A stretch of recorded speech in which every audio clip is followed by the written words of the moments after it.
great, man. How long have you been on stand-up for? I don't. This is First time. No, not the first time. Oh. I've done it like 8 times, but it's been like 5 years. 5 years since you've done it last, huh? Yeah. Who's talking over there? Like, you have to ask yourself, hey, fat guy with the big beard. Hey, system of a fucking down cake over there. You, fat boy, fat, short, big beard guy. Yeah, you. Look. Why are you talking? Are you a comedian? So then why are you talking? But you were talking with the girl behind you a second ago. Why are you talking to people over there? Are you drunk? No, but you're not listening to the question. Why the fuck are you talking? It's a simple question. It's a live show. You get it now? Right, very good. You fucking fuck. Stupid idiot. Bunch of morons. Oh, this, oh, that. Oh, you got a fist bump from another retard. That's great. Look, they're all just lining up. These are the guys that went and chased down the balloons that the Scientology people let go the other day. Balloon! System of a Downs. There you go. Thank you, Chroma. Really, just a minute and a half late on that one, but beautiful. System of a Down syndrome. Oh, there you go. That's from episode 13 of Kill Tony, but it's just a callback. Yeah, it's a callback. Episode 444. It's a 4-year callback, you imbecile. Six and a half year callback. 6. Yep. For the record, we barely heard anything from you tonight, Gilbert Grape. Is there anything else? The wine is just now kicking in. Perhaps you can make more. Can you just try to make more jokes about that guy right off the top of your head? I just want to see what's going to happen here. I actually can't see him. Look at him. He's the fat, short, ugly. The one that really stands out as having no likable qualities. That one right there who talked through this guy's entire set. I watched him. He got nervous because the first comic, the girl with the super thin lips, was talking to him. Yeah, he looks like Chris Pringles. He looks like what? System of an Idiot.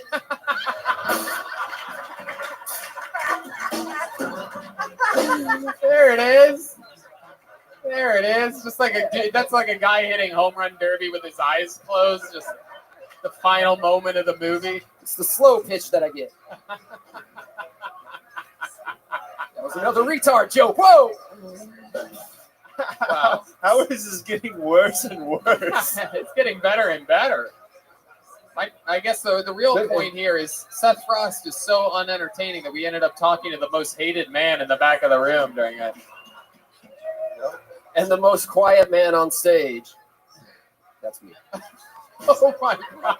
Wow. What I love is that Joel still plays rim shots no matter how funny or unfunny anything Chroma says is. Chroma, come on. Really, just let it out. Let it out, Chroma. Come on. Say anything. The new Little Mermaid movie is going to be called Lil Mermaid.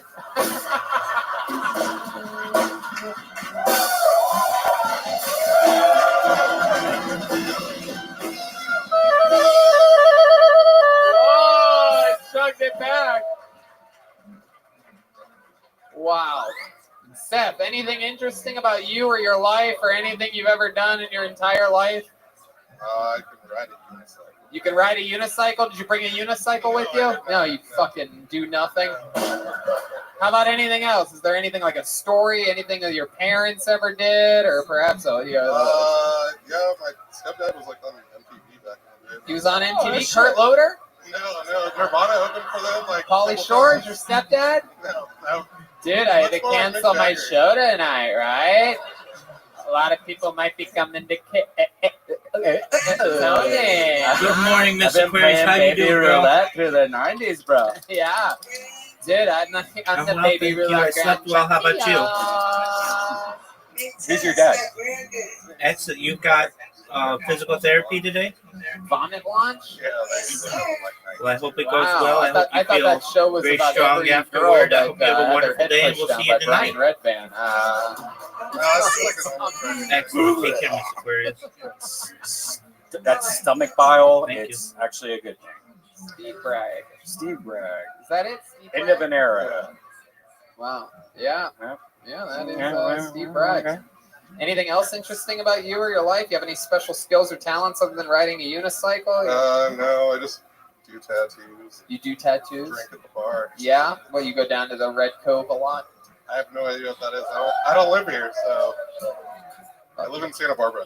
Oh, Santa Barbara. Look at you. Yeah, Wow. It's like the high class area. No, I know Santa Barbara. I know what Santa Barbara is. Red Yeah, Velvet. It's a real place. I have a wine mixer there tomorrow. What does your mom do? What's the story with your mom? Currently, I don't. She works at a bakery, maybe. She was like a sales rep for a long time. Oh, wow. Yeah, it's super exciting stuff. She works at a bakery, huh? Yeah. Wow. This is very Really exciting, exciting. Seth. How about your love life? Anything interesting there? No, not so much. I mean, I guess last night we were like at a work thing, and this chick's baby daddy like came up to me because she told him that we hooked up. He was like, "We need to talk." Oh, Like, yeah? Nah, I don't know about that, dude. And then what happened? Then what happened? She just dragged him away, and my friends just laughed about it. And you ran away on your unicycle. Yeah.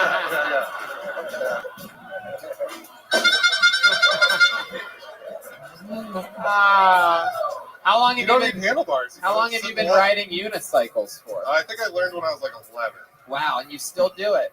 No, I still own it, but A like, black guy stole the front half of my bike. My goodness gracious! Wow. Can you go fast on the unicycle? I mean, it's just kind of like one speed, really. There's no gear. Isn't it like a unicycle just like riding a bike with no hands, like where you're just Yeah, but way gear. yeah. I guess I could probably ride a unicycle. You can't ride anything. Yeah, I Ryan. can. You can't ride a fucking tricycle. You fall off. You have a low center of gravity there. When's the last time you were on a bicycle? Like a year ago. Shut the fuck up. I have a bike. You are the weirdest liar. I have a bike. You don't have a. You don't even drive your car. You have a Tesla. You set it to auto drive. You're gonna convince me that you rode a bicycle? Yeah. Brian. I also rollerblade. Okay. All right, Brian.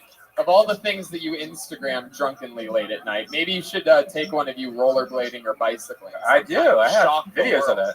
Really? Yeah, I have the little GoPro camera on my helmet. Okay. Well, I think everybody would agree that we would love it if you would post some of that to your social media. Sure. Red Van on a bicycle. I'll repost it. Okay. Follow my friend Brian Redvan. Everybody, the exercise king of the West. Hey guys, I'm rollerblading in quarantine right now.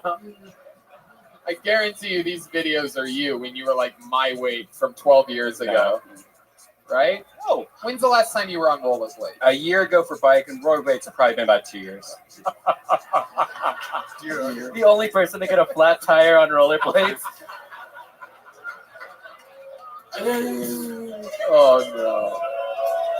I'm just shocked. I'm just surprised to hear this. I'm surprised that you have rollerblades. What the fuck? I'm just surprised. You go around Burbank in them? Yeah, there's this.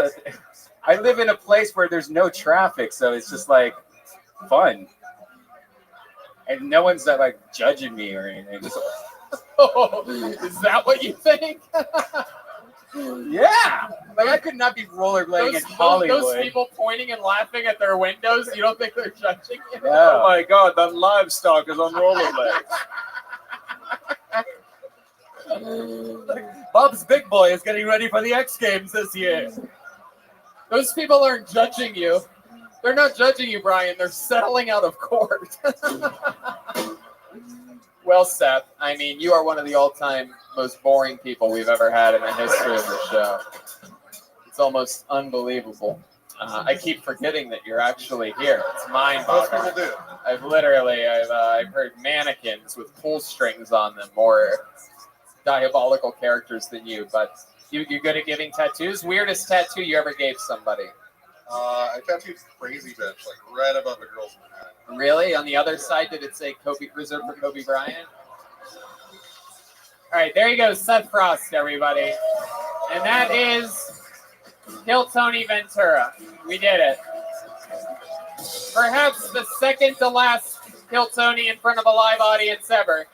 Because for some reason, about a week and a half, 2 weeks ago, like we normally do when a show sells out like this one, we added a second show, which under every other circumstance in the show's history immediately sells out. However, guess what? There's a pandemic going on. So if anybody doesn't have tickets to the second show and is excited about it, why not swing back around and come see another episode of Kill Tony following this almost immediately. Yeah, so there you go. That's a big one. Because this very well is very easily, almost without a doubt, is coming up after this is our last Kill Tony in front of a live audience for at least what appears to be a few weeks at least. Month. How about a big hand for the leader of the band, Jeremiah Watkins, everybody. He's got a gig coming up this Saturday in Huntington Beach with Joelberg and William Montgomery opening up for him. That's not going to be canceled. That is a venue of less than 250 people, so it seems like that's still going to be on. March 19th and 20th, he's still on for Tempe. April 9th and 11th, he's still on for Sunnyvale, Rooster Teeth Feathers, Sacramento Punchline, JeremiahWatkins.com for tickets. Sacramento, April 16th to the 18th, still on. New episode of Jeremiah Wonders out now with Stevie Weavy. Anything else that I didn't already say, Jeremiah? We've got these Milkman shirts that I'll be selling out in the front. If anybody would like one of these, sizes small to triple XL, so big boys, come see me. There you go. There's a few of those out there. How about a big hand for the great Jet Ski Jesse Johnson, everybody? Ben.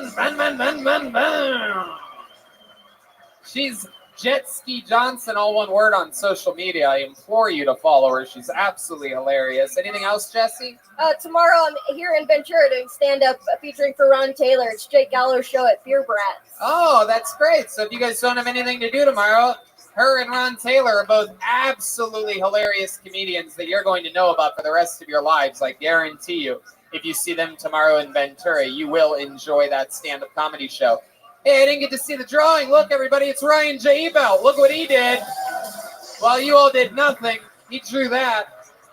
All the prints are available at RyanJEbelt.com. He's unbelievable. I'll tell you who had a big breakthrough episode tonight. How about a big hand for Chroma Chris, everyone? Look at that. Stole the show during Seth Frost's set.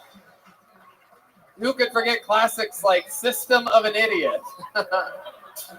Chroma Chris is sponsored by Orange Amplifiers. Anything else, Chris? No, just shout out to GNL Guitars. Shout out to Ernie Ball. That's right. Ernie Ball, guitar strings, some of the best in the world. It's a big deal to be sponsored by them. Just like it's a big deal to be sponsored by Ludwig Drums. Joel Jimenez was here tonight, everyone. Joel's mostly sorry on social media. Anything else, Joelberg? Nope, I love you guys. Thanks for coming He out. loves you, Ventura. Hey guys, look, it's David Deary. Hey, wow, look, it's the real deal, David Deary. That's the producer from Los Angeles, everybody. He makes it all possible. He very rarely gets to hang out with us. So show him some love. He's MF David Deary on social media and everything like that. Have someone else take it. You should be in it, David. We'll have Tony Wait Ryan's till the also, show's over, though, David. we'll have one of these buffoons take it. Ryan J is also selling prints outside. Oh yeah, Ryan J has pins. He has some prints or pins? Prints. Absolutely. And I believe there are going to be a few Tony Hinchcliffe pins for sale if anybody wants one. I do think we will touch elbows if you guys would like or something like that. I think that is germ friendly, right? Yeah, sure.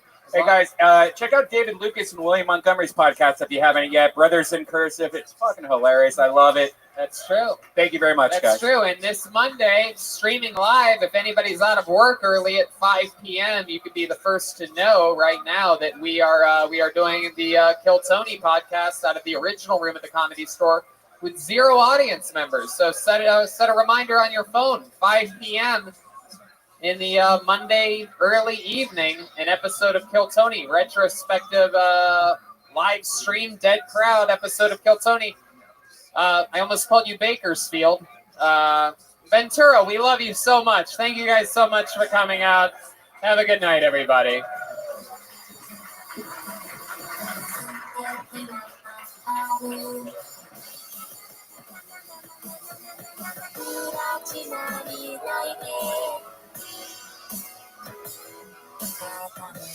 you.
Hey, this is Rabbi coming to you live from Ventura, California for a brand new episode of Kill Tony. Get up for Tony Hinchcliffe. What's up, Ventura? Make some fucking noise. Look at this. The great Brian Redband's What's here, up, guys? everybody. The Late Show, Ventura, California. You guys excited to be here or what? A lot of people are saying this could be the last live Kill Tony for at least weeks, everybody. And it's going to happen here in Ventura, the city that finally killed Tony, live. You guys excited about this? All right. Exciting times, as with all road episodes. We're going to go guestless tonight. There's some fun tour dates. Perhaps they're happening, perhaps they're not. Go to our social medias to find out. Skankfest South just got postponed. We're supposed to be in Tacoma next week doing 2 Kill Tonys and 2 stand-up shows. We'll see if that happens. Miami, April 3rd and 4th, maybe. Boston, April 9th, 10th, 11th, 2 Kill Tonys, 4 stand-up shows, or perhaps 0 of both. Moon Tower, it says it on the piece of paper that we're going to Moon Tower. Absolutely nobody knows. It also says that I'm opening up for Dave Chappelle and Joe Rogan April 24th and 25th. But God hates me, so he's canceling live shows right now. That's what's happening. Caveman Coffee, we love you. Vito's Pizza, we love you. Very exciting stuff going on in the world. And I do it all. The little bit of money that I'm going to have left after the coronavirus ravages my wallet, I keep in a Ridge wallet. I used to have an old shitty wallet, but now I have a sleek titanium alloy Ridge wallet. It helps me keep a sleeker pocket, everything. I don't have to carry a bunch of extra stuff around. You know all about this. It's 2 metal plates bound together by a durable elastic band. It looks nothing like a traditional wallet, and it's just incredible. It's a front pocket wallet that's designed to streamline what you carry every day. Yeah, I agree. I've had the same wallet my whole life. I've just had a trifold wallet, like a cheap one, Target, whatever. $30 wallet, lasts me a year. It starts smelling like my butt. I get a new one, There you go. I took so much junk out of my wallet when I got this Ridge wallet. And it's amazing how much junk you don't need in your wallet. And it keeps it in this nice little thin thing. You start putting it in your front pocket instead of your back. Because when you have it in your back, it's killing your back. It's like, especially when you're driving on a road trip. That shit adds up. So now I have it in the front. I'm a front pocket guy. I highly recommend Ridge Wallet. Absolutely. If you go to ridgewallet.com right now and enter the promo code Tony, you are going to get 10% off. That's ridgewallet.com/Kill Kill Tony or promo code Kill Tony? Maybe even both. Who cares? Just go to /Kill Tony, enter the promo code Kill Tony. Whatever, you know what it is. Go to Ridge Wallet, get a Ridge Wallet. We all have them. It's a no-brainer. It's lifetime guaranteed, free returns. You can't lose. Trust us. Get a Ridge Wallet. There you go. Probably won't get paid for that one. But you know what? It's not about the money here on Kill Tony. It's about you guys, the Kill Tony universe. You know what I'm saying? It's not really true either. We do it for the money, 100%. Or else we would have just given away the tickets.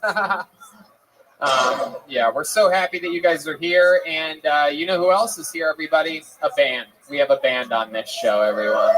Oh, hey, wait a second. Look at that guy. That's Ryan J. Ebelt, the house artist, all the way from Los Angeles, California. The real Ryan J. Ebelt. Selling Kill Tony prints after the show. Maybe you'll even be able to get them autographed if you're lucky. The right crew's here hanging out. But Ryan J. Ebelt, an unbelievable artist. Every print ever of every episode of Kill Tony is available at ryanjebelt.com. And that's very exciting. You guys ready to meet the band, huh? This is the show, guys. We're at it. Every single episode they commit to being different characters. Maybe it's a brand new character. Like the last episode, for the first time ever, they were wine tasters because we're at a winery. Maybe it's the return of famous characters that we've seen before. Let's all find out what they are together. I present to you the best damn band in the land. The whole band. Jeremiah Watkins, Chroma Chris, Jet Ski Johnson, and Joel Jimenez.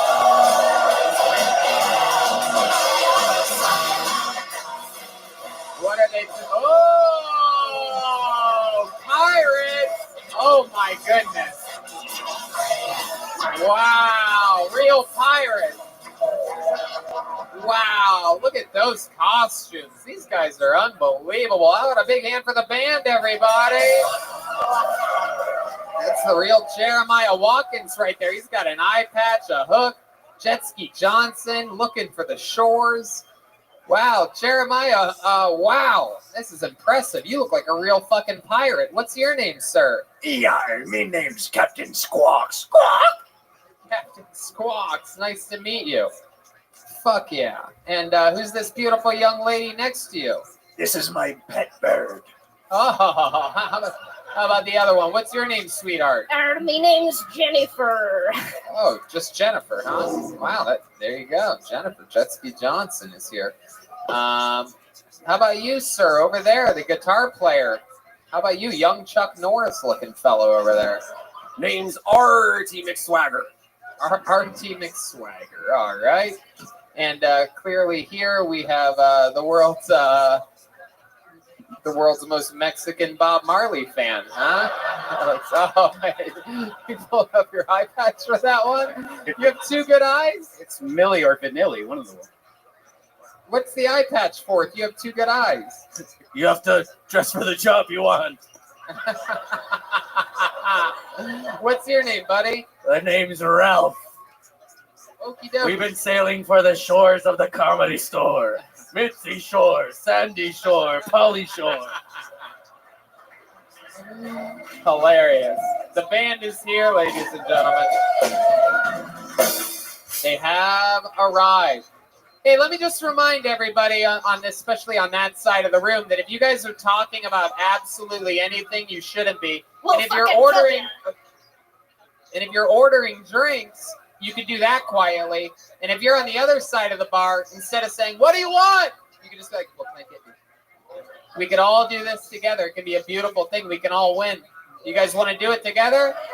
An episode of Kill Tony, uninterrupted by traveling sound. I'm excited about this. That brings me to this, you guys. We have a real bucket of destiny here, everybody. A bunch of people signed up before the show for the chance to get on this stage and get 60 seconds uninterrupted. If that happens, you know your time is up and you hear the sound of a kitten. We'll wrap it up then, or else we're going to bring out the Angry Patty's Bear, everyone. There you go. And then I interview you. We talk with you. You get to meet a bunch of pirates. Red Band probably flirts with you if you're a girl or something like that. You guys ready to start this fucking show, huh? Very good. Very good. And then it shall begin. and your first comedian getting an uninterrupted 60 seconds tonight will go by the name of, wow, we know this guy is actually the producer of the show. He helps us every single episode, one of the silent heroes, almost never gets pulled out of the bucket. Make some noise for one of our favorite humans, the great David Deary. Wow. Guys, this guy helps put on every single episode of Kill Tony at the Comedy Store. Make some noise for David Deary. Now watch me bomb. I grew up before the internet. I didn't have like good porn to teach me. I had Playboy. I mean, they didn't even show vagina. It was just bush. That was it. Just breasts and bush. I didn't even know what a pussy looked like. I got to high school, a guy raised his arm in the locker room. I was like, look at that vagina. Oh, my God. How'd they get it under his arm? Oh, my God. Lucky bastard. Playboy magazine, they were made out of paper. Guys, you know what happens when paper and cum combine? That's a fight that cum wins every single time. It's not even close. You don't believe me? Next time you're playing rock, paper, scissors, throw the cum on them. That's a win-win-win. Cum beats scissors, it rusts the scissors. Cum beats paper, obviously. And cum, truthfully, doesn't defeat rock, but it degrades the shit out of it. You ever try to throw a cummy rock at somebody? There you go. Wow. David Deary, solid as fuck. It's been a long time since you've been on the show, and look at you. Yeah. Exactly a minute. Punchlines throughout. I fucking loved it. What's crazy is that it's hard to hear someone talk about jerking off and for it to be something, especially from my perspective, we see so much comedy that it sounds like an original bit where it's just bush. I didn't even know what a vagina looked like. Like that is so fucking funny and original and cool. And you got through it fast, left a lot of fucking punchlines out there. Thank you. I loved it. That's incredible. That's exactly how to do comedy. I mean, I didn't know what a vagina looked like. I really didn't. Right. No, you still look like you still don't know what a vagina looks like, David.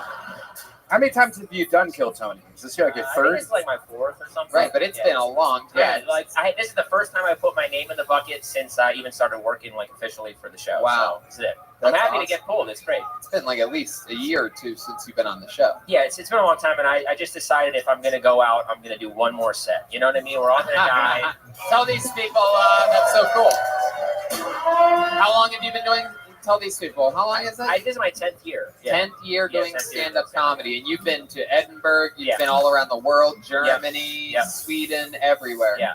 And anything interesting? Any fun facts that we should know about your life or your travels or anything? I did hop freight trains one time. That's very interesting. Oh, So, really? Yeah. I Wow, don't wanna you look die like by you a would. You pilot. look like if you were by a train, you would just tie a lady to the tracks.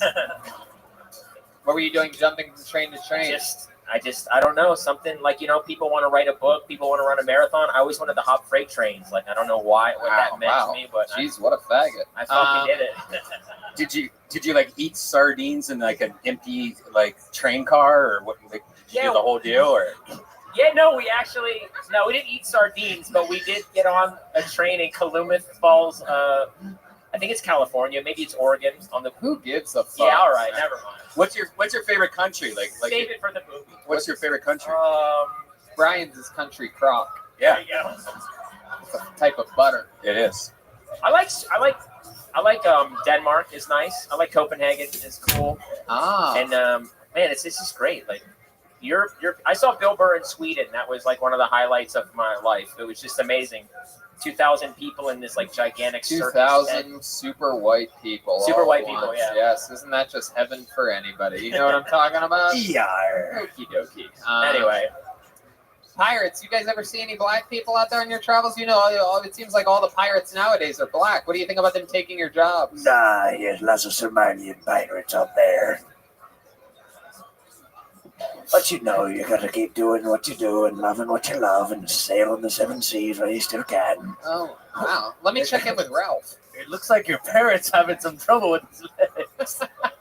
Let me see. What's going on? Lean towards me over here. Oh, geez. Whoa. Oh, my God. Oh.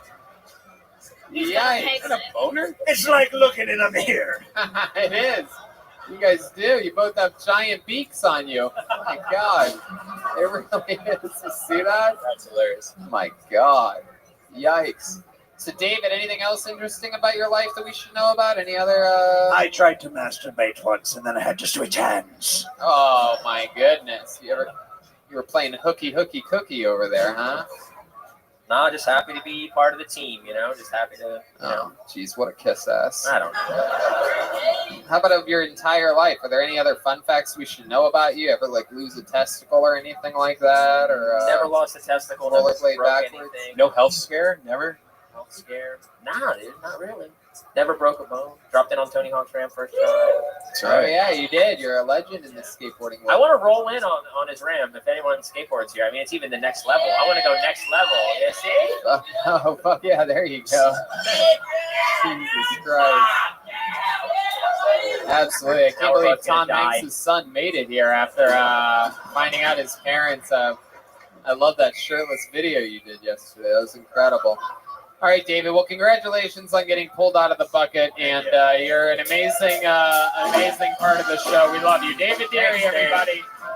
MF David Deary on social media. Sure, yeah. There you go. Absolutely. He also produces the Danielle Rawlings show. Oh, yeah. Donnell Rawlings. That's the name Danielle. that you just tried to say. Danielle. Danielle. Hey, yo, Danielle. Oh, Jesus. Wow, this is interesting. This lady got pulled out of the bucket the last show. We found out a lot about her. Make some noise. This is her third time ever on stage. All 3 times have been on Kill Tony. Make some noise for Blue Ball, everyone. Blue Ball is back. Yay! Blue Ball's back.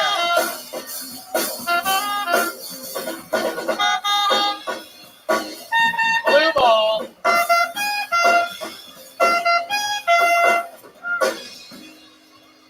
Come on, guys, make some noise for Blue Ball.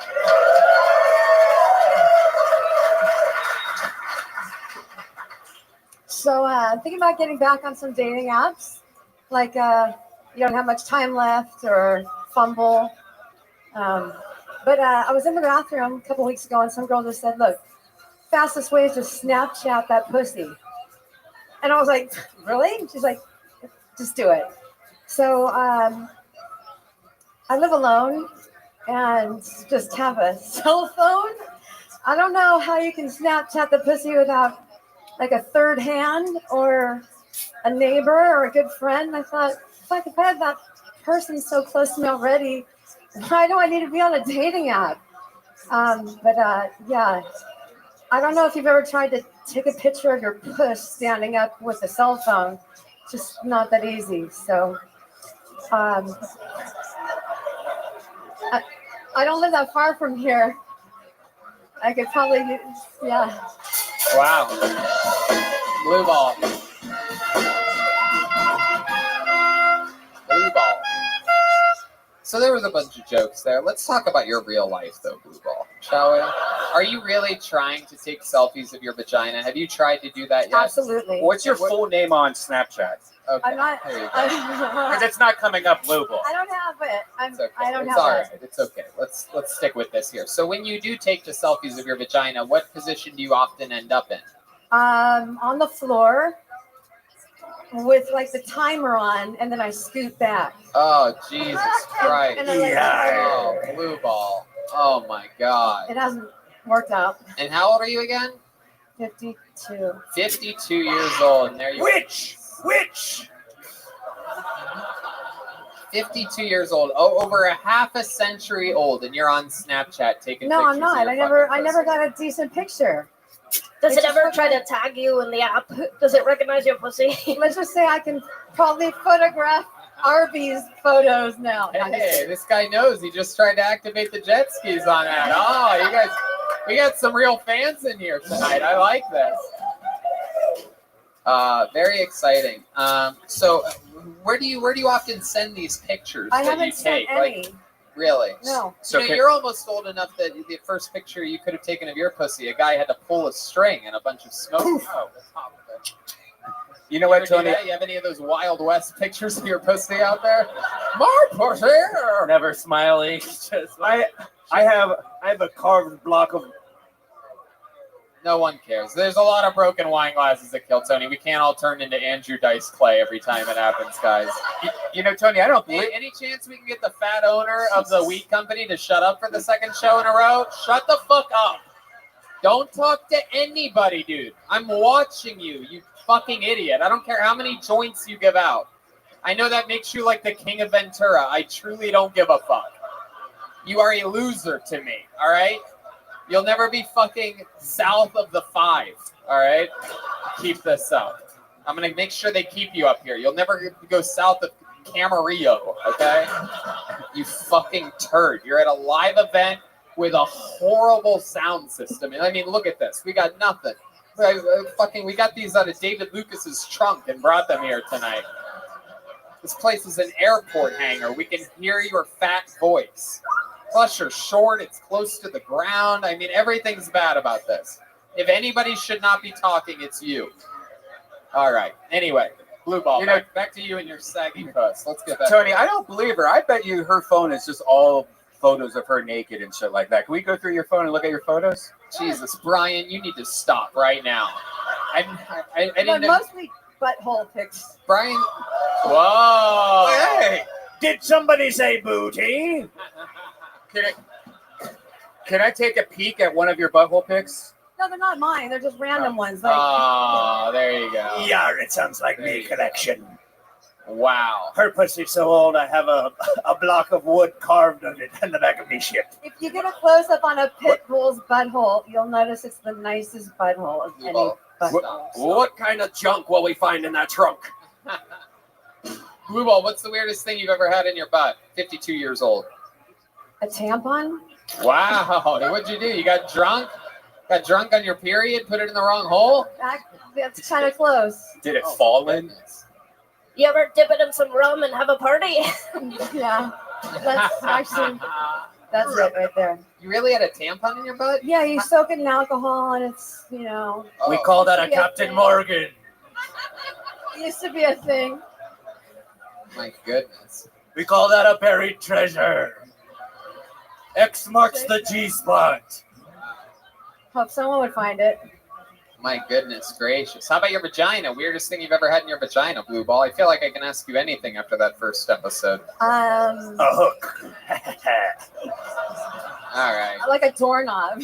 Really? How'd you end up with a door? Oh, you fucked the door? You know, when you're babysitting and you get bored, You do that hang thing from the top. you just, you know, you're Brian, horny. saying? Come on, seen Jesus. this. I know what you're It wasn't on the Knock, door. knock. Who's there? My pussy. So how did you end up literally fucking a doorknob? Did you go doggy style with that? There was nothing Missionary? else. I mean, you go around Wow. people's houses. But I'm and asking you, look at listen to the question that I just asked you. Did you back into the doorknob or do you go front on the stuff. I doorknob? went front. I went Really? frontal. Wow. A literal slob on the knob. Yes. Yes. Blue Ball. Absolutely. Yeah. All right. Do Well, you still talk to the door? I'm next, I guess. oh, Yeah. all right. Well, there you go, Blue Ball. You got up both shows. Congratulations. You're very lucky. You did it again. Guys, make some noise for Blue Ball, everybody. Did you have fun? Did you have fun? There you go. Blue Ball, everyone.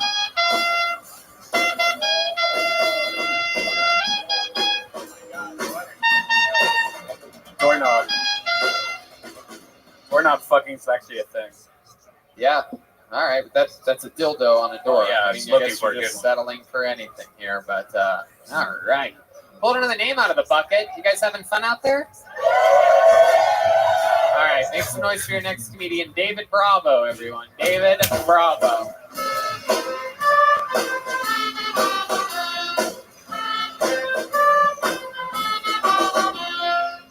All right. Guys, I've been having a lot of trouble with high testosterone. I've been really angry, really horny all the time. I go out in public, it's kind of terrible. I see these couples, right? And I'm like, God, that girl's hot. I'd like to do stuff to her. And I see the guy, I'm like, dude, that guy's a douchebag. I should kick his ass and steal his girlfriend. I feel that way all the time, guys. I'm always running into my ex-wife and her boyfriend. It's tragic. I'm also worried I'm going to get an STD. I've been having lady problems. My friends, I hooked up with this really slutty girl. My friends are like, David, you got to quit fucking around with your ex-wife like that. That's all I got, guys.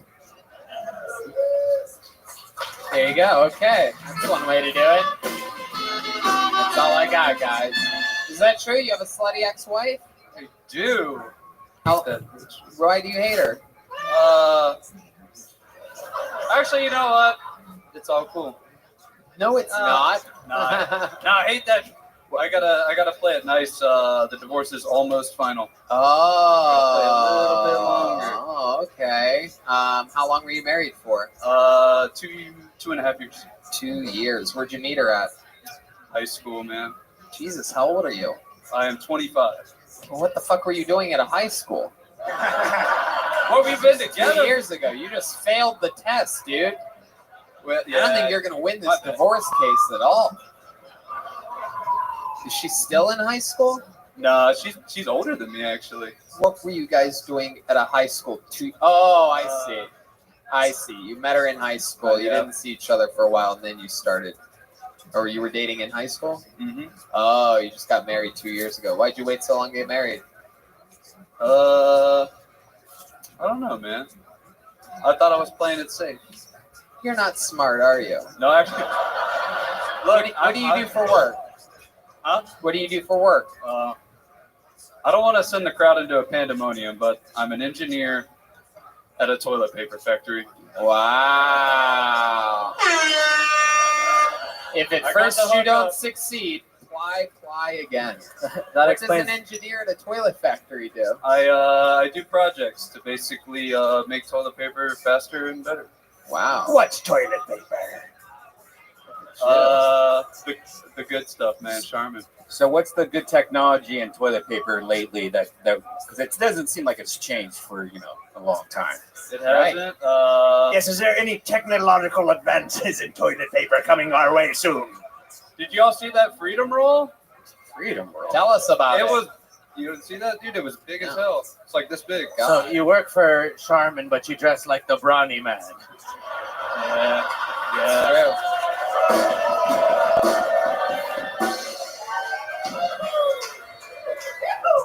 I love it. David, why do you dress like that? Did you inherit that from your father or your grandfather or something?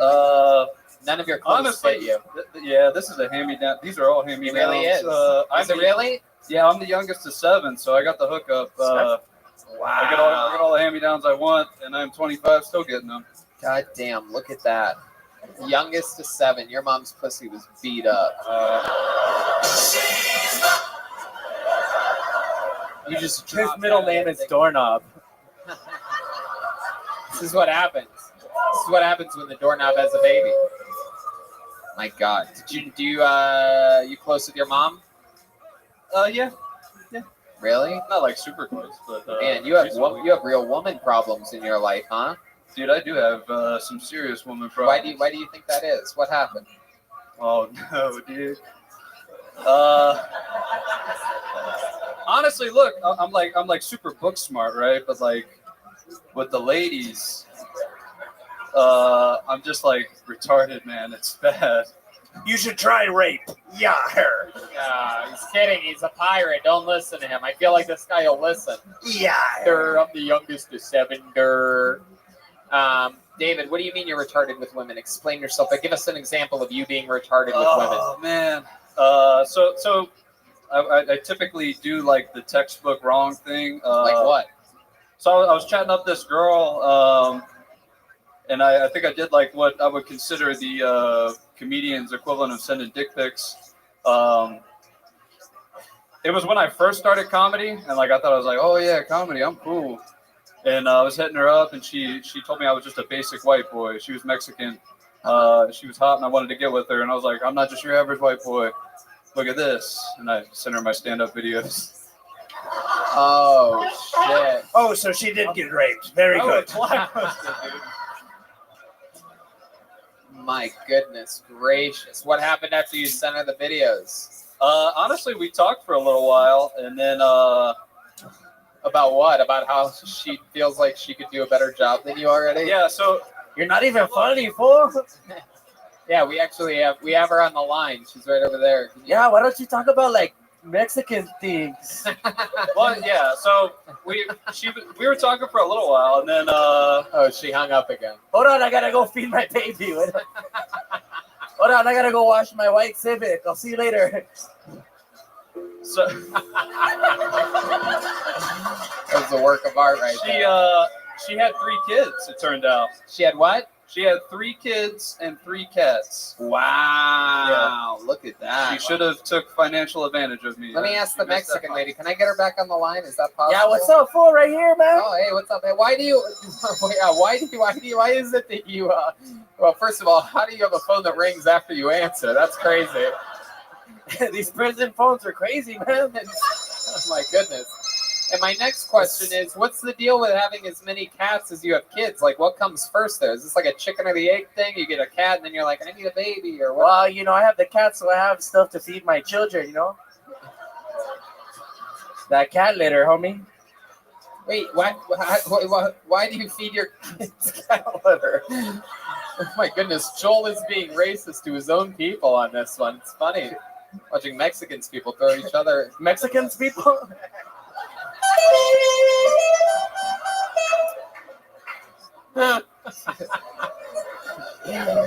Normally, you guys. There you go. Okay, very good, Brian. There you go. Anyway, so David, anything else crazy about you? Like, what's the street smartest thing you've ever done? You said you're book smart, not street smart, but give us an example of a time that you were super street smart. So I was in Milwaukee recently. The mean streets of Milwaukee. And they were some mean streets, but I was in the hood, right? And I was hanging out with these cool kids. Oh my God. And I needed some help. And so I bought them cigarettes, right? They were under 21. And hooked them up with some cigarettes. Wait. Stop. First of all, the legal age to buy cigarettes is 18.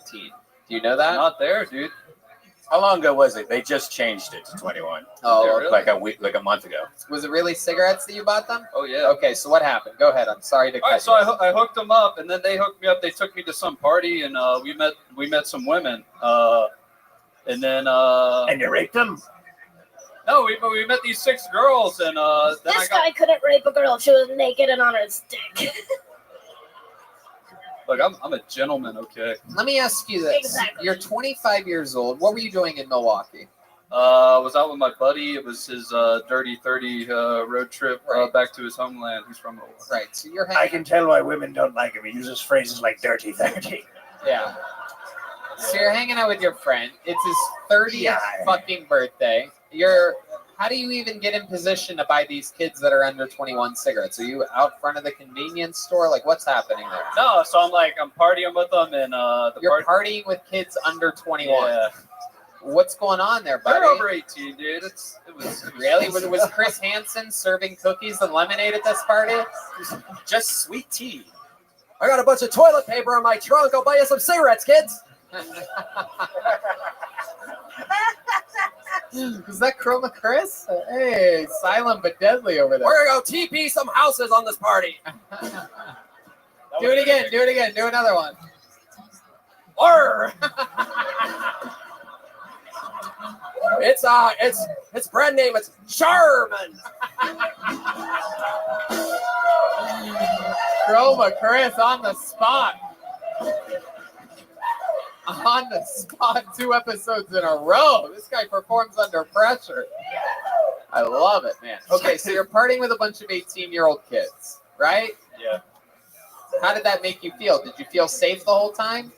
I felt You know who likes to hang around 18-year-olds sometimes? 17-year-olds. Did you ever think That's about right. that? My baby daddy was 17. No, it was no, I didn't do anything seedy. I mean, I just bought him cigarettes. It was Wait, so how? Wait a second. Then you went to a party and you met a bunch of girls with them. They were yeah, probably no, and I bought the girls cigarettes too, and it was a good old time. Jesus Christ. So, Let's check in with Jet Ski Johnson. so were you just standing outside the liquor store asking every kid if you could buy them cigarettes? Pretty much. We don't smoke, dude. Are you sure? Come on, Jewel pods, anything? Please. No, I was in Milwaukee, dude. Those kids are cool. They smoke Dude, cigarettes. shut up, dude. You suck. Oh, there you go. Wow. So you're at the party, and then what happens?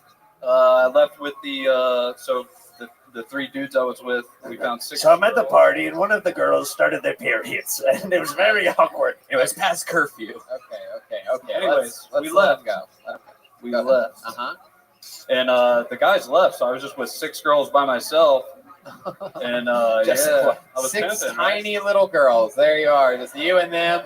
They're there playing hopscotch and jumping rope, and you're just there chain smoking cigarettes, tossing a roll of toilet paper up in the air to yourself. That's my kickball. And then what happens? Well, so You and 6 girls. The 6 girls combined age 38. Do the math on that one. so I wasn't like pimping, right? I was more like a father figure to them. Like what? Like, Stop. I'm getting seasick. God, yo. No. How were you a father figure to them? I was like the cool dad that bought them cigarettes and then told them to stay in school. And You think that's what fathers do to their daughters? Hey, let me buy you some cigarettes, kid. Get you started on one of the worst habits ever created. Come on, seriously. What were you doing with these girls? Dude, I was just. Don't try to be funny. Be real. We want the real story here. By the way, I'm going to keep him up here for the rest of the episode. If you guys are wondering, like, oh, maybe I'll get pulled out of the bucket. No. This is the David Bravo episode of Kill Tony, live from Ventura. No, I was just I was living life, and I bought this pack of cigarettes, and I was like, I don't smoke cigarettes, so what am I going to do with these? I'm a pirate, and I'm disgusted by you. At any point at this party of the night, did you say, please tell me I'm cool? Yeah. You're just living your life. Yeah. What the fuck are you talking about? I was like married when I was in college, so I'm pretending I'm 18 again. Okay, so then what happens? This is the greatest story in the history of the show. Go ahead. Then what happens? You're hanging out with 6 barely legal girls. Go ahead. And then what? So you're being their father, buying them cigarettes again and again and again. They must have cartons at this point in the night. Yeah. Welcome back to Joel Fights a Pedophile. So we went to get pizza. I was like, all right, let's go get some pizza, guys. You guys ever been to Chuck E. Cheese? Yeah. So I gave them their weekly allowance and let them have some tokens. So you took them out to get pizza, and then what happened? They didn't even make me buy them pizza. You guys are at the local Sharkies just eating pizza, right? No, it was Sal's, New York. It doesn't matter. This is all going to be in the police report. It doesn't matter. Okay, so anyway, we slammed on some pizza, and then... Wait, you did what? What did you do to the pizza? We slammed on a piece of 6-year-old? Slammed on a piece. Chris. Slammed on a piece of 6-year-old girl. You guys are rounding down. What is happening? I've decided that everything he is saying in his vernacular is trying to cater to the youth, but he clearly doesn't know he's dirty 30. Oh my God. This is the only guy in the history of the show that has gotten funnier throughout his appearance on the show. Like the 60 seconds was nothing. And now you're just up here slamming, living my life, slamming pizza with 16-year-old girls. Cloud life. Go ahead, tell us more. All right. So what happens after the pizza? So we ate the pizza. Now what? Now you have to change the girls' diapers after that? No, they kind of were like, hey, we're tired, we're gonna go home, and I was past our bedtime. I told them it's past our bedtime. We've got to be going. It's 6 p.m. It was like 3 a.m. But yeah. Whoa, 3 a.m. Oh my God. So I need to go to bed by teenage. They left, and I gave them cigarettes to go. Oh, you son of a bitch! Jesus fucking. I still had Christ. cigarettes left. Oh my God! How many cigarettes? What do you live life like you're in prison? Yeah. Get It's rid like, of how those. many cigarettes can I give you for something? That's the currency of Milwaukee. You ever hear of legal tender before? Get rid of those. Those are evidence. I know. I was trying to get rid of them, and it was the next morning, and we went to the rich side of town. Let's check it with Jet Ski Johnson. I think we should cut all his clothes off and rob him. What do you think? Oh, she's a real pirate over there. All right, David Bravo. Well, you definitely have set the Ventura record for most interesting guests. You've been up here for almost 16 minutes total. That's very rare on this Tony. show. That is very rare on this show. Hold on a second. It's not over yet. Let's check in with Ralph. Just so you know, Chris Hansen's outside waiting for you. Let me ask you this. The very, very end, like, do you drop them off, or do they get in an Uber or get on a school bus? What happens here exactly? They got on. They got Their an- tricycles they got and an left? Uber. They got in an Uber. Did they kiss you I went goodbye? home, and then I chain smoked like 3 or 4 cigarettes. We don't care about the fucking cigarettes. Did they give you, let me ask you this, did they give you like hugs or anything at the end of the night? I don't think so. You don't remember any of that part, huh? No, they didn't. They just said bye. Did you try to flirt with any of these Something girls at cool. any point? Honestly, I have no idea. You don't have any idea? No, I didn't. I was a gentleman about it. Yeah. A gentleman. Oh my God. I don't know. There's An something older real man. suspicious about this story. This is like an alibi, and like it's missing 2 to 3 a.m. Like we find out the pizza place closed at 2. Your last name isn't Purse House. Wait, is it? some woman just says, "Is this one of the little girls? Is she here?" What did you say, ma'am? What did you say? Oh, very good. No, it's just a. All right, there he goes, David Bravo, everybody. Congratulations, David. You're an interesting man. Sure.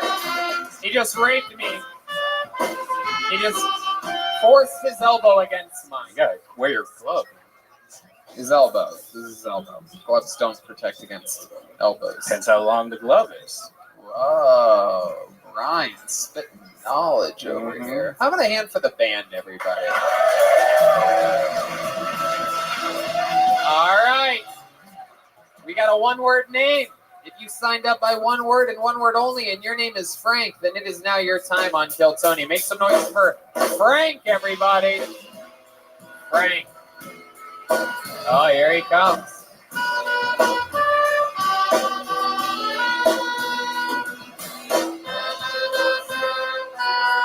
One more time for Frank, everyone. How's it going, everybody? This is my first time, so please don't laugh. Thank you. Cool. I have a friend named Frank in my head, and he's a little offensive, so I apologize. Frank. What's up, faggot? Already. This was your idea? You have any jokes? You ever shit so hard, you gotta brush your teeth when you're done? It's gross. It's gross. You ever jerk off so hard, you forget what day it is? It's disgusting, Frank. You have any clean jokes? I know what your name means. My name's Josh. Jerks off on sleeping heads. I go by Joshua. Jerks off on sleeping heads until awakened. Okay, what about your name? Frank. Sure. Faggot? No. Well, there you go. Frank. Far from the shallow now. Welcome, Frank. I love this guy. Yar. It's Josh. Is Frank's just your stage name? The voice in his head, right? Yeah. He has a split personality disorder. Oh, I gotcha. Do you have real voices in your head? Yes. Gotcha. Sometimes is the answer there. Not. So, okay, let's talk about it. Should I call you Frank or Josh? You did Josh. Okay, Josh. Very good. If you want to talk to Frank, you can, but Okay, stop it. yep. Josh, how old are you? How old? Yep, 41. 41. How about Frank? How old is Frank? Just kidding. So you're 41 years old. What do you do for work? I'm about to work on a farm. Oh, what are you going to do on the farm? Grow hay. Oh. And build a house for my dog. Wow, grow hemp and build a house for your daughter. My goodness, I didn't realize you live in the 1800s. Grow hemp and build a house for my daughter. How old's your daughter? 2.5. 2.5. Oh, it's a dollhouse. That's adorable. Yes. Does she like cigarettes? How about pizza? Does she like pizza? No. Toilet paper? What about gentlemen? What about fatherly figures? Have you been growing hemp before in your life? No. It's your first time? First time. What makes you want to go do that? Live off the land, be self-sustained. Heck yeah, you've been watching a lot of the History Channel, huh? Sometimes, yeah. I love it. What are you excited to do? What are you excited to? Let me ask you this: what are you excited to get away from? What bothers you about the city? Which you're like, fuck this, I'm gonna go grow hemp. Just to be a little closer to nature, and it's an animal rescue as well. So just expose my daughter to nature and Expose your to nature. Oh, and okay. animals. Oh, okay, good. Shouldn't use expose and daughter that close together. Yeah. Fortress words. So, okay. So it's just gonna be you and your 2.5-year-old daughter? And Frank. My roommate. Yeah. Or as the daughter calls it, my two dads. Or she also calls it Red Room. So, is the mom still in your life? It's a little difficult, a little complicated. You gotta love Ventura. You gotta love Ventura. Nobody is legally allowed to talk about the relationship that's ending. It's like, well, the court case is almost over. I murdered her. Not me, Frank. Yes. Right. Fertilizer. So it's complicated, but you guys aren't together? No. You have a new woman in your life? Oh, yeah. Is she going to go live off the land with Yes, you? she is. Oh, shit. Hell yeah. You can go out there fuck in the woods like cavemen or something like that. Yeah, find her buried treasure. Yeah. And she's okay with the fact that you robbed that little kid in Home Alone?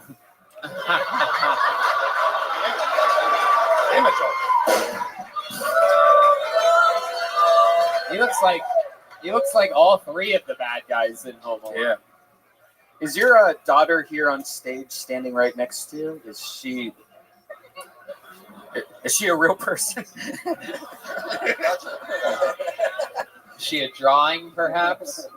She's a painting that you got at a thrift store? I see her every once in a while. I love it. I love it. I love it. I love it. What have you been doing up until this point? You said you're going to go grow hemp for the first time. So where were you pumping gas at before? Nope. Working in Newberry Park at a machine shop. Newberry Park and a machine shop. You're just like a real, you're an actual gentleman. Thank you. I tried. So you worked in a machine shop. What else about your life? Any fun hobbies or anything like that? You seem like the kind of guy that fucking knows how to Play music. Blacksmith. Oh, you do? What kind of music do you play? Just whatever sounds good. Come on. What instrument? Drums. Wow. Oh, shit. Really? How long have you been?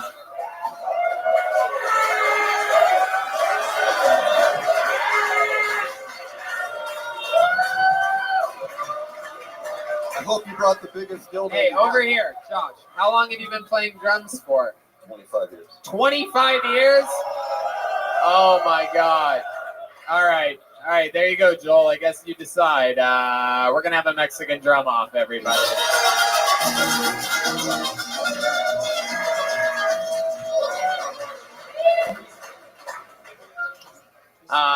Get over there, Josh. Go sit down. Sit your fucking ass down over there. Get that wig out of the way. Throw that wig in that toy box there. Move those drumsticks off that snare. You can make any adjustments you want. Now, let me remind you how this works, Josh, Frank, everybody.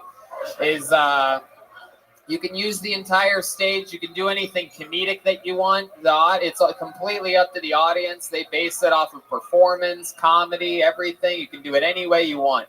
You can do anything crazy. You can close out with anything you want. You could fucking do anything. You understand? You have an opportunity. You're not going to be growing hemp if you win this. Actually, you might be because the show might be ending soon. Because live shows are ending, it turns out. But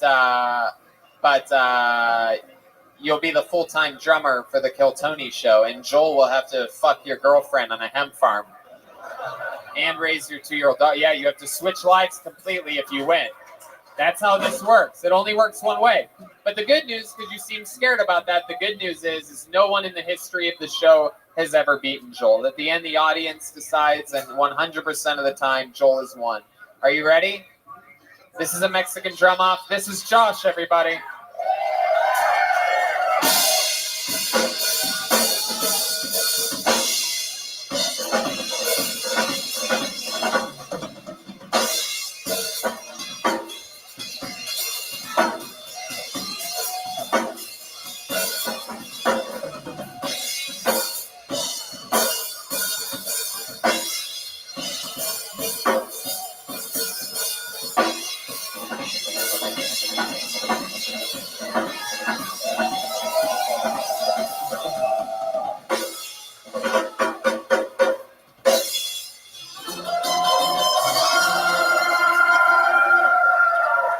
He went with the age-old method of just a good, solid drum solo. Now, I must warn you, Joel, on top of that, also tries to add a lot of comedy or something. You have any tricks you want to do? Any magic tricks or anything?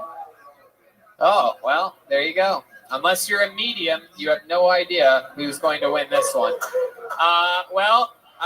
Here, take a step over here. Stand between me and this pirate over here. I'm going to tell you right now, I got to bring him up. He's undefeated all time. He's quoted as saying, he will die on this stage before losing his job.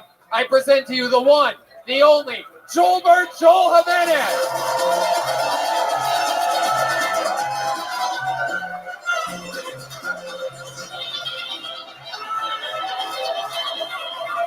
Oh my God. Apple cider vinegar? No, don't do it. No. What are you doing? Yes. Wow, and clearly in memory of Stephen Brody Stevens, who loved apple cider vinegar, he's got the purple dildo. Completely bedazzled purple dildo. This is insanity. That dildo's been all around the world with him. He's never lost a Mexican drum off. He's pretty much completely naked.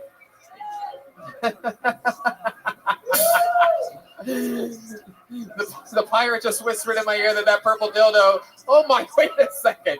What is that under the purple dildo? Jesus Christ, Joel. I need to get you a penis reduction, bro. This party's out of control. That's our buddy. That's our buddy Long Dong Silver there. He's got 2 dildos on right now.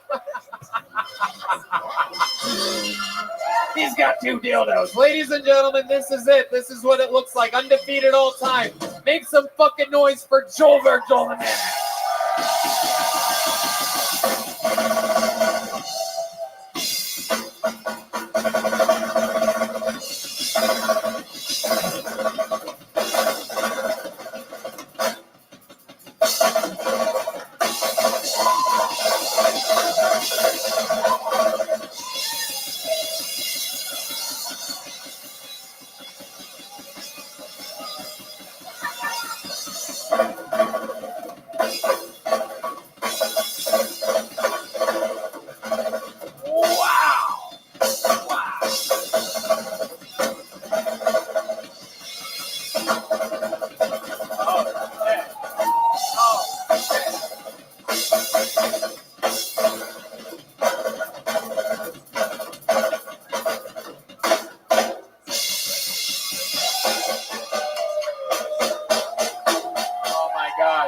What is he doing?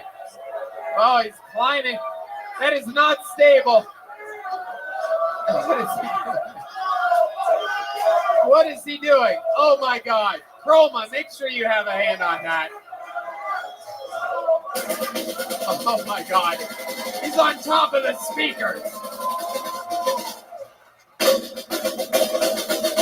Oh my God. Oh my God. Oh, whoa, he's got the dildo. Joel, be careful. There's a little deer antler next to your cot on it. Oh, okay, there you go. That's what I think deer antlers look like, everybody. He's got to stay up there the rest of the show. All right, this might be the part where he literally dies on stage. Oh, there he goes. Ladies and gentlemen, there you go. That's what a drum... That was all part of his drum solo. Oh, he's playing piano now. He's playing... Oh, my God. He's on top of Ryan J.E. Belt. Oh! Oh, he's got a bongo! Oh, my God!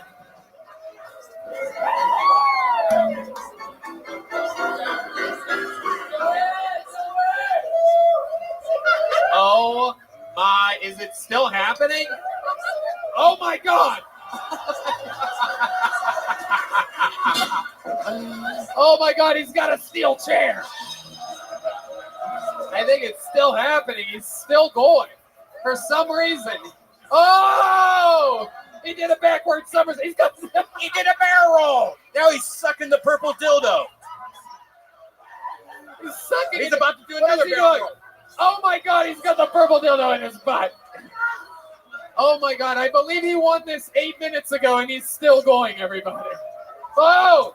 Whoa, Joel, no! No, Joel! What are you doing? Watch that thing behind you. What are you doing? What's he doing? No! Watch that branch thing. Oh my God. Oh my God. Please don't break that thing behind you. Oh my God. Oh my God. Oh my God. Oh Jesus. Get the fuck out of here, loser! Oh God, he's got the apple cider vinegar. He's chugging. No, don't do that to him. Oh my God. Oh my God. Oh my God. Fuck your dreams. Fuck your daughter. Fuck your stupid hemp. Bullshit, I hate you. Go die. I am the king. Get the fuck off my stage. Oh, wait a second. Wait. Oh, Jesus. Okay, I have to ask by rule, everybody. I have to ask the question. Wow. What do you guys think about that? Huh? Is that exciting at all? Jesus, this guy climbed on both of these what appear to be about at least 6 feet high speakers. Ladies and gentlemen, how many of you have Josh winning that one, huh? Wow. How many of you have Joel Jimenez winning?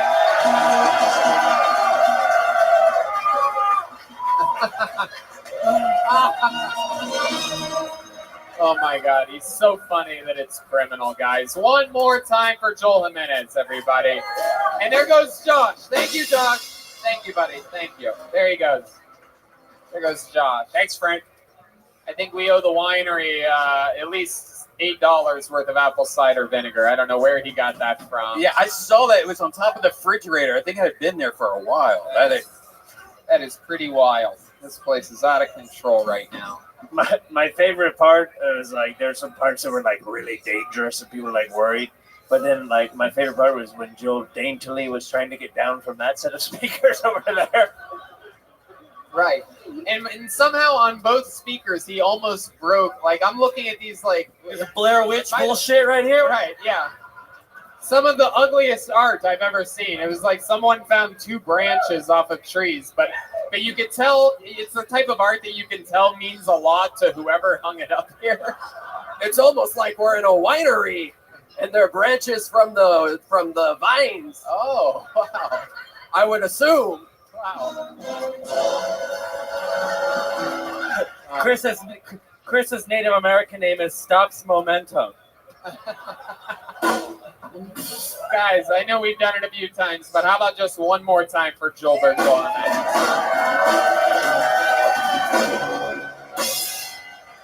You guys get to see what it's like live in Ventura, California. That's what it's like. Every time, that's what it's like. It seems like the one guy has a chance, and then all of a sudden Joel comes in and chugs apple cider vinegar. No, Joel, don't. All right. I wanted to jump down, not daintily. Sorry. No. That you see that speaker's halfway on the thing that it's under. I did notice that midway. Okay, this is a weird name. IT? Is IT here? Oh, here we go. IT, everybody. Make some noise for IT.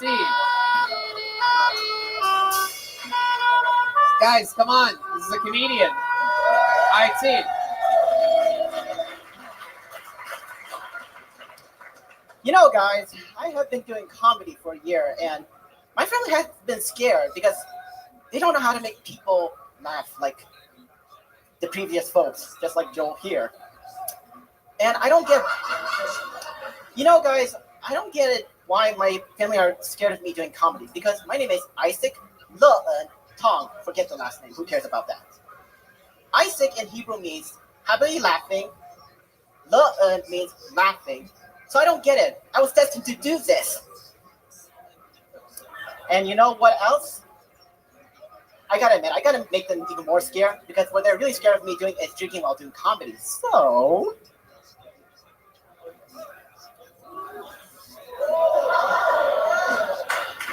guys, don't give me an applause for the drinking, but to scare my parents. Thank you. Wow. Fuck yeah. Welcome, welcome. IT. Hell yeah, you fucking hate your parents, huh? Listen, the more closer I am to people, the more I make fun of them and troll them. Wow. What does that mean exactly? It means great dishonor.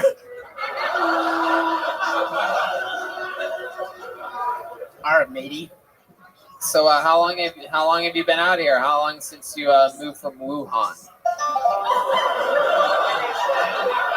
Just kidding, IT. Were you born and raised here in Ventura? No, I was raised in San Jose, but I go to UCSB, and I heard this place was here. Talk right into the tip of the microphone. Okay.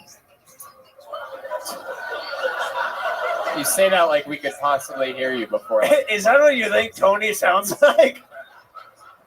Yes, it's me, Tony. Where is she? Why so serious? Go ahead. Come on. Stick with me here. Stick with me here, IT. You can do this. Stick. Very good. Okay, I'm actually from San Jose, and I go to UCSB. What are you studying at UCSB? Culture and anthropology and psychology. Wow, that's a lot. What are you going to do with that? What's your big plan? Well, I kind of want to study how society develops, but I also want to know how society will affect a particular person. Oh. Like myself. Right. What's your story, man? You seem like you're a little bit of everything, huh? According to my friends, I'm a walking meme. Yeah. Wow. Let's see. Look at this. What is that? What does this all mean? He's wearing a second shirt as a scarf. That is interesting. That is Thank you. very bizarre. You look like you just got raped by the Duke lacrosse team. That works if you know Duke. It was raped all against me. I'm in prison. Oh boy. I think you. All right. So, what's the deal? He looks like Asian wears Waldo. What do you mean, what's the deal? Like, what's your story? What do you like to do for fun? How old are you? I'm going to be 24. Oh. I don't like to say I'm 23. I'm going to be 24. Okay, sure. There you go. You Asians and your numbers. You sure are. No, it's not just 23, bad lucky number. 24, very lucky. I am a lucky 24. It's not. I never liked a 23. My grandmother died on the 23 day. 24, very good. You know why? It's because it's a Chinese zodiac. Every 12 years, it's a person's year. I always say the Chinese zodiac, same thing. You're adorable, dude. I look at a lot of more zodiacs because I just also found out I'm a Cancer. Oh, you are? Yeah. What kind? Testicular?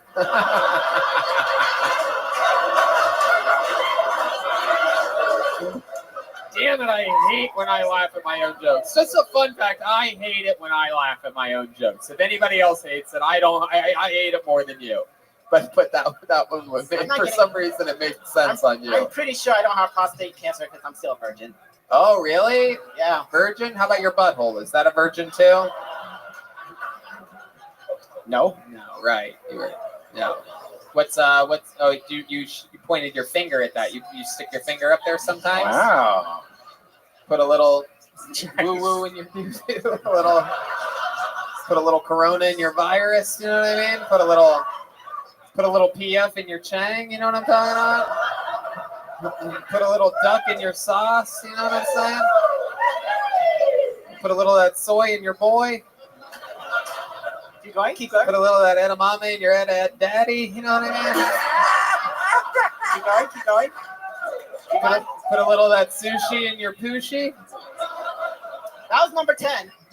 Oh, okay. Put a little of that walk in your crock. No, you're stretching out. I got you all excited here.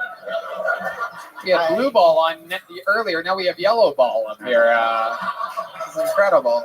I like to go to the gym a lot. You do? Yeah. Yeah, you look very egg foo young. All right, I can't stop myself now. I have all these Chinese references in my head. Put a little Asian me up. I'm Asian. Yeah. I saw Joel doing everything. I wasn't impressed by any of it. Do you play drums? Huh? Do you play drums? No, not that part. And shut the fuck up. Oh, no, I get it. You said not that part like with the purple dildo. You think you could do better with the purple dildo? Do we have it somewhere? Oh, it's on the ground? Oh, yeah, he likes it dirty, this fucking guy. Look at this. This is actually how the coronavirus started. Oh, Jesus. What's going on here? What? It's pointing north. He's cosplaying as me. You think that's north? Jesus, you're going to school for 3 different things. We all know that's not north. That's up. You guys want to... It's pointing towards Jesus. I have a compass in my head. I always know what north is. What's the crazy? If you had that thing home alone with you tonight, what would you end up doing with this? What do you think? Would you end up selling it on eBay? I don't need it. Really? No, I don't need it to get turned on. Oh, what turns you on? Oh, that's a good question. Masturbation? Like, but what do you like to? That's actually the end result of being turned on. My question is, what? This is like a Tarantino film. We're seeing the end first. What turns me on? Coming.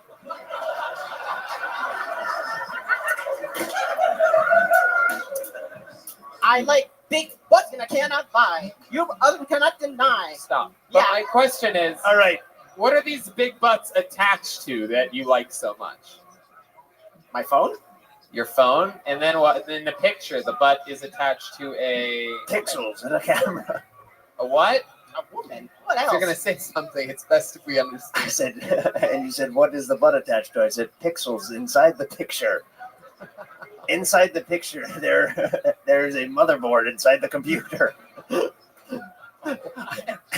Outside the motherboard is an AC power unit with an electrical current that runs. There's a Wi-Fi signal behind that broadcasts the picture to that. It was funny, halfway through that you remembered you were a pirate and started doing the voice again. I've been surfing the web. By the way, pirate, if you get lost at any point, just remember, north is that way. We've been going the wrong way the whole time. Set the sails up, gentlemen. God damn, IT, you're another one. We've had a couple interesting fucking interviewees up here tonight. My God. So yeah, let's you keep answering me in sort of code here. Like, if you had a dream partner, what would that partner look like? That's a good one.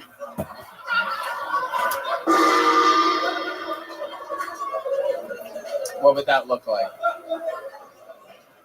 I like how he makes fun of you a little bit after every question that you ask, Tony. Okay, now I'll tell you. Yeah. Are you going to answer that? Now I will. Okay. It would have to be a woman who has very similar traits to my mother when it comes to nurturing. Like what? Like what? What type of traits does your mother have, other than being very disappointed? Well, No, I'm just kidding. Go ahead. Breastfeeding, autism, you know, the usual. why does everybody assume I have autism? Because look at you. Yeah, look at me. I'm And a listen meme. to you. Why does everybody think I have autism? If everybody thinks you have autism, you have autism. Listen, I don't care about. Did you breastfeed? Did you breastfeed when you were a baby? He puts the IT in autism. There is an I and a T in there. How can I breastfeed when I'm a baby? I was a baby.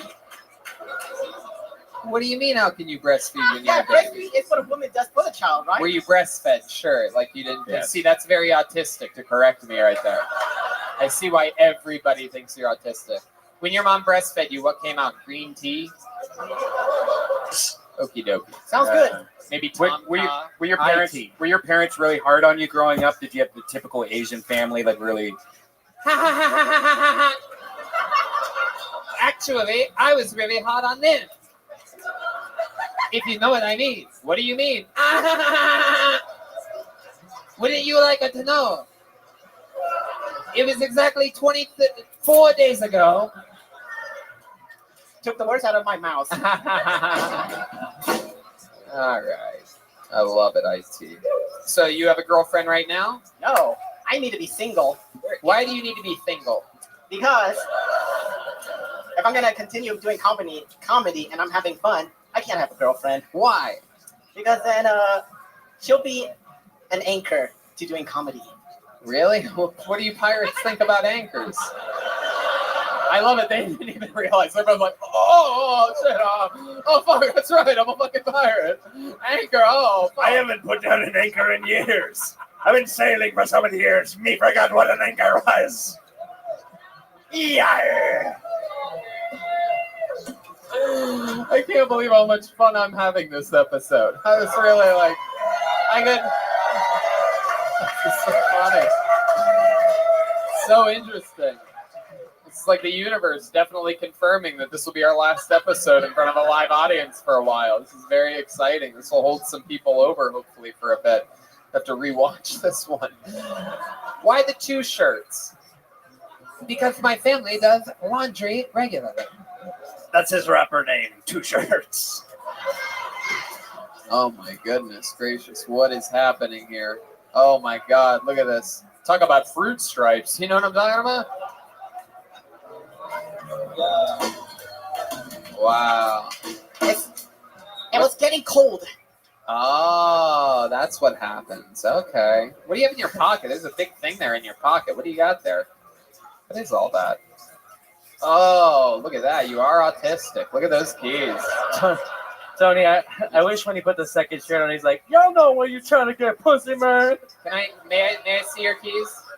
May I hold on to them? Can I just say, this is by far the most Asian key set I've ever seen. Oh, I thought that was dental floss. Those are, I thought it was a rabbit's foot. Yep.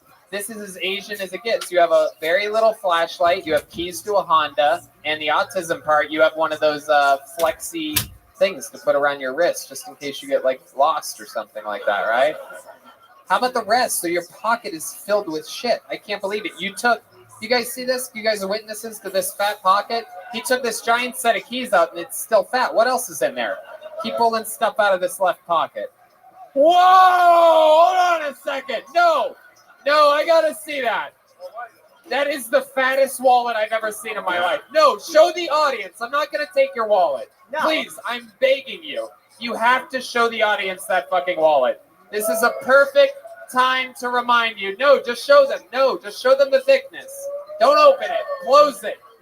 Take direction. Close it. Yes, look at that. Show them by angles. Turn it. Can you fucking believe that? That's about the size of a McDonald's cheeseburger, That is right? unbelievable. Yes, that's how Red Man measures things. Wow, look at that. That's about 16 McNuggets. It's like a Baconator breakfast. That's the first time IT has been ever told that he has something thick in his pocket.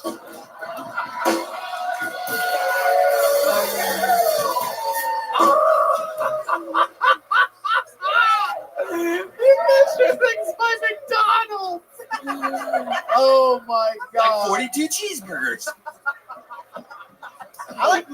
What the fuck, man? What's up with your wallet? We find out that that's how Brian measures wealth as well. Wow, you must have like 900 cheeseburgers in the bank. And what the fuck is in your back pocket that's so big? Whoa, what is It's a second wallet. Oh, it's a kid's glove. Oh, shit, dude. Did you get that from one of the girls that the cigarette guy hung out with? Wow, No, I bought it myself. What are you talking about? What are you talking about? You got some What do I fashion. talk about? What are you talking about? I don't take stuff from kids. I don't take stuff from kids either. Don't point at me and talk to me like that either. What the fuck is going You on? little son of a bitch. I don't think. All right. I'm sorry. He's been up here too long. These people are too interesting. Hey, before we end, Look at you! Look at the decider. Not only are you a parasite, you're also a host. It's funny on multiple levels. He's deciding how long Andy's from the movie Parasite. That was good. You're a nerd too. Yeah, thank you. I agree 1,000%. Can I ask a request? Can Joel do the most impressive acrobatics thing right now? I gotta see it. What do you mean, the most impressive acrobatics thing? You want to see him suck on the dildo again? We just had 20 minutes of Joel being all over the place. Hold on. I just want to see what he wants. Like, can he do a cartwheel? Or Shut the fuck up, lady. There's no way you're as interesting as IT, you angry bitch. We'll make you next. You want to go next, lady? You angry? Did you sign up? What's your name?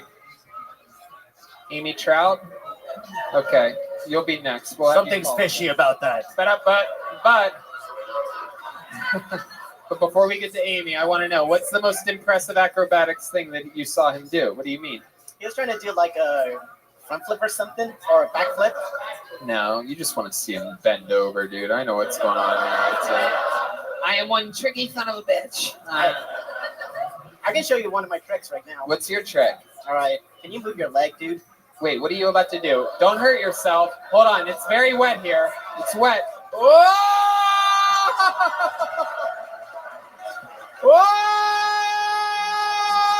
Whoa! You gotta go back. You guys are gonna have a battle. We're having a breakdance battle right now.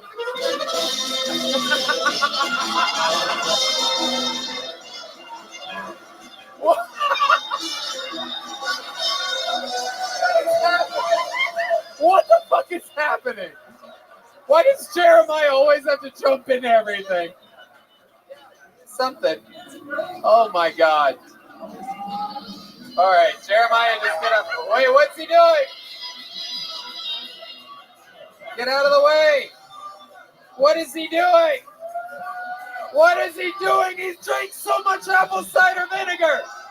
Spot him. Ah!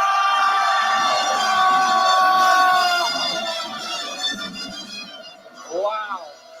Whoa! What are you going to do? How do you even compete with that?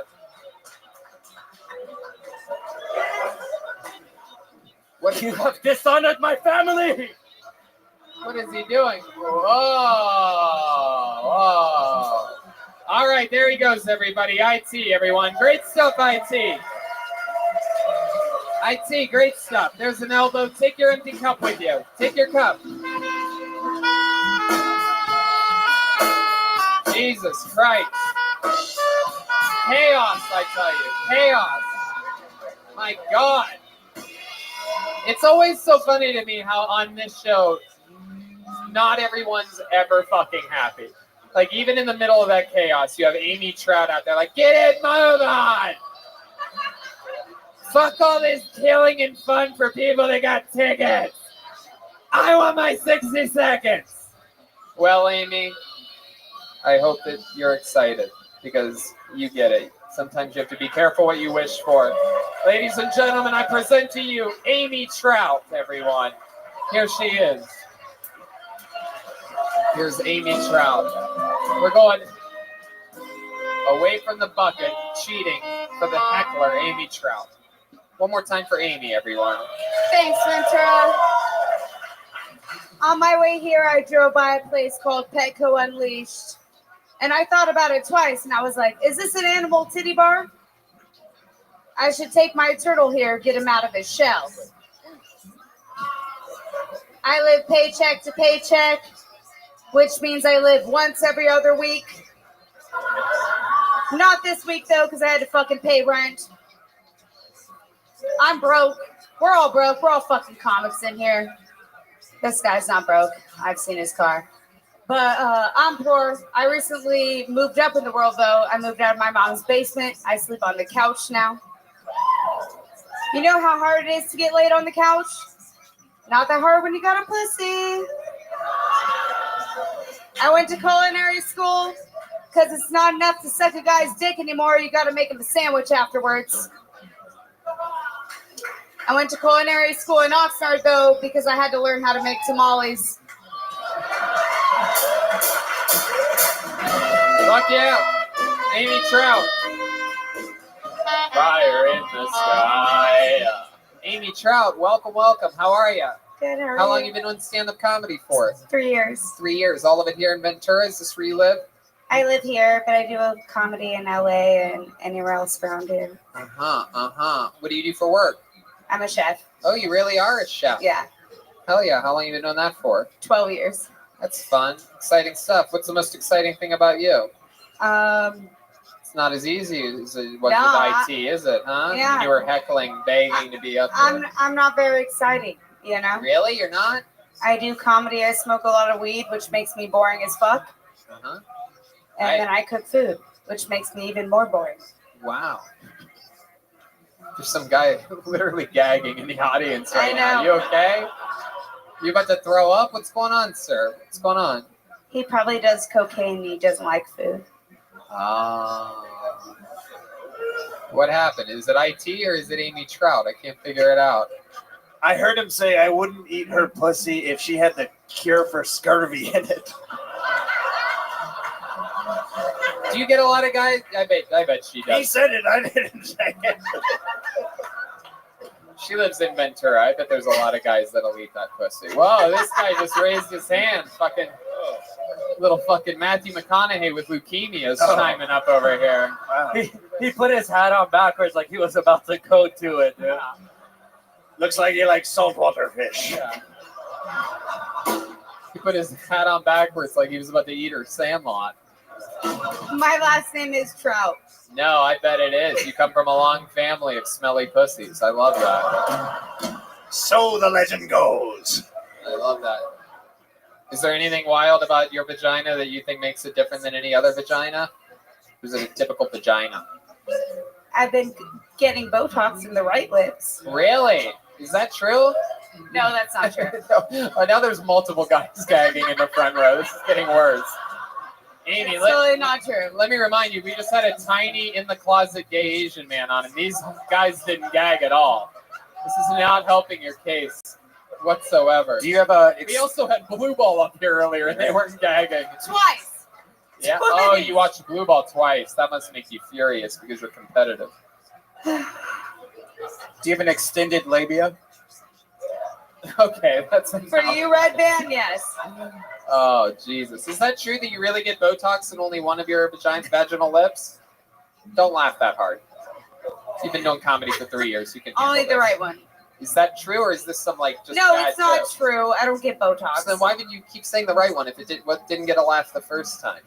Like, why would you say it again? I'm just curious. Ninth I'm time's a hoping it's charm. the right We all answer know the that. second time. I don't know. I don't know what's going on here. There she goes, Amy Trout, everybody. Amy Trout. She wanted 60 seconds. She got it.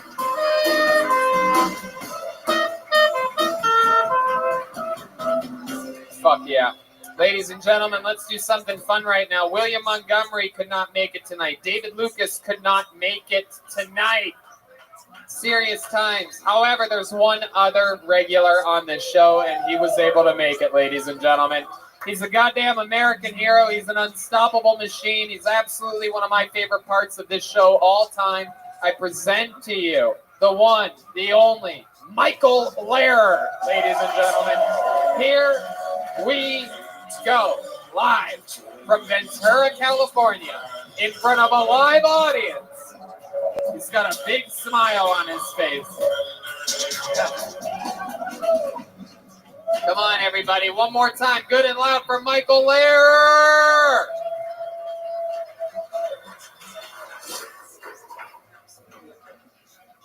I was telling my doctor that my condition makes it feel like gravity is on a stereo speaker dial, and it keeps getting turned up little by little. And she said, well, that's a really poignant way to put it. And I was really taken aback. And I said, thanks for the poetry lesson, bitch. Now fixation! I got trapped in the sweater today. The only way to escape was make it a sweater fest. Was that the sound? Michael Lehrer, everybody. Beautiful. A little bit of a different style on this one. A little bit long form with one big boom at the end. I fucking love it, Michael Lehrer. Yeah, always keep these peasants guessing. You're goddamn right, you did. Y'all think you can put me in a box. I guarantee you cannot. That's right. Absolutely. I mean, at least maybe in a couple of years or something like that. But if you fold me gently.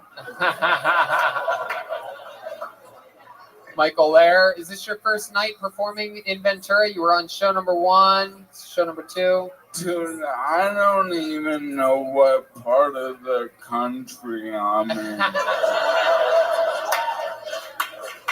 They let Michael get into one of the wine kegs earlier, and he actually was talking like me at the beginning of the night. And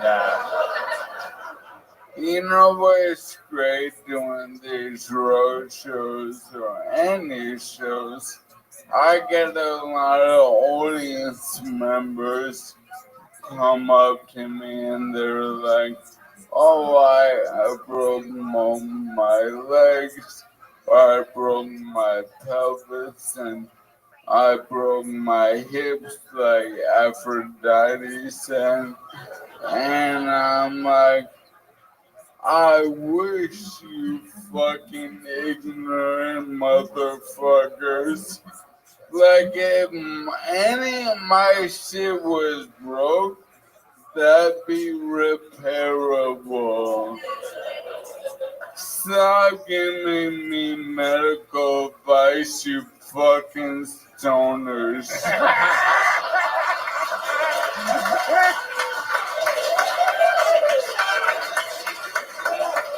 fuck yes, Michael Lehrer. You are unfucking stoppable. I just absolutely love you. What else is going on, Michael? Anything else? I love this. It's really fun. I'm selling a shitload of merch. Fuck yeah. MichaelLehrerComedy.com. Yeah, you have some cool t-shirts, man. I checked it out. That was awesome. Yeah, man.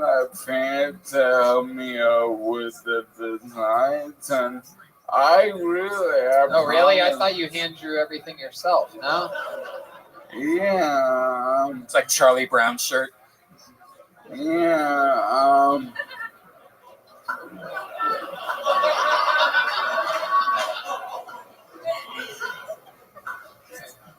I haven't signed my name since my son's 21st birthday card.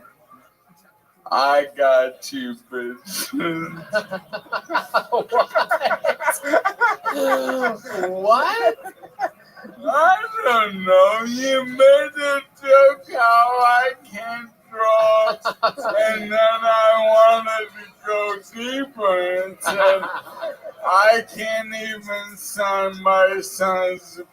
birthday card, but it's been a long night with a lot of wine. Oh, yeah, it has. Fuck yeah. Absolutely. Absolutely. We're sending Michael Lair is headed back home tonight. We're actually going to put him in one of the kegs and send him down the ocean. We're actually just going to drop him in there and. Hey, doing that down Niagara Falls made me this way. So maybe doing it back to LA will reverse the course. Come on, people. This is the real deal. Michael Lair, everybody.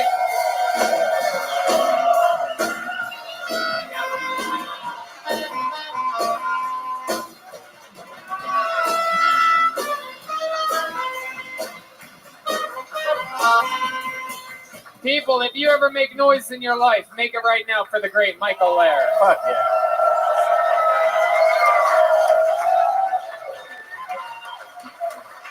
You guys think we should go to this bucket one more time, huh?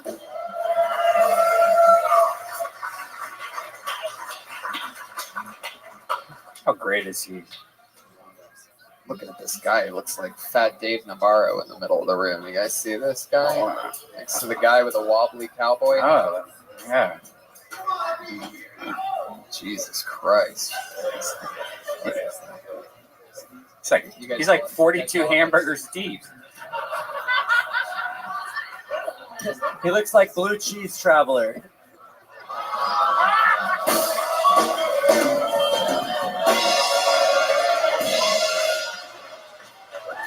That's literally the guy who booked the show here.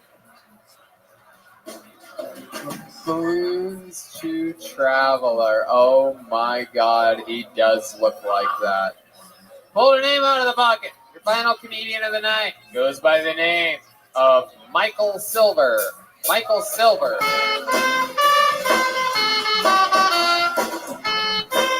Oh, we know this guy. Michael Silver, everybody. Come on, one more time for Michael. We got any Latinos? So I'm Latino. A lot of people that don't believe me. My coworker Rodrigo, for example. He's like, Mikey, you're not Latino. So I put on a wife beater and a flannel, then I stab him. You guys ever think at abortion clinics, is the receptionist allowed to have photos of her children? You know? Just like up front. Better yet, I wonder if there's like a bring your kids to work day at abortion clinics. I feel like that'd be a little bit inappropriate. I don't know.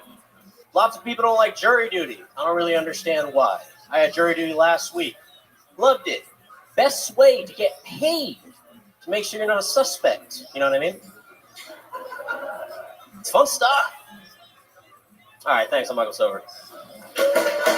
There you go. 56 seconds from Michael Silver. You've been on this show a few times down in beautiful Los Angeles, California at the Comedy Store, including this past Monday, correct? Yes, sir. Heck yeah. And here you are again. Is this where you live? No, I actually drove from Big Bear today. Oh, wow. Yeah, it's been a long day. My goodness. Hell yeah, guys. Absolutely. It's so crazy that Goldilocks would drive all the way from a Big Bear to be here. Yeah, it was an interesting day, man. I'm mixing up two nursery rhymes there or something.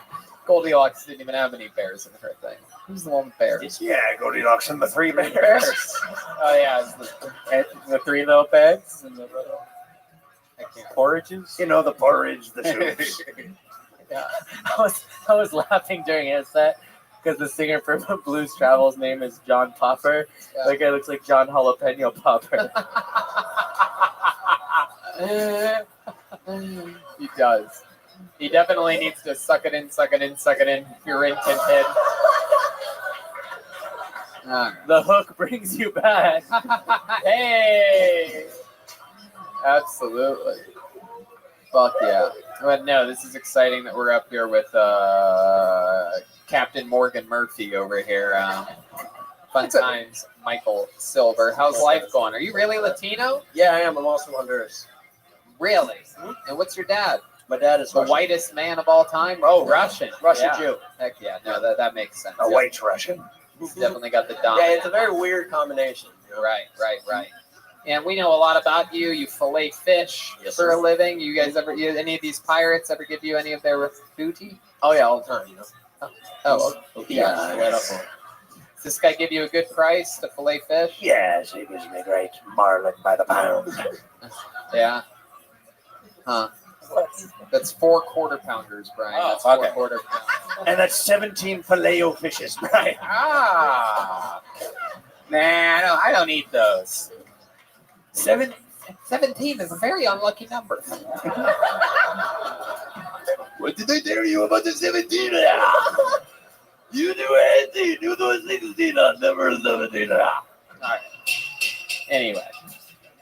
Yeah, I mean, you've been on this show a bunch, Michael. You just got up on it again. How did it feel? I'm gonna be honest with you. It was crazy to me that you did that Latino joke, and then I was just like, ugh, sort of, to be honest with you, because it was just like sort of. It really didn't have anything that smart to it. It was just sort of racist, and then you follow it up with that. What do you mean that Tony is just a racist? Right? No, that's different.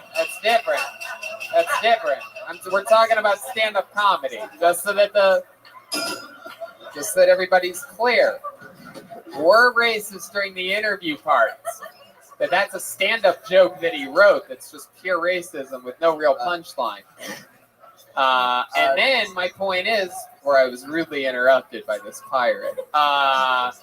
And then in the second position, you had this brilliant joke about having a picture of your kids allowed at an abortion clinic, which I thought was absolutely, even though it's a short little joke, I thought it was absolutely brilliant and hilarious.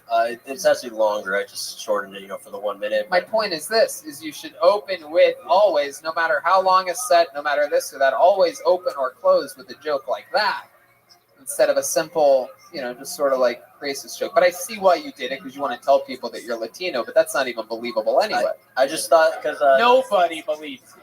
Nobody. I know what you mean, honestly. Nobody, including a DNA test. You would find out your mom cheated on her. Yeah, no doubt. No, just been sure. I thought there'd be more Hispanic. Wait, no, I guess your mom. Yeah, that didn't make any sense. Even Donald Trump would be like, no, he's fine. Yeah, he's good. All right, Michael Silver, you got up on Monday. You got up here. We're gonna get one more person out of this bucket. There goes Michael Silver. See, not all interviews have to be 16 minutes long.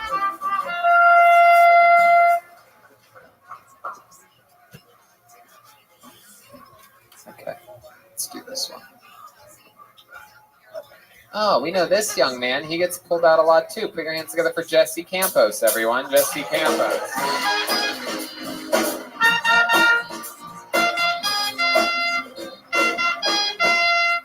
Yeah, thank you very much, guys. How we doing? All right, metal. So I have a lot of tattoos. I get a question very often, do you have any tattoos that you regret? And I have one tattoo that I regret. I have it on my wrist. I got it when I was 18. It says, straight edge till death. Meaning I'm against drugs and alcohol, and then I turned 21. So that's what I have to deal with. Yeah, I used to be straight edge. Being straight edge, it made me very naive. As an adult, I'm very naive with things. I just found out that song, Mary Jane by Rick James? I just found out it's about marijuana. This whole time I thought it was about the perspective of Spider-Man. It's not. And also, I recently saw 2 guys go into a public restroom together. They went into a stall together, and I thought, oh, they're going to suck dick. That's what I thought. And I was driving home. I'm like, oh, they were doing cocaine. And I remember this guy looked at me. He's like, hey, you cool? And I was like, yeah, man, pro-gay, suck your dick. And then I went home. All right, thanks, guys. Fuck yeah. Hell yeah. Jesse Campos. Fuck yeah. This is what it would be like if John Oliver didn't have a father to help raise him. Jesse, you've been Juan Oliver. You've been on the show a bunch of times. Welcome back. Anything in your normal life changed since the last time we talked to you? Last time I got up, almost a year ago. Yeah. So yeah, a lot of things have changed. Like what? I got a gym membership. Oh, yeah, wow. Yeah, I've been going for I think 8 months Women's now. gym, curves? Yeah, totally. No, it's 20-hour fitness, 24-hour. 20-hour fitness. No, actually, You gotta hate that place. They the one in close. Ventura actually closes at 12 and opens at 4 a.m. Oh wow. Yeah. Do they call it a 20-hour fitness? No, it's just 24. It's been recent. But you call it 20-hour fitness. Yeah. Because you know the actual hours. Yeah. Wow, that's incredible. Got a gym membership. What else? What else? I just got a full-time job. Oh yeah, doing what? I assemble cables now. Oh. Yeah, like I crimp them, I assemble them, just put them together. You just crimp. That's all it does, right? Yeah, like I just step on a pedal and then it does it itself. I'm just there. Yeah. Wow, look at you. Yeah. Stepping on pedals. Yep. Bending cables. Crimping. And going to the gym where you can do both of those things. Yeah. Very interesting, Jesse. What else? I've been going to a lot of concerts lately. A lot of ones I bought for the future, they just got canceled because of the coronavirus. Everything's canceled. Yeah, so I'm pretty bummed out about that. I was like getting a lot of emails today, so I wasn't pretty happy about that. Been getting a lot of emails. How about she-mails? Getting a lot of she-mails? Nope, not yet. And then just. I'll tell you what, Jesse, you've been on the show a bunch in LA. So was Michael Stillberg. There's just something about ending a road episode with someone that gets up in LA a lot that I just don't like. So I'm going to get you out of here. There goes Jesse Campos, everyone. You know what? Let's have some real fun. I happened to talk to that blues traveler looking guy before the show. He said that he does stand up. Guys, let's finish the show. Let's have some, make some noise for John Popper from Blues Chews Traveler, everybody.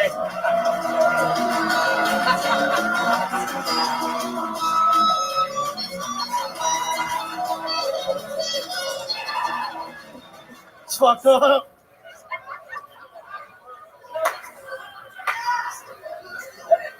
Oh my God. Hey, before we start this time, just real quick. Hey, thank you guys for being here. Thank you. So, all right, got it. Hey, come on, it's been all night. I got it. Okay. I have to move back in with my parents. I swear to God, it's a true thing. And it's kind of sucks because the last time I lived there, something happened with me and my dad. And I don't know if I can see him again. My dad's from Chile, and he loves soccer very much. And Chile was playing in the American Cup a few years ago, so he stayed home from work. And I was unemployed, so I woke up and I shared a wall with him because he was watching the game in the living room. And I woke up horny as shit, as I do, and so I'm doing my thing. And when we all come, you hit that point of no return, where you're gonna come no matter what happens. If you got 5 seconds. Shut up. So I hit my point. It's already hard because I can hear my dad. Not like that. Oh shit. So I'm hitting my point of no return, and then my dad's team starts to get to the point of no return. So I'm like, oh shit. And my dad's like, oh yes. I'm like, oh fuck, no. My dad, Dad, no. He's like, Camilo, go! You did this, Tony. Look at you.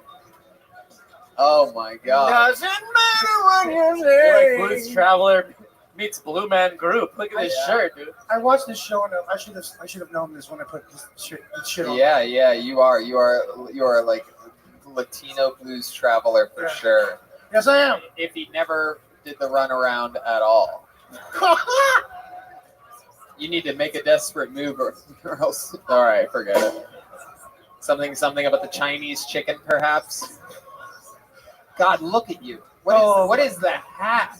Oh, I know. Oh. You look like the Undertaker. Thank you, Tony Hinchcliffe. My goodness gracious. Something Lord, like- do you eat anything other than churros? You look like you only eat churros. I did this to myself. All right, keep it coming. Just, I can handle it. He looks like he's looking for the nearest McDonald's, Raiders of the Lost Arch.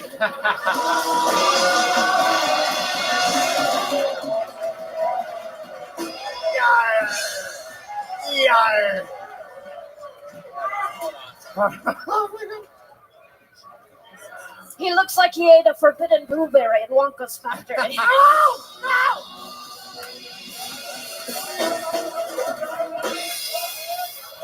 Crowd's into it. It has begun. He looks like Zorro just let himself go. Yeah, Snorro. Chorro. Holy shit! I fell through the floor. It is incredible. I'll work out tomorrow. It's incredible. I never thought I'd get to meet the Sbarro Pizza Man, but my God, it is. It's like if the Undertaker only did Tombstone pizzas. Oh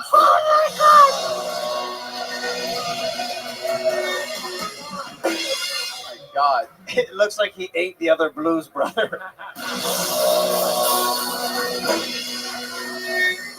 He looks like if John Candy only ate candy. Wow. No, but seriously, we shouldn't make fun of transgender Lizzo like this. This is incredible. My goodness gracious! Wow. For a second, when I called him up here, I thought somebody just rolled an empty wine keg on stage. But wow. So what do you like to eat? Wait. First of all, what's your name?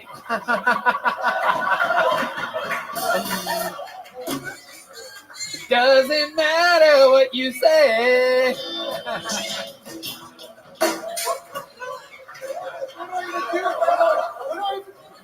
What's your name? Camilo. Camilo. Jesus Christ. Camilo and Stitch. Oh my God. So how? This is very exciting. Ralphie DeMayo is here, everybody. Ralphie Mayo? DeMayo? I can't remember. Yeah. All right. What do you eat?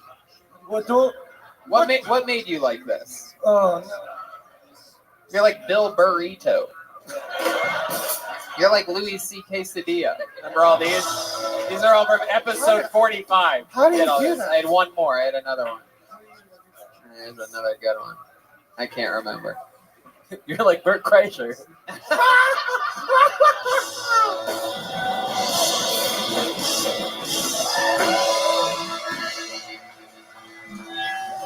This is from the hit podcast, Two Bears, One Concave. My goodness gracious, look at you, you giant blue fuck. I mean, my God, I've never seen anything like this. No. You look like you just ate a Best Buy.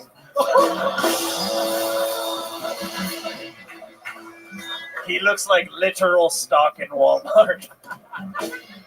What's happening here? Wow. All right. A stranger just put a gross hat on Jeremiah. There you go.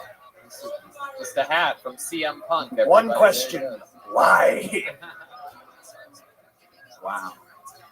My goodness. I don't know what's going on here. I might kill that guy. Yeah, that's a good one. That is a good one, sir. But I would go with Blue Cheese Traveler, right? That still works. You could still do that. Are you taking a selfie right No, now? I'm taking pictures of them. I'm really happy to be up here. And Are you? yeah. What are you going to eat after this? Probably outside here. The food truck's probably still open. Everyone should go out there after the show. You're gonna eat the food truck? Absolutely.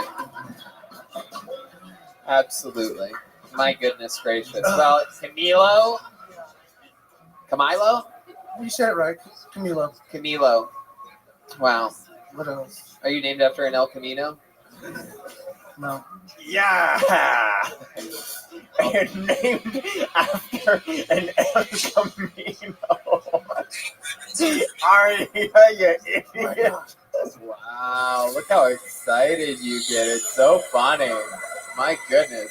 I could do that 8 times an episode for you. But you got me love there, didn't you? Wow, there's a deep inner anger in you, Jeremiah. I love it. I like to watch it grow. This is pure joy. I don't know what deep anger you're talking about. Okie dokie, Jeremiah. King of momentum over here. Very good. So Camilo actually was. What were you? How did we get here? You booked us. Is that right? Yeah, I did. You're the one that booked us at a winery where the staff talks at full volume level throughout both entire shows. It's incredible. You could tell they're really used to live music here, not really comedy, but it was good. We got through it, right? Did you guys have fun here tonight? There he goes, Camilo, everybody. Camilo. How exciting. His hat wasn't always bent like that. He just rolled over on it while sleeping one night. Look at that fucking thing. My God. Guys, we did it. Perhaps our last Kill Tony in front of a live audience for up to weeks, perhaps months, maybe even ever. There is a slight chance that this could be the last ever in front of a live audience Kill Tony, technically. Who knows? There's no cure yet. And the coronavirus is taking over live shows. Everything's being canceled. NBA, March Madness, WrestleMania. We're watching it all happen in the past. Yesterday was the day that Tom Hanks got diagnosed with coronavirus. A guy that's had AIDS in 2 different movies got coronavirus. The real deal. Philadelphia and Forrest Gump. And here he is now with coronavirus. Could die at any given moment. In fact, we actually did. We didn't want to tell you during the episode. We found out Tom Hanks died tonight, everybody. So, R.I.P. Tom Hanks. I already wrote a tweet about it. I'm kidding. All right. Just kidding, guys. Did you guys have fun tonight? There you go. Make some noise for my boy, the son of an El Camino, Jeremiah Watkins, everybody.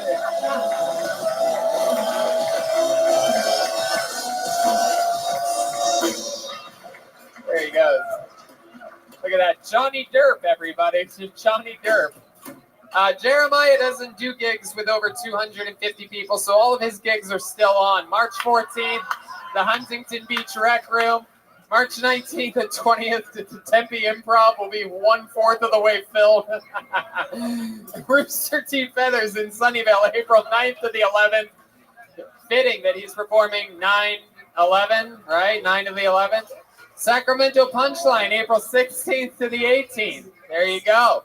Sacramento, another place where Jeremiah has a real following in Sacramento. His market, Sacramento, Sunnyvale, Tempe, and Huntington Beach. White people, everybody, white people. Come on, seriously, make some noise for Jeremiah Watkins, everybody. We joke around, people. Jeremiah and I have traveled the fucking world multiple times together. More than I traveled with any of these guys, Jeremiah and I. So we're sick of each other. Go ahead, Jeremiah. I've got these milkman shirts in the lobby. If you'd like to grab one before I can never sell them in public again. They'll be right out in the lobby. And Jeremiah stand up on social media, so you probably won't be able to see me live ever again. And also youtube.com/Jeremiah Watkins. And also I want to sincerely send my love and thank you to Tony Hinchcliffe and Brian Redband for providing us with the opportunity and the playground for what this show is and bring us up to Ventura tonight on coronavirus holiday. All right. Guys, the newest member of the band, the first full-time female member of the band, Jet Ski Johnson, everybody!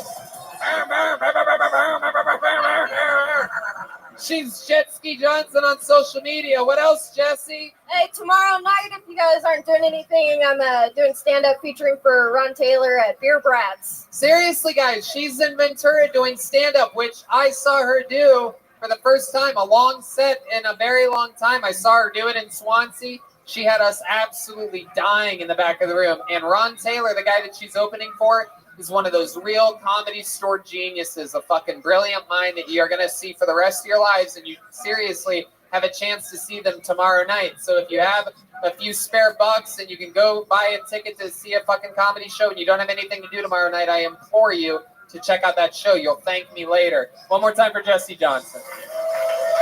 Hey, you know what I forgot to do? I forgot to check in with that drawing from the great Ryan J. Ebo. Look what he did. While you all sat there doing nothing, he drew that.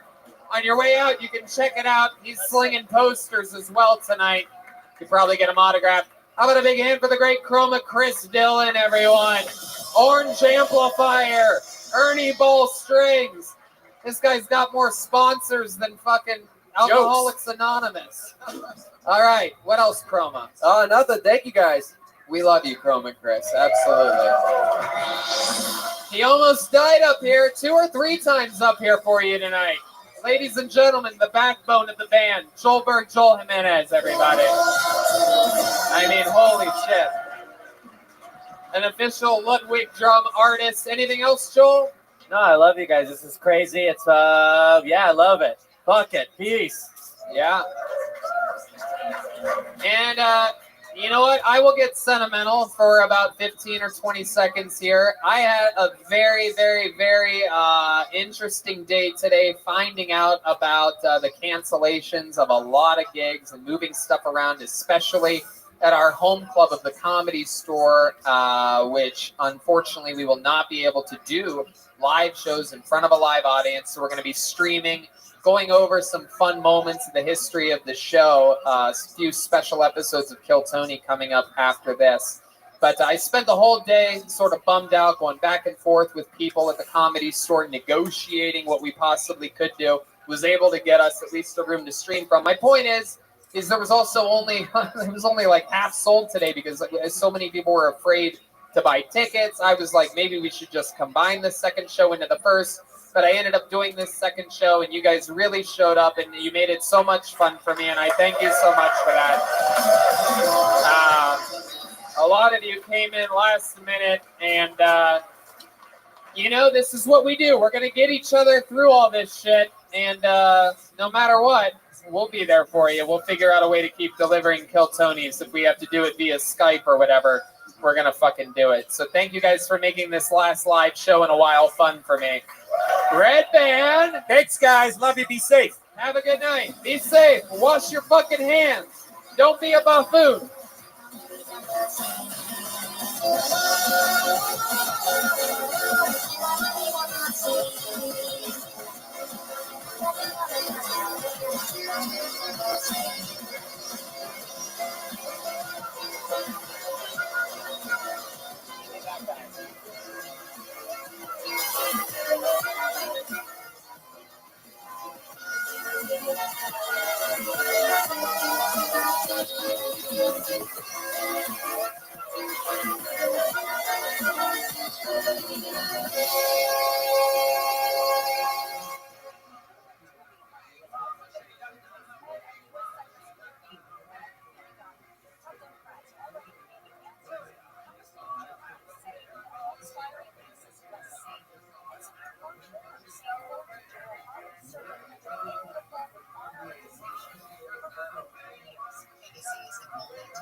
Hey, this is Red Band coming to you live from the world famous Ice House for a brand new episode of Kill Tony. Give it up for Tony Hinchcliffe.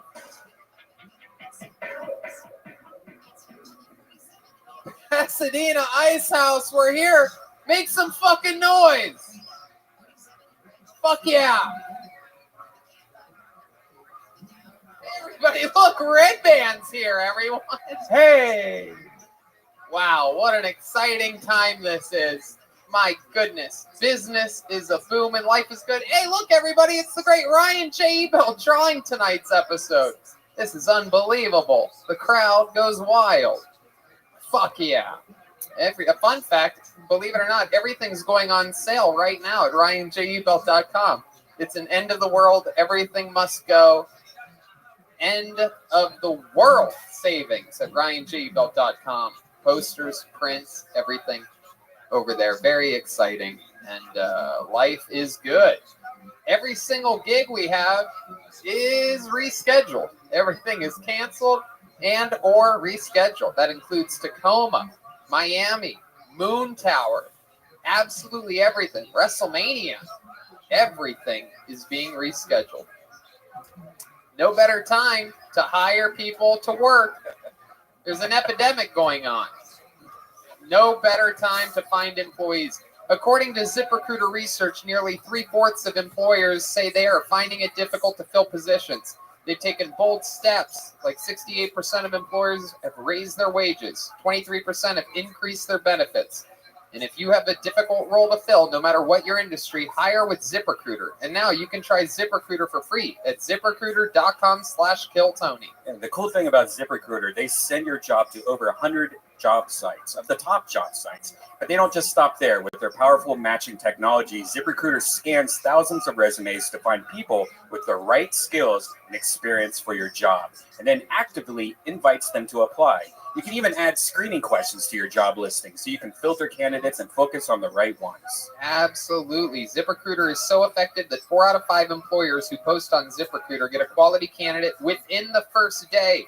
So try ZipRecruiter for free. Our listeners can go to ZipRecruiter.com/KillTony. That's ZipRecruiter.com/KILLTONY. I'm sure you're looking for new employees right now. Go to ZipRecruiter.com/KillTony. ZipRecruiter, the smartest way to hire. Yeah. Clearly, there's an epidemic going on, people. The coronavirus is gripping the globe. Gripping the globe. That's what they say. Gripping the globe. And it's a really big deal. We clearly have no guest on tonight's episode. As with all road episodes, we go guestless. Tonight, we've also gone audienceless.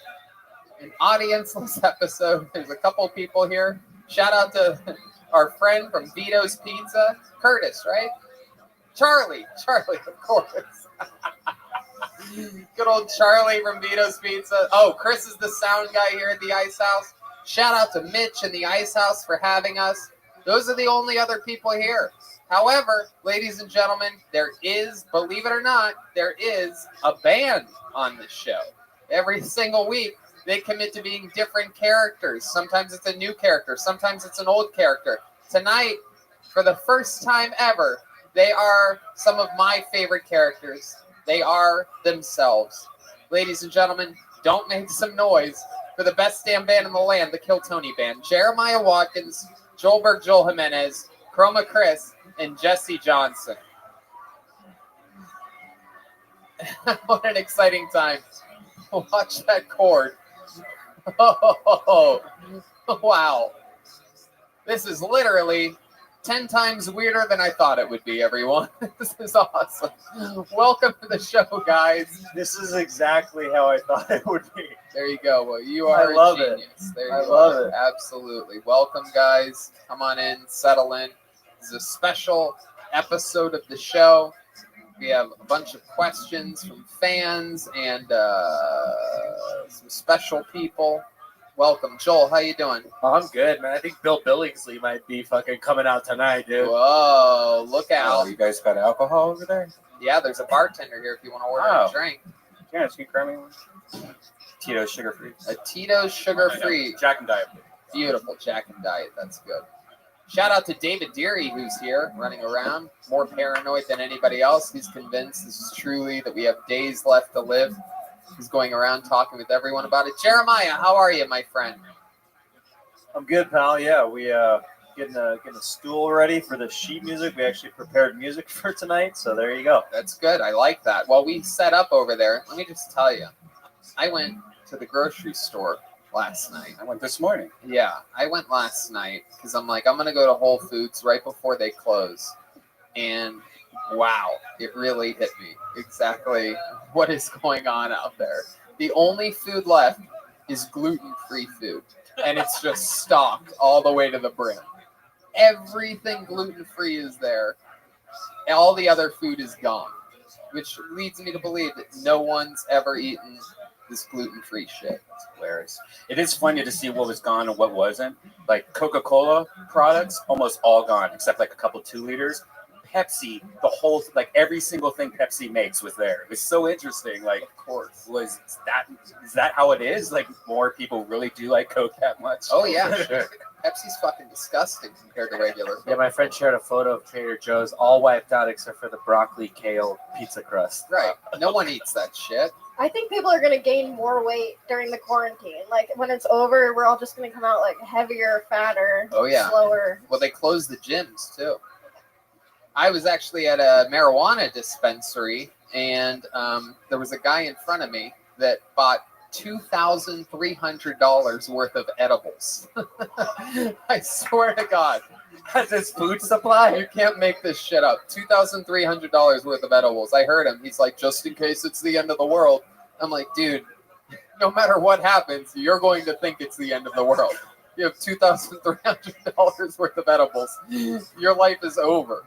Do you guys have toilet paper? Like, were you lucky enough to have already Dude, I'll use a towel or toilet paper is the last There you thing. go. I That's give as up. Mexican as it gets, Yeah. right there. Just confirming. Viva la Mexico, right there. Yeah, I think white people invented that though. Hey, Like oh, Amish people would use like the community cloth and like all. Hey, this yo, shit. I'll use my hand and I'll use a corn tortilla, dog. I'll just wait for it to dry and fall off. Oh, Red Band. No run. You're not allowed to run your closer here on. Thank you. Good night. all of a sudden, a crowd appears. They crowd surf Red Band out of here like a god. Crowd surf. More like crowd submarine. He's sinking to the bottom. Chroma, how are you through all this? Good. I'm just waiting for when Trump's gonna start just passing out the toilet paper, kind of like he was like just shooting hoops with the paper towels back in the day. Wow, that's a super wait topical for it. reference. Do it again. Do another joke. You want me to do another one? Yeah, this is my new favorite tradition. Just squeezing you for material. Come on, do another one. You got one. What else are you waiting for? Don't help him. Come on. I didn't System of prepare an for idiot. this.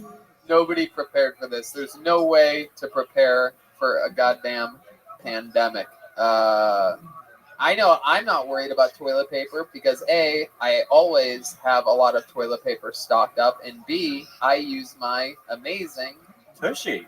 Yeah, That's Tushy. right. I use the promo code KillTony, and I spray my ass royally clean. What's funny is if you go to mytushy.com/killtony, it says Tony just killed 10% off your order. Goddamn right. It should say Tony sprayed 10% off. Can we get a few of those for the band? I just got the My Tushy Ottoman that you could also save 10% off. It's kind of like their version of, I guess I shouldn't say the name. Dude, of I it, just but- got the My Tushy Lazy Boy, and it's pretty sick. There you go. I just got the My Tushy butt plug. It feels great. Wow.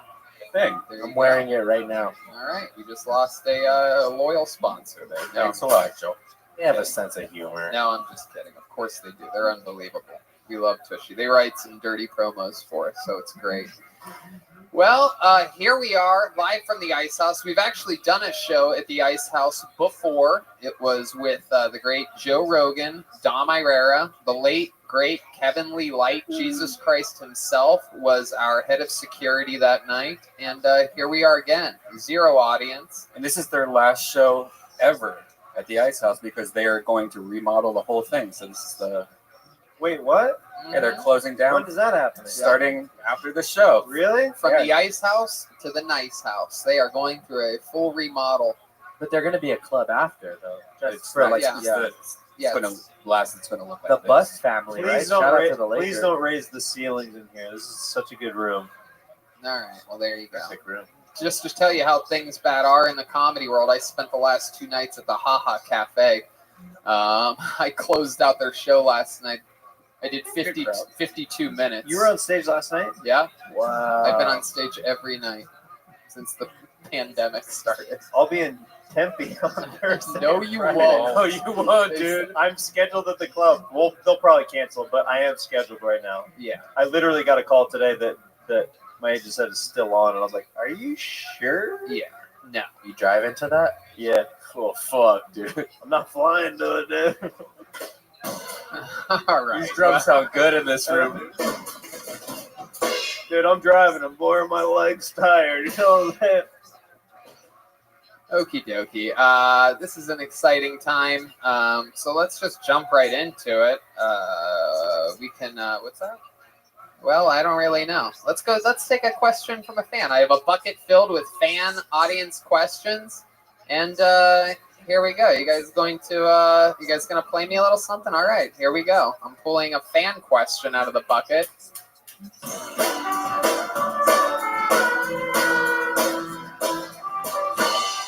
Oh my God, that's a pro wrestling question, Janice. Let a pro wrestling question get in there. My favorite AEW and WWE wrestlers would be Cody Rhodes and Bray Wyatt. That's an easy one. Chroma Chris. Ooh, let's get started with a bang. Chroma Chris, how long have you been playing the guitar, and also your favorite song to play? Put your mouth right up to that microphone and tell these people. For him. Not even the microphone. Right next to it. I've been playing for, I would say, maybe 20 years. Started when I was 16. I don't know. That's the math. Favorite song to play? All right. Come on. I just kind of play my own songs. I just like kind of jamming to whatever we're going to be playing for, next Monday or getting ready for shows. You ever play a song to serenade a girl or anything like that? Like if you're trying to get laid or something, what's your go-to if you pick up your guitar and you have one song to play to try to get a lady interested in you? When you're done doing your wacky Trump paper towel jokes and it seems to not be working. She's like, come on, can you play me a song on the guitar? Yeah, maybe I'm trying to pull one out of the top of my head. We'll go with Stand By Me. Whoa, that's a good serenade so one, sexy. Right? That's a good one. Ladies. There you go. All right, we get it. And the line is going. All right. Okay. Another fun thing that we have here are some questions from some of our favorite comedian guests of the past. Surprise, surprise.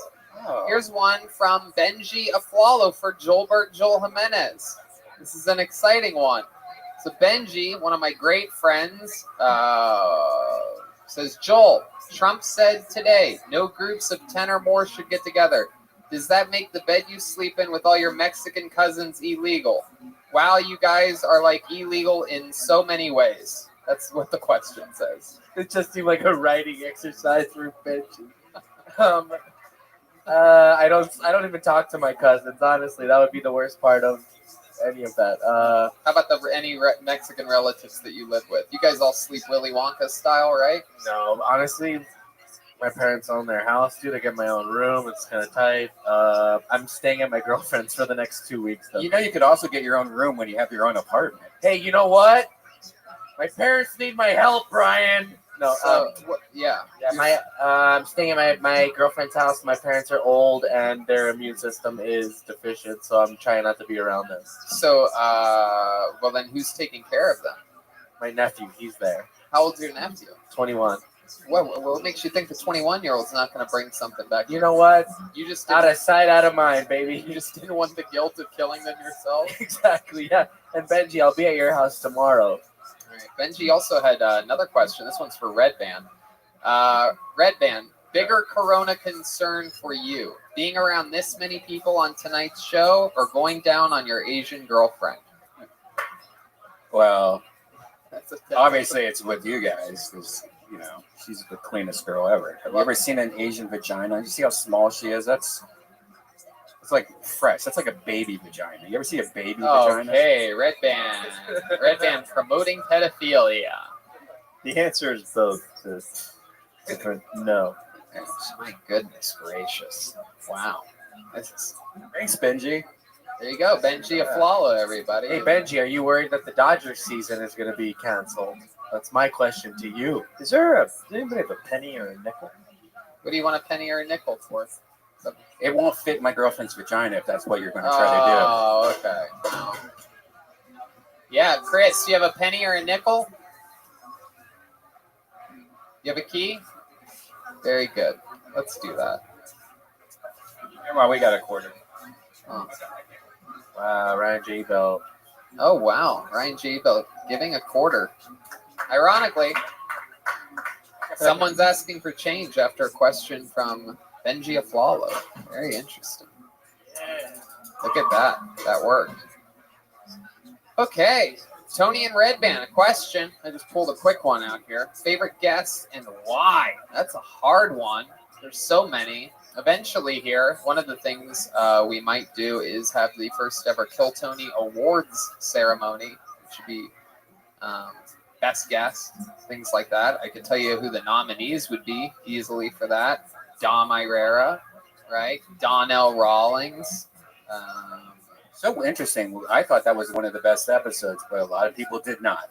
Well, Yeah, they're dumb. when you say people, are you talking about people on the internet? Yeah. Oh, yes. Bunch of Those racist people. Yeah, I saw that. I'm like, what are you talking about? I think, well, I have to say this, but I think Joe Rogan's obviously one of my favorites every time he's on. And, I really wish we would have Joey Diaz on. That's one person that I wish we've we had Joey Diaz on again. once. I mean, Yeah, it's been good. Ron White, Doug always Benson. good. Kirk Fox, the Sklar brothers, a lot of good ones out there. And they're all different as far as the why. I mean, Donnell just was absolutely aggressively hilarious throughout his episode. The Sklar brothers and Kirk Fox always give incredible, complex feedback for the comedians that come on stage. And, everybody's different in their own special way. Ron White's so relaxed and chill. There's so many reasons why. Rogan's always his mind's always blown at everything that's happening. It's always This show's illegal. right. It's always fun to just watch him have fun. How about you guys? You guys have any that stand out to you that we didn't mention? Favorite guest? Moshe Kasher is always awesome. Oh yes, of course, the great Moshe Kasher. Absolutely. Mm-hmm. That's it. Everyone else. I like Eric Griffin a lot. Here you go. A little. Did you say Ron White? Yep. Okay, that's mine. I like Bert. He adds a lot of energy to the show that I like when he's on. But yeah. I thought Whitney Cummings was really great. That was one of She was. because all the internet trolls were like thinking she was gonna be like a SJW type, and then they forget that she's like a comic. And she came on and was like it was really fun. Paulie. I like Paulie a lot because he's one of those guys who he would sprinkle in these really old stories, but then he'd also give advice every once in a while, but then he'd sit in the pocket and let the show kind of do what it does, and then he would like come in and be like a sniper every once in a while with like jokes, which I liked. I do miss having Brody on the show, though. He was always one of my yeah. favorites on the show in particular. Of course, one of the greatest guests of all time, without a doubt, the late, great Brody Stevens. I would love to hear his Corona jokes right now. I can't even imagine what they would be like. I heard Greg Fitzsimmons the other day, he was on one of the Rogan shows, and my God, he came out guns ablaze in 5, 6, 7 new minutes on coronavirus. It was just mind-boggling. I love Greg too. Yep.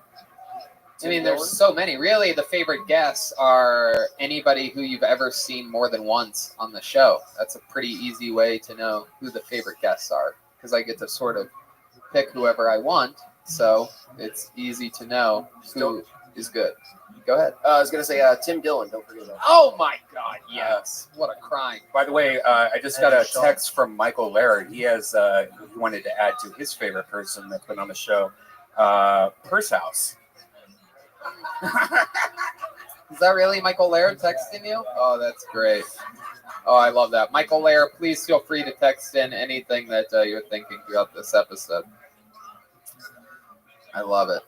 Speaking of Tim Dillon, we actually had a question get sent in from the great Tim Dillon, everybody. How fun is that? Yeah, Tim Dillon wanted to know what's the biggest fight in the cast history. I couldn't really think of one. Probably in London when you and Brian were arguing over going over to like a Shake Shack and like you wanted to eat like London food and Brian's like, no, we'll just go there. And then we're like on the streets of London, like, why don't we just? I'm hungry. Like Brian, I don't want. We get that in America. And then just screaming. We ended up going to Chinatown and having a great meal. Yeah, but that's not the biggest one. Well, bring it up. That was a baby one. I don't even remember that. I mean, I think I it's just the one wanted I to don't drop remember the where weekend we're at, last. but we're in the back of a taxi cab screaming at each other. Oh yeah, Where was that? I remember where that was. That was New York. New York, after the cameras failed for the surprise guest Gilbert Gottfried in the sold-out fucking Gramercy Theater. We have no video of that one episode. And I found out what it was too. I don't know if I ever said this on a podcast, but a lot of theaters have cameras set up so that when they record everything that's in the theater. So say if there's a fire or somebody gets shot, they have like cameras of it. And so when I hit record on it, it started recording, and then they must have been like, with the remote control, hit record on their cameras, and it made my camera turn off because they have the same Sony cameras. Because when I was there, I checked, and they did have Sony cameras. And so it is wild. All the memories, all the chaos. You'd be shocked at how little we fight for being technically a band. Most bands break up very quickly and efficiently and easily. Maybe between you and Bernard, the hotel employee in Milwaukee. That piece of shit. That fucking piece of shit. Bernard in Milwaukee from the hotel. If you're watching this, suck it, dude. Go fuck yourself. That was the worst night ever. Worst show. Worst everything. No, the show was fine. No, wait. No, the show was that great. sucked. That was Milwaukee, but the show was great. But leading up to the show sucked. We sold all the tickets that day, and the guy at the hotel was an asshole. What was the thing? He told me to park the car. I went and parked the car in the rain, and I go, oh yeah, that's right. I said, just to let you know, we parked in like a little side spot there because it's pouring down rain. Your entire parking lot's filled, and we're staying here for 2 nights. We don't want you to tell us. And he goes, okay, well, just write that down for me. And I go, why don't you write it down? And he goes, what do you think I am, your assistant? I go, no, I think you're the guy that works at the fucking hotel front desk. And we just kept going back. Tony pointed at his head and goes, you're a loser. Oh, jeez. All right. All right, you can edit all this. Oh, we're streaming live? Oh, shit. We don't edit. You guys want to play another song? Let's take another question from a fan here.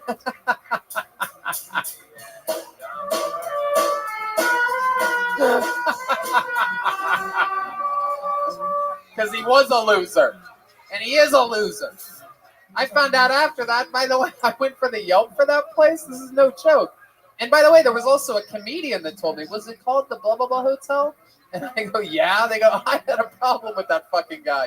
And if you go on the Yelp, I can't remember the name of that hotel, but if you go to the Yelp, there's all these complaints about one that asshole is true. I saw that's it worked too. there for years that fucking is an asshole to everybody.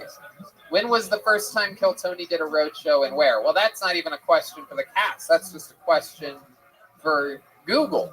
I mean, that's pretty easy. These people are morons out here. First road show would probably The road been show would be Toronto or La Jolla. Yeah. Or maybe Ohio. No. Yeah, no. I don't know. That's an easy one. Had to be in the first 30 episodes. For some reason, my gut tells me... It might have been Ice House. No, it wasn't the Ice House. We didn't get... Yeah, we didn't do that for a while. But yeah. Toronto, I think. Either Toronto or La Jolla. Okay, well, that's good. That's a question for William Montgomery. So I'll tell you what. Why don't we do something fun here and bring up a regular, everybody. Yep. And you know him as a very controversial character. People say they love him. People say they absolutely despise him. You never know what you're going to get. Watch the cord when you come up here. Ladies and gentlemen, make some noise. Or really, I guess a couple people in the room can maybe clap Make some noise for William Montgomery, everybody. Here he is. Here he is. Watch the cord, William. There you go. Here he is, everybody. William Montgomery. Let's give it up for Jimmy Buffett, Turks and Caicos. Whatever happened to Cotton Eye Joe, Turks and Caicos? What you're going to get. Watch the cord when you come up here. Ladies and gentlemen, make some noise. Or really, I guess a couple people in the room can maybe clap. Make some noise for William Montgomery, everybody. Here he is. Here he is. Watch the cord, William. There you go. Here he is, everybody. William Montgomery. Let's give it up for Jimmy Buffett, Turks and Caicos. Whatever happened to Cotton Eye Joe, Turks and Caicos? Waiting for the laughter to subside after that one. We're gonna love this next one. What did Rick Moranis tell his wife after he joined ISIS? Honey, I blew up the kids.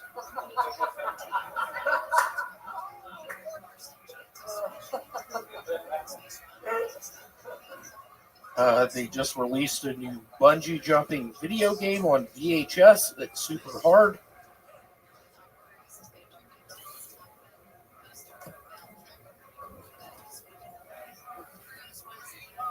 Is it just me, or is Major League Baseball way more exciting when cheating is involved?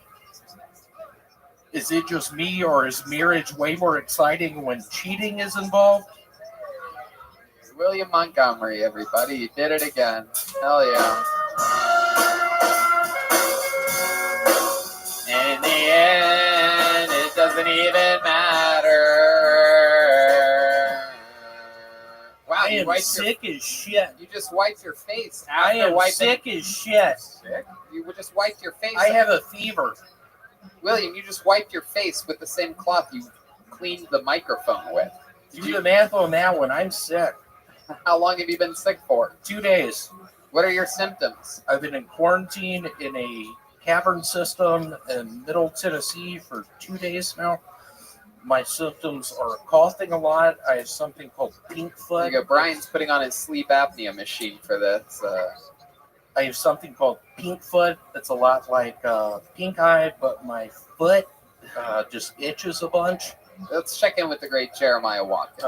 Can I just say, so we, William and Joel we all did a show together at Huntington Beach Rec Room. Oh, yeah. On How'd that Saturday. go? That was fun. It was actually great. There was like a good turnout. There was like 80 It was people too there. many blacks. Okay, William.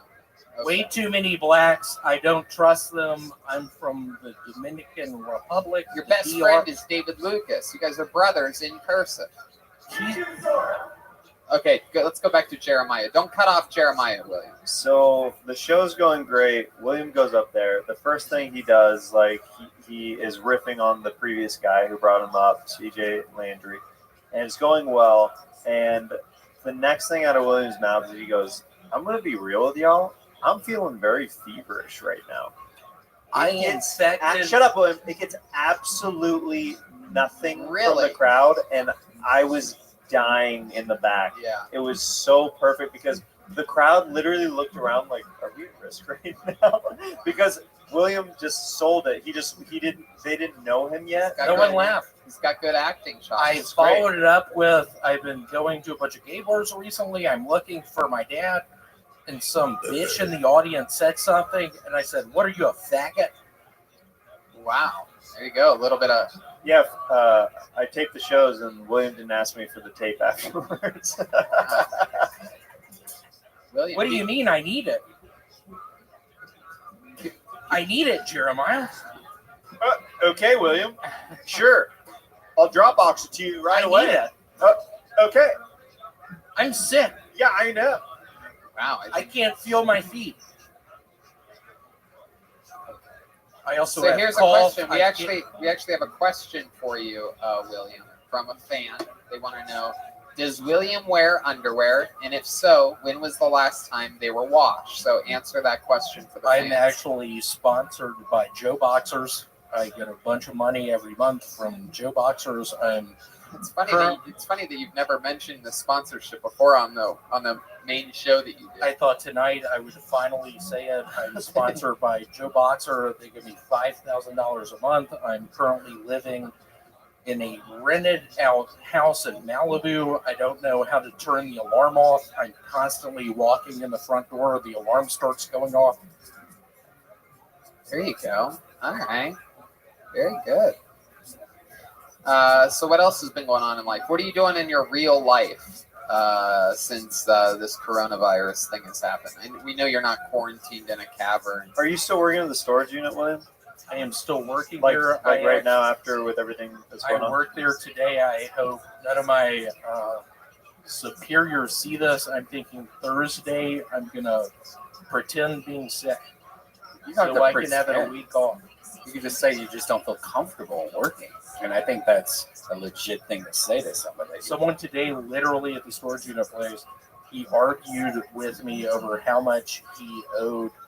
And then he told me he was just at the doctor because he had a fever last night. And the doctor said he didn't have a fever. It scared me. There's no joke to that. It scared me. I might have COVID right now. It's weird. I have a cousin, Taylor, with COVID. He's in the Turks and Caicos. He is a black person. He's a big fan of Jimmy Buffett. Oh, very good. I know they closed all the gyms. Did you, when your parents flew out here to get your gym membership, did you get to go to the gym at all? I was able to pump some iron, and by that I mean sit out in my vehicle and look up videos of engineering feats.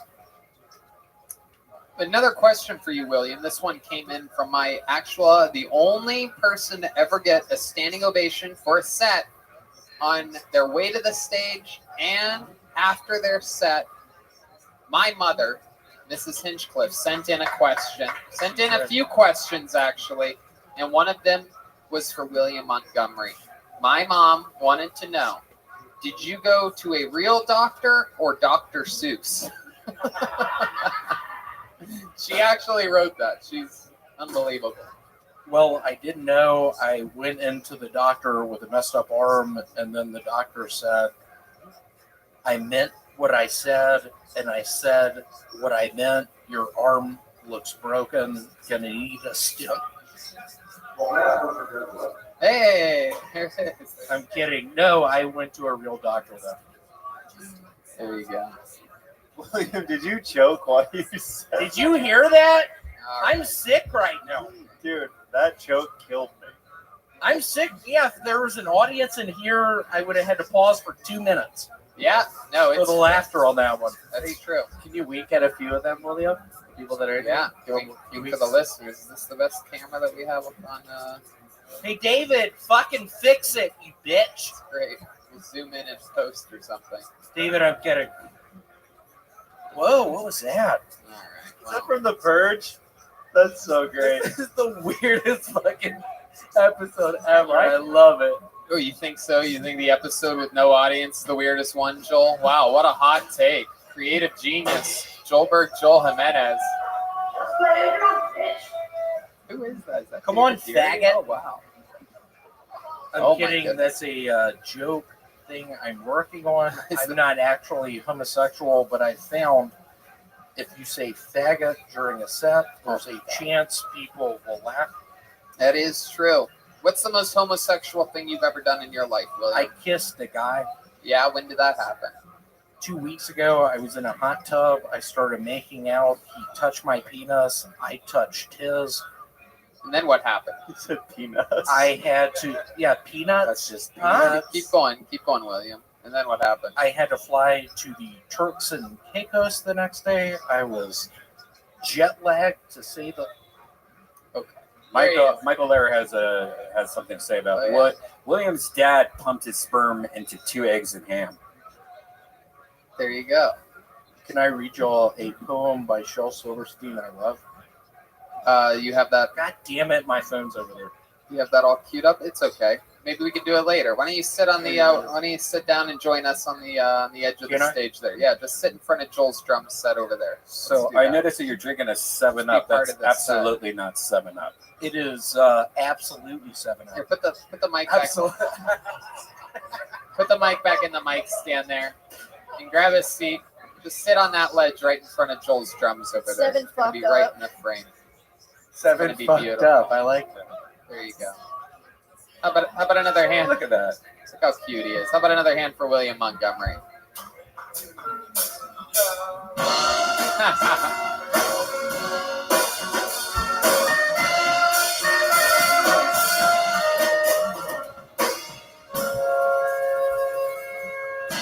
Good question from the fans. Cosby, Louis, Schumer. Fuck, marry, kill. Let's go. easy. Absolutely. I would, well, yeah, I don't know how easy this is, actually. Actually, no, yeah, I might, well, I mean, it's pretty hard. You would think the fuck one would be easy here, since there's one that is a rich woman. I'd fuck Cosby, dude. Give him a taste of his own medicine, dude. I think so, right? Well, actually, his own medicine is, I believe, horse tranquilizers. Fuck, marry, kill. Red Man, what do you got on this? I would definitely fuck Schumer and marry Louis and kill Cosby. Yeah. Because Cosby's about to die anyway. That's why you would want to marry Cosby. You marry him, get all that extra money that he's got. I want to marry Louis. I bet he would be a good partner. How about you guys? Do you have a hot take on this? Fuck, marry, kill? Anything like that? No, Jeremiah's too after well, Jesse, you're a woman. I want a woman's perspective on this. Were you saying you would marry Cosby because he's in jail, right? No, I would marry Louis. No, you would, yeah, and kill Cosby. Oh yeah. Fuck. And I would say, pussy. Here you go, Brian. Very good. And I said you would marry Cosby because he's about to die, so maybe there's a bunch of money to be made there. Marry Louis, I think, is the no-brainer here. Best personality. I'd marry Amy just because the whole masturbation thing What's the masturbation thing? with Louis. Oh, you don't like that? That doesn't turn you on at even a little? No. What if you like fell in love? You don't think that would be hot if like he just masturbated for you? I don't think he'd like it if I liked it. Whoa. Jesse. That's a really good point. I got a text from one of our cousins of the show, the great Trey. We all know and love Trey. Comes with us on the road a lot, and he reminded me that Ari and Sam are also two of the greatest guests in the show history. Also, Big J. Okerson, Shane Gillis. Really, basically, like I said, anyone who's on the show more than once is lands immediately into best guest territory. The Gramercy show with Shane and Big J was one of my favorite times Good ever. Lord, that was crazy. Nobody saw that coming either. Kept them top secret. Gilbert Gottfried we had on one of those episodes. Mark Normand on one of those episodes. Always incredible over at the Gramercy. William, you okay? What's wrong, William?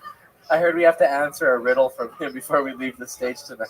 Y'all did Go ahead. Y'all did the.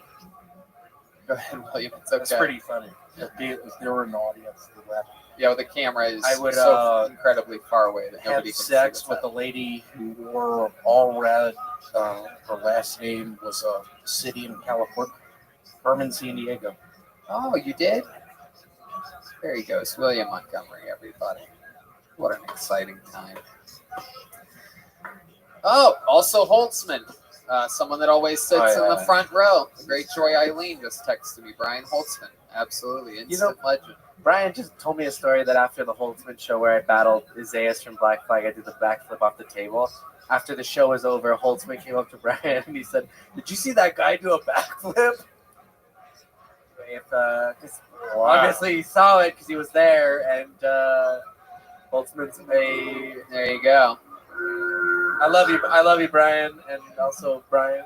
Speaking of best guests ever, there's only been 3 in the show's history that have ever done 1 minute on this show. One of those being the great Dom Irera, I figured we could all sit here like professionals and watch that minute. The first ever minute by a guest in the history of Kill Tony was from Dom Irera. You can roll number 2 for me there, Chris. And this is it. This is what it looked like. It happened super organically following a set. Oh yes. Wait, hold on. Oh, no, I'm sorry. That's number 3. Yep, number 3. Very good. Thank you, Chris. Happened organically following a set after the great Sarah Wineshank out of nowhere in the belly room, I do believe. Yep, in the belly room. Did you want to do a minute? Yeah, here's my intro. Okay, here's Dom Irera. Wait, there's a guy who's been auditioning here since the Comedy Store opened. He's very close to passing. He's a friend of the club, Razor. Okay. Ladies and gentlemen, your final comedian of the night has been performing here, auditioning here since the club opened in 1972. He's very close to being passed. Put your hands together for Razor. Razor!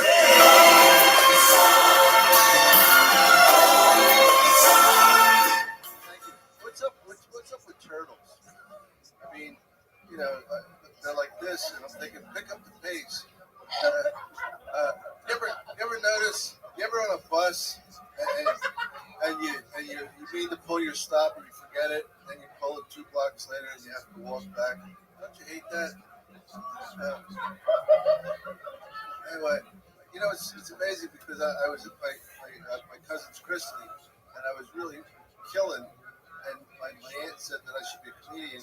That's why I'm here, and I thank you for staying. I appreciate you all looking at me. Isn't it amazing how people climb up Mount Everest, but it's already been done? I think, what the fuck?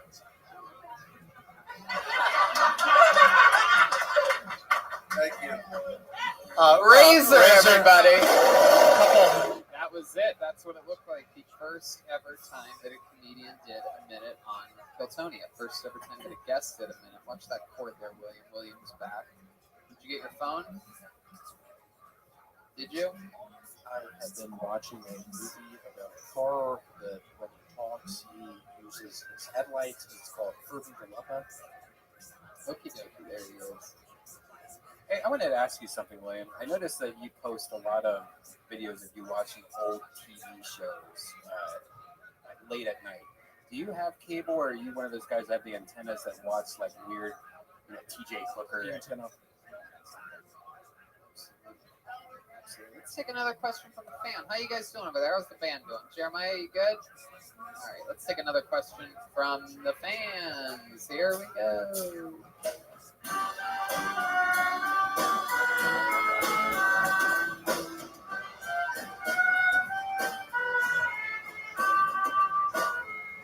Ooh, this is a good one. I like this one. This is a question for Jeremiah or Jesse or both. Any good marching band stories? That's a good question. You guys are both in marching bands, according to this fan. I didn't even know that. Is that true? You guys are both in marching bands?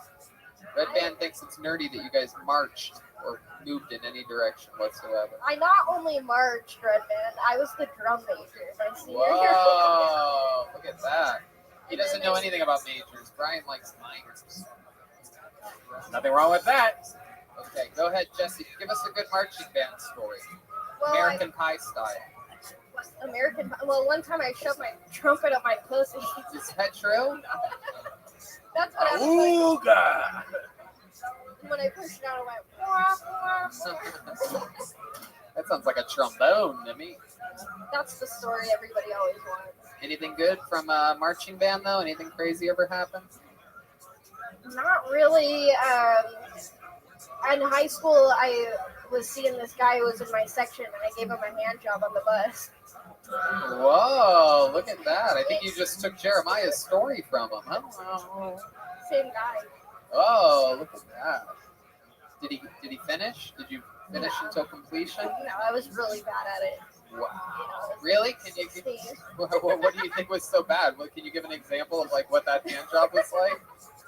A lot of mashing. Mashing? Squeezing. Like was it a flat-handed hand job? A lot of fingernails. Oh no. All right. How about you, Jeremiah?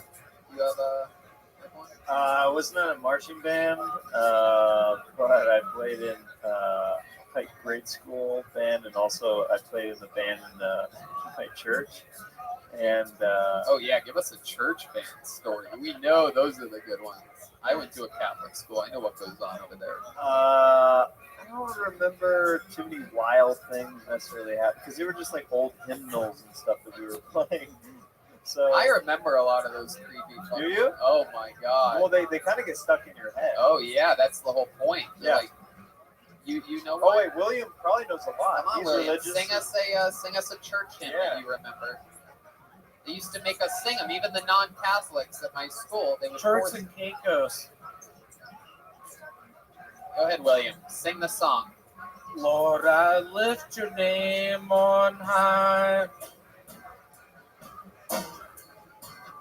Lord, I love to sing your praises. Do you know this? Sing it with them. Lord, so I lift your name on high. Who's messing that up? Lord, I'm so I glad you came to your save us. Amen. Jesus is my God. I'm standing here tonight to worship you. I think I am sick with the virus, God. Please help me tonight. All right. That's enough. Wow. Unbelievable. We just got word that you sang so well to Jesus that the rain has stopped and coronavirus has ended. There's an audience. Let the audience in, everybody. It turns out Jesus exists. We are finding out live here on Kill Tony that Jesus is real, and he's responding to those prayer songs. Incredible. There you go. There's your one fart for the episode. Brought to you by Death Squad Productions. Okay, can I just ask Brian the logic behind that one? Was that supposed to be Jesus farting? Jesus farting. Jesus absolutely farted. There might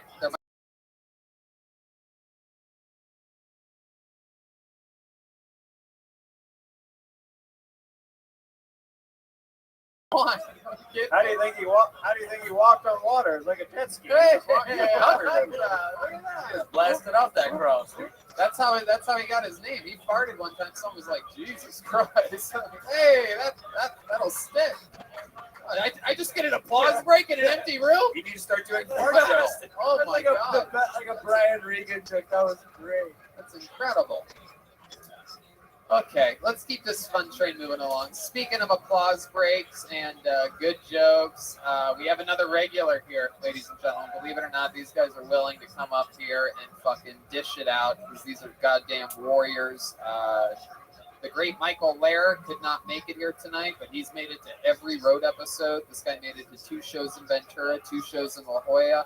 Michael Lair's got the night off tonight. He's just texting in. But however, there is one other regular, and you know him, you love him. Unbelievable writer, unbelievable roaster. Make some goddamn noise for the great David Lucas, everyone. Here he is. Watch that cord, David. Be careful up there. Oh yeah. Hey Brian, turn the 1 minute off. I'm gonna do something a little different. Oh shit. If Chroma Chris can help me out. Yeah, we got something special for y'all during this quarantine.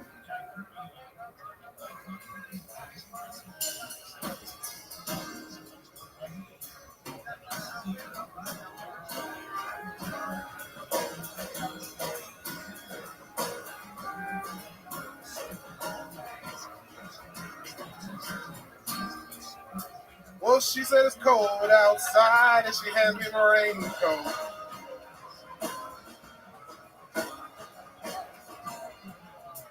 She's always worried about things like that.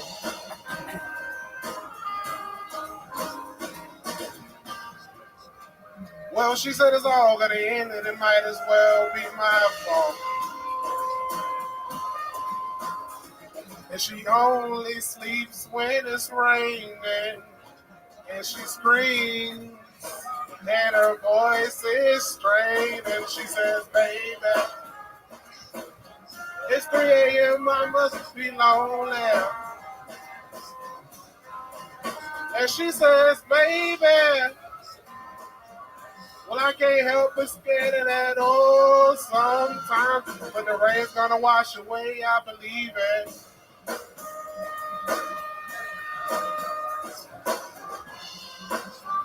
Well, she's got a little bit of something. I got it better than nothing.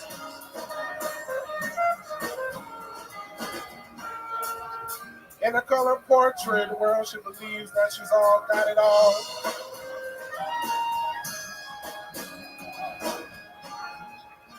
She swears the moon don't hang quite as high as it used to. And she's only sleeps when it's raining. And she screams, and her voice is strained. And she says, baby, it's 3 a.m. I must be lonely. Whatever she says, baby, oh yeah. Well, I can't stop at it at all sometimes, but the rain's gonna wash it away, I believe it. Wow. Fucking beautiful. Hell yeah. Red Band and I were checking out the stream comments during that. People saying that this is cure for depression, more of this every week. Yes. This is exactly what we needed, exactly what we wanted. Incredible. Oh, that's from Michael Laird. Michael Laird, he has 2 comments. Shouldn't David be, this is from Michael Laird, shouldn't David be guarding Sandra Bullock's blind side? And he said your comedy special is going to be called 10 pounds of shit in a 5-pound bag. Oh, God. Why am I getting fucking roasted by Professor X? William has something he wants to say. It's called Sure. a substitute Brother, teacher. It's called a drive-by. Your brother in person, William. David, Montgomery. this is a roast joke from my father, Larry. He says, David Lucas may never roast you, but if he does, say, I see a lot of Denzel Washington in you. No, seriously, did you swallow Denzel Washington? Hey, Mr. Larry, you look like Freddy Krueger's dad. Oh, shit. We actually had another one of the great guests of the show's history ask a question. This is for you, David Lucas. It is from Donnell Rawlings. Oh, shit. And he said, you okay? Hey, Donnell. Hey, when they first saw the coronavirus, they looked under the microscope and they said, yo, ashy ass, shut the fuck up, boy.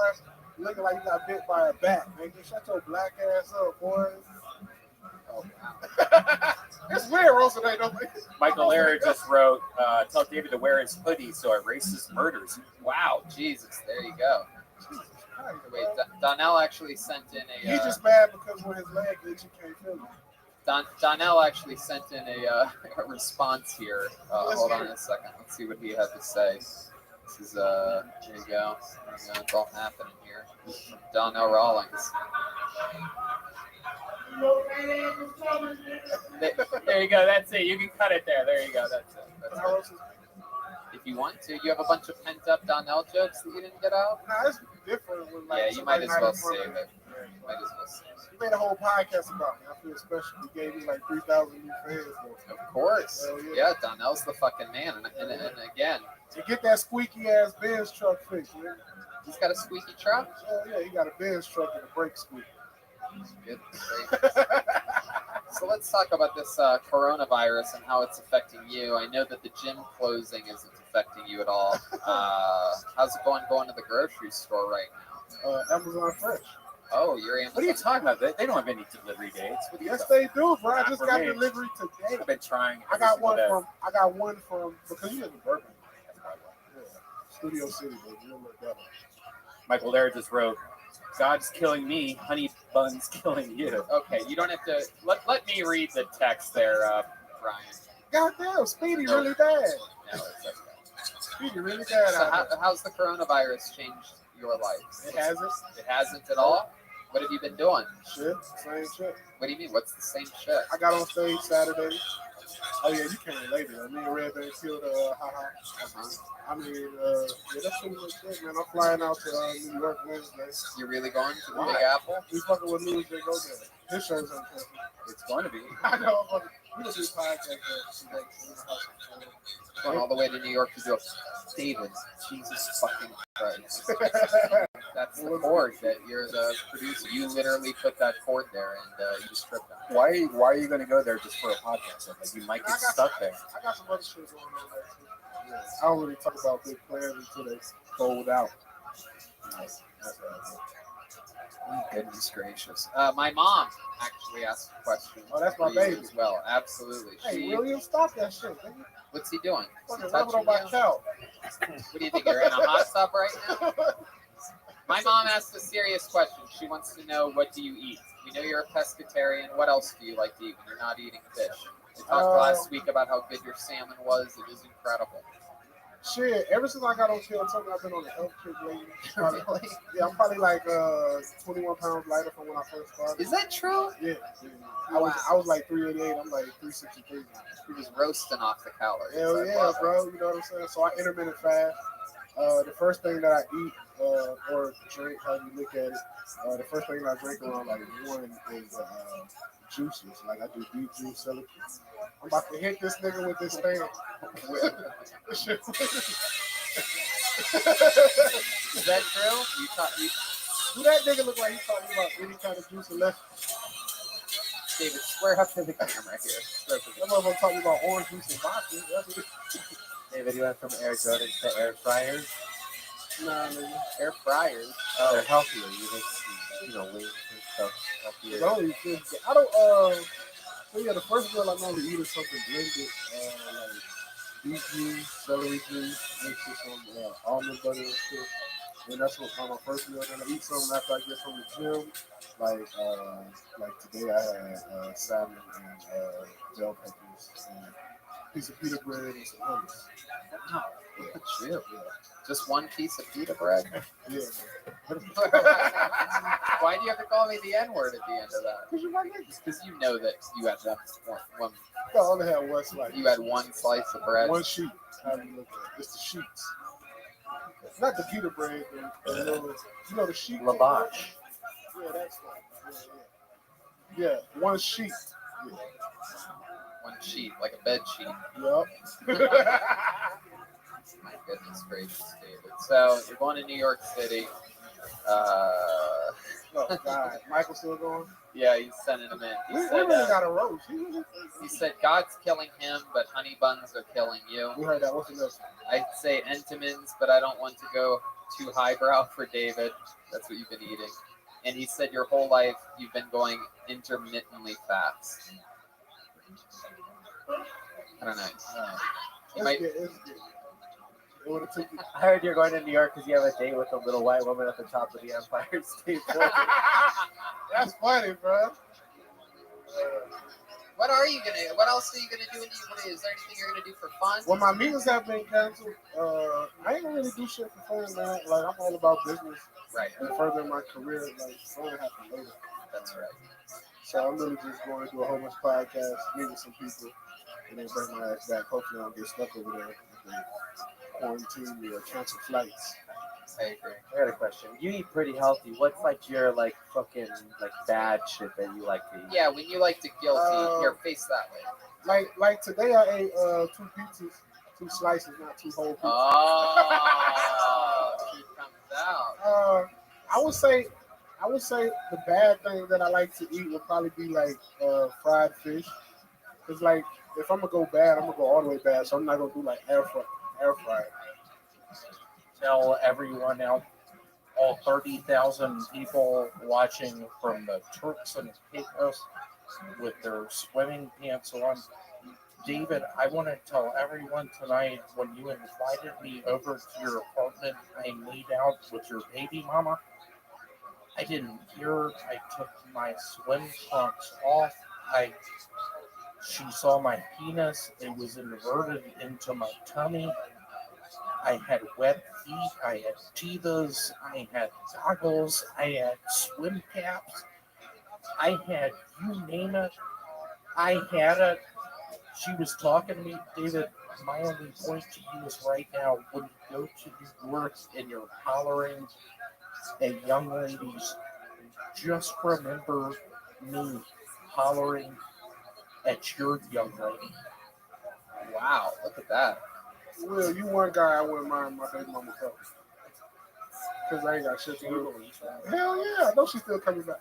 David, what are the chances of you and I having sex with some girl we meet off the streets, just both raw dogging her with reckless abandon? I'm drinking my 7-Up and vodka, not giving a fuck, just slapping her around. You say, William, you have to stop. You're going to kill her. And I keep hitting her in the face. David, I just hope that happens. She would have to be black. That's the only girl I can't do a threesome with a white girl because they might holler rape. William, have you ever had sex with a black girl before? That's all it takes. No, but seriously, what do y'all think? Can I pull it off? I have a very average sized penis. I have web feet. I have to wear earplugs. Do you really have web feet? You've said it like 30 times. To the point where I want to see those feet. I've asked before, and I've actually seen them on the show. He was wearing. He has a knack for wearing Crocs, and I asked to see his web feet. He pulled it out, and I pretended like they were webbed, but they were very. But very, y'all just. However, they did look like hobbits' feet, like they were very hairy and unkempt. But would y'all watch that movie? Just David and I just remixing the Herbie the Love Bug movie, and David and I. Maybe if you grow some eyebrows. Whoa. What the fuck do you mean, Red Band? You know exactly what I I've had my best fucking sack. Yeah, no, not with those eyebrows. I've gotten you sick tonight, bitch. I just saw the spit fly on my nose. I'm sick tonight, All right, Red Band. William, sit there. You go. Sit back. God, David's fucking brave grabbing that out. Come on. What are you, the fun police over here? Back to you in the studio. You have another antibacterial wipe? Right. David's shirt. This is from Michael Lair. David's shirt says champion. That's true. David's shirt says champion. He deserves an award for getting it over his shoulders. There you go. Absolutely. He says that you put the meat in meetings. I agree with that. Michael. What's going on? Just watch that cord, guys. Is everything okay? William, what's going on? What's the problem? I think William pushed David right now. 2 weeks ago, I had sex with David's cousin in the Philippines. Okay, William. All right, there goes William. I just sanitized the mic. David, why don't you grab a seat next to William? And just take that mic stand and the microphone with you, and just sit down there next to William. Watch that cord right there. There you go. There you go. William, stop horse playing around. Stop horsing. Oh, he's winking. Whoa, the wink. Whoa. He's all amped up over here. Lord, I lift your name on high. Lord, I love to sing your praises. William, give the microphone to David. He'll use it responsibly. William think he had a ding dong show right. Oh, wow. This is another question from a fan. This is actually for William. You can answer it pretty quickly and easily. William, are you having a boy or a girl? I am having an abortion. Oh, wow. I had sex with a Filipino girl 3 years No, ago. we heard that already. Hand it back to David. Okay, this is another question. Okay, there you go. Okay, yeah, there you go.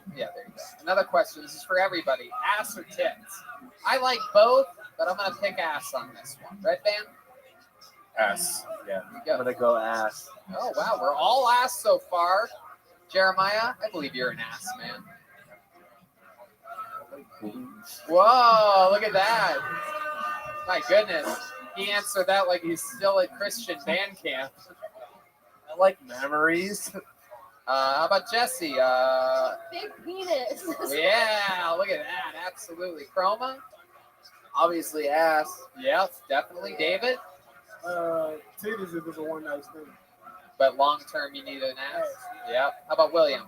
I am a fan of that milk that is not too high in fat. I think it's called skim milk. I met some Filipino bitch. Okay, there you go. Back to Hey, David. Janice, ass or tit? Well, that's a tough one. She has both to. She has both. Yeah, you lucky son of a bitch. Okay, this one's more on the show. Let's go to Joel Jimenez. Favorite Mexican drum off of all time. First one that pops in your head. Probably. Oh man. Damn, this is a hard one. Against Isaiah from Black Flag, that was really awesome. That was awesome. But Australia, the one I did the backflip in Australia was pretty. Yeah, that was crazy. Yep, and this is incredible. The Bucket of Destiny has fed us 2 drum off questions in a row. Joel, have you ever felt like you lost a Mexican drum off before? Every time. Just kidding. No, yeah, for sure. A couple of times there are people who are technically really gifted. I'm not like the most technically gifted drummer, but I think that I am seriously willing to die. So I think that in the grand scheme of things, no. But if we're talking case by case, yeah, there could be a case made that some people are technically better than me, but they're not better than me in the grand scheme of things. So you're saying some people drum better than you, but you come in with a comedic edge and Yeah, dominate. I bring the whole show. They might be better technically, but they can't fuck with me as far as what I bring to the stage. I agree. I agree with that 100%. One of the questions that I'm going to ignore is who's the funniest in the whole group? Shout out to all of us. Yes, absolutely. I agree 100%. Everyone is the I was funniest. gonna say Chroma Chris. Everybody plays. Everybody plays their role absolutely perfectly. This is a really interesting one. I've wondered when this question would be asked on the show, and why not for this special coronavirus episode with so many just diehard fans watching. Where did singing Jumper to the band's music come from? Now, this is actually a pretty complex answer for me, because sometimes, as you'll notice, even though I don't do it every episode like I did for a long time now, I will sometimes sing Jumper because it's a 2-pronged answer here. One is that it used to somewhat bother Jeremiah that I would sing the wrong song to whatever song they were playing. And I sometimes, understand because the tempo, it fucks with his tempo because he's trying to play a song, and, it goes against the tempo of the song that he's playing. There you go. Yes, Red Band. Yes, that would make sense. That was singing a song that's not the song that they're playing would bother them. And so if you look for things, it's actually multifaceted answer. That's in role, so it'll usually happen if Jeremiah does something to purposefully annoy me. It'll usually happen after that. Or sometimes I'll do it after somebody has a horrible set, in my opinion. That's usually what sets it off, because I'm sort of saying, like, you should think about killing yourself. And also, in a weird way, I always think it's an interesting, in my own little brain, I think it's an interesting, funny way to pay homage to the late, great Stephen Brody Stevens, who committed suicide, because I believe that song in some ways about suicide awareness or something, right? So yeah, there you go. Let's check in with William Montgomery, who I'm guessing is going to tell us he had sex with a Filipino girl. The first time my parents were on Hilton, my father and Brody, they hit it off with the pictures, but I specifically remember that evening I started off with my son. So I'm single, I'm holding out for a black. Okay, William, hand it back to David. Hand it back to David. There you go. There's Brody. Jeremiah? My recollection of how it started is very similar, but it came from multiple times of you just not knowing the lyrics to certain songs, like in general. So then you would just start singing that instead. Yeah. You know what I mean? Yeah, a little bit of that. Yeah. Yeah. And then I just thought it was silly. I just thought it was a little, what Red Band would call an Easter egg sort of hide in there. Yeah, for People sure. think. It's like I think it became kind of a thing that I realized, like with different songs we were playing, that like you didn't know the words to a decent amount of songs, so then you would start injecting that song Yeah. in there to replace it. Absolutely. Yeah. Who can do the most push-ups? My bet on this one would be former Marine. Was it a Marine? Or were you? You can't? No, I'm not very good. But fun fact, Chroma Chris did fight for America. We were in the United States Marines. Don't get it twisted. David Lucas wears the camouflage, but Chroma Chris. Yeah, we did more pull-ups. It was more pull-ups than push-ups.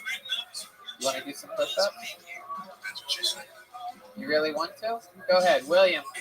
Lay right across this table. Hey, Here. do you have some Not work? the table, this floor right here. Don't trip on any cords.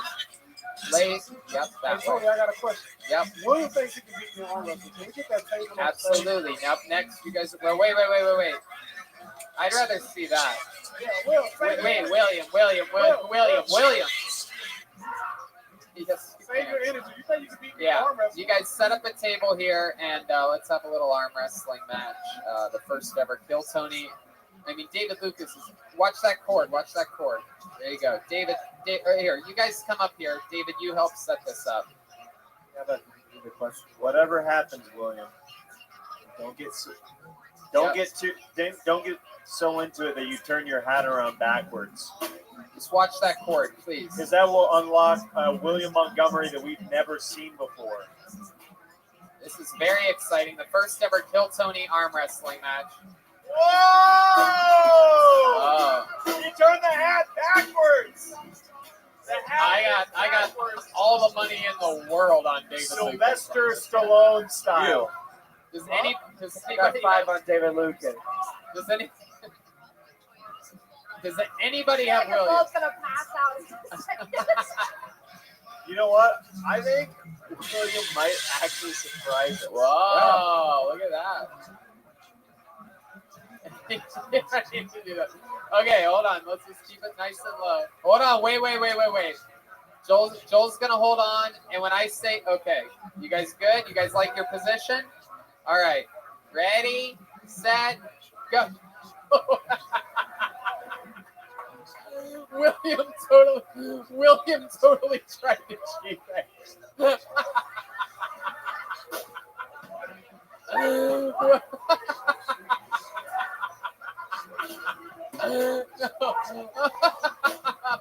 Okay. No, it's okay. It's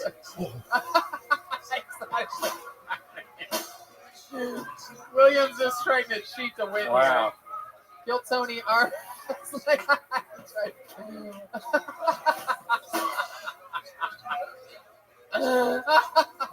David, help us. Janice, you want to William, Watch the cord. Watch the cord. William, do you think you can beat anybody else on stage? Oh, okay. Here we go. No. Let's let William. Let's see what happens here with William. I'm gonna pull. All right. Here we go. Ready, set, go. Oh, come on, Joel. Oh, Joel conserving energy here. Wow.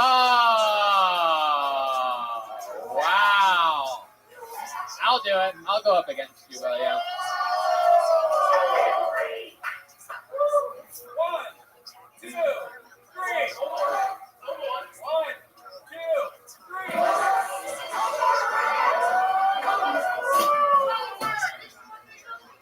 I'm extremely. Here, let me try to do it. Whoa! Sorry, all the blood I have is in my dick. Here we go. Red band. Ready, set. What are you afraid of? Oh! Ready, I set, don't want to rematch. go. Oh, it's incredible. Dude, Ryan just almost broke William's wrist. Okay, Jeremiah, favorite character you've ever done? Great question from the fans. Broad and beautiful question. Very hard I mean, that's another one where like I have like you guys don't worry about that. Let David Deary grab all that stuff. You go sit back down. Oh, William, you can't. William, don't. He's fucking with you, David. Just sit down, William. William, sit down. Relax. William, sit down and shut up. This isn't brothers in cursive. Shut the fuck up. Sit down. Choke you to sleep, dude. Okay, there's so many at this point that it's very, very difficult to say the favorite one I've ever played, but I have different categories for which reasons why I like certain ones. And the top 5 for me are Jeff Foxworthy, Nose Rogan, and also when we did Full House with Doug Benson. Those were like impression-wise. Those were my favorite ones that are like impressions. Kid Rock. Kid Rock. I like Kid Rock. That was in Indiana. Yeah. Anthony Kiedis, a legend. Very good. David Deary. I like sometimes I like certain ones. Like one of my favorites is actually Jack the Ripper because that character is so crazy and it makes no sense that a serial killer would be saying his own name over and over. Yeah. Which I like that a lot. Just as like an original, even though that's based on like a real person, I just like that as an original character. And then there's a bunch of. I got a weird one. I'm always impressed when we're in a country and you're doing their accent. Like when we were in Manchester and you did the lawyer with the British accent and like actually make it happen and they like it. That's just crazy. Or Tibby in Australia was awesome. Yeah, when we did when I did Tibby in Australia and I had people coming up to me afterwards that told me that the accent sounded legit, I was like, that's the best compliment you can give. It's insane. Any chance of a Kill Tony Festival fan from fan question? Yes, there's of course a chance of a Kill Tony Festival. Probably less of a chance now than ever before. Question for Tony: favorite part of the whole show? That's a very broad, interesting question, but I would say that is always evolving. My favorite part of any episode is a part that's different and sort of stands apart and it gives it its own DNA. Perfect example: a random arm wrestling competition would be the one. William, go ahead. I'm going off of Jeremiah in regards to just accents. Just in bloody old England, calling my best accent of, Oh, everything's. Yep. It's me, baby. Weirdest, most annoying habits on the road. We've covered this on some Roadcast episodes. I don't know if you guys really want to get too much into that. Filling right? a water bottle. Yeah, it's mostly all Jeremiah on that one. He's got some interesting ones. Rock star. Built to be a star, this guy. Built to be a star. A lot of stars are pretty neurotic. They have their own things. He does make that noise after sipping the water bottle, which he fills up, takes with him, crushes it down again, fills it back up again. I mean, this is out of school, but every time we get to a hotel room, Jeremiah loves to take his socks off and scratch his feet on the carpet. You're the best. That's a real one that nobody knows. I go like this. I do it like a cat. I take my socks off and I literally go on the carpet. I go, oh. Yeah, the carpet we both have to walk on. Oh, God, that is absolutely And Tony, you have a theory about this. What do you mean? About the feet thing, why he does that. What do you mean? Because he has a fungus or something? Or Yeah, you have itchy feet. You probably have a little Jeremiah, something I've learned from going on the road. William, did I give you permission to talk right? Tony, I'm so sorry. Okay, but now go ahead. You behave yourself. Jeremiah, what I appreciate, you're a skinny dude. I'm a fat dude. I eat a bunch. Seems like you eat a bunch. Seems like you have sort of different ideals in regards to what goes in your burrito. You're a picky eater.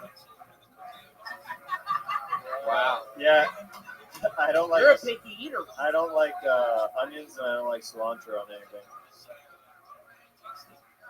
I don't put those in my burrito And at all. onions. Onions. Yeah, onions and cilantro. No You don't like French onion soup? I don't like it too much. I tried it. It's all right. Like I can do onion rings, and I can do like sautéed onions. Like I can do peppers and onions? I can do animal. I don't get onions Anal? with the Did you pepper. say anal? You can do anal? Animal style Oh. at In-N-Out. Oh, yeah. I'll get like the animal style where it's like the fried onions on the fries. Like that, those don't bother me. Or like a but steak burrito. Let's say you got steak, cheese, salsa. You no, like I don't salsa? like. If it's like their chunky salsa, no go. What about that white I like sauce? blended salsa. What's up? What about the white sauce? What's that called? Sour cream? Do you get that on there? I like sour cream. If Joel actually lost a Mexican drum off, would you honestly give him the boot? Yes. And does Joel have the ability to re-challenge? Of course. Of course. That would be one of the first things. That's always I think we've always waited for you to actually lose. Yeah. Because I think it's going to be a good day for all of us. Yeah, wow. That'd be glorious. We're going to be trending on Twitter worldwide that day. MDO. When that happens, I look at you guys and I'm like, these fucking snakes. I thought they were my friends. Snakes. It's a refillable show. There's always another episode coming. Look, even in a pandemic, here we are, the oldest comedy club in the world. Fun fact, the Ice House is literally the oldest comedy club in the world, while the Comedy Store is the most famous. Perhaps the Ice House is the oldest. Joel snores. Whoa! Look at Really this. bad. I thought we moved on. No. They're throwing each other under the bus. Joel His grandfather is Hispanic. Okay.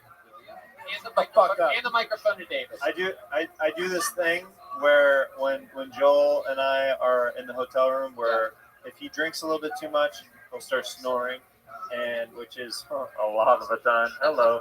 And then oh, you went after me with my feet. I've got secrets on you too.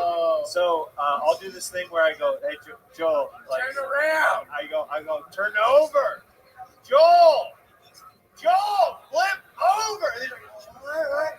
He'll wake up like super like panicked, and then like I'll be like, I snore. Jeremiah rubs his dirty feet all over the carpet. I don't know. Obviously, mine is worse. My biggest complaint on the road is on the way from the airport we got to take the limo, but on the way back we had to take that dumbass. Yeah, I know. That's true. When we went to Swansea, I brought Jesse earplugs because I know that I snore now. Aww. But we ended up staying awake until we had to catch the plane, and Joel just jumped from the dressing room to the bed like 100 times. Well, Red Band went live. What were you eating? What? Remember when Red Band went live before we went to the airport? I did? So you don't McDonald's or something? It was some kind of noodles. Hey, Red Band. Oh. Can I say one thing? Ramen noodles. I got. Can I say one thing? Yes. Just, I swear to God, where I met David Lucas, just the Kill Tony, and San Francisco, I swear to God, Red Band, when you threw the bucket at me, when you were far too drunk, just going after me, yelling at me, it scared me. I thought you and I were buddies. Oh, you think you were scared about that? How do you think I felt? That was Tony's worst. Tony, I'm going to say this to the you go ahead, 30,000 William. people watching. Tony, I love you so much. Okay, hand the microphone But it was back to very David. interesting Hand the watching you microphone at that back to fucking moment. David right now. David, don't give that back. Now you have to ask fucking permission. You're a retard. There you go. Yeah. Bunch of questions in here that have nothing to do with the show. My top 5 favorite bands: Pink Floyd. Funniest behind the scenes thing about another cast member. We just covered that. What's William Montgomery's ideal woman or girlfriend? Nope. We already answered that. Filipino. Someone that stabs me with keys. It wrecks her car. Somebody with a drinking problem. Jeremiah, is your long-term goal still to be on SNL, or are you happy being an independent artist? Interesting question at this time. They just suspended production. We're here at Kill Tony. We are doubling down, giving episodes in front of empty audiences like Vince McMahon, so many, Dana White, so many of my other great. I still would like a Saturday Night Live or an equivalent, which by equivalent I would be totally fine with having my own sketch show. But that's still something that is still the dream, is to have a place of like a variety type show where I could take a bunch of characters and put them in different scenes and kind of then like expand them in a different world setting and stuff like that. So that's still the dream to a degree for sure. Yeah. All right, another question from the fans. Fun fact, I texted Dom Irera if he had any questions for the cast. He didn't answer me back. Not a good sign in this coronavirus time that the legendary Dom Irera didn't text me back. Hopefully he's okay. Any conspiracy theories that the cast of Kill Tony believes in? Any ones that we do believe in? I think Kennedy was shot by 2 people. Absolutely. Well, that thing went. Lives of Baby Lenny. That's not true. How about Chroma and Jesse? We've covered that on Brothers in Cursive. Let's check in with these guys. Any conspiracy theories you guys do believe in? Flat Earth, perhaps? No, the Kennedy one is definitely on my top list. I think there was definitely someone. Give us another good one. You said you have a list.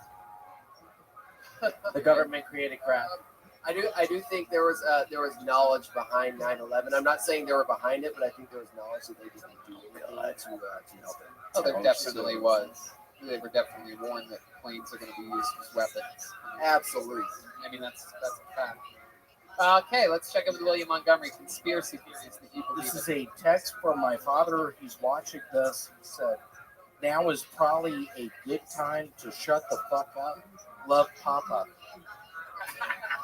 He's Hey, Larry. absolutely right. He's absolutely You have the best parents, man. You Yes, really do. Indeed. And let's give us all a chance to shut the fuck up, and why don't we all enjoy together the second ever comedian to perform on Kill Tony's history. And you can turn down the house lights a little bit so the people watching at home can see it more clearly. This was the great Ron White insisting that he try to do a minute because comedians were bombing continuously out of the bucket.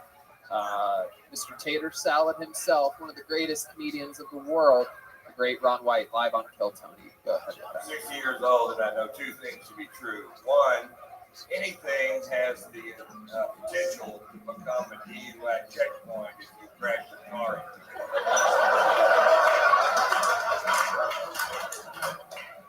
And you can't unfuck the babysitter.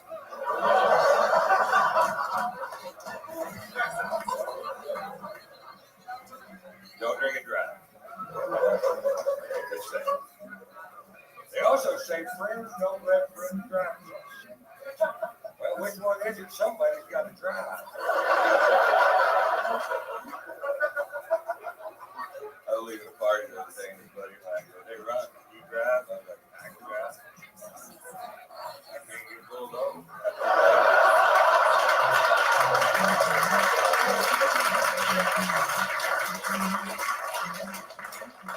Now, I won't drive drunk, but I will ride with somebody that can't blow a .08 not going. .08 is not drunk. .08 is a revenue stream from the federal government. What .08 is This is drunk. That guy can't drive my fucking car. Yeah, I'm not saying I've never driven drunk because I've drank so much in my life now. On the back of my driver's license, there's a list of organs I eat.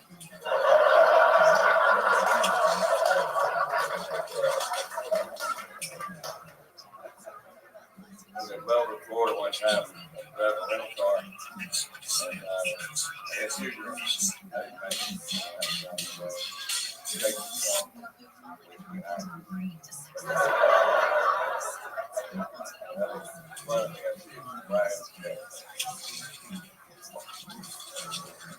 Get up there and talk to us.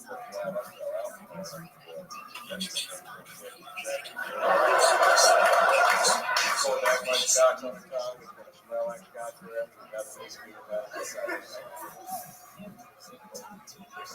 said, "I need you to blow into this breath alive." I said, "Oh, I'm not going to do it." I'll tell you why, because that piece of shit calibrator wrong. I could be convicted for doing something I didn't do. So that if you do the feel sobriety test, just tell me which one you do. Because I want you to stand on one foot, raise the other foot, bullshit, fuck that. I'm not doing that either. I'm not. I'm trying to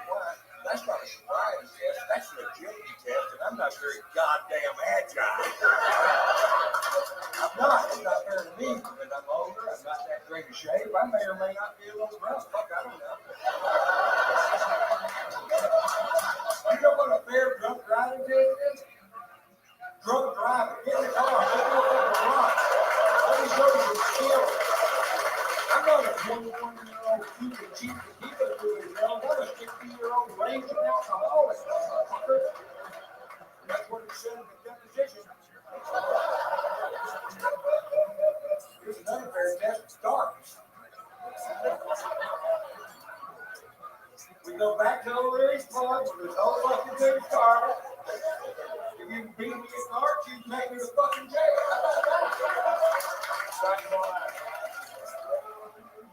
Absolutely. And by the way, Jeremiah, one of my favorite characters, you guys being the Back to the Future guys. Back to the Future's there, a young Chroma Chris, covered in hair, Joel Jimenez, Jack Knight and Benji Aflalo as guests. Pat Reagan. Shout out to Pat Reagan.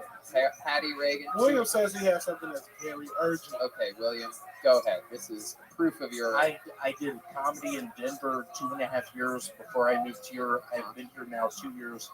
There's a guy, Zach Reiner, who's probably not watching this, but he told me we were doing a show in Nebraska. Make it longer. Make the thing longer that you have to say. That he sold a joke to that guy, and it was literally being drunk, doing a DUI checkpoint, hitting it too hard. It was so interesting. Hearing Very that. good. If you hand the fucking microphone back to David, God, you are a train wreck, dude. Oh my God. Oh my God, you are unbelievable. Michael Lair is correct here. He said something. That's a Texas minute for dang sure. That was a little bit longer than a minute. Fucking amazing. David Lucas looks like he's okie dokie. I guess we are. There you go. Okay, you guys playing What are a you guys song? doing? In the middle of, okay, go ahead. Hey! Step back from that ledge. Step back from that ledge, my friend. For Jesse, since joining the band, is it tough to learn new songs for the week on top of putting together a costume? It's a dream come true and really fun, actually. In fact, Jeremiah and I have been getting a lot better at writing our notes, and we had a lot of help from Top Shelf Brass, which, like, when they write out our music, we can play instruments in different keys, and we can just read the music really quick and harmonize. It is incredible. The Wait, band's you process, saw it, right? The other day? yes, I did. I went and saw the Top Shelf Brass Band and the Great Aphrodite on a Friday night or something like that. I was a little bit restless around midnight, and I jumped in a quick shower and went out and caught them live. Surprised the hell out of them. They were very excited, and that was fun. But anyway, it is incredible, the process, and I feel like a lot of people might not know how fast sometimes you put things together, especially on the road. Up to maybe sometimes I've seen you wait until an hour before the show to even start putting songs together. What's a Texas song, or what's a New York song, or things like that. You learned in Columbus, you learned the Ohio State Marching Band Stinger like 20, 30 minutes before the start of the show, because it turns out it was in a different key and we kept not being able to quite find it. And I said that if you play this, the crowd will go crazy. They didn't quite respond like I thought they would. Ba, ba, ba, ba. Fun fact, they are considered the best damn band in the land, and I'm paying homage to them every time I call these guys the best damn band in the land. Can I say what I thought about? It's like, it's so much fun what we do, but sometimes when you step back, you go like, you forget how much work that we've done. Like, it is a lot of work. We forget it sometimes. It is so fun when we do it that you don't think of it in the moment, but it is a lot. Just so you know, we are working. I remember hard seeing all y'all preparation in Sacramento. Y'all started at like 12 p.m. to get shit ready for like an 8 p.m. show. I was like, damn, these guys really are committed. Yeah, we were in the Airbnb in the back patio area, and there's a dude who played saxophone who was a neighbor, and he goes, do you need any help? I go, no, we got it. And then literally 2 minutes later, I hear him wailing on his sax inside his house to show, like, I can play too. And I was like, it's just a faster process if I just do it real quick. William, does the thing you want to talk about have to do with what we're talking about right It now? has to do with the movie Poltergeist. Okay, there you go. Go ahead. There you go. Hand it back to David. Can I say one thing? Go Though? ahead. These pieces of shit on YouTube. Nope. There you I'm go. sure Hand- there's a take the number fucking of them microphone watching off. right now. There you go. Hey, let's keep this momentum going on the band. Is Joel Bum Jet Ski's crowd applause? I believe they're talking about the newly founded jet ski. Men. Then there's that one. Is Joel Bum Jet Ski Johnson's crowd applause is a bit cooler than his. Wow. Honestly, no, I love it, man. A rising tide lifts all ships. I love it. We're all killing it. Everybody's That is the Kill Tony way, exactly. A win for anybody is a win for us all. It's a team sport. Fuck, Mary, kill. William, David, Michael, go. Jesse Johnson, you're gonna start this one off. You have to fuck one. You have to marry one. You have to kill one. I think this one's pretty easy. It's pretty easy. I think we know who. I think we definitely know who Jesse's gonna fuck. That's for sure. Go ahead, Jesse. Fuck, marry, kill. William, David, or Michael. Let's see. I'll marry David because he knows how to kill. Hey. I'm gonna kill William. Really? You're gonna fuck Michael. And I'm gonna fuck Michael. That's not right. That's not right. You gotta kill Michael. Hey, his dick ain't gonna get hard. Well, he's also about to die. So No. Yeah, No. it's for charity. I got William dying before Michael anyway on my. That's a good bet for Bet DSI. I I'm know. gonna kill William. What would you be doing if not comedy? Now you guys all have to go. William. All right. Save it for Brothers in Cursive. You're days away from another Brothers in Cursive. Tomorrow. There you go. Save that energy, dude. All that energy goes somewhere. Any life hacks? What would you tell your 24-year-old selves? Interesting one. I like that. Write down every joke, no matter what. This especially goes for people, I think, in their first 5 years of starting stand-up, or really anything. Every time that you have an idea, write it down immediately. Record every set. There you go. Sure. Commitment is key. There you go. When I committed myself to the comedy show, that's when shit started happening. Absolutely. Goddamn right. Joel? Be grateful for what you have and stop worrying about what you don't. Absolutely. That's a really good one. No matter on what level that is, I think that works. There's a little something for how about you guys down there? Chroma, any life hacks? Jesse, anybody? I was gonna say enjoy public gatherings. Chroma? Just enjoy people who appreciate the stuff that you put out.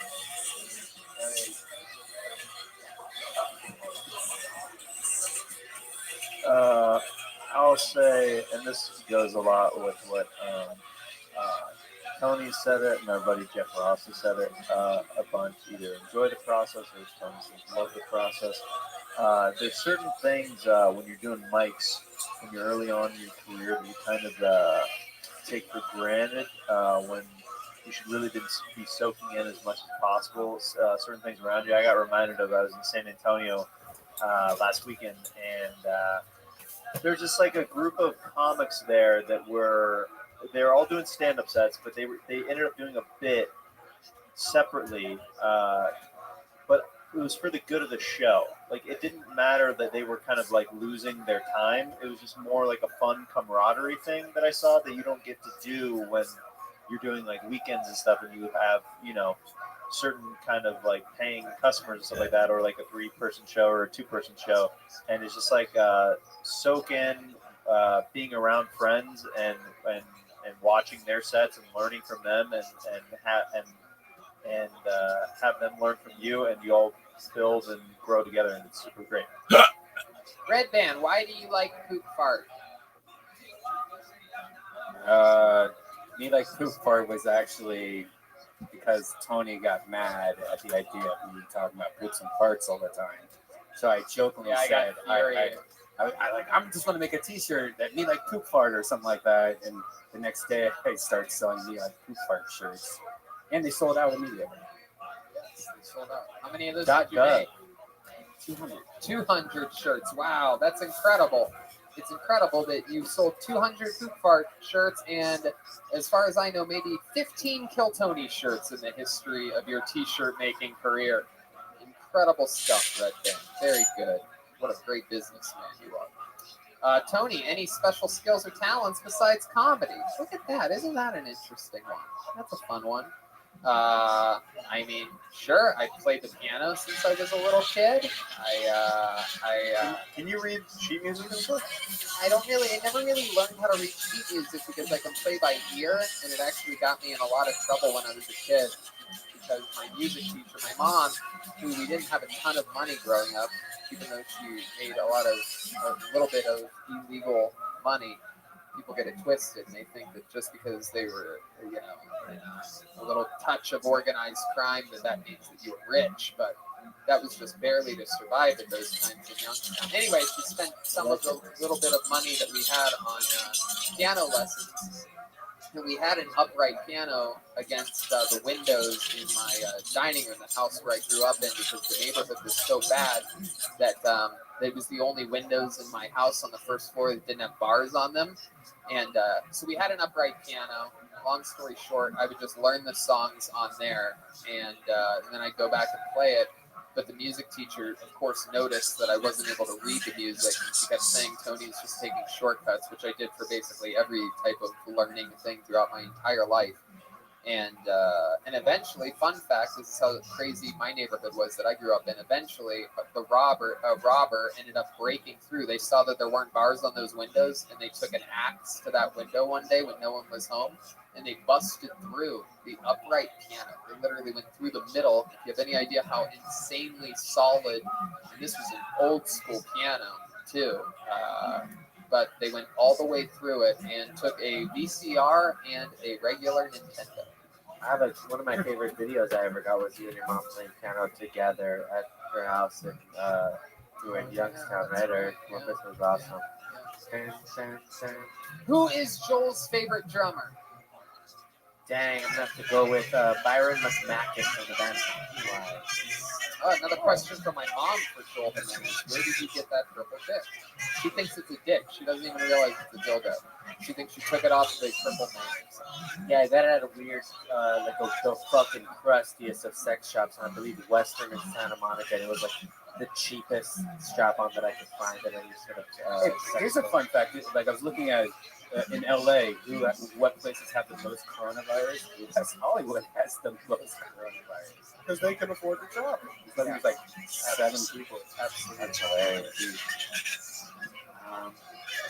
When society collapses, which member of the cast will be most prepared? Also, which previous guest would you pick up that would have supplies for your new Mad Max style camp? Which previous guest would you pick up that would have supplies for your new Mad Max style camp? I think that's a pretty easy one. Probably me. Yes, Red Band would definitely be the most prepared. You would have a bunch of toilet paper, right? Well, I just have a lot of stuff. Right, you're a hoarder. Pretty much. Yeah, we see your drunken Instagram stories later. Well, I just came from having a house to now I have a storage unit, a studio, and an apartment. So, yeah, house? Like when I was in Ohio, I had like a big house, basement, garage, When I moved here, it's pretty much, now I have it. I sold a lot of stuff. Or my house? No, I was renting my house. I think I would be the most prepared. I have a butt ton of common sense. And what previous guest would I pick that would have, I don't really get that. But I would bet on me. I would definitely stay at my place. Louis J. Gomez. Why? Bro, I watch Walking Dead. He just reminds me of like a Rick Grimes. He's the first one to get the coronavirus. Yeah, but he'll survive a post-apocalypse world. Well, most Puerto Ricans are like that. Top 3 favorite all-time Kill Tony moments. I guess that'll go for everybody, even though it says me. But, I mean, there's a lot of mine. ton of them. I just love. I love locking in guests. I would say that having. I don't even remember how the episode went. Probably not even that great. But we once had Sebastian Maniscalco, Sinbad, and God, someone else, Jimmy Carr, on one episode. Thank you, Ryan J. Bell. Which is just insane. Jimmy Carr is one of the biggest comedians out of England. Brilliant mind. Master level roaster. My God, you two would fucking never end. Oh my God. Bring it back. Oh, he would blow your mind, David. long He's as- scary.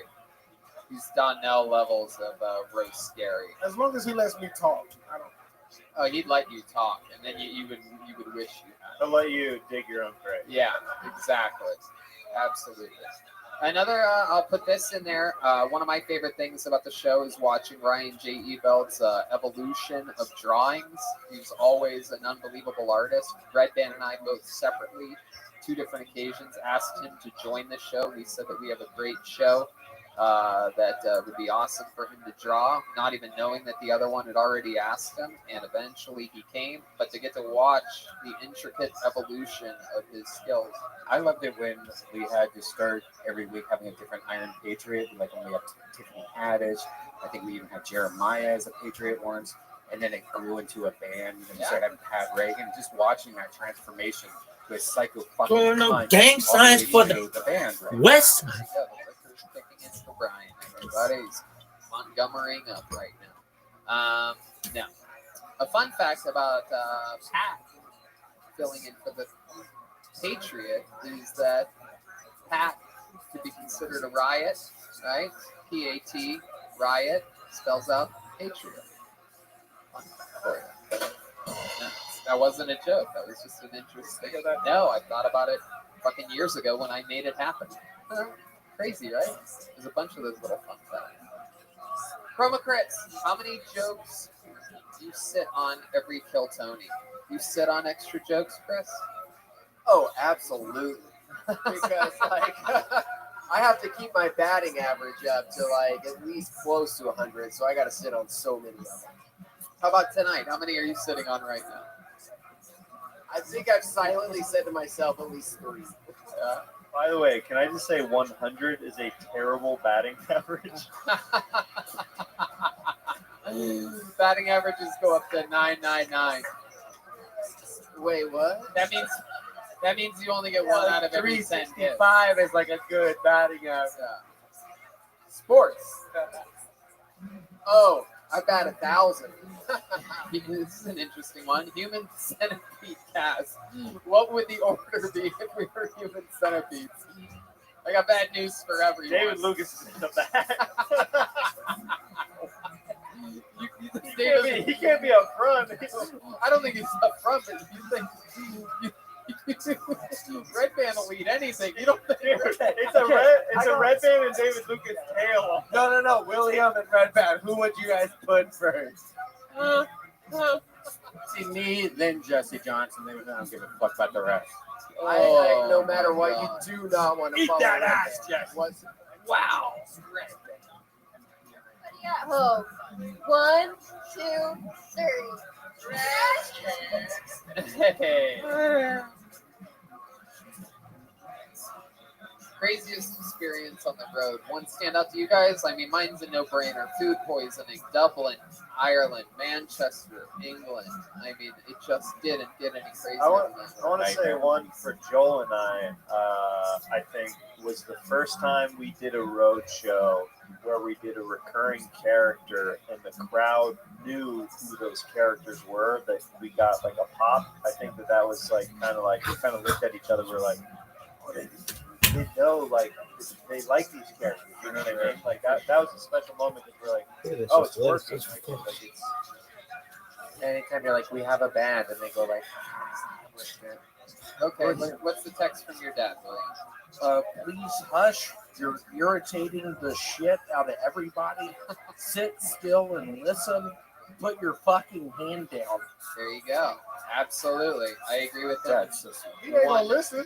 100%. But I also want to take a moment to agree with Jeremiah. All those things go a long way with me when I recognize that the audience, especially on the road, is picking up on something. I remember the first time that they chanted Joelberg. I remember in Ventura really being one of the better ones. The first time that we saw the audience do the jet ski for Jesse Johnson, because that La Jolla episode, I do believe it was, came out that day. So it was just a few guys in the front row that literally had just probably listened to it on their way there, and they were doing it when people pop big for like William at Kill Tony Mania, or David Lucas when he sits back and is about to start roasting people. All these things, you know, it reminds me of old school pro wrestling. There's bad guys and good guys, and people you like and people that win you over. This and that, Jeremiah. Williams pandering in San Francisco was my favorite one. Oh my God. The Golden Gate. The Golden Gate Bridge, you saying that if you were to jump off the bridge, it would be the Golden Gate Bridge. We want to know how big Goldberg's member really is. Joel, do you have any measurements for us? Yeah, I'd say it's 8.5 inches hard. 8.5 inches hard. What about that girth, though? We saw the girth. I'd say it's like about that. Yeah, like maybe I could touch my thumb to my middle finger like about. a beer can? Like thumb to my middle finger about. Maybe like, maybe like about that. Would you say that? Oh yeah, that's pretty thick. I would say that is about the width of a like a hot dog can. Red Bull can, like a Red Bull. Yeah, Red Bull can. Yeah. Okay, David Deary, you want to come up here and say something, or talk about something, or rant about something? You want to do a minute? No, you good? How about you, Ryan J. Bell? You want to do a minute? Whoa. I think he's thinking about it. He didn't say no right away. Ryan J., you want to do anything? All right, that's fine. Janice? No? A closeout song? Should we do a big sing-along to end this thing? Matchbox 20, push. You guys know this one? Lord, I lift the name on high. I don't even know that. What is that? You're crazy. Wow. Does everybody know Push or Marcy's Playground? One that the whole cast can do. We can do that. We can get out of here. Everybody at home want to sing along with us? I mean, maybe. Can you pull up a karaoke Sex and Candy, but put it on mute? No, it's okay. They can do it. Bring it up on YouTube. Put it on mute. Show the camera. Show that camera right there. Your drawing. There you go. Here's the drawing from Ryan J. Ebel. Sort of see that. Go a little bit closer there, Ryan J. Sex and Candy. A little bit Marcy's closer. Playground. Yes, sir. Yes, There sir. it is. Wow. That looks great. That And is Ryan so- J. Ebelt's having a sale right now at his website, ryanjebelt.com. Check out all Every his- poster, every print, ryanjebelt.com. It's very exciting.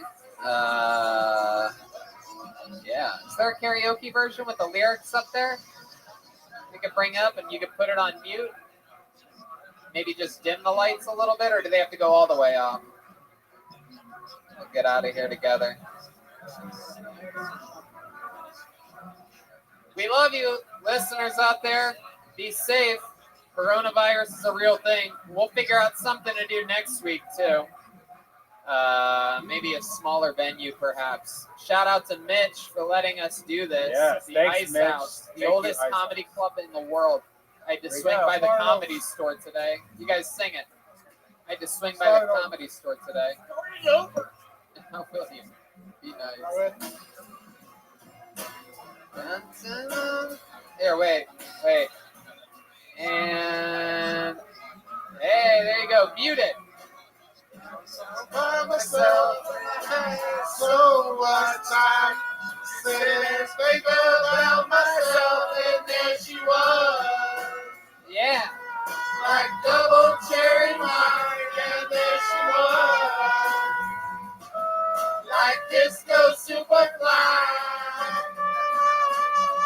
I smell sexy. Yeah.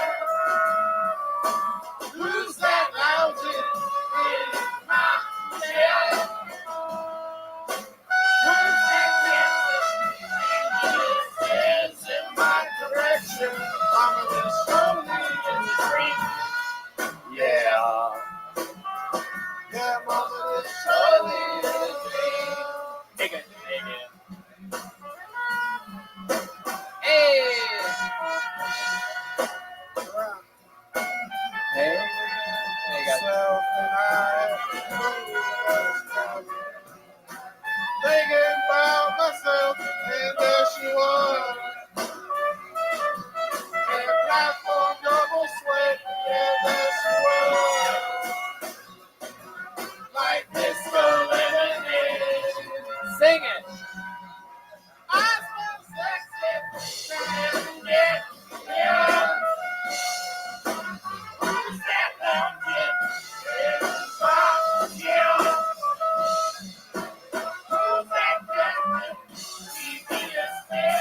is a dream.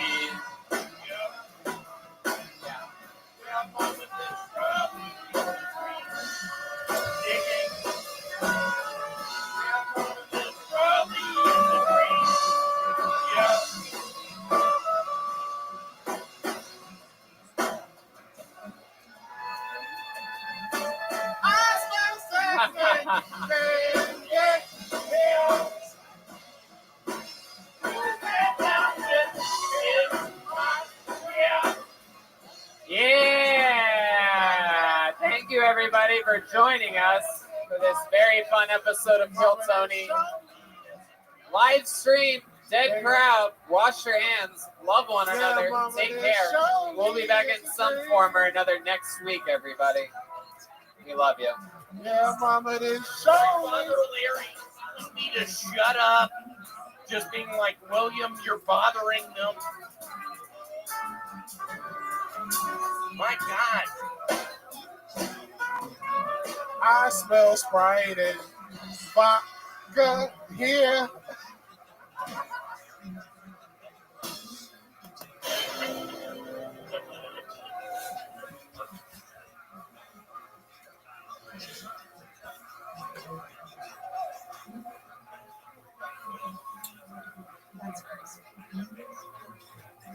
Hey, point at me when I should play the music.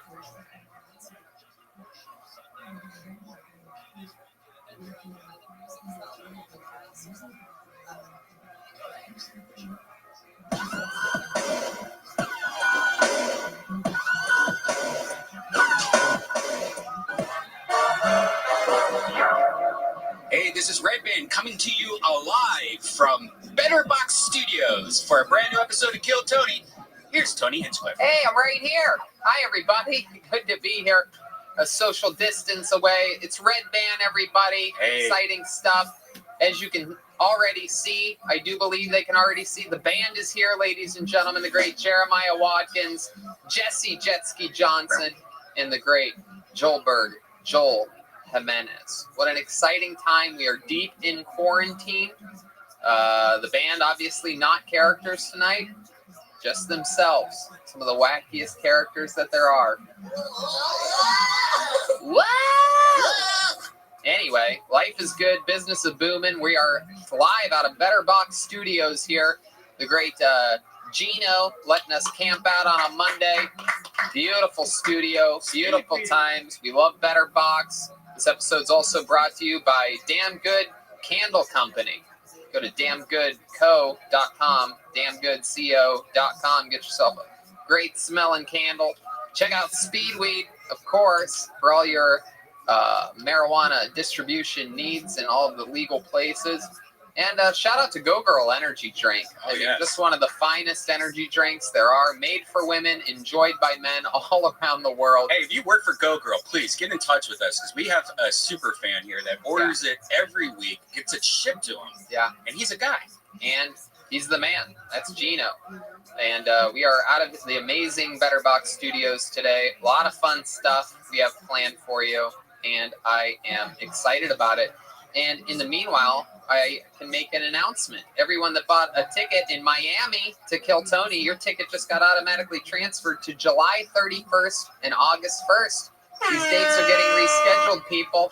So beautiful Miami, Florida. We're going to be one of those buffoons on the beach. Maybe not Red Band on the beach. He'll be at the hotel. But we are going to be in Miami July 31st and August 1st as of right now. And should we break some news? I didn't even tell you guys about this. Oh, no. You're about to watch everybody get some breaking news. Kill Tony Mania is coming back to San Francisco, and the road to Kill Tony Mania is coming back to Sacramento.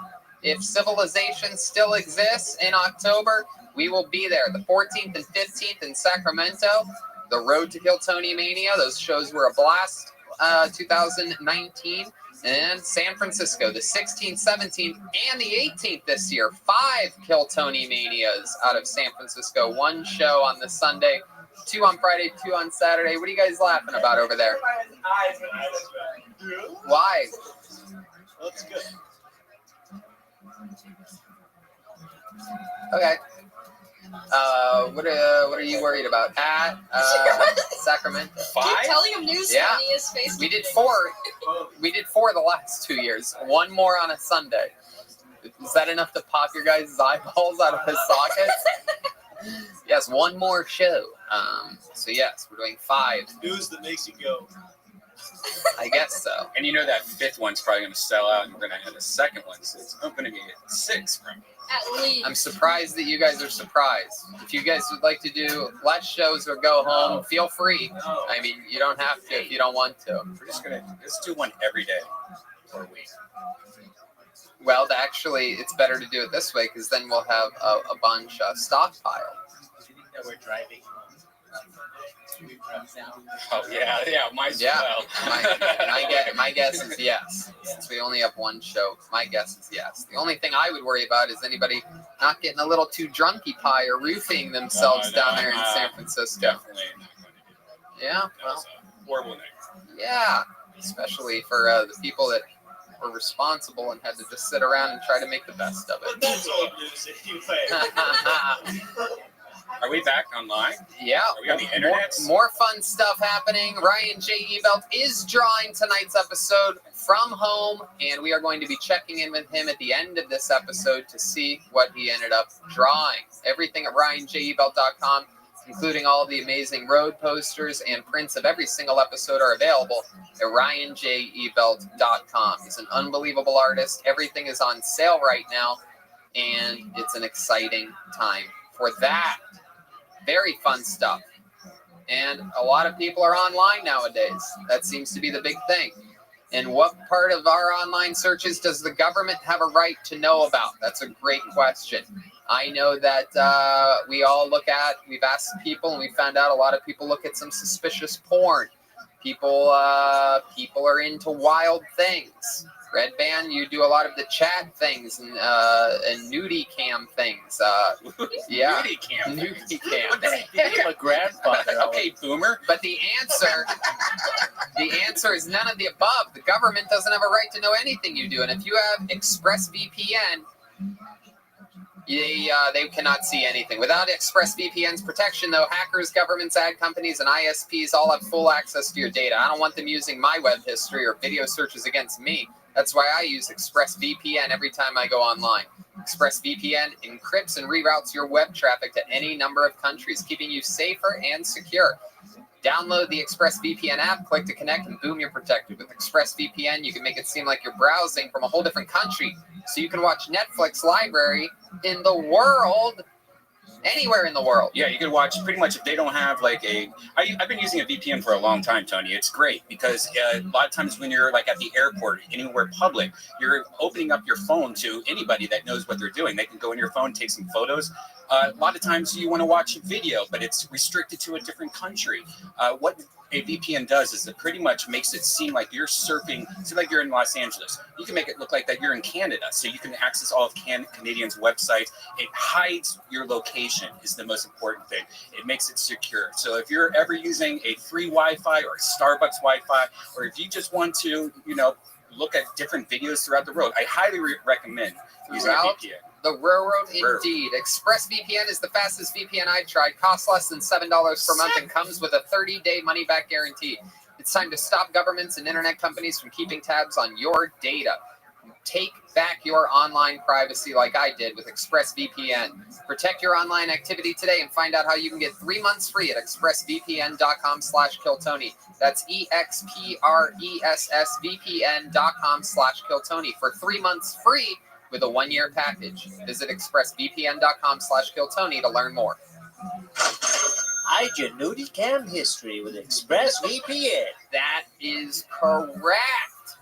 Absolutely doodly. And something else fun that I stumbled across over this week of having a lot of spare time is something for you Kill Tony fans out there that might not know about this. Maybe you've become a fan recently. But I stumbled across episodes 224 to 236 are all in 360 VR. So I don't have the whole VR goggle setup like Red Band does. However, I do have an iPad that I use a lot. And it's incredible. You take your iPad on the YouTube app and you can spin it around. So if you miss the feeling of having a live audience right there with you, you can spin your iPad around and remember what it was like back in the day when you used to be able to be in it with a group of people out in public. You haven't got VR yet? Yeah, no. That's I highly recommend it. It's so fun. You can even watch movies in VR. You could just lay in your bed. It looks like you're in a huge outdoor drive-in. You can lay in your bed and watch movies. Some fun episodes those were with Ron White, Tom Segura. A lot of fun VR episodes. You can spin it around. If you have VR, you can do that. If you have an iPad, you can try it. I'm in one of those out of the bucket. Oh, you're in one of those episodes. Yeah. Wow. With Tom Segura. Look at that. That's before the jet ski hit the water. So yeah, exciting times. Next week, we're going to try a little experiment. This is a big announcement for all of you Kill Tony fans that maybe have always wanted to try a minute on this show. We're going to try a little experiment. Send in what you think would be your minute on stage that you would do. Videotape it. Send it into this email, gage@2083group.com. Gage, Gage @2083group.com. Is that correct? Is that the right email? And make sure in the heading, this is very important or else it gets deleted, you put Kill Tony Minute and your name.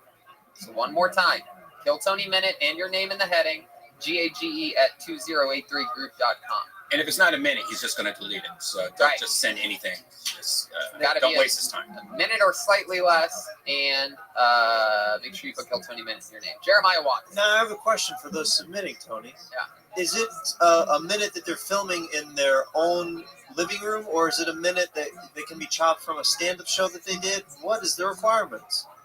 No, I think they have to do a minute in their living room. Yeah. I mean, yeah, that sounds about right. You got it. Thanks, Jeremiah. Asking the questions nobody was wondering. Actually, yeah, here's my set on HBO. Thanks, Whitney. The logic. All right. So, heck yeah, we're going to have some fun here tonight. This episode is for us to enjoy ourselves for a couple hours and take our minds off a global pandemic. Huge shout out, by the way, to Vito's Pizza, keeping us filled. Oh, yeah. Even in quarantines, nothing can stop Vito's Pizza. Our boy Charlie brings us unbelievable pizza every episode of the show, including here live at Better Box Studios. Make sure in this quarantine that those of you in the Los Angeles area go to vitospizza.com, something like that. Go to Vito's Pizza on the internet and order a pizza from there. You got to order it from somewhere. They have guys working hard, delivering.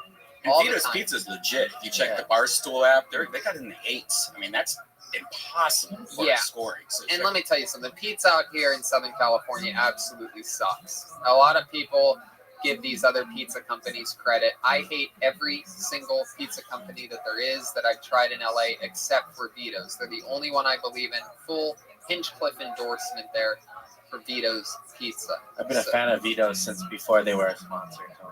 Wow. I used to work in downtown LA. I drove in the rain from downtown LA to the location in West Hollywood. One of the best slices you're going to get. There you go. And Joel knows food. I mean, this is the only guy that didn't get food poisoning when we went to Europe. So no one knows food better than Joel. He also drinks bubbles. There you go. So let's just jump right into tonight's show. I've lined up a few special guests that are going to phone in and talk with us and communicate with us. And perhaps we're going to get started here with a bang with one of the queens of coronavirus. She's been on the show numerous times. Everybody knows her and loves her. We're going to wait a second for that. Beautiful. How about L13? Is L13 ready and queued up, you think? We're going to wait on that. Beautiful. Oh, okay. All right, perfect. So, all right. Well, that's great. That's beautiful. So we're up and running. Oh, great. I just remembered that I had one more announcement that I missed, so that's actually perfect.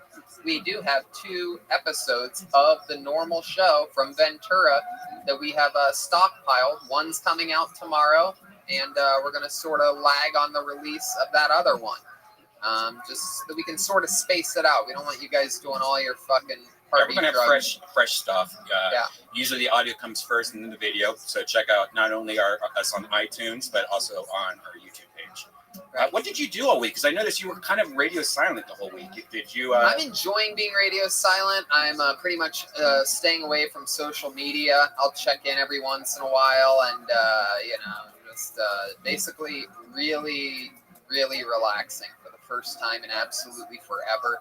I am a huge fan of documentaries and film, and I've just been getting back to my roots of absorbing art before and having nothing to kick it back out on.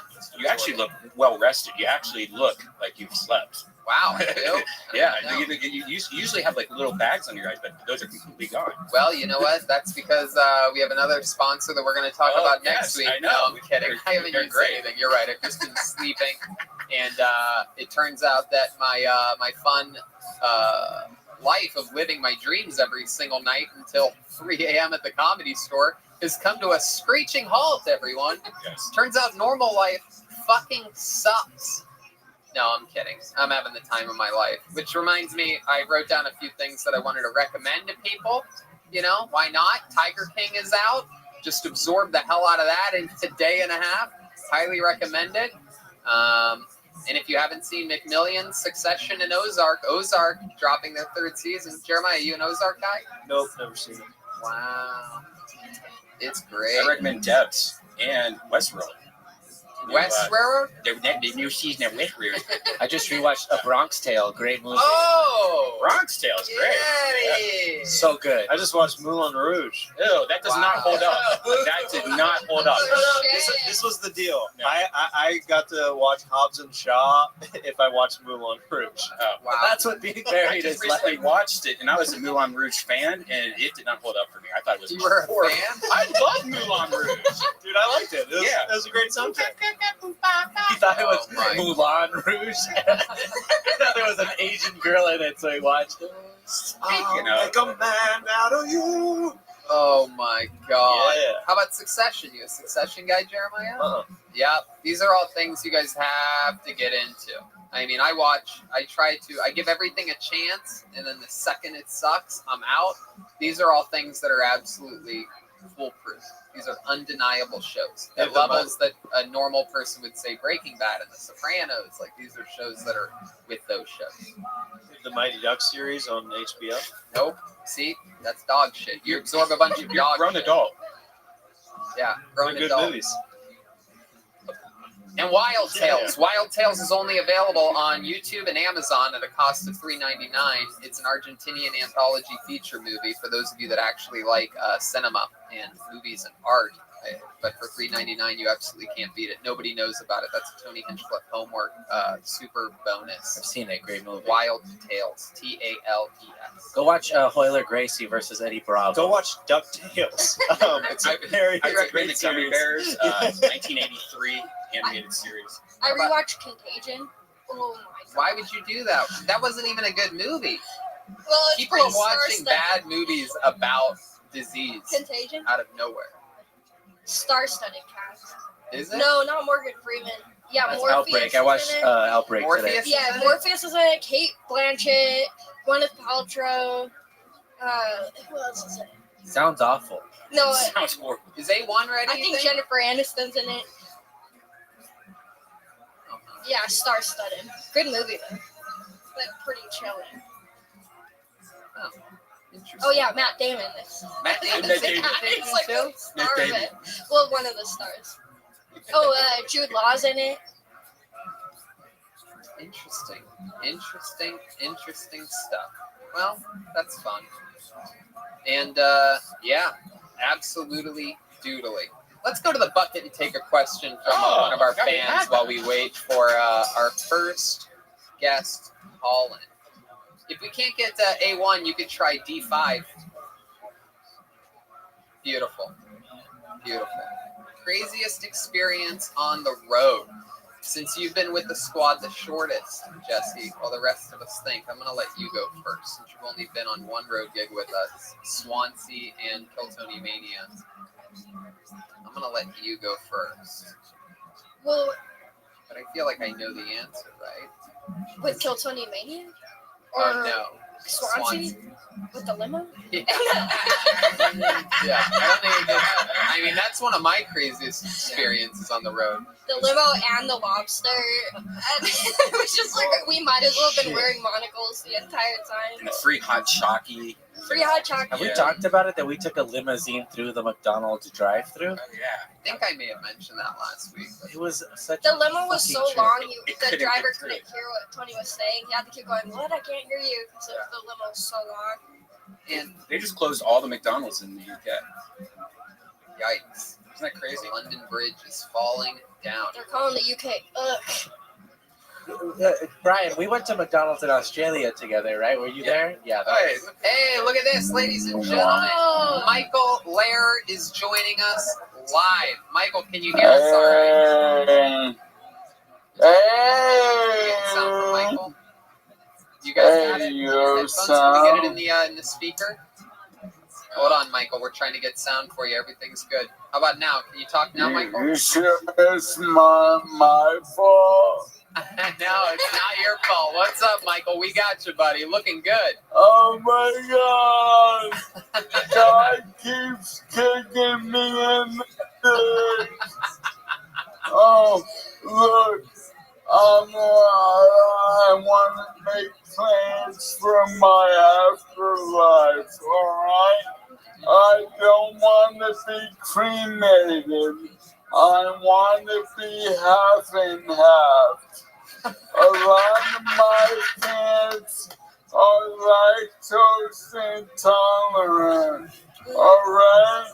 And also, please make sure my tombstone reads, "What a waste, ever using condoms. Should've went raw dog every time." Came.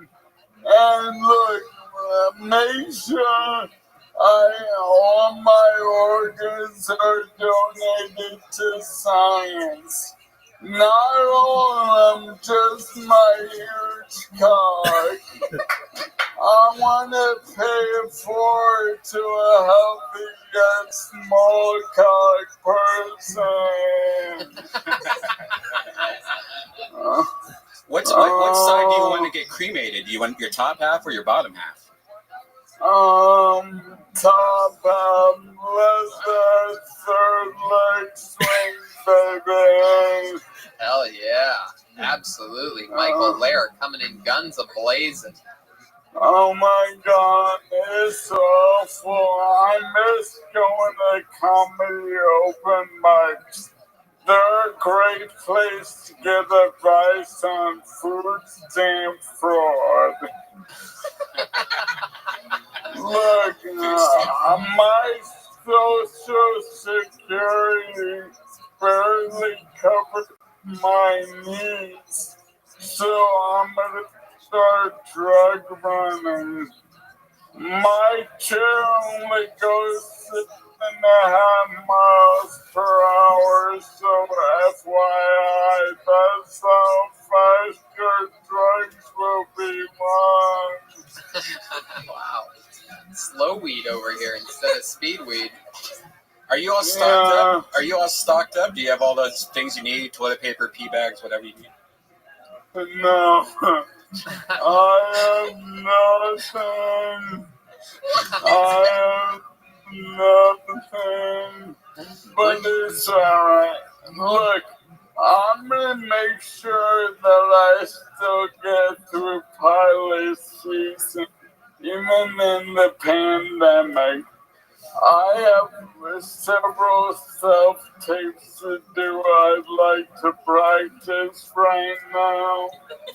Oh, okay. Yeah. Do you want to run some self-tape auditions? Go right ahead, Michael. Yeah, I see. Alright, this first one is for a spin-off to This Is Us. It's called This Be Them. And everyone in this show is in a wheelchair. It's gonna make history. All right. Hey, here comes the self-tape read from Michael Lair for the movie This Be Them. Hey, if we're all in a wheelchair and can't walk, it's like we all can walk. It seems, thank you. All right,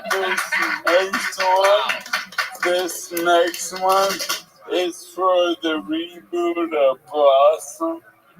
Oh, wow. There's a rebooting Blossom? Yeah, it's called Flowered. Oh, okay. And what role are you reading for in this, Michael? I play the neighbor with Down syndrome. Oh, okay, perfect. All right. Let's see that read. All right. Yeah, I took care of the baby. I know. I take care of babies. And I want to thank you. Oh my God. All right, what's the third one? It's a reboot of the Cosby Show. Oh, okay, this is good. Yeah, it's called Prison Break. Oh, wow. All right. I'm playing inmate in wheelchair number 5. All right, beautiful. Here's the read, Michael Lair for wheelchair person number 5. Well, Mr. Cosby, I think there has to be a road to redemption for everybody. Man, I'm feeling sleepy.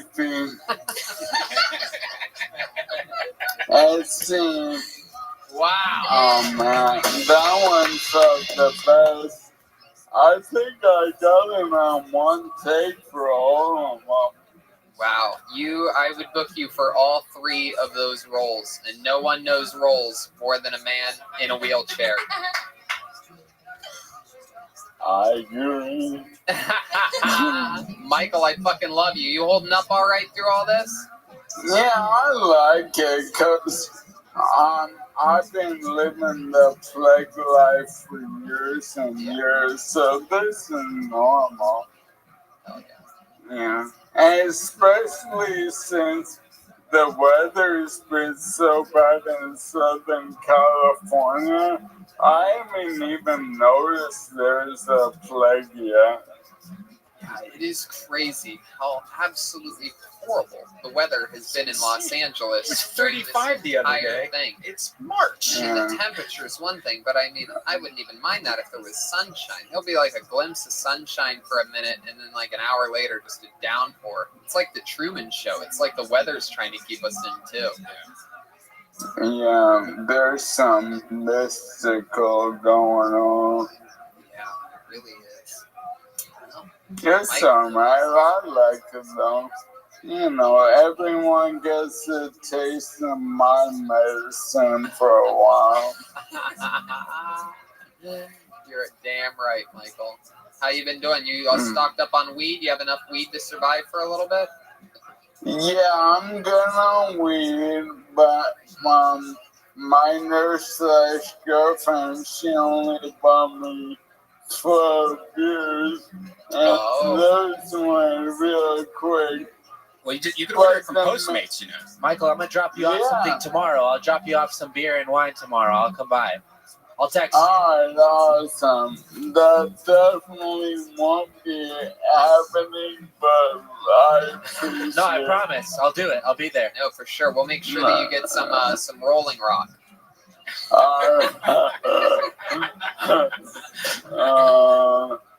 I could use some Clyde deals, like for the Budweiser. What What the number? hell? He's talking about the Budweiser Clydesdales, their horses. Oh, yeah, exactly. You know, 12 packs of Corona are 11 cents right now, so they're not doing too good. Bullshit, I went to the 7-Eleven, the Corona fucking spritz seltzers, they're charging full price for that. I thought they would at least be a discounted price. Everything's regular price, I noticed, because there's nothing left. And people gotta get that money somehow. Well, grocery stores must be making a shitload of money. Michael, is there anything else we should know about until we see you again next week?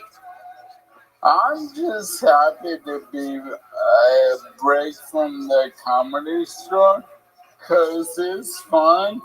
But I think Sam Tripoli has been hazing me. Bro, how's he been hazing you? Well, he'll go, hey, come do our show. And I'm like, what date or time? And he'll be like, see you then. And then I go, no, Sam, I'm in a wheelchair. And I have to plan better. And he'll go, catch you later, Michael. And then I'll show up. And he'll go, why are you here so early? Yeah, that's Sam for you. He's a wild one. He's a great leader though amongst all of us. He's a great big brother to everybody. Keeps an eye on everyone. First guy to ever take me on my first road gig. Me too. No shit. Yep. Took me down to La Jolla with him just to do little 5-minute sets. Almost 13 years ago. Holy cow. All right, Michael. Well, we love you, pal. We're going to check back in with you next week, and we will see you soon. Stay powerful. All right. Thanks, guys. Love you too. Bye-bye. There goes the great Michael Lair, everybody. And now we're going to switch things up a bit. Out of all the great cast members, there's been a lot of amazing characters that have joined the band over the years, and we actually were lucky enough to be able to book one via teleconference, I believe is the word, video conferencing. We are going to go live with the great Kid Rock, everybody. Kid, are you there? Wow, here he is. It's Kid Rock. Oh my name is Kid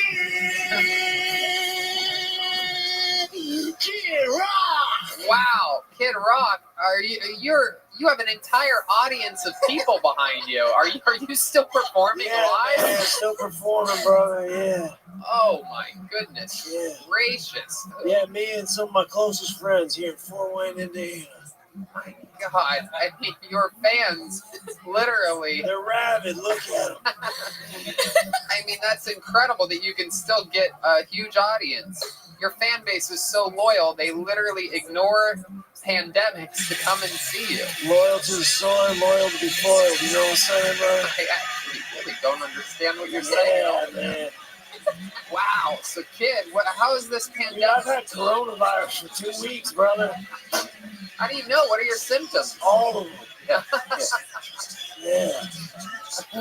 All of them? I threw your picture away. My God, yeah, Kid Rock. Hey, calm down back there.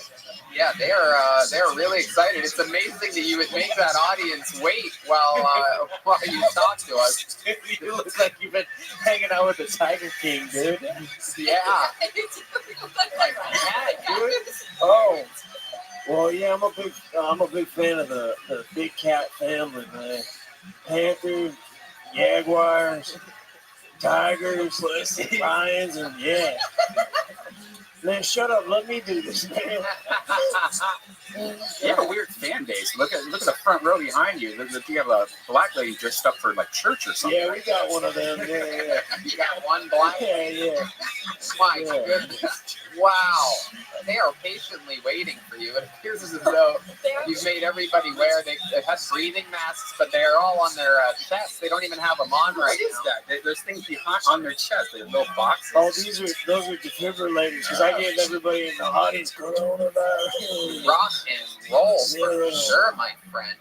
My goodness. So have you been still hooking up with chicks? Normal after party life for you? Oh yeah, I mean I haven't seen Cheryl Crow here in a little bit, but yeah, you know, chicks are a little bit weird about Tinder right now and stuff like that because you know they don't want me coming over to their house and stuff, bringing in the coronavirus and stuff like that. God. So yeah, let's just say I'm hitting a little bit of a dry spell right now, Tony. Oh, but you look better than ever for having coronavirus. I mean, I see your abs there. Wow, they just appeared. Once I said you look better than ever, magically the abs came out. My goodness gracious, you have pectoral muscles. Yeah, Wow, look at them move. Yeah, man, I've been lifting a lot lately, man. Ah, hands, you American bad ass. Oh my God. Yeah. Wow. Good, man. Hey, you want any of my cassette tapes? I got like a truckload of them, man. Yeah, I'd actually love some cassette tapes. I will take anything from you, Kid Rock. That sounds like an incredible adventure, just to have cassette tapes from Kid Rock. I've been a fan for a long time, and I have nothing to play them on, but I will totally take cassette tapes from you. Heck yeah, any concert you want to come to, you VIP, Tony. I love that. Well, thank you so much, and I'm totally going to take you up on that offer, without a doubt. Goodness. Kid Rock, do you have any older family members that you've been in contact with that might be in danger? I killed my Nana. Wait, what? You killed your Nana? Yeah, I killed my Nana. I didn't know how serious this thing was, and then like I went over there. She took me like some warm apple pie. And I coughed just like because I had something in my throat, and then yeah, she ended up dying from the Rona real quick.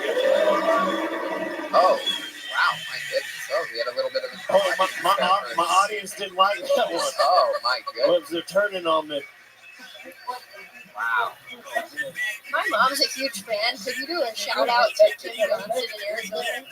Hey, what's up, Kim Johnson? I'll eat your pussy any night, any time of day. I love you, straight up. You daughter's great. Wow. Got a crowd reaction there. They didn't move much, but they appear to be... Oh, wait a second. Kid Rock, who are these people? Oh, these are my friends. How'd you do that? Don't worry about that. I forgot to tell you, if I years ago when I was a little boy, people asked me if I could have one mutant superpower, what would it be? And I said Nightcrawler, and guess what? That wish came true. I just teleported, y'all. This is actually okay. Is that Foghorn or Leghorn, dude? Man, shut up, dude. You keep stepping on me over here, man. Who the hell are you, man? I keep hearing this, dude. I can't even see that. I can only see Tony where I'm at right now, man. Oh, sorry, I'm stepping on Darius's beard. That's Darius? Yeah, that's Darius right there. That's Darius. And then, that's Curtis right there. Yeah. Oh my God. Yeah, that's Curtis and that's Darius. How long have you known these guys for? Oh man, they raised me just like in Mowgli and Jungle Book. The wolves raised them. These were my two wolves, man. That one guy looks younger than you, though, than on the right. Man, time is just a construct. Yeah, this is pretty wild, man. So that guy next to you appears. Hey, I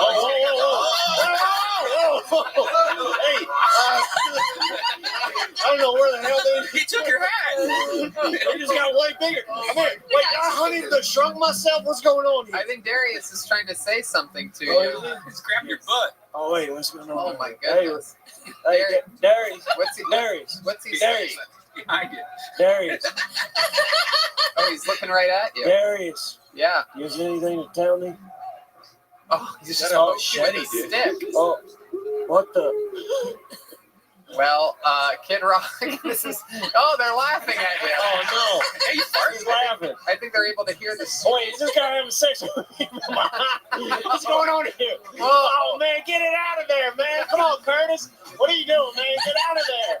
I just performed in front of a live concert. What are you doing, man? Oh, this party's out of control. Oh, this is wild, man. My God, you really are like the Tiger King after all that. Detroit!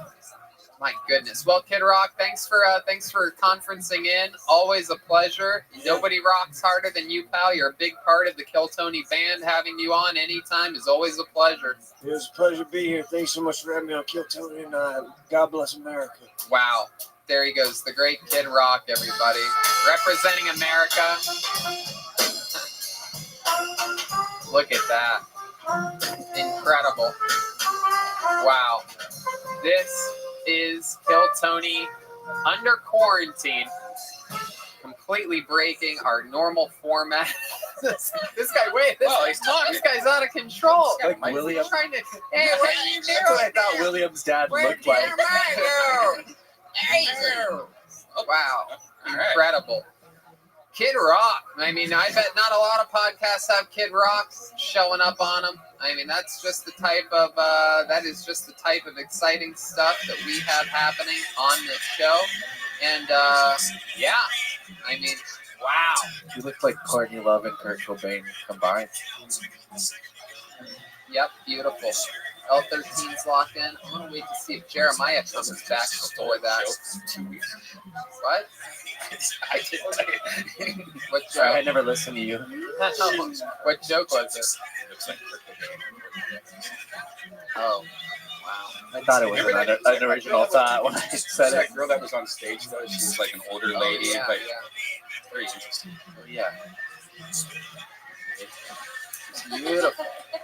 Beautiful stuff. Shout out to our friends who are helping us with this over here at Better Box Oh, Studios. yeah, this the is great great. Gage Tyrena and the unbelievable Macaulay Culkin, everyone. That's what he's up to now. Follow them on social media. Gage Tyrena, GageTijerina, and at Strange Taste _ Jeremiah, where all were you? one word, Strange Taste Oh, that's Kid Rock, you idiot. I just had some Vito's pizza. It was great. I What's love it. up? What happened? Jeremiah had a bite to eat. Kid Rock joined the show. You missed him. The legendary Kid Rock. Oh man, he's one of my favorites. But I'm glad that you're back because one of my favorites, another one of the regulars on this show, is here and is going to be video conferencing in. Ladies and gentlemen, I present to you the great David Lucas, everybody. Here he is, live in the flesh. Music's playing for David Lucas.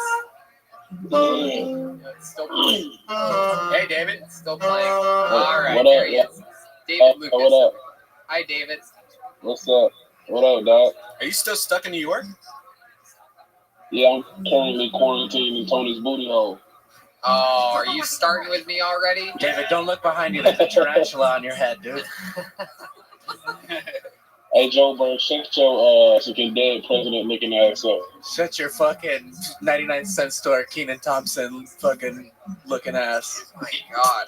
I think that tarantula bit you, bro. Your lips are swelling up as fast as can be. Look at those fucking things. That looks like Tony, I can't see your face, but I know you got the bird flu. Yeah, the bird flu's going around. This guy thinks I'm a bird every week for some reason. Bird flu versus burger flu. Tony got the peacock pox. Your lips look like absolute floaties. Those floaties that kids put on their arms to keep them from sinking in a pool. I said your lips look like floaties. You look like one of them sticks that they make young kids find in the bottom of the pool. Can I just say that since David is FaceTiming in, I feel like we're a part of a conversation that happens between Tony and David before bed every single night. Like they FaceTime each other and roast each other right before bed. Oh, yeah. This is how we fall asleep at night. Tony got to fall asleep with a warm glass of milk. Oh, come on. Not all of us. I mean, and I get the warm glass of milk from milking you. You're a cow. I really spelled that one out. Spell it out for the rest of the room. My goodness. No, you look great, dude. A lot of people like to make fun of you, but I think you look absolutely better than ever. Are there calories in that vape pen? Nah. Well, you heard that. I take. What was that? Where your vape at? I know it's latex flavor. Oh my God!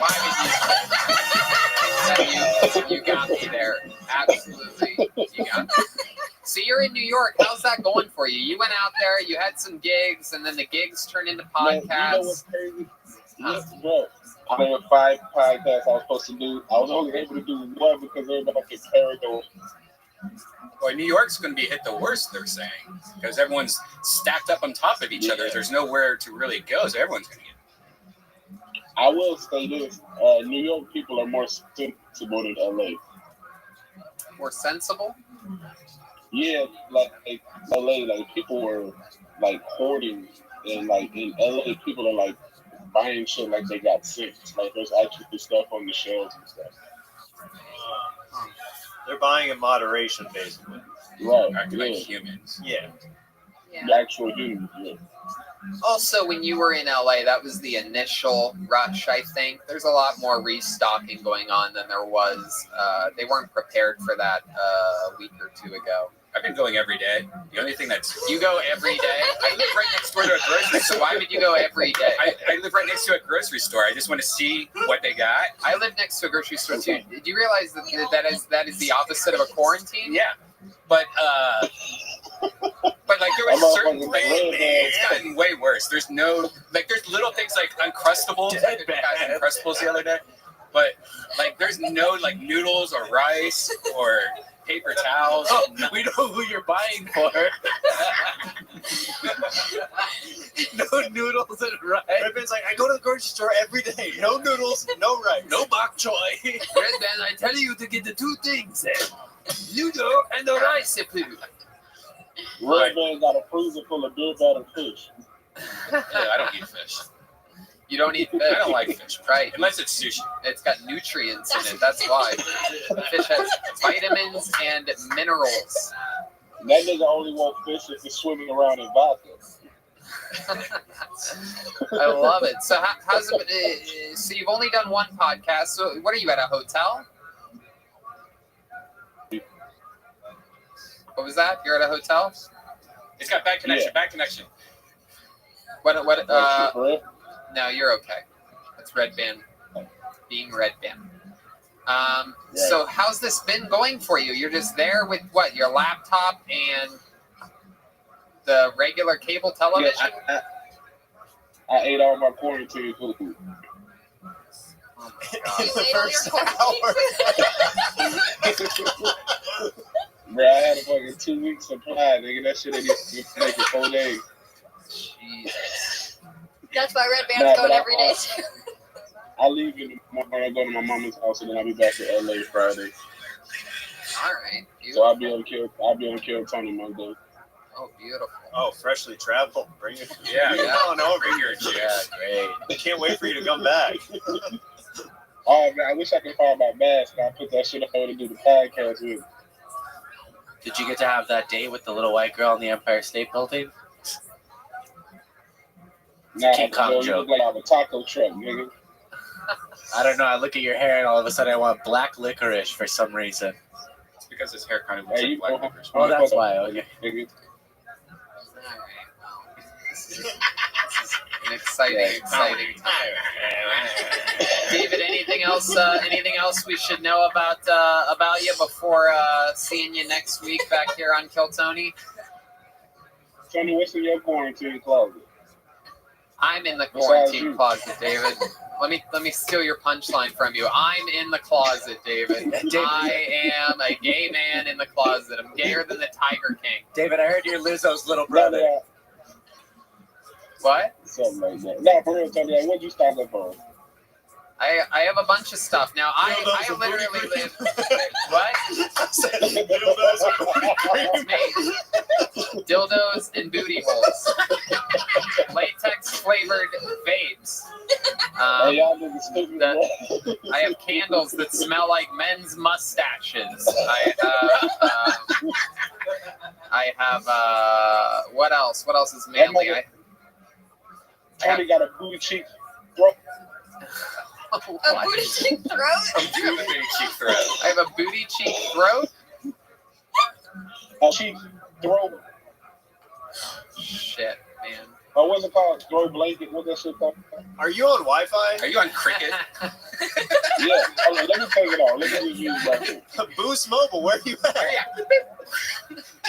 Those antennas on top of your head are not working at all, David. You look like Walk the Jewels right now. All right, there goes David Lucas. We'll drop that call with David. There's some music from the band.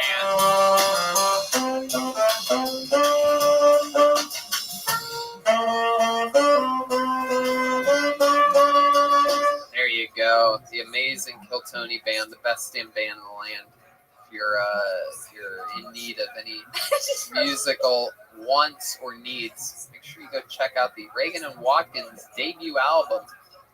Reagan and Watkins self-titled album, huh? Congratulations to Pat. Oh He had a yeah, little baby. yeah. Yeah, everybody's having babies. No better time to have a baby than now.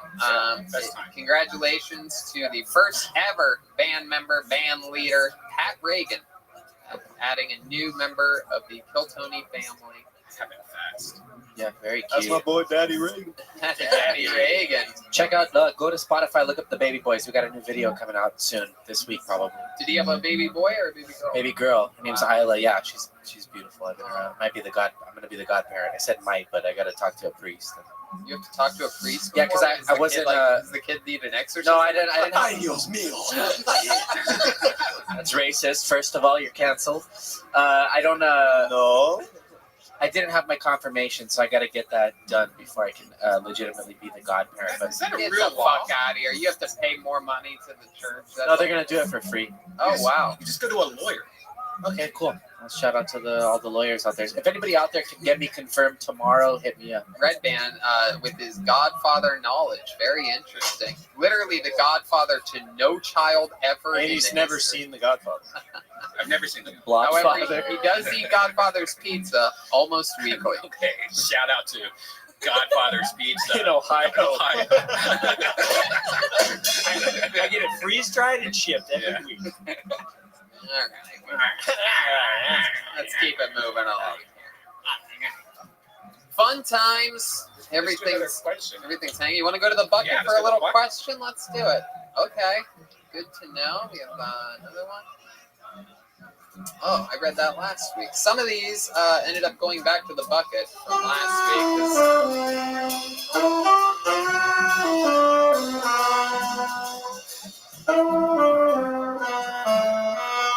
on Jupiter and Mars. Very good.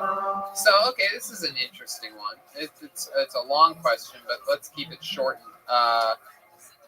Favorite and least favorite character ideas you've ever had from your perspective, not from mine. I feel like the listeners know what mine are. Of course, the puppeteers, the insane people, the insane puppeteers. Really anything that's annoying. The gym rats, did you love that? Gym rats I love. The gym rats I love because I could tell you guys hated them so much. Yeah. Why? Why did you look like koalas? Like that's right. They look like you had teddy bear ears instead of like what you would think a mouse. Oh, you guys looked ridiculous. You guys looked adorably ridiculous. Like little children. Do you have an answer? I'm thinking. I mean, we know what the favorites are. Those are all on the calendar. It just hit me right now that, like, you know, I know Jeremiah's worst one was when we did chefs. Because for some reason, not the celebrity chefs, we revisited that. First time we did chefs, Jeremiah decides he's going to be a Jamaican chef. And he just had the roughest time. But I think that was probably your least favorite. Yeah, I was asking you yours so I can look up some of the Oh, other mine names. was, I don't know, man. Probably anything that's like two-dimensional, legitimately, like that doesn't have a point of view, where it looks really good. Like I was Blanca from Street Fighter, and it looked great, but it's like, what do you say after you just look great as Blanca? You have no perspective. Right, it's a video game character. That is a tough one. That was in what, Swansea? No, we did. No, I wear the same wig, but yeah, no, we did that. That was actually that brings me. Oh no. But that's when you're supposed to make your own story, like No, I know. Crohn's disease or something. Yeah, it took me a while. That's true. It took me a while. Jeremiah taught me this. Was like a lot of the best characters that we've had. You have to have a really clear point of view, and I think that. When we first started, I wasn't well versed in that, so I would just sort of rely on the costume. And so now I try to find a point of view. It was one of my favorite moments to do, but it was a lesson that I learned was when we actually did the Legion of Skanks episode. I kind of realized that night there's a reason why on SNL they specifically do it on Weekend Update for about 5 minutes tops, because there's something magical that kind of wears off about the gimmick of doing an impression for a person. So when I did Big J for the full 90 minutes to 2 hours, it felt like it gradually kept getting more and more watered down, and you feel trapped at that point. So that, for me, like the initial first half hour, I was like, this is great. The last hour, I was like, there's no escaping this. There's like, you know what I mean? The pops literally got less and less as the show goes on because the gimmick is done. Yeah, that's an interesting one. Did you feel that way about Joe Rogan as well? No, because we did we did a best of with the characters that night where I was literally Joe for only 10 to 15 minutes. That's right. So I got to basically get the big pops and go out on a high note without it tapering off. So that episode was kind of like a good thing to reflect on and go back to, because we got out like as quick as we got in on this. Jesse, you have a least favorite character yet? I don't right now because I'm so new. I like all of them, but I think the most challenging was when we played blind people. I was gonna say that. Yeah. Which I ended up being Phyllis Watkins to kind of paint like a story behind it. But yeah, when we were like before thinking, oh, it's gonna be Phyllis, it was like, okay, well, who is this blind person? You know what I've noticed? That anything in front of the eyes is bad for me, as far because I like eye contact is so important. I ended up loving those characters. I always, for the most part, with for a lot of characters, I find that eyes are gonna be funnier than like an obstruction. For the most part, there's always exceptions and stuff if it goes really well with the character. But very fun stuff. We have did you say B9's ready? B9, beautiful. Very exciting stuff. Golden ticket winner from Phoenix, Arizona. Many time appearances. Probably holds the record for most appearances by a golden ticket winner. All the way from beautiful Phoenix, Arizona, we have the great Tristan Bowling joining us, everyone. Hello. Here's some music for you, Tristan. Hey, hello, step back from. Oh, hey, Tristan Bowling. How's it going, my friend? It's going fucking dope, dude. I'm chilling out in my house. Of course, you're so hip. You're so cool. You're on the Wi-Fi. The sound is perfect. All these other people struggling. Of course, you're going to be dialed in. You are. This is why you are a golden ticket winner. You're white. You've got a good internet connection. Widescreen. Your bills are paid. 0.9. All the things we need. That's right, Tristan. You are just a freaking winner, pal. Thank you. How you guys doing in LA? We're hanging in there. We're doing things like this to be able to survive, pass the time, enjoy ourselves a bit, doing something other than laying on our fat asses. Fuck yeah, dude. How about you? How's the quarantine going? You with moms and pops? Yeah, I'm chilling at the house. I got grandma behind me. Get it? Oh my god. Hey, grandma. She's looking big, dude. Yeah. Grandma's got that Tony. High. Yeah, grandma's got that Tony Hinchcliffe bone structure going on back there. Tony Hinchcliffe. Tony Hinchcliffe, the golden Tony. Wow. So, how is your grandma doing? Your grandma does live with you guys. Yeah, she's like the only person who I wish was sick. But she just keeps fucking kicking, dude. Yeah, she's unstoppable. She's pounding glasses of wine, having the time of her life. I think that keeps her body sterile. Yeah. Just all that goddamn Chardonnay. That makes sense. Red Band, you been drinking during this? The last 2 days, I for like a week I didn't drink, and I was like, you know what? I don't know why I'm not drinking. Like it's so weird to drink. What are you drinking at home? Last night I had 2 Tito's and orange juice. Ooh. You make them strong, Comedy Store strong? Yeah, it's more like Martinez. The night before I had some Jack and Diets, but like I forgot, like, oh, I'm allowed to drink. I don't have to wake up for anything. Why am I not drinking? Right. I usually don't drink at home. It feels weird drinking. Right, same. I agree 100%. Yep. I've been little bit of red wine. I bought a 6-pack of beer just to be reminded how Oh, much I wow. really. What kind of beer? What kind of Fancy. What kind of beer was it? What was it? I got it. No, I got it from this fancy French market near where I live. Surfboard, grain on that wood. Oh man, big dick Tony. And it's some fancy, I think it's like fancy German beer. Tastes absolutely horrible. I hate it. I hate it. Every single sip, I regret buying it and drinking it. I just keep having one or two a night. Dude, I've been fucking basting in it the last 9 days. I have just been. You've been drinking heavily?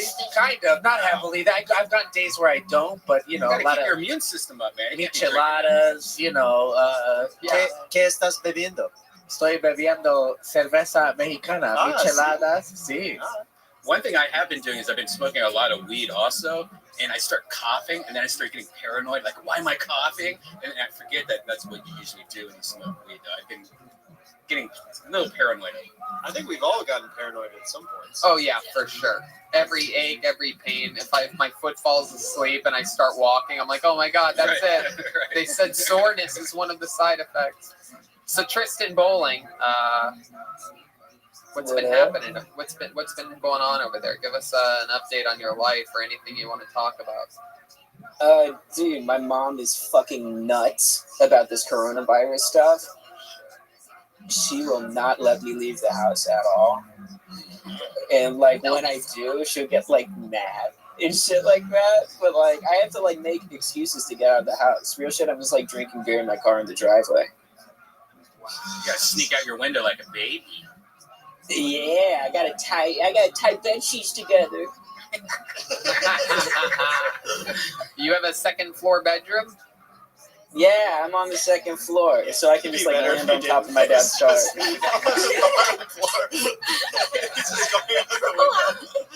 I'm just scared of heights. Right. And heights are also scared of you, my friend. So, Tristan, how's the rap game been going for you? Anything lately, rapping wise? You've done some amazing raps. Normally, you have rapped on this show and gotten standing ovations and incredible audience reactions. How's that been going for you? It's been going good. I've been writing some bars. I've also been doodling around on my guitar and stuff like that, doing that fun stuff. You have a guitar now. Yeah, I've had a guitar. Every white, young person has an acoustic. Is that true? Yeah. Go to Guitar Center on any day. These poor girlfriends are in there with their boyfriends testing out Ibanez's. I have no idea. You write any coronavirus songs or anything like that? Yeah, I did a little bit. You want to hear it? Yeah. Yeah, All I do. Fuck yeah. I'm busting out. I'm so fucking mad.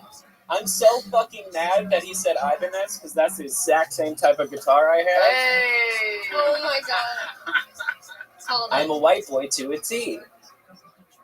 All right, this is called "Fuck Coronavirus" in the tune of "House of the Rising Sun." Hey. There was a storm of sunset that sold that good comedy. But since the virus had shut down that old store, us comics are going hungry. They shut down on the open mics from West Coast to the East. I'm sucking dicks for minutes of stage time, but sucks the most dicks at this goddamn disease. And then he gets into a punk reprise. Hey! Hey!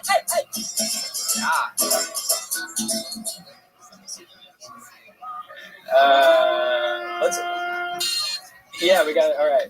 Let's go. Fuck all these on the shit. Let's get it up fast. Let's get it done quick, cause I'm just comedy more than eating healthy. I hate how I'm always stuck inside with my dumb healthy grandma by my side. Catch me always coughing in her coffee. Coronavirus, take a shit inside its iris. Coming for you, looking like you're fighting virus. Watch out, it's coronavirus. Watch out, it's coronavirus. Watch out. Wow, Tristan Bowling, everybody. Writing My thing songs. fell. It's all good. Writing songs, staying creative. You're a warrior at this time. My goodness. What's the craziest thing you've snuck out of the house to do since the quarantine has begun? I went to my friend's birthday party, which is probably a bad idea. Yeah. I had a feeling you'd have an answer like that. You remind me of these kids that all went to Miami Beach over the weekend. Yeah. Dude. No, it was like we were all hanging out together in the house. Like it was fun. Like if one person sneezed, we're all fucked. But like, yeah, I don't think that's how coronavirus works exactly. But did you smoke joints together? Did you pass a joint all around? Yeah, did you smoke joints together? Officer Red Band wants to know. Janice, How many you guys marijuana? smoked the joint? no, yeah, I had my own joints to myself, not because like I didn't want to share. I just don't have money, and like I took I was drinking beers and stuff like that. But like if I picked up someone else's, I have no clue. So as long as you kids haven't been smoking any of the reefer, then I guess I'll let you off with a warning. Well, Tristan, you're the fucking man. Stay strong out there. We love you. We will talk to you soon. I love you, boys and girl. Bye, everybody. There's the great Tristan Bowling, everyone.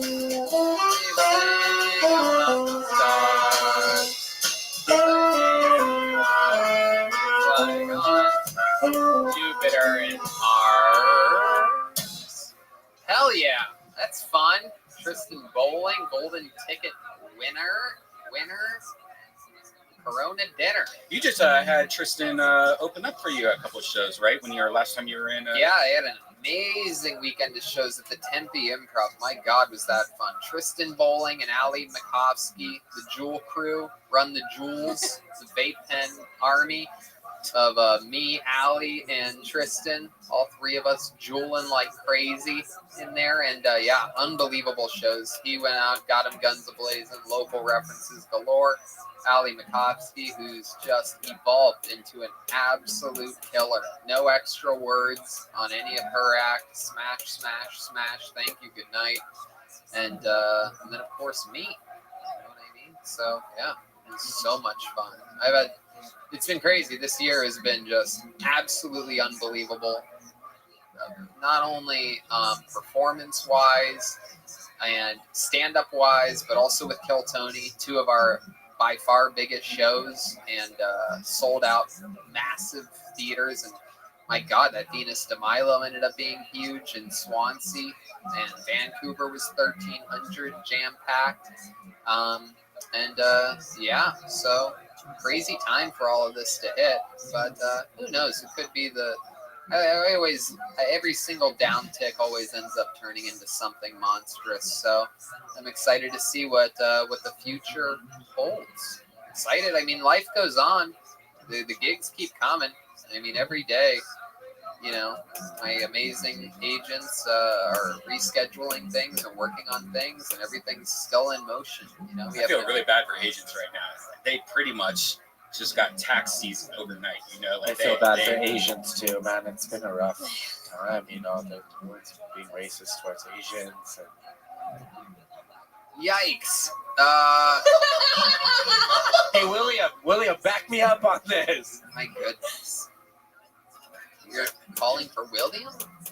Oh, he says, get my back on this. Do you guys know Tristan and I used to do mics together years ago in Phoenix? Really? Yeah. I had no idea. I wasn't sure if you knew that or not. Did he ever hit on you? No, we've been good friends like since day one. He's hilarious. And so I would go to this club all the time, and I ran into Tristan. He was 16 years old, and his dad would bring him to all the shows. His dad's cool as hell. I would just talk to him and his dad, and yeah. Wow. Yeah, you could tell immediately. Oh, he was already funny at 16.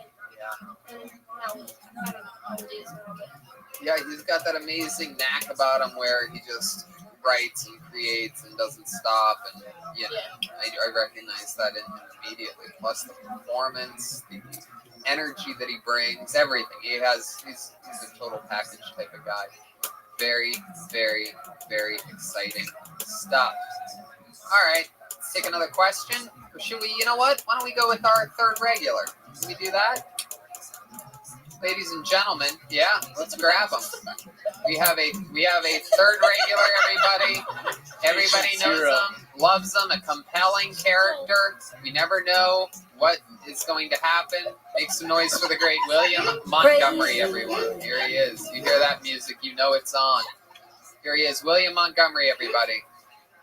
Let me hear y'all make some noise if you got the coronavirus. It's an impression of me last night. I was actually DJing in All Black Church in Atlanta. I made a horrible mistake in quarantine today. I watched Forrest Gump for the first time. That is a tearjerker. God, when Bubba dies, and that scene in the jungle. I wish Axl Rose would marry Bella Thorne, so at least one rose would have a thorn. Actually made a horrible mistake in quarantine. Earlier today, I watched 101 Dalmatians for the first time. But I honestly think I am sick. I am not feeling good. Oh my goodness. I am not feeling good. How are y'all all feeling? Are y'all feeling all right? William, how is this the craziest you've ever looked? There's the cat. So holding your shirt. William, first of all, unbelievable set. Unbelievable performance. I feel like that would have decimated in front of our usual live crowd at the Comedy Store. Gino, you're always at those shows. That was just he's giving it a thumbs up. What do you think, Gino? Everybody loved it. Charlie from Vito's Pizza loving it, cracking up. You had everybody up here Charlie laughing. from Vito's Pizza just vomited up his own pizza looking at William. And then, yes, indeed, I will now acknowledge that, William, you have never looked more insane. I mean, disheveled. Fresh off the set of Bram Stoker's Dracula, the fucking butt haircut that he's got. What the fuck? I don't think I've ever seen you without a hat. Oh my God, William, you look like a crazy man. Looks like a David Lynch film. Classic move right there when you start laughing.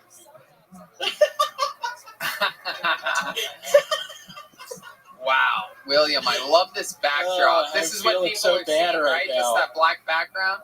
That is so awesome. William, you look really messed that one up. You look. Doesn't look like it to me. It is. What are you fucking doing in there? William, you have any symptoms of the coronavirus? My nose will not stop running. Is that true? Yep. My goodness. What else? What else do you have? William is live in studio with us, by the way. We've kept him out in the lobby up until this point. Who has the White Claws? Where did those things come from? All I did was smoke a joint in the bathroom. Roll it to him. Do not. There you go. I'm kidding. Are you well? Can I trust? You trust Joel? What did you just say? You heard what I said. Oh, this is Rabbi, please stop. This is always an interesting part of the interview when you two go at it. So wow, William, other than your nose running, what else has been going on? Anything else crazy? One of my feet is yellow. Oh. Is that normal? You said you've had hammer toe in the past. Yeah, one of my feet currently is a yellow color, but it's normally like that. Oh, there you go. All right, William, that's fun. You've taken off work. You've taken work off the whole week, right? Because you've said you felt sick. I realize. Well, I am sick. They better. I know they're not watching this, but I am sick. So it's weird you brought that up. Are you really sick, or is this a joke? Look at him. Well, this is what he normally looks like. He normally does this thing where he lies. This is his. he's doing. Like he's really accentuating. Look at the fucking aerial view of his Oh head. my god, that looks like Look what at that nightmare. Look at that. Looks like the inside of a cotton candy machine. Corona under a microscope. Jack Nicholson's colon. Oh, Have you ever thought about shaving your head, William? No. It looks like he did shave it just right down the that's middle. The goddamn, that's Yeah, the no. goddamn money maker right there. What cuts your hair? A Zamboni?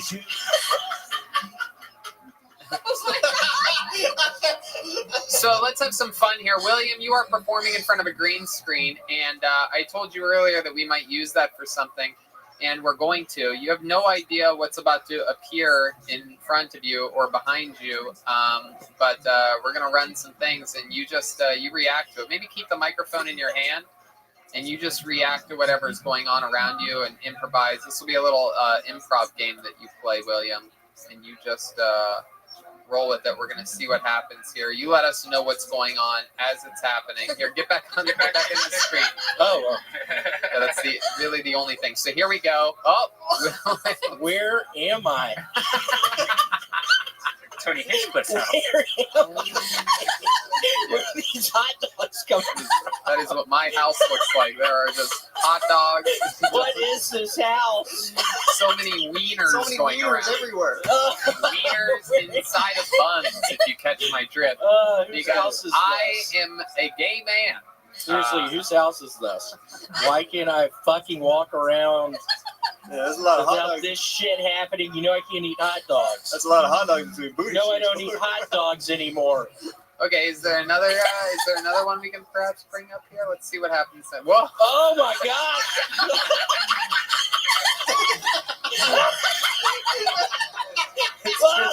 It's grandma, dude.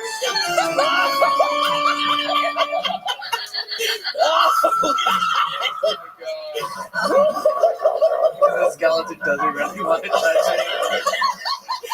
Which one's scary? The skeleton's like, this guy looks like shit.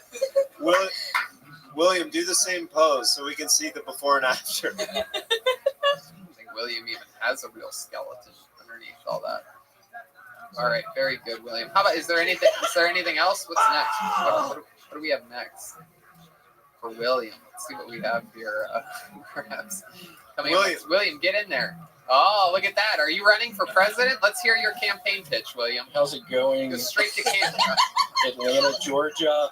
I told y'all I would not be working at this church tonight, but here I am. I know the coronavirus is going strong right now. I'm one of the premier white DJs for all black congregations of people in Atlanta. William, why do you hold the microphone so far over your entire face? Like you almost had it up to your eyeballs on that. What are you hiding? You don't want to see it. Y'all wouldn't let me. Whoa! Oh my god! He's on fire. Hold on! Burning the flag so I get a bucket of water. William, do you even feel any of that? Yeah, I am super hot right now. Literally. Wow. Looks like that coronavirus fever just got a little bit hotter. Oh, there's a. It's okay. The ambulance is on its way. Whoa, William. What are you going to do? Hold on. I can't swim.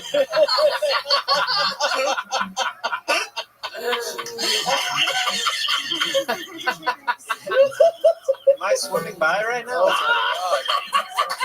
It's Jeremiah doing a backstroke. Oh shit, we know those guys. Ralph? Is that Darius? Wait, Darius and Curtis. Do you know these guys, William? Man, what's going on? Oh. Watch out. Wow. This is a hard one. This is, I can't figure this one out. Uh-oh. It's showing you his stick. My goodness. Wow. William, do you know these guys? I don't. Is there anything else that we have loaded up?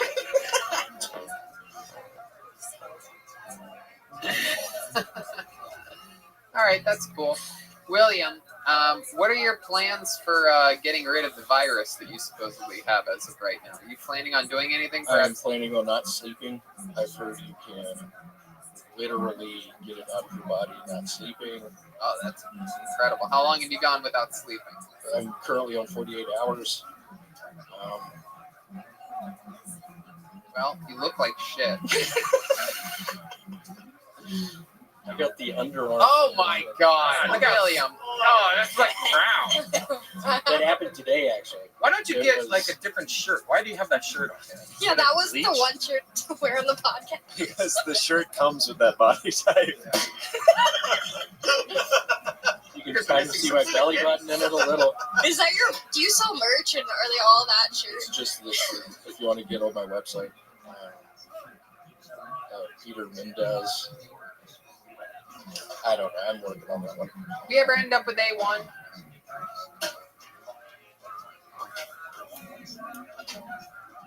Get away from me. William, get back in the frame there. But seriously, what's your current living situation in this quarantine? I'm currently at my place on Alvarado Street. You live by yourself? 3 other guys. 3 guys. And are any of you guys abiding by this quarantine I whatsoever? thought you were about to ask if any of us are dating. And yes, we are. No. Have you guys been going out? Have you been staying in? Has everybody been listening to the quarantine rules? We have been. We've been playing a shit ton of I have Cheerio, Connect 4, Monopoly.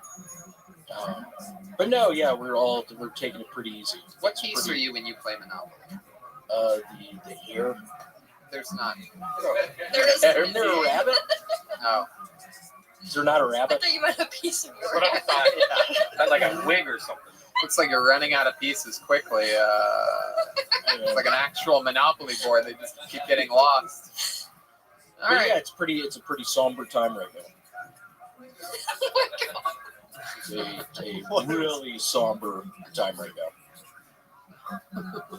The guy that makes the amazing graphic designs for a lot of my stand-up shows, including this show, the great Nick Bader, just said that you look like the main subject of a Netflix conspiracy documentary.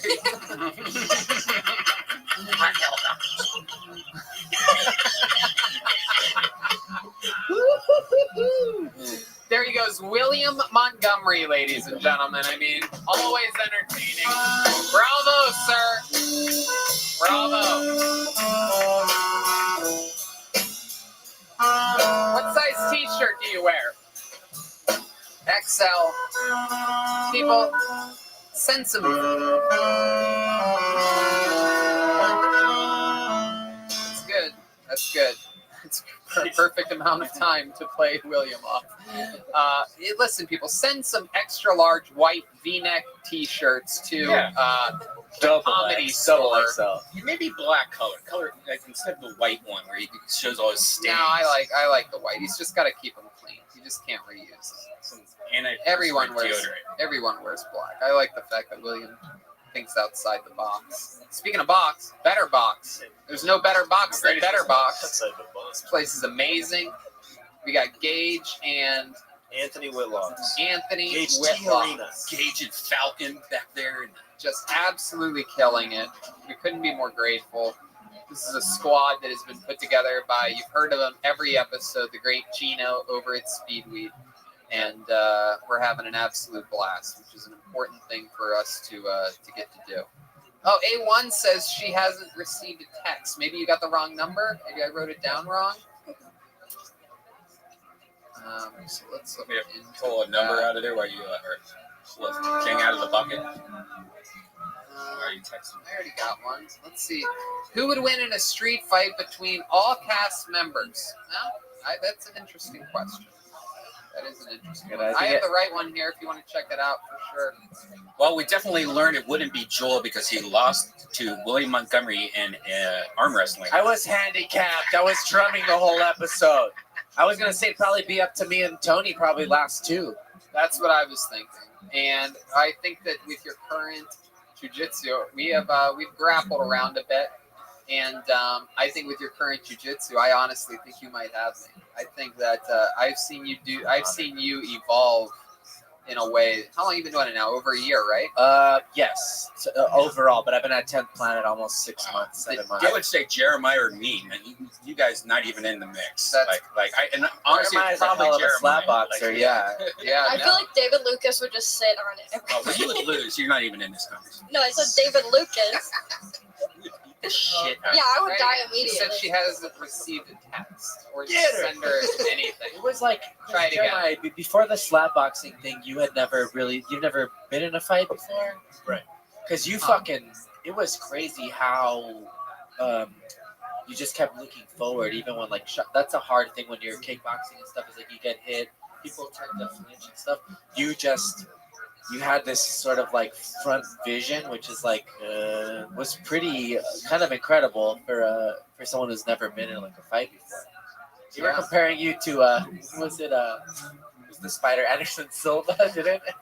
Or he compared, he's like, would you say he's like an Anderson Silva? Jeremiah murders a lot of people that we don't know about. Right, he's a murderer. Uh-oh. Careful, you might edit this out. Yeah, later. you don't want to do that. You can't make them look bad. Got to make them look good. Yeah, I could see. I mean, yeah, that's what I think the layman, non-athletic person would have you in the mix for sure, Red Band. You would literally die after 30 seconds of any activity whatsoever. Nope, that's not a real thing. Maybe retard strength, but Although Brian's got a hell of a RNC, a rear naked choke. He's put me in it. arm wrestled? Scary. Yeah, if you let him put it. But have you guys ever arm wrestled? No, you don't want. Red Band No one wants to arm wrestle me. I will absolutely embarrass anybody. I will go through every single person. Starting with Jesse. I will go through William, the whole get back path. here. William, you're sick. Get in here. You know what's funny is William barely remembers doing that last week, and the next day on the podcast, Brothers in Cursive, he's like, I didn't know why my arm was so sore. He's like, we had to remind Was him. he like, that arm blacked wrestle. out? Was he that Yeah, blacked he doesn't out remember drunk? any. Janice, I guess, yelled at him for like 20 minutes. He doesn't remember any. William was trying to close talk to me last week because he was drunk, and I kept stepping away from him because, social distancing, and he kept leaning in more and more. I'm like, dude, like, back up just a little bit. I like how we all left him there and he had no ride. Are you serious? It was so bizarre. I kept trying to figure out how to help him. It was We didn't know that. pouring rain. It's like when Brian stole a meal from a starving family.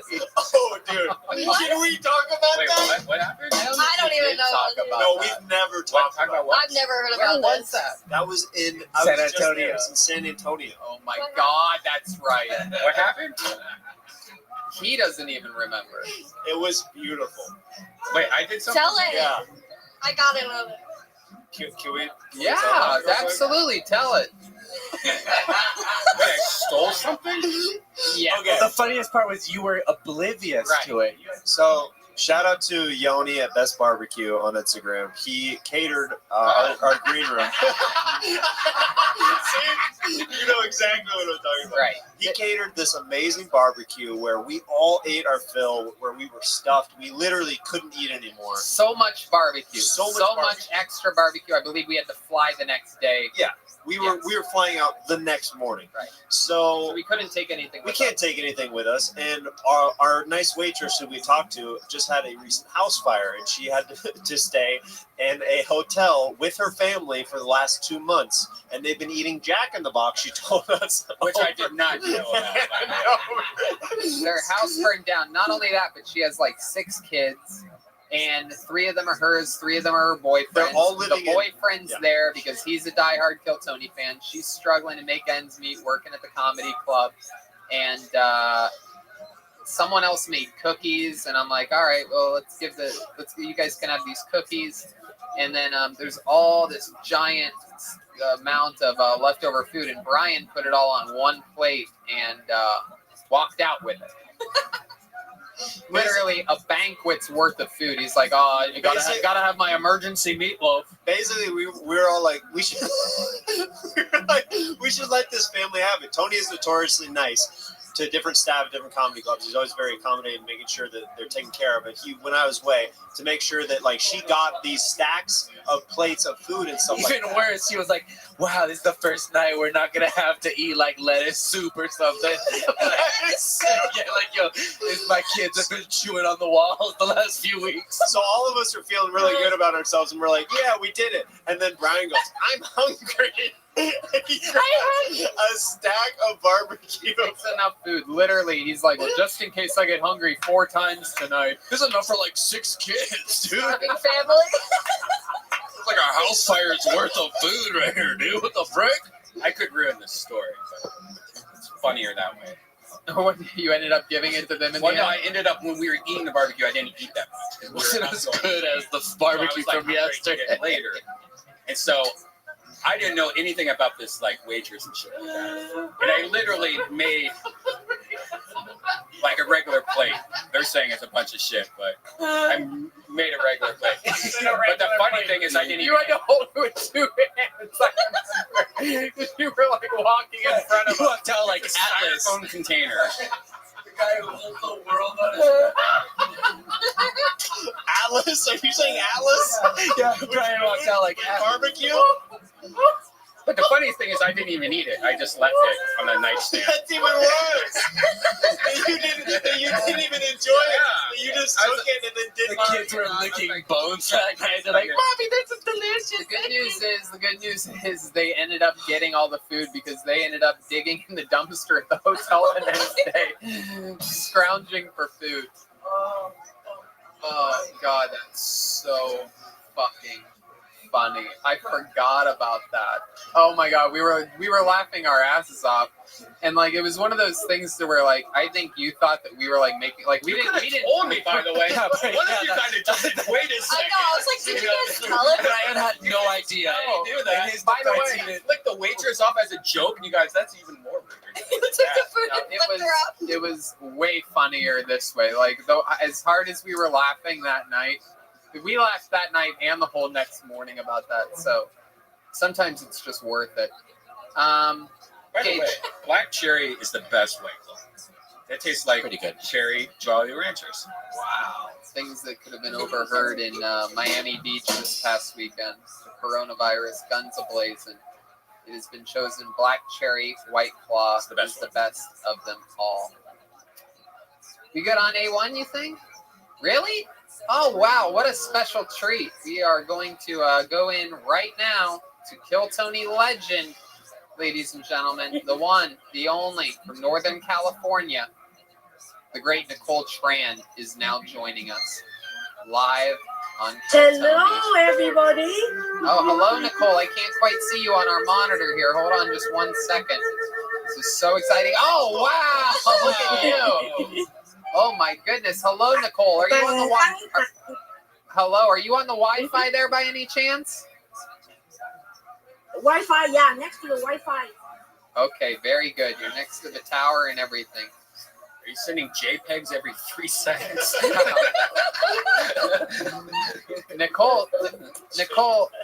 Nicole, somehow you have gotten so much more Asian since the last time I saw you. Man, I'm doing good, man.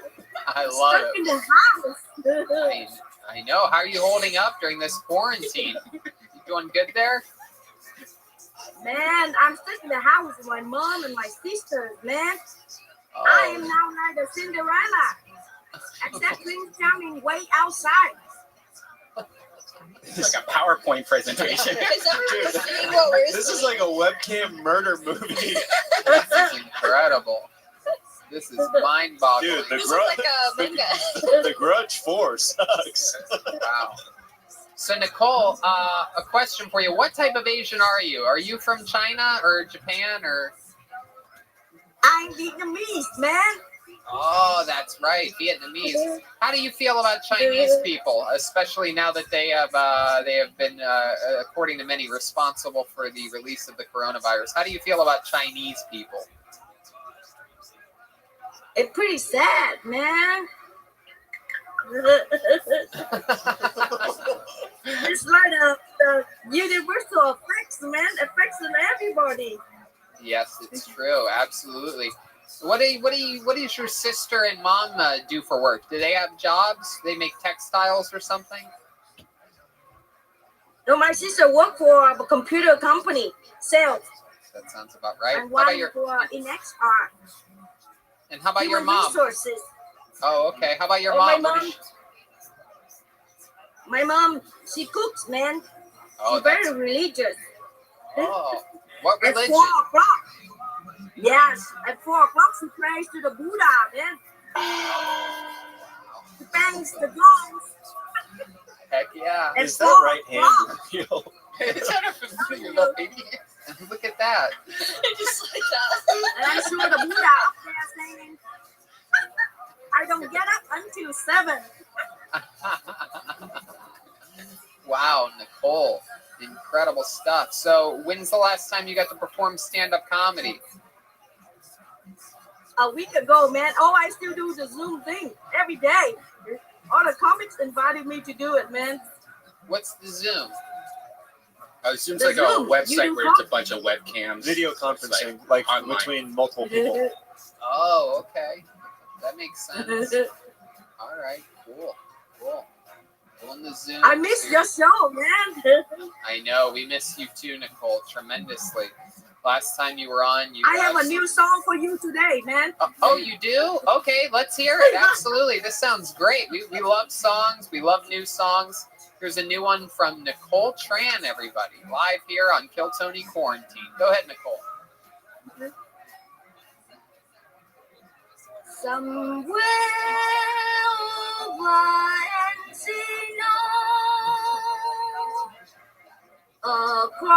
across the southern lands, I fell in love with Tony. I just hope he washed his hands. That's my new song for you. God, you are an absolute little angel, aren't you? You're just a little Vietnamese queen. Can I just say, she's cornered the market on Somewhere Over the Rainbow parodies. Oh, yeah. Well, no one knows corner markets better than Vietnamese people, so that's very exciting, Nicole. So, have you put some money aside? Did you are you and your sister and your mother going to be okay during this quarantine? Are you guys going to survive? Yeah, we Asian, we sell money, man. I love that. That's very Sell good. money. And you know, Very Tony, good. a lot of people go to the Costco and store and to look for toilet paper. My ex-boyfriend toilet paper in my house, man. I have plenty. There you go, out there breaking hearts. Ew. I love that. Eating. Jeremiah just farted into the microphone. Is that true? Did you really? Yeah, you told me to save it from last week. Well, I mean, I thought you would at least give us a heads up and let us cue it up or something. Leave it to Jeremiah to release a fart while two people are talking at once. Very good. You have the timing of a guy that only farts during podcasts. Exciting. Well, Nicole, thank you for the new song. Is there anything else we should know about before letting you go? Oh, the quarantine, man. You know, Tony, what I do? What? I exercise, man. My How do you- sister and I, we put on the jogging suit before watching TV. Put on what kind of suit? Oh, a jogging suit. Oh, Jogging suit I love that. before watching TV.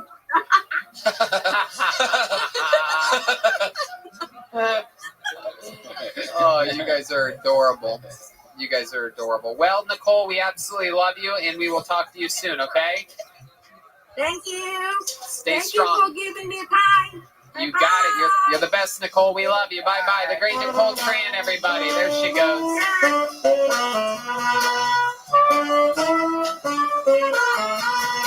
What a sweetheart. She is the best. We absolutely love Nicole. I mean, she's another one of those people.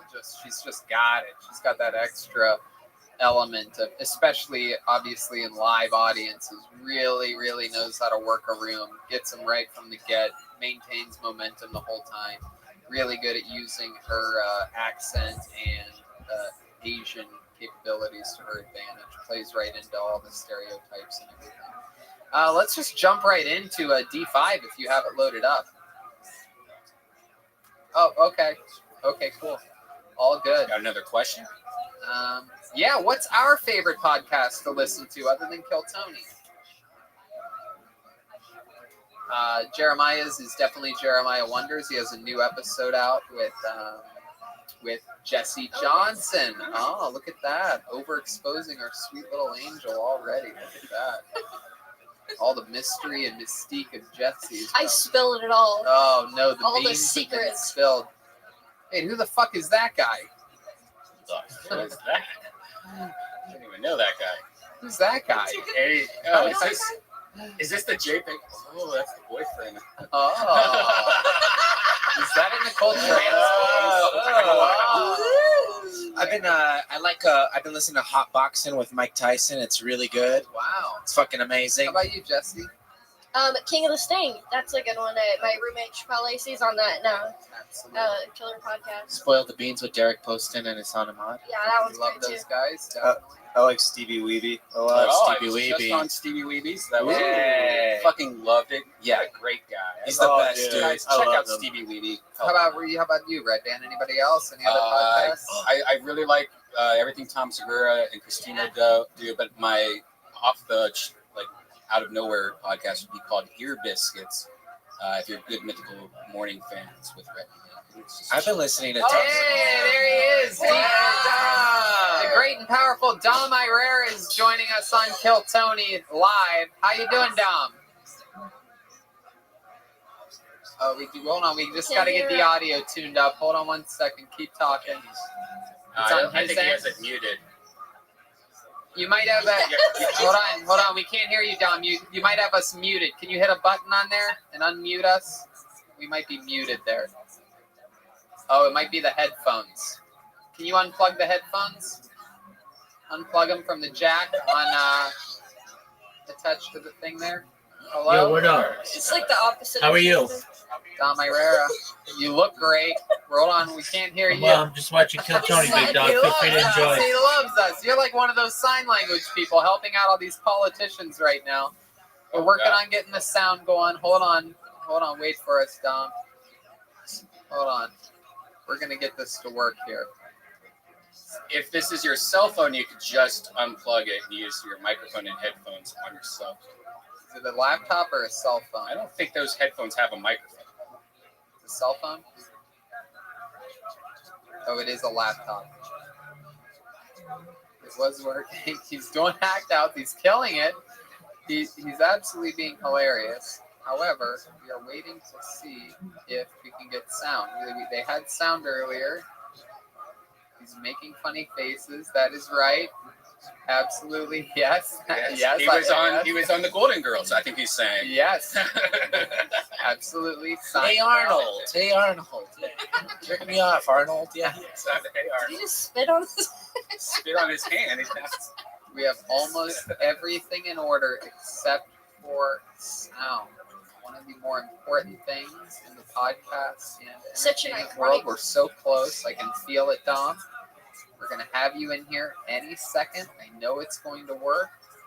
Let's see, what could have changed? I wonder what could have changed on their end, on the laptop, to make sound go away. Should we maybe hang up and then try to reconnect afterwards? Let's try that. Dom, we're going to call you back. We're going to try this again in just a couple minutes. We love you. We're going to check back in with the great Dom Irera. There he goes, the great Dom Irera, everybody. So we're going to get that tuned up. And in the meanwhile, perhaps while one of you guys work on that, we can perhaps we can queue up. We have another special guest teleconferencing in, I hear, through the grapevine. No doubt about it. Ladies and gentlemen, we have gotten one phone call and We have gotten this call from a prison. Ladies and gentlemen, we are checking in with Shanks, live from prison. Here he is. Shanks, how are you doing? Yo, what up? Wow. They just closed you in there and everything. How's prison going? Yeah, man, people freaking out about this quarantine stuff, man. I've been in quarantine a long time in here, dog. Oh, shit. What prison are you in right now? What part of the country are you in? Yo, Cali State Penitentiary. Oh, what'd you do this time? I'm gonna do some more racing. Yeah. I was in a couple months ago for shoplifting, but this time, rape again. Oh my God, who did you rape? Man, this dude's booty hole recently. He's not on the record of saying who he is because he don't want to be embarrassed or nothing, but good to see you. Oh my goodness, Yeah. Thanks. That's incredible. Where'd you rape this guy at? West Hollywood. Oh. Yeah. Was it in like a grocery store parking lot or something? Yeah, like that? Ralph's. Huh. Wait a second. Yo, let me out of here, dog. Is that the Let me out of here, dog. Is that Come the on, guy? man. Come That on. was incredible. I thought Red Band. Come on. Oh wow, you actually have a shank on you right there. Yeah, man. Yeah, for sure. My God, what is that? Red Band's peanut butter knife that fell out? I whittled this out of different people's toothbrushes and Chipotle wrapping. Oh my God, we found out in the past that you tend to use Chipotle wrappers for a lot of things. Oh, That's how I got my grill. That's how I got my grill, dog. That's how I got this set right here. Wow, that's incredible. So Shanks, we found out today, actually there was breaking news that Harvey Weinstein got the coronavirus. Oh man, that's terrible. Do you know Harvey? Have you ever worked with Harvey before on anything? Oh, man, I tried to audition for him and stuff when I was on the outs, but he don't like people like me, so it's all good. My goodness, what films of his what film did you audition for? Was it perhaps one of Tarantino's films? Titanic. Titanic. Yeah. Who were you going to be on the Titanic? Home Alone 2. What? Baby's Day Out. Baby's Day Out? Yeah. I've never even heard of Baby's Day You Out. never heard of Baby's Day Out, dog? You got to get on that, man. No. Come on. The producers in the booth seem to have heard of it. Man, y'all heard of it, right? Y'all heard of it? Yeah. The hip kids, they all know about this. Oh, man. Another victim. My goodness. Shanks, incredible. So when are you due out for release or bail or whatever? I'm on parole in like 2.5 weeks, so hopefully this coronavirus will be all chill and stuff by the time I get out, and then I go to the beach and stuff. Yo, that's what you're excited to do. You're going to go to the beach. Yeah, but they just close beach parking lots and stuff, and that's usually where I smoke weed and stuff, so, I don't know. See how it goes. Well, Shanks, we appreciate you coming in. What would you do if we switched places, like that movie Trading Places? Like you was in prison and I was hosting Kill Tony. What would you do? Huh? Like if we switch places, my guess would be that I would be tending to my bloody asshole from getting raped. Right. So much. Okay. Yeah. Okay. I mean, I would be. Let's just say my bunk mate would make me a bottom, and I'm not talking about the bunk. You know what I'm saying? I see what you did there, man. Goodness gracious. What do you think I would do in prison, Shanks? You've been there a lot. Man, actually, I think that you would join a gang and that you would you're good at controlling people, So you would actually corner the market on other white people, and then they would exalt you as their savior and stuff like that. And I think you'd be all right, man. You could trade ramen and stuff and bologna and stuff like that, and you'd be top king in no time. I think I would have a lot of raw men inside of me, indeed. I see what you did there, Tony. A lot. I like this guy, man. Definitely a lot of baloney in my prison. A lot of baloney in that Tony, you know what I'm saying? Absolutely. And you are the best, Shanks. We absolutely love you. You are a person of color, and we appreciate the diversity on this show. I know. I'm beige. It's crazy, though. We love you, Shanks. There he goes, Shanks, everybody, with his one phone call in from prison. Yo, man, I called Kill Tony. One phone call. That's right. We love you, Shanks. I think this mic has coronavirus. Oh shit. Oh yeah, you're using it after William. Whoa, what the? And here we are, ladies and gentlemen. We are rejoined by the great Dom Irera. Dom, can you hear us? Oh wait, now it's not working. He starts masturbating. Dom, Tom, can you hear us? Hello, can you hear us, Dom? He's doing hand signals. Hey, Dom, we can hear you. He's got. What's going on, Dom? Oh gosh, he's got a his. Dom, you look fantastic. Can you hear us? The prop act. Dom, can you hear us? Gilligan's Island over there. Now his volume's down. Turn your volume up. Turn your He doesn't volume have his up. headphones on now. I said, can you hear them? I can't hear them. Let's turn the volume So now up they on can them. hear you. Hello. We can hear you. It's a breath of fresh air, I gotta tell you. It's different. Of course, this guy kills when we can't hear him and when he can't hear us. Hear each other, talk. Dom, can you hear us now? My technician here. I'm sorry. I don't know how to do this. Of course, Dom just has beautiful women working for him day and night. What? Oh my.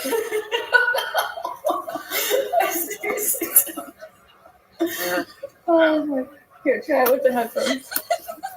Try with the headphones. My guess is those are going to work immediately. Hey, Dom, welcome back. Hi, Dom. How are doing? you? Hey, Dom. Can you hear us? Well, yeah, I hear you. You're a little loud. You mind turning up the sound? I find this very annoying. Well, thank you for joining us. The great Dom Irera is in the house, everybody. Well, it's a typical Monday night for me, kind of avoiding the plague and doing Kill Tony. And I remember when I was a kid and I used to watch you guys, and I had punchlines. Remember when I had punchlines? I just do setups. I do setups now. Wow, can we hear one of your setups that you've been working on as of late? Hey, what's up with going to church? I mean, is it me?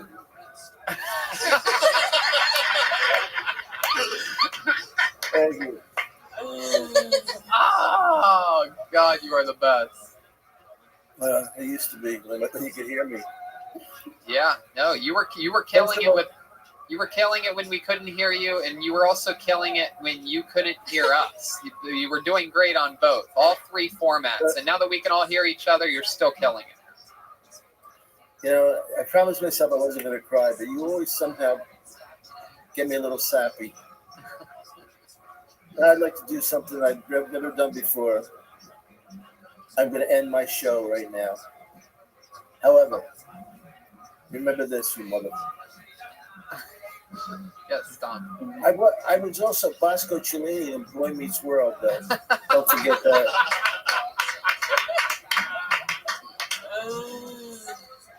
I was in Rugrats, and I was in Rocco's Modern Life. Yeah. Now I'm on Tony, Kill Tony, and Break My Heart show. That's right. Golden Girls. How'd you get that? Seinfeld. Big Lebowski. We saw it today. The sequel? Yeah. How was it? It was good. It was better than this because they had sound all the way through it. Oh, I love it, Dom. Well, it's just good to see you and hear your voice. You're holding up strong through the quarantine. What have you been doing to pass the time? Just rubbing my tongue on everything I can, licking fingers.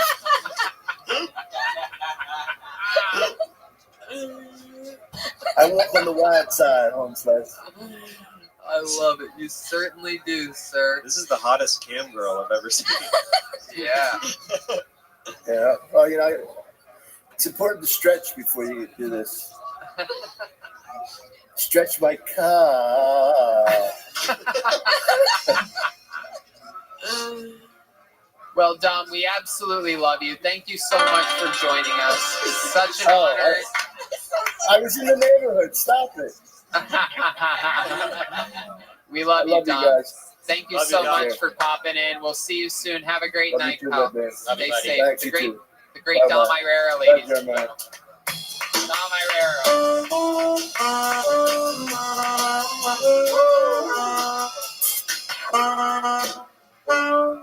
My goodness, how much fun are we having here? And before we go, do we have J12? Is that possible?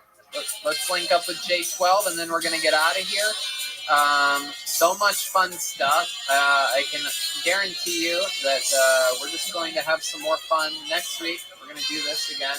I mean, you know, clearly once live audiences are back into civilization, everything's going to immediately revert back to normal. We're already rescheduling our road dates.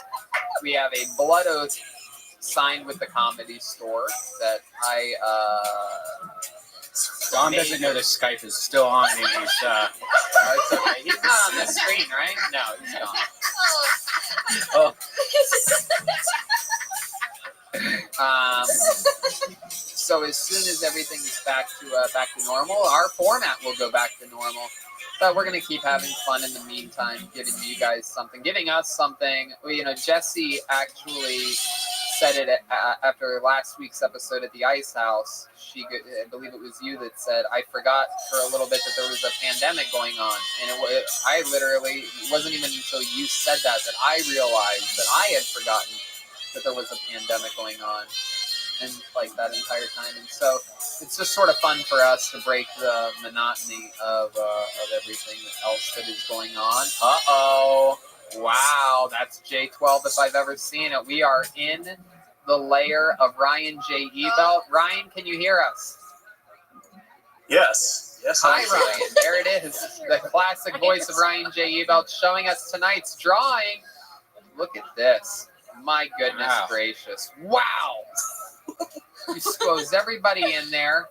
Oh, you had it the right way before. Go switch it back to the other way. There you go. Yeah.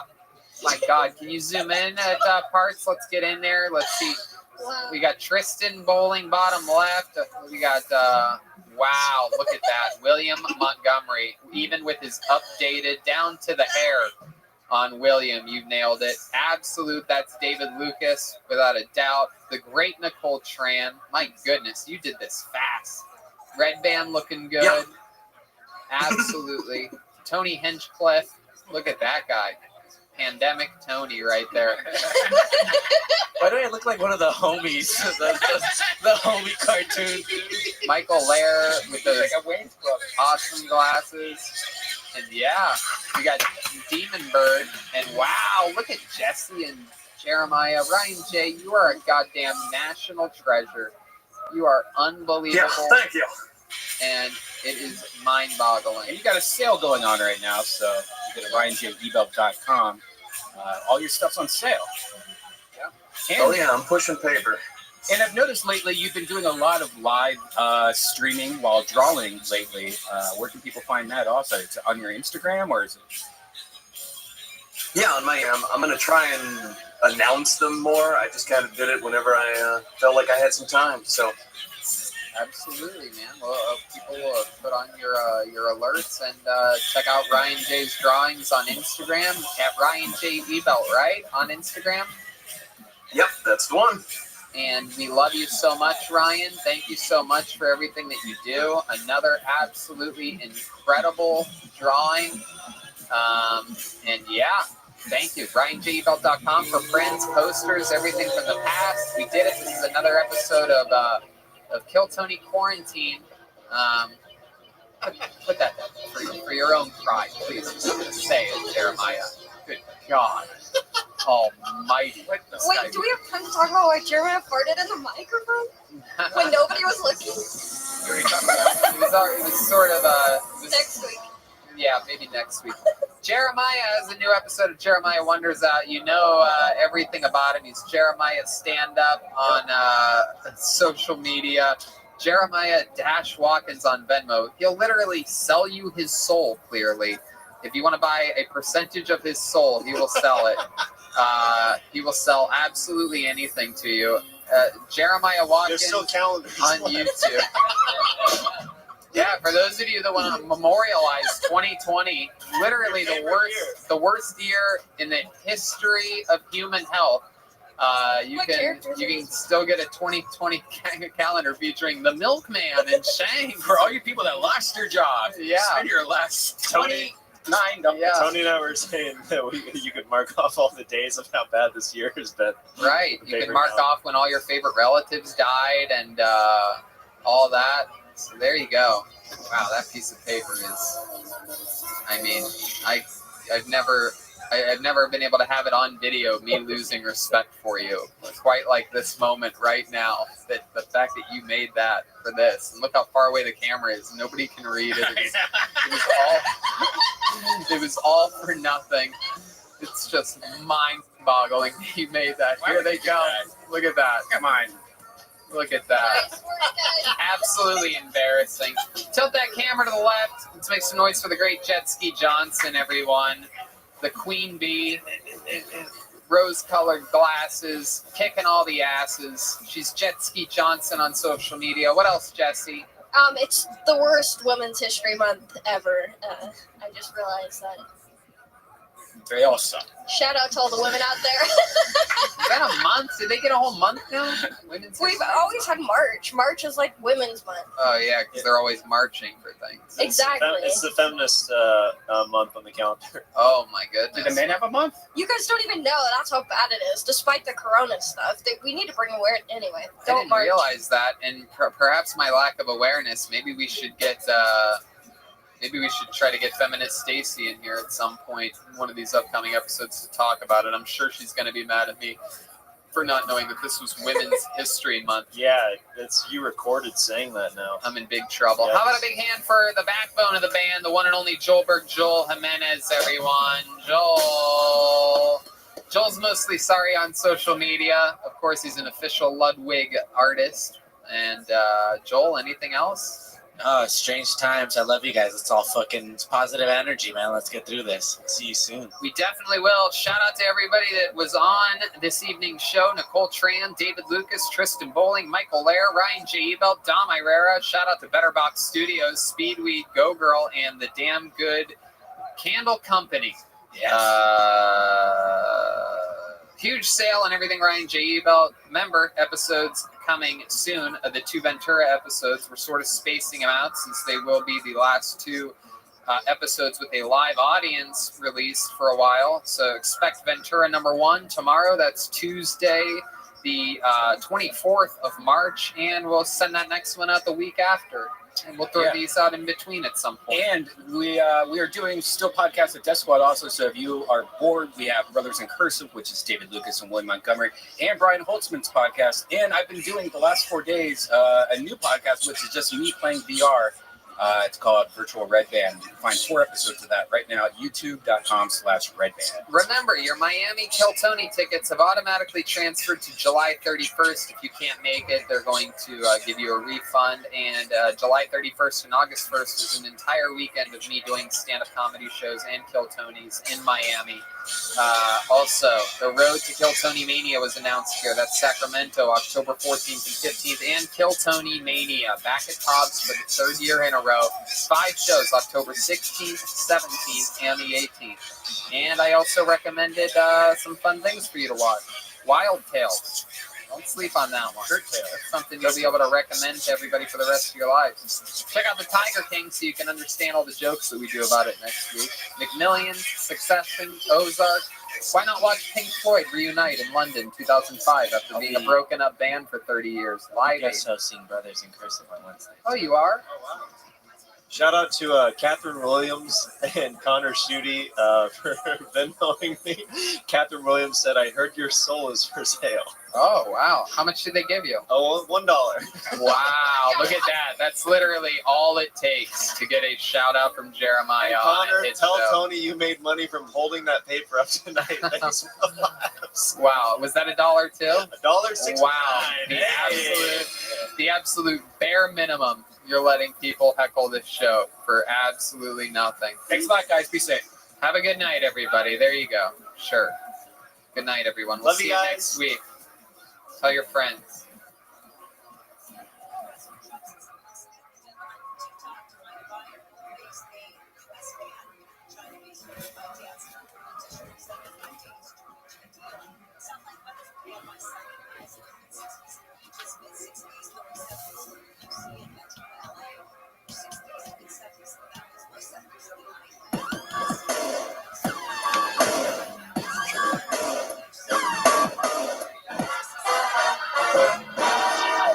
Hey, this is Red Band coming to you live from Better Box Studios for a brand new episode of Kill Tony. Here's Tony Hinchcliffe.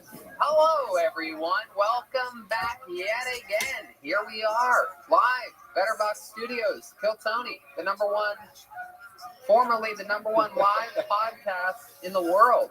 While we are streaming, there is no audience. We are here, secluded, away, safe distances away from one another, practicing social distancing as you should be as well, live from Better Box Studios.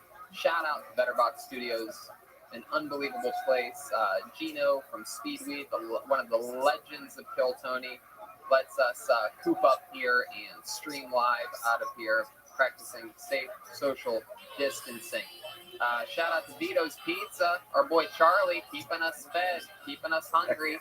We got Caveman Coffee running through our veins. Make sure you get Vito's Pizza if you're in the Los Angeles area. Get it delivered to you while you can right now. Delicious. Shout out to Caveman Coffee. Use the promo code KillTony. Get your nitro and save a little bit of money, 10% or 20%, and let them know that we sent you. Go to damngoodco.com. Buy a candle. Tag Kill Tony on Instagram at Kill Tony Show. And you, my friend, if you tag us, we will repost a picture with you and your candle on our Instagram stories. How about that? Damngoodco.com. Tag at Kill Tony Show on Instagram, and you'll get reposted in our story. We have dates coming up, believe it or not, people. While other people are just canceling, we are rescheduling. We're going to the Miami Improv July 31st and August 1st. That's Tony Hinchcliffe live with some of the cast members, and then a Kill Tony show following that immediately. So those are both nights, Tony Hinchcliffe headlining, plus Kill Tony shows right afterwards.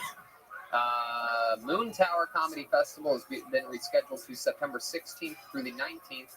October 14th and 15th, we're on the road to Kill Tony Mania back at Sacramento. October 16th, 17th, and 18th, we are at Cobb's in San Francisco. That is Kill Tony Mania, the do not miss event of the year for Kill Tony fans. People fly from all around the world to be at those events. We put on a heck of a show featuring a bunch of special guests and people that you know and love from the show. We are currently in talks. Perhaps it will be October 13th. Maybe it'll be another date, but I will announce right now that we are going to Bakersfield, Tembler Brewing Company, an unbelievable venue that I have done stand-up comedy at. A lot of our favorites have done stand-up there, and it's a lot of fun. So Kill Tony, as of now, is going there in October.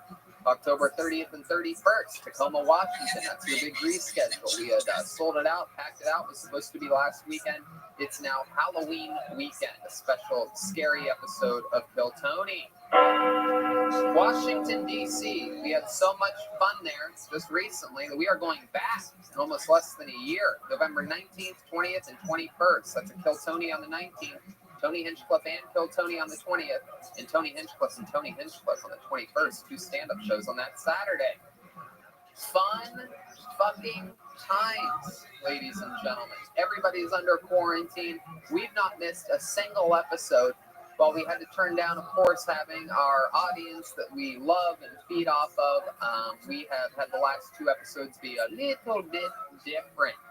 However, we're getting back to some of the roots of the show here today. We're going to watch people do 60-second sets of stand-up comedy that have been sent in, and then we're going to interview them after that 60 seconds. And another big change from the last 2 episodes, Red Band, is that we have a band on the show.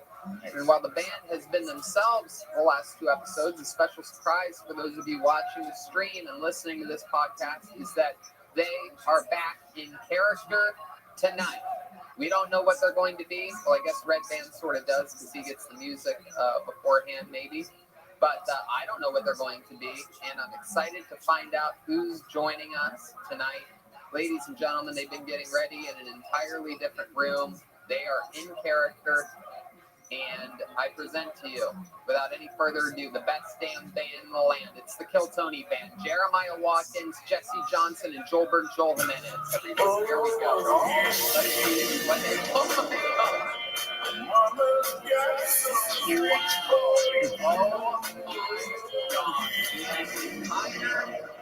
The Tiger King and Carol Bass Netflix series Tiger King. They are here. We are all 6 feet apart right now. We are practicing social distancing at its finest, everybody. This is incredible. Joel looks like a real tiger. Jeremiah looks exactly like the Tiger King, and Jesse Johnson looks shockingly like Carol Baskin. The murder. So let's get started. Tiger King, nice to meet you. I absolutely love your Netflix series. Welcome to Kill Tony. Do you know the show that you're at? Yeah, I'm very aware of the show that I'm at. I do have my own online studio like this, so it's nice to see other people producing this show. Oh my God! Wow, powerful. Then you're sitting next to your arch rival, the Carol Baskin is a fucking bitch. Oh my God! Yes, hi, I'm Carol Baskin, and I'd just like to say I'm thrilled to be here. Wow, Carol, we are so happy to have you. What's it like to be sitting this close to one of your bitter rivals, the Tiger King, Joe Exotic? Whoa, that's a gun! Joe, put the gun away. Where's the red tip on that? Whoa, there's a... I spray painted it off. Oh my God. That's a felony in some states. Yeah. Oh my God, Joe Exotic. Carol, are you okay? Do you feel safe? You just put a gun to your head. Oh, this is the only pussy I don't like. Oh, wow. And then clearly over here we have a gay tiger, everyone. Wow, I've never seen a gay tiger. He's one of mine. Wow. That's right, Tony. My name is also Tony. I'm a gay tiger. Oh, wow. I love man meat. Wow. I did eat Carol Baskin's husband. Oh, so it's true, Carol. Tony, I got a joke for you. What's the tiger's favorite alcoholic drink? What is it? White Claw. Yeah. Oh, wow, he's an annoying, gay, gagging tiger, everybody. I'm trying to save that tiger right now. He thinks he's gay, but he's not. He's brainwashed him. Oh my God, this is incredible. Please donate to the show. Let's save this tiger, please. I love it. Absolutely. Wow. Perhaps 3 of my favorite characters we've ever had on this show. Absolute spot on. This is incredible. I'm so excited. And so let's just jump right into it. We have Red Band and his wacky soundboard. We have the entire main cast of the hit Netflix series, The Tiger King. And with no further ado, a bunch of people sent in a minute, and we haven't reviewed any of them. We have no idea what's about to happen. However, our amazing squad over here at BetterBox, the great Gage and Anthony, that's Gage Tiarina, G-A-G-E. Tiarina. Tiarina, T-I-J-E-R-N-A. Wait, is this one of your boyfriends, Joe? And nice. Oh, my God. And the great Anthony Cardoza, I do believe is his name. Anthony Whitlock. Anthony Whitlock's almost had it. Follow him on social media at, what was that again? I had it last week. It was Strange Taste _. Strange Taste underscore. I feel like Joe's had a few of those in his mouth before, right? Me too. You can say that. Oh my God, that is incredible, dude. So let's jump right into it. They went through what appears to be over 70 different submissions just this week. That's just from people that obviously watched the stream, because this episode just dropped 2 days ago on iTunes. So, with no further ado, let's find out what Gage gave us, and we're going to watch our first minute, and the first comedian doing a minute goes by the name of Lucas Treleaven, everybody. One more time for Lucas Treleaven. everyone. Thank you.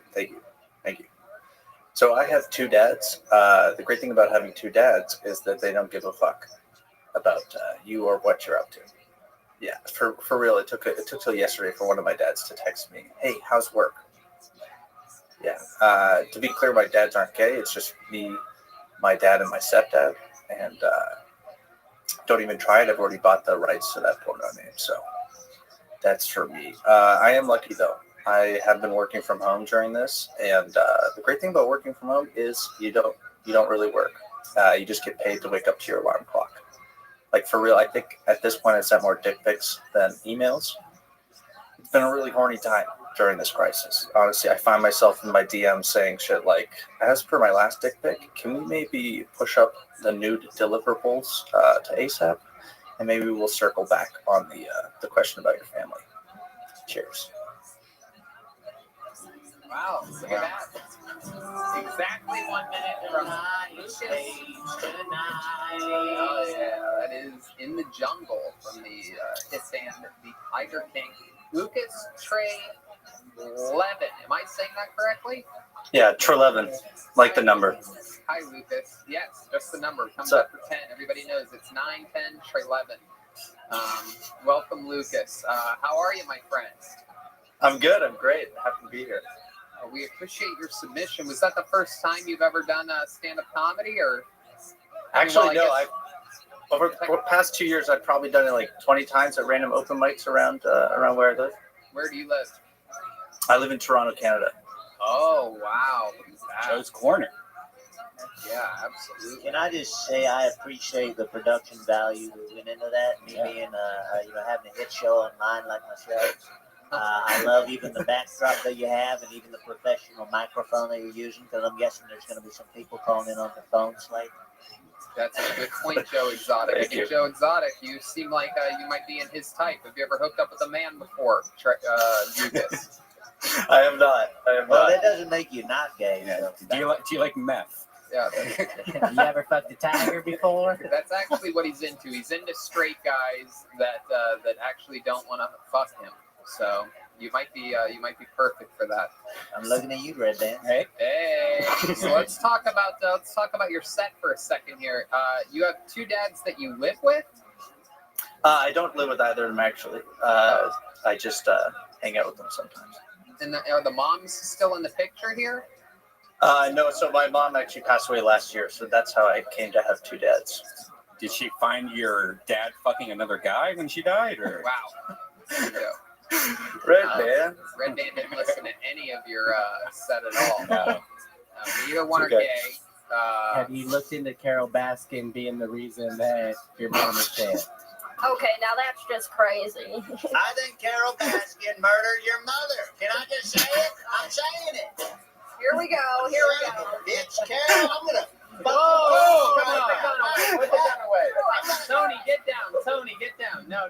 You got I eat your fucking guts. Oh my God. I dare you. This place is out of control right now. This is like living on the farmlands of what is it, Louisiana or Florida? Well, it depends. Are you talking about Carol Baskin? Are you talking about me? Wow. By the way, it's very awkward watching somebody do comedy over like the internet without an audience and stuff like that. I think it's really almost unfair. You don't really understand how that would have worked, if it would have worked, if it wouldn't. Oh, I know how it would have worked. I know. You don't know how it would have worked. I know how it would have worked. I have what we call an educated eye. But yes, all of these sets obviously are going to be awkward because there is no audience.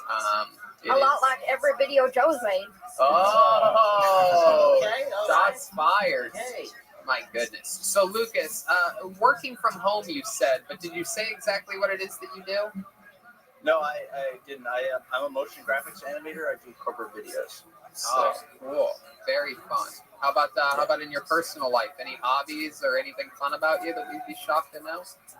Honestly, I play a lot of video games. Redman might like this. I love VR, and so I've actually done some stand up in VR as well. Trying in VR chat. In VR chat. VR chat. Yeah, that's the shit.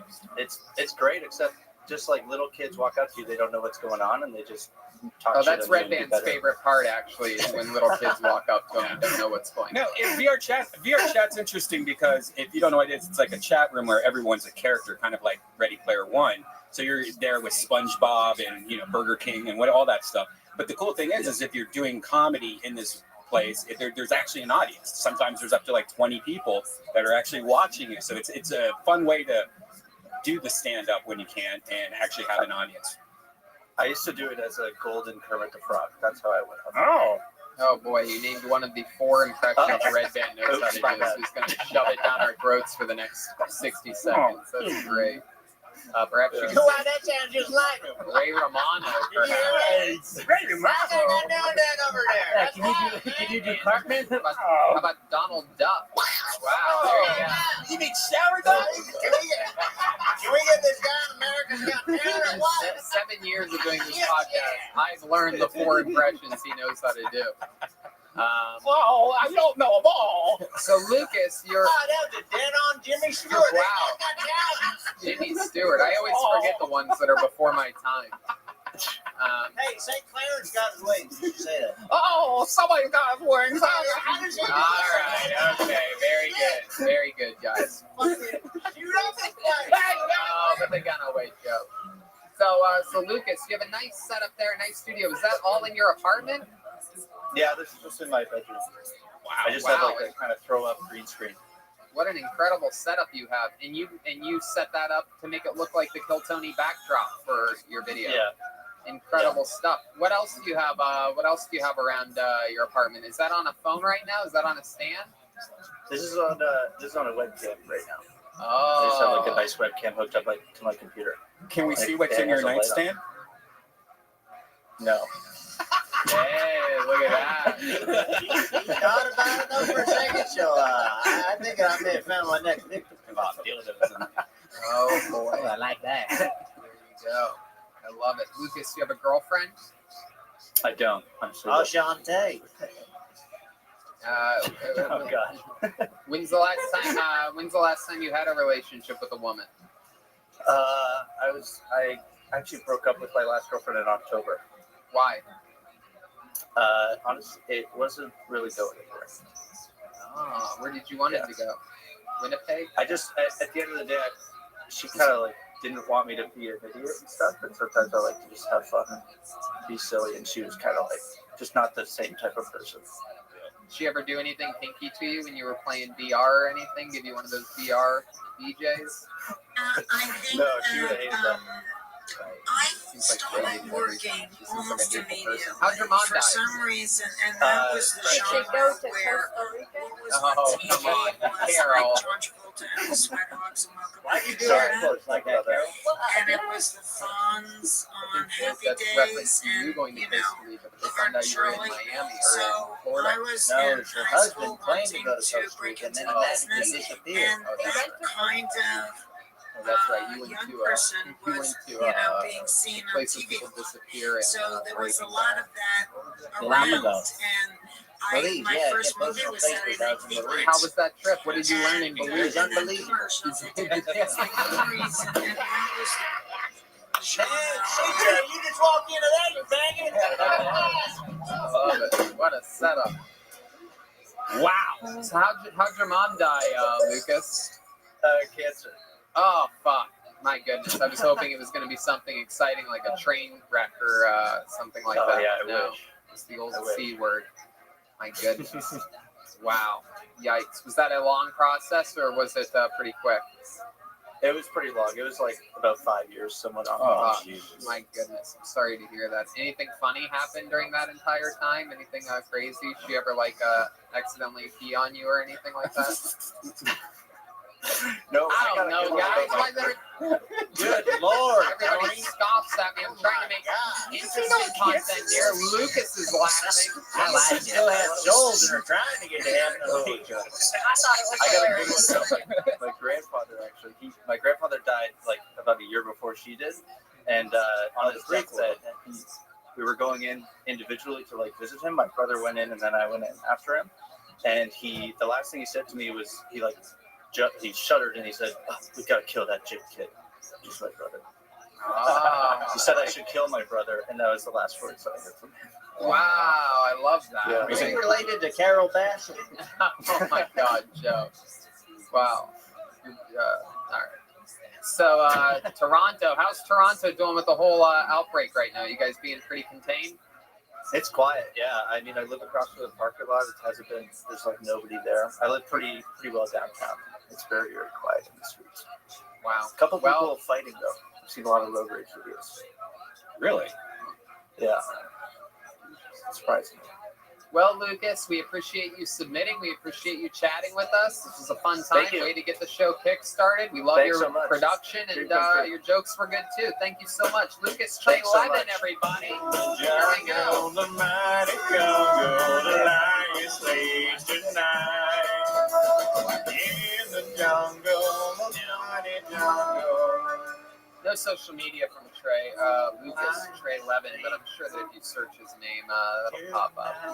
So let's just keep this fun train moving along, shall we? Let's get another comedian submission in here. This is a new minute from the comedy stylings of Fee Kalar, everyone. A new minute from Fee. Here. Smelly cat, what are they feeding you? There we go. Fee Kalar, everyone. Hi, I'm Fee, which is short for feet. I sell pictures of myself to strange men online. But my quarantine buddy is my cat Ellie. She's super sweet, but she's really good at finding those annoying triggers that can pull you out of REM sleep to wake you up to feed her. Like she used to knock water on my hardwood floors, or scoop the glass back and forth, or tink tink tink with her nail, or pick at my headboards. I would do everything to get her to stop doing those. And now she comes and sits on my pillow and gets right up in my ear and is like, "I wish you could family." I'm like, "Fuck you, God, I'm up. Jeez, you can learn that stuff, my dad." But now she does this thing where she sits in front of a mirror and like cry meows or hisses at herself. I'm like, what's that all about? I learned it from you. Just makes me realize all the times that I sit in front of the mirror being like, Wow, that was incredible. Right at a minute, that noise of the cat. What are they feeding you? Beautiful. My goodness, the band killing it here tonight, and we are live with Fee Kalar. Am I saying that right? Taylor, but yeah, close enough. Everyone says it different. A little bit of trouble with the sound on Fee. We're good now? Oh, we got you, Fee. We got you. Got it? Hello? Okay. Hi. How's it going? Am I saying that right? Fee Kaler. Fee Kaler. Fee Kalar. So welcome, Fee. And where are you submitting from? Minneapolis, Minnesota. Hey, we love Minneapolis. We had a fun show there a little under a year ago, last summer. Yeah, I missed that one. That's about when I started doing stand-up. Oh, okay. All right. So you started this past summer, and you've been doing it at open mics around Minneapolis? I went pretty hard in the fall and then dropped off in the winterish time just because that's what Minnesotans do. But I got a gig on a local sketch show doing writing and acting, so I don't know when our next show is going to be with this whole quarantine thing, but Right. Well, that's great. I love it. I absolutely love it. What a nice apartment you have. You live all by yourself? oh, yeah, That's a green with the cat. No, that's not a green screen. No. Don't stop it. That looks like a green screen above. People outside. Oh, do that with the technology there. Yeah, you want to join my production studio? I'm looking for somebody who's lit really well. I like that. My goodness. Sure, yeah. I don't have any jobs right now. I love that. What were you doing before the coronavirus struck? I was an electrical engineer. Wow, I would not have guessed that. Very rare. Yeah, shocking.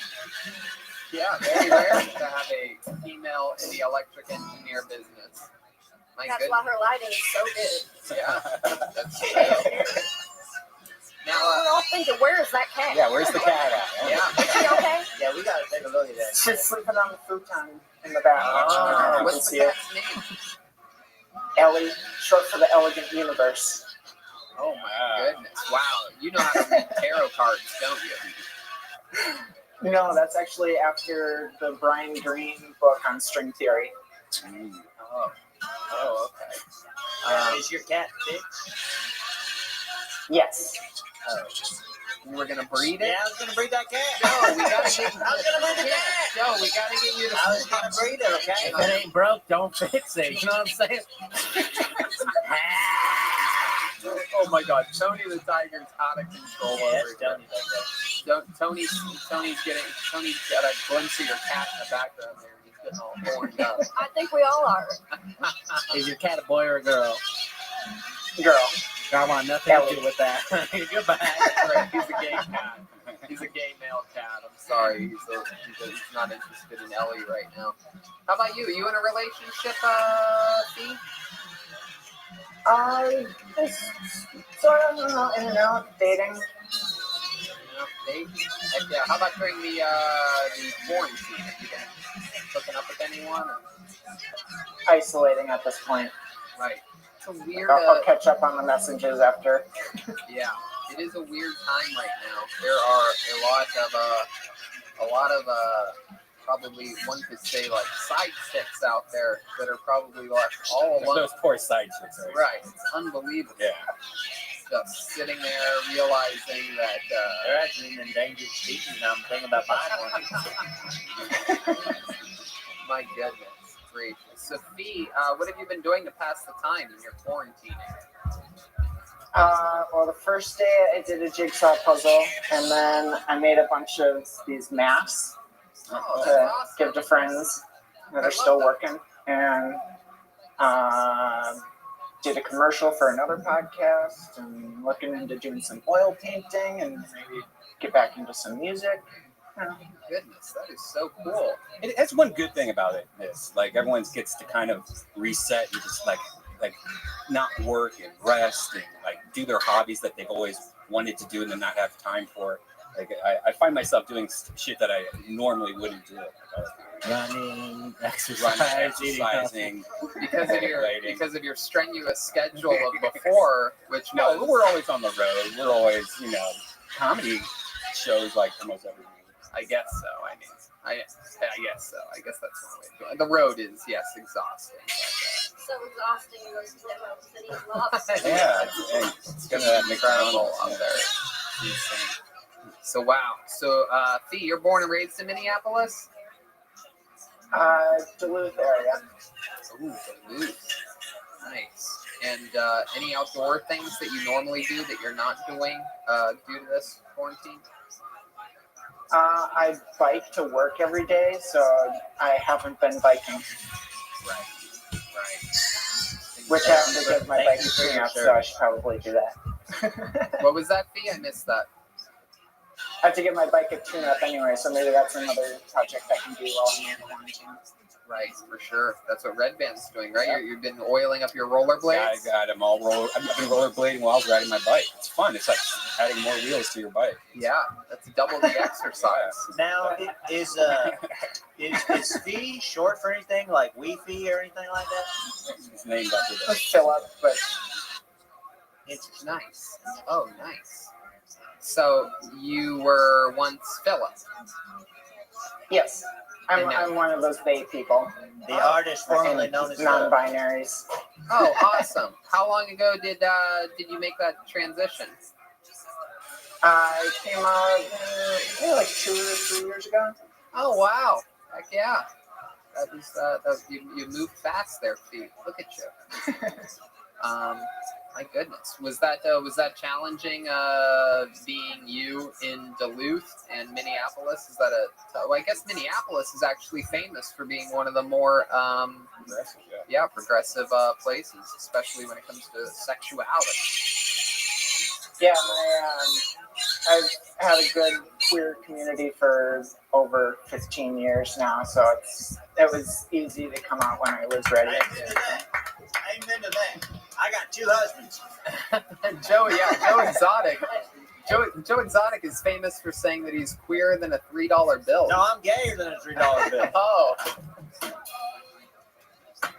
Don't misrepresent me by putting words in my mouth, this fucking bitch. No, don't do it. Don't shoot her. Don't shoot her. Don't shoot her. I'm not phased by them. That's how I met my last one. I will feed you to this tiger like you fed your husband to the tigers. So, Fee, did your family? What was it like with your family? Were they happy, or I'm always interested in the dynamic. It seems like such an interesting thing for some older people to understand and to grasp. Obviously, someone related to them making a transition like that. Was that easy for them to digest? It took a few people some time to just sort of get used to it, but I just kept being me and being patient, and I had a lot of support and help. So that's great. I didn't really feel like I was outcast or anything. I love that. So, so you only have one cat? Yes. And is it true was that a joke, or was it true that you sell pictures of your feet online? Red Band wants to know. That was just a joke about my name. Oh, gotcha. That's funny.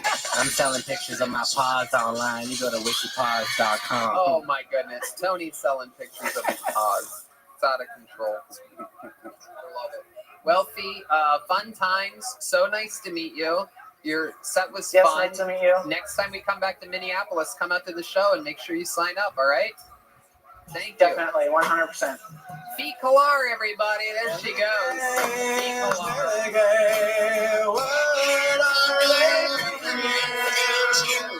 Yeah. So let's just jump right into it. We have 3 regulars on this show. We're going to switch things up and go completely backwards here tonight and start off with who normally goes last. Ladies and gentlemen, I present to you the great, the powerful Michael Lehrer, everyone. Here we go. Michael Lehrer, what's up? Hey, I'm on TV. Hey, Tony. Hi, Ben. I love you, Tiger King. Hi, Brian. Hello. I love you. Hi, Michael. Oh, man. Hey, what's going on? Yeah. Have you watched Tiger King? I have. I think it's overrated. Oh, wow. I do too. Keep that up. I'll put you in a wheelchair, boy. He already is. You can't tell Joe, but he actually already is in a wheelchair. Oh my God, I'm so sorry. It's all right, man. 1 year Tigers got me. I thought you looked familiar. Shit, I remember that. Yeah, man. So, Michael, here we are, week 3 of quarantine. What's shaking out there? Nothing. I wanted to talk to the audience about my pod. All right, so I used to be a professional improv sketch comedian, right? Yep. And I was fortunate enough to audition for Saturday Night Live. They flew me to New York, and I got to do the audition. So I wanted to kind of show the audience what that audition is like. Oh, absolutely. We would love to see your live audition for Saturday Night Live. What year was this? About 2014, when 80 Brian, Cecily Strong, Tom Mooney was at the audition but got hired a year later. And how it works is I was at Second City and they come by and they looked at our show and it was really funny. And they flew us on to New York. And then you go on the monologue stage and they ask you to do characters and impressions. So I'm going to show you some of those. Absolutely. Now, I obviously did not get the job, but I did go on and teach people how to audition for a job I did not get. Oh, the irony. I love it. So here we are, the SNL auditions of the great Michael Laird. Here we go. Now, what you do, they sit in the dark and they ice you out. And you're in a little room and they'll keep you waiting for hours. And you walk on the monologue stage and you give a little intro to your piece. You go like, all right, for instance, this following character is a mobster who can't make the O sound. Right. Alright. Okay, so here we go. A mobster that can't make the O sound. Tony said, what about my good mom?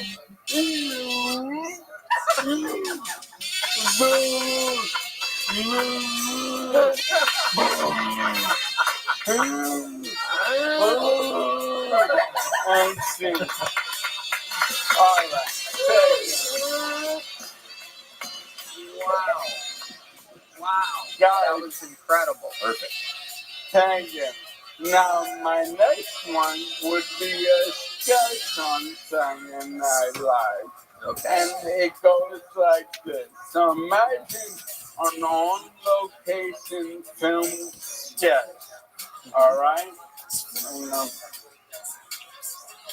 Party bus, party bus, party bus, party bus, drinking, dancing, no rules except one rule.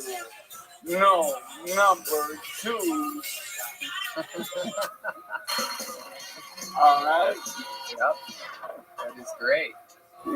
You can't shit on the party bus. That's true.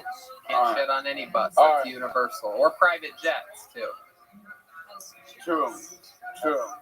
I'll find out soon enough, baby. Oh, shit. Heaven has private jets.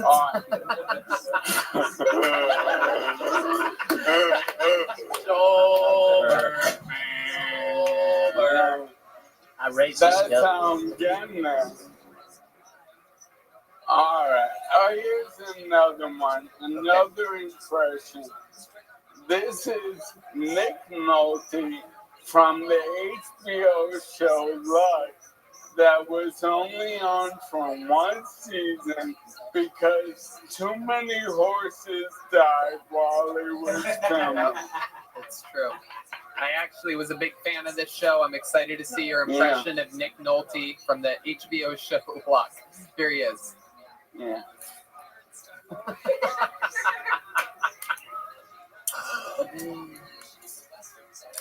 You ain't never been around horses.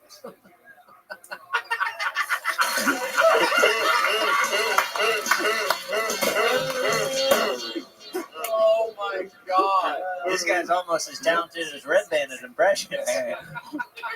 What are you saying? Oh my God, Michael, you are. Every week I sort of forget exactly how funny you are. It just shocks me. Can I do it more if they're good? Yeah. Yeah, absolutely. All right. This is a sketch. I have 2 more. All right, I'll do both of them. Yeah, all absolutely. Right. Whatever you want. All right. This is a sketch and it's called "How Much Money for You to Let Me Watch My Programs?" How much All money right? for you to let me watch your programs? My programs. How much money for you to let me watch my You're in a relationship. Watch it. Exactly. Oh, gotcha. Yep, absolutely. How much money for you to let me watch my programs? All right. Oh, that's it. Oh, that was great. No.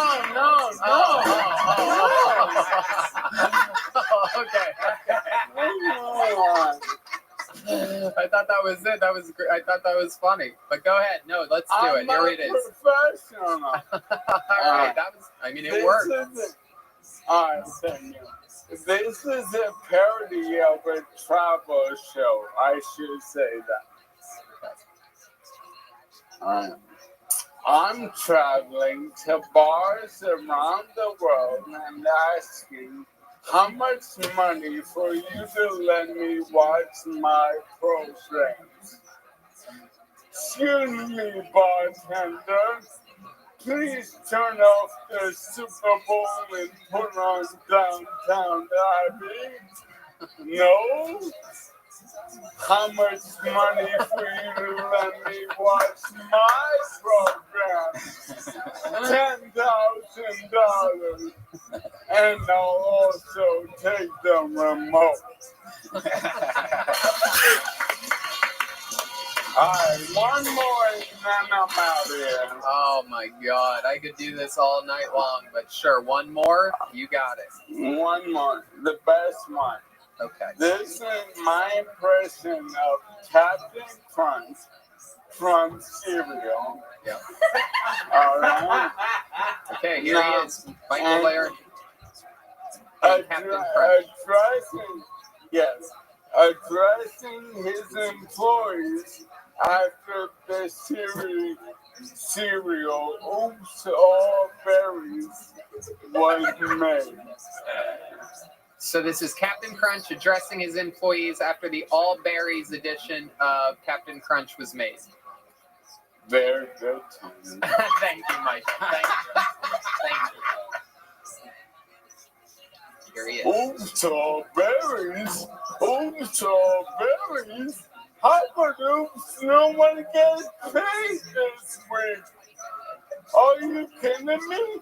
How is this a part of a Waffle breakfast? You think I want to be making cereal? I wouldn't be here if I crashed that cruise ship.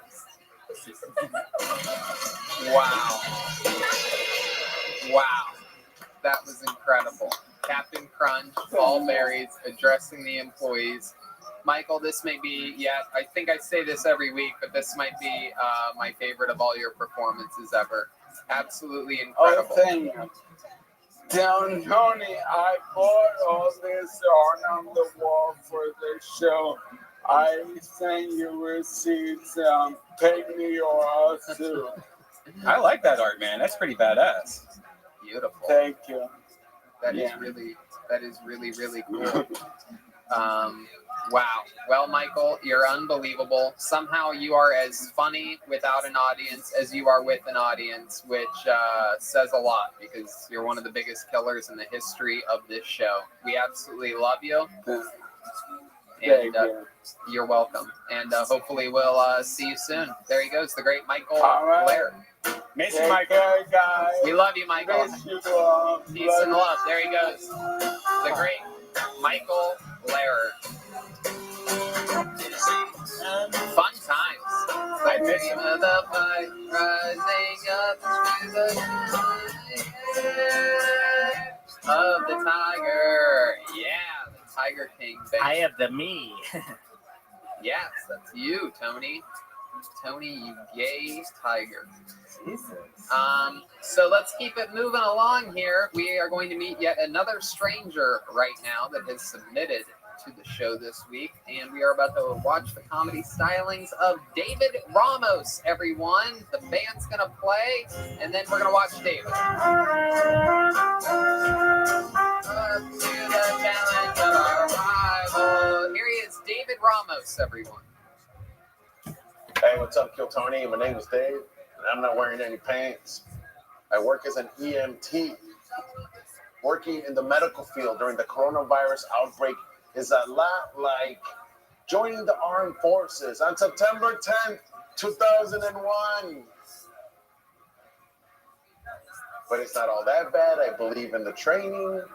I'm trusting the general guidelines. Wash your hands with soap and water frequently. Cover your mouth when you sneeze and cough. Don't do west to mouth, and never ever take fruit from your Chinese coworker. That last one's a joke. I don't believe that. I don't believe this is by any means a Chinese disease. Shout, people believe, shout. If you really do, but I don't. I don't believe that. However, I have been staying away from the Chinese food. I dearly miss it. Whenever I crack, I just order from the Panda Express, where it's cooked by Mexicans. Same thing with my Italian craving. I don't go authentic, not the right time. I call the Olive Garden where I know it was cooked by Mexicans. That is absolutely true. David Ramos, everyone. David. I'm tired of the virus and love to the rival. Yeah. David Ramos is here. What's up, David? What's up, Kill Tony? How you guys How's doing? it going, my man? You look a lot paler than you did in the submission from a few days ago. I'm using my sister's professional lighting. Oh my goodness, that makes you a white guy, dude. Congratulations. Thank you. I just want to stay in this country. I love it. Absolutely. What part of the country are you in? I'm in Chicago, bro. Oh, Chicago. Yeah. That explains the pasty, pale vibe that I'm getting. I like Chicago because they got Cubs there. Oh, that's a baseball. Great. I noticed you had a lot of Star Wars figures in your video, and it looks like there's more behind you. Is that more Star Wars on? Well, Mr. Redband, love ya. These are my baseball bobbleheads. My Star Wars figures are on this side. I got my DC figures over here, and I got my Marvel figures. Are you a Cubs fan or White Sox fan? Cubs, son. And when are you going to become a Dodger fan and just fulfill your ultimate Mexican destiny? Man, I think when they move up to LA, bro. Now, the only thing more Mexican than being a Dodger fan is having a picture of your dead grandmother over your shoulder. That's Yoda. Yes. That is Yoda. Yes. Llorona. This is my abuelita. Yeah. From Corona to Llorona. What was your grandmother's name? Joelberg. Your grandmother's name was Joelberg? What a coincidence. Hola, amiguito. It's good to see you, eh? Oh my God. How long ago did your grandma die? 2012. Well, I can't do math. But Did you guys have to put her down, or was it natural causes? he died. She died of old outbreaking. Oh, wow. She looks pretty young in the picture, though. Is that a mugshot? That's a weird picture to have of your grandmother. That's when she first got deported. She's a hologram. From look at her. She's forever on the internet. Oh, Look at that, absolutely. 2012 in real life, but forever on the internet. My goodness gracious. It's probably good that she passed away, because after a certain age, they're not worth anything anymore. Oh, you're talking about tigers. That's what we're talking about, right? No, that's a real human woman there, Joe. Oh, okay. Yeah, it looks like she has no arms. She must work on your farm.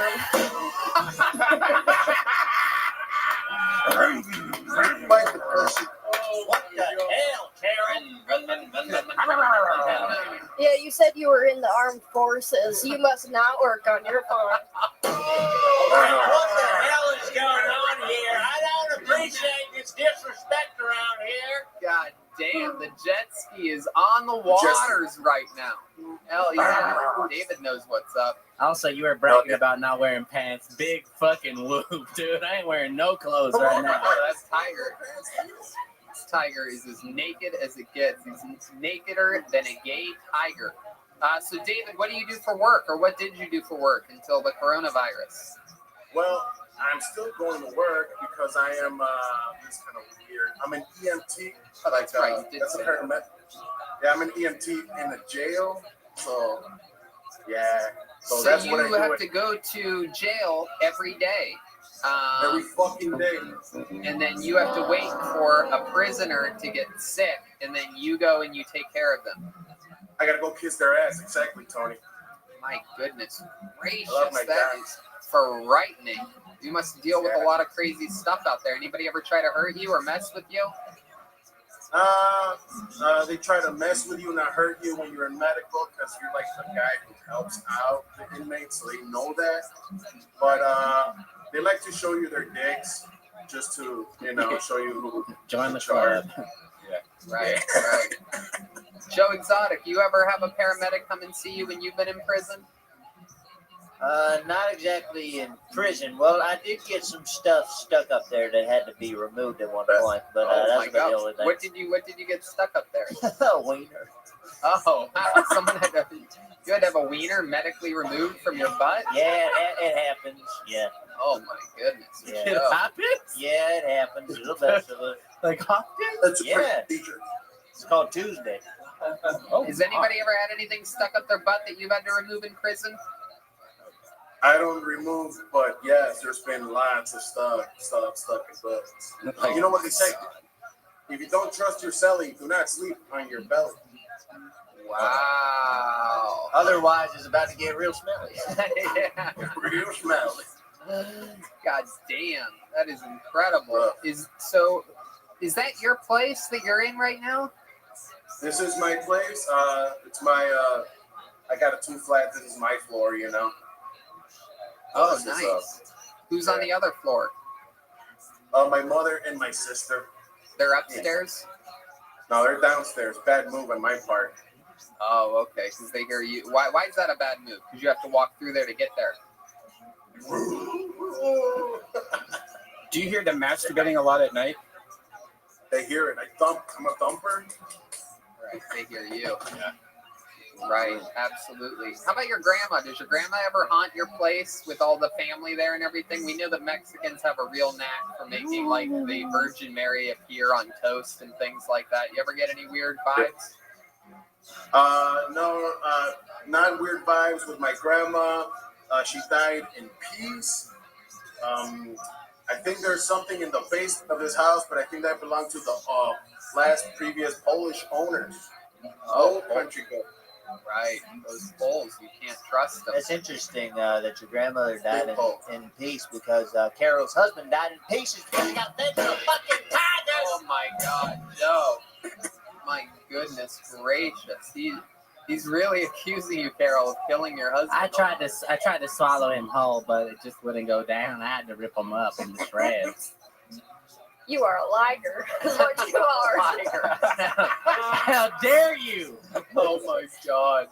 What a performance from the band here tonight. David, you have any hobbies? You play any musical instruments or anything like that? Yeah, I sure do. Play guitar. I make funny songs. I started building foam helmets recently because, COVID. Whacking off and I draw. I got a Kill Tony drawing somewhere. I was going to pull it out, but I couldn't get it out of the pile. Oh, wow. You drew it, huh? Yeah. How about you have a guitar near you right now? You have an acoustic near you? You want Yes, to play I a do. quick, funny song for us? I could do that for you. All right, here we go. David Ramos is going to play a little funny song. By the way, is Ryan J. Ebelt drawing today? Yes, I forgot to mention that somehow. Fuck, he's drawing, and we're going to check in with his Amazing artist. drawing at the end of the episode. Do you have his number, Gage? Okay, good. He's also, he has a sale going right now on his website, ryanjebelt.com. That's true. Every print and every poster in the show's history available now at that website, ryanjebelt.com. But for right now, here's a funny song, supposedly. We're going to find out from the great David Ramos, all the way in Chicago, Illinois. Take it over, David. This song is called Majestic.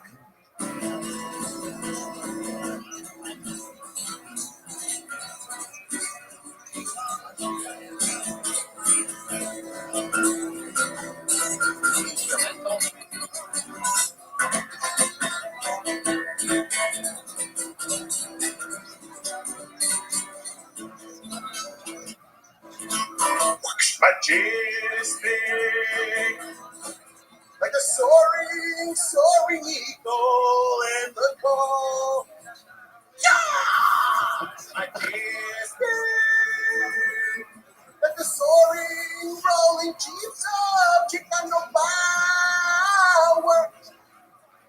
Jam says she becomes a friend. Song. Hey, like the city by the lake, or my ciudad of Monterrey, Chicano Power Tuesday, everybody go fucking day. Majestic from the get comes crashing into your face. Majestic jam, be born. Wow, that was impressive. Welcome. I wasn't How are you? actually expecting it to be that good, but you're like, Hello. How's your day going? Can you hear me? Welcome, Zero. Hello.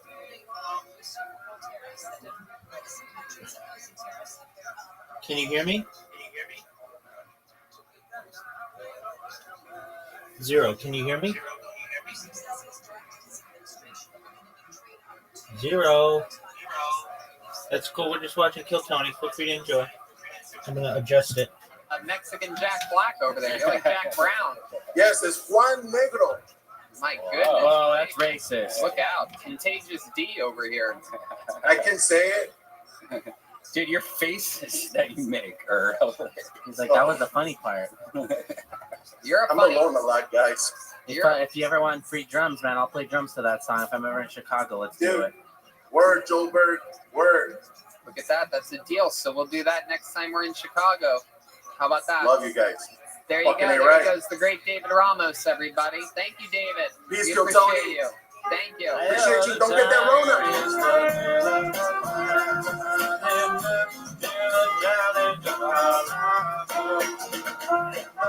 So, from a David to a David, let's just jump right into it. We have yet another regular on this show. Absolutely hilarious human being. He's in double grounded quarantine right now. This guy went from New York to Atlanta for a couple days to spend time with his family because no better place to go than from New York City to Atlanta to hang out with your parents. And now he's back in LA, quarantined as hell. Ladies and gentlemen, here he is, David Lucas, everybody.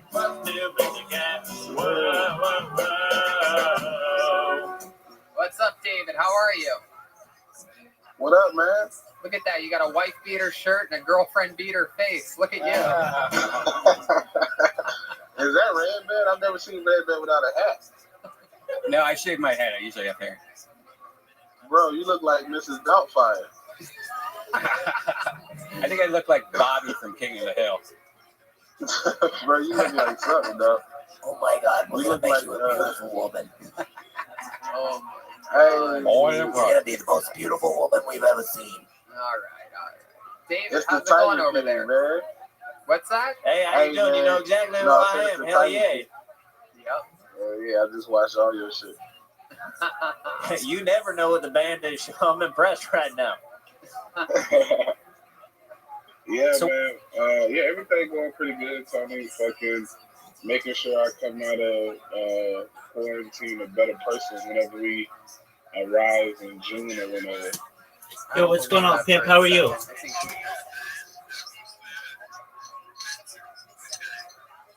I'm getting people to tweet about me all the time, or whatever you want to call it. Yeah, so, you know, I'm just becoming the most infamous spammer in the history of Blue Sky, which is good. And I've changed it up to a really dirty video that I've created. And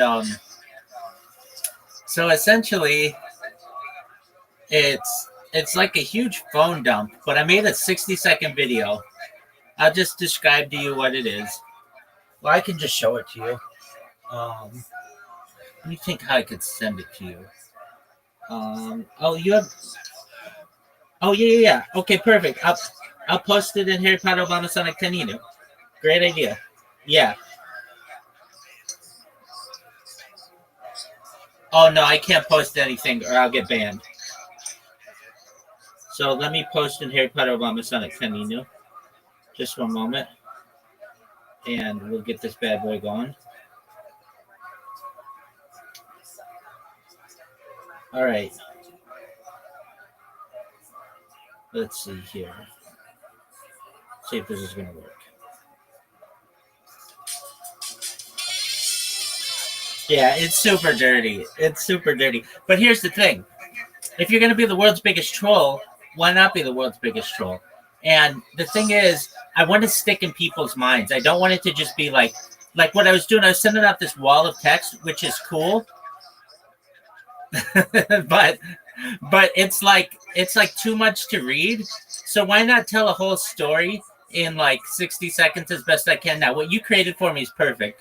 And that's like a serious one. But this one is like, what the fuck did I just see? It's like, yeah. And the thing is that I find hilarious is there's no nudity. It's just like, well, what do you think I'm doing? It's like, well, come on, man. It looks like you're beating off like in the fucking bed.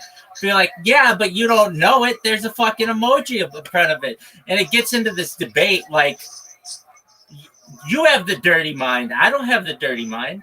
And so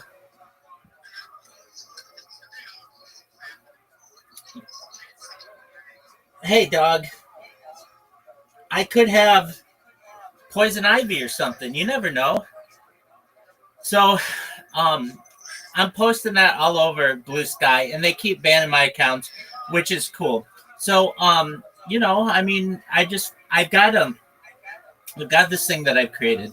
Okay, so I've got 3 bots that just continuously post this thing, and it posts it everywhere, and everybody starts talking about it. Who is this asshole who keeps posting themselves on my page? Like, it's literally like people who are like, here are pictures of flowers that I saw in the park with like 13 comments under it, and then boom, mine goes right to the front. And it's just like, what the fuck is this? And the thing is, I'm just going to keep doing it and keep doing it and keep doing it until it's just like a meme, until it's like a joke within itself. And so I've done that. Now, they end up banning these accounts faster because they get reported more quickly, because it's obviously just like this incredibly like disturbing video. But it says what I wanted to say, which is like, okay, right at the beginning it's like, join my Discord, and then hey, they deleted it. Why did it get deleted?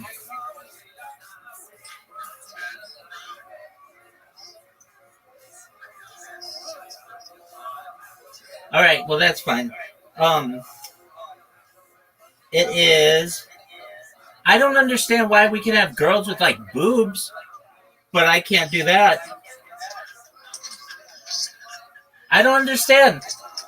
Like, I'm covered. There's no nudity.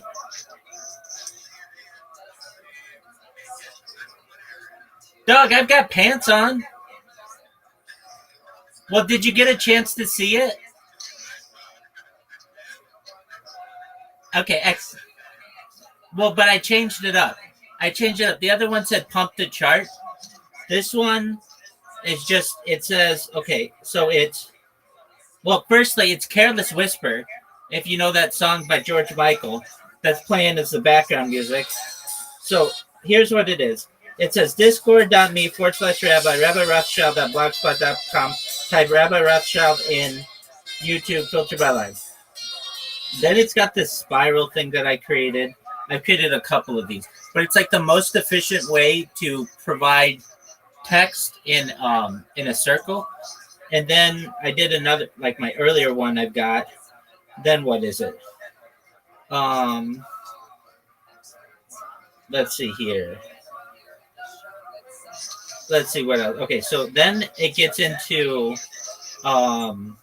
this thing that I created for OG Wall Street Bets. That's just like, it's like a phone dump. It's just a bunch of images. And then it goes into this thing that I created. I mean, these are all like just like little timelines of shit that I've made to try to go viral, of just like me scrolling through Instagram, and you just see all my content, which is just like everywhere. And then it gets into this phone dump I made of like all this stuff going on my phone, just to be like, what is all this? I mean, it's just continuous action. and then it goes into all of the accounts that I've made on TikTok. Then it goes into like this GIF I made, and then at the end is this like long thing about myself. So yeah, it's basically it's extremely entertaining. I feel. I mean, it's not. It's like it just makes you go, what in the fuck is that? But that's what I want people to do. You have to understand, like the way that Blue Sky works. So when I first started doing this, I could spam like 900 messages, and they were all going to spam, but I could still spam a lot.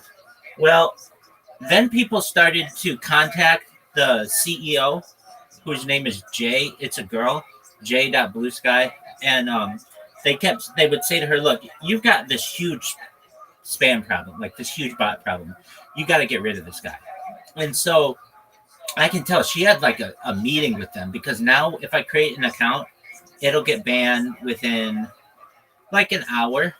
But that's okay. I literally am just watching Kill Tonys, and then whenever they get banned, I've created this robot that alerts me that it got banned by playing Careless Whisper. So whenever I hear that song, it's just like, oh fuck, I gotta go log in. So all I have to do is hit 2 buttons, and then it creates another account, except I have to do the CAPTCHA. I've done everything to try to get around this CAPTCHA, GB, and that's why they have CAPTCHAs, so that you have to be a human to be able to do it.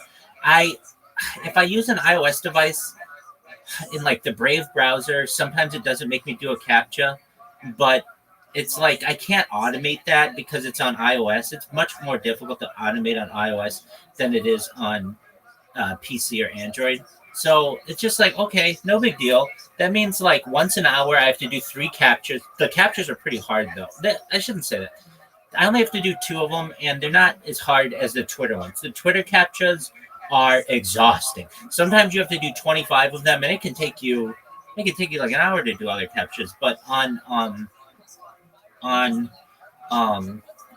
Blue Sky, I just have to do 2 of them. Usually I get them right, and then I just have to press one more button, and then it'll spam. It'll spam for basically as long as I need it to. And then, so it's like, it's just a couple of buttons that I have to hit, and then I just have to do the human verification. Aside from that, it's been good. So I didn't take off time, but, well, I guess I did. So like when I spam like all day, every day. However, the thing is, I want it to work when I'm asleep. And it just doesn't, because I have to do the CAPTCHAs. So I tried to figure out other ways and other bots that I could use. And like, I've got like a follow bot that gets banned pretty quickly. And I get like a like bot that gets banned pretty quickly. So it's like, I need the best bang for my buck, which is this picture of me in green with this phone dump. And it tells you everything that you need to know about me.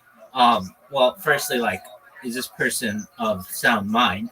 But the thing is, I'm sticking in your head. Once you see that, you'll never forget it. You'll never forget it till the day you die. You'll be on your fucking deathbed thinking about me on my bed going to town.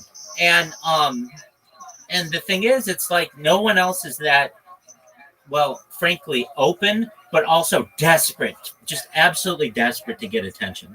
And, you know, they have these OnlyFans models who do similar things. They'll have like their shirt, like, you know, to here or whatever. And I'm just doing the same thing.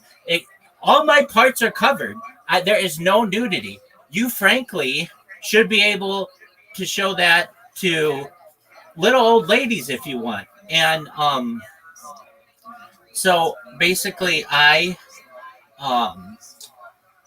didn't use this as my strategy, but I know what's happening more and more on YouTube with advertising, and they'll just show a woman from like the top from her like midsection up, and they'll just have her look like she's masturbating, and that's how they're advertising now. And if that's on like children's things, and there's this huge uproar that like, hey, YouTube, you got to stop allowing people to do this. And YouTube's argument is they're giving us money and they're not showing us any nudity. So they're not really doing anything wrong. But in reality, it's pretty disturbing. Now, that's being focused to children, which I don't think is right. Mine, it's not children. It's people who are at least I believe 18, but even if they're, I think the whole site is like Twitter for 18. Here's the thing. I see that shit on Blue Sky just the same way. It's just people don't spam it. So they have this thing. When I was doing the hashtags, like trying to promote myself with the hashtags, I would see this thing, FCF. And I'm like, what the fuck is FCF? Like hashtag FCF. All these people were posting hashtag FCF. Well, that's Fat Cock Friday, which is like, huh? I did not know this was a thing. And it's just a bunch of, I don't know, gay guys, I guess, who post pictures of their penis on Blue Sky. So I'm not even showing people my penis. I'm just, I'm letting your mind do all the work. So basically, right, exactly. But the thing is, my accounts get banned too quickly. Now, they've been, Blue Sky, has got to say, has been super cool. Somebody reported your account as one of my accounts, your Spotogram account, and they did not ban your account, which I think is really cool of them. Yeah, so if you go through, like, this one guy who, so here's what happened. I would create accounts, and I would name them, like, Rabbi Loves MILFs, Rabbi Fists MILFs, Rabbi Fucks MILFs, Rabbi is the MILF King, Rabbi, all these things. Rabbi is a pimp, Rabbi is the MILF pimp. But I don't want to say I run out of them. I could do them basically for a long time. But it takes me a while to have to manually type all that stuff in.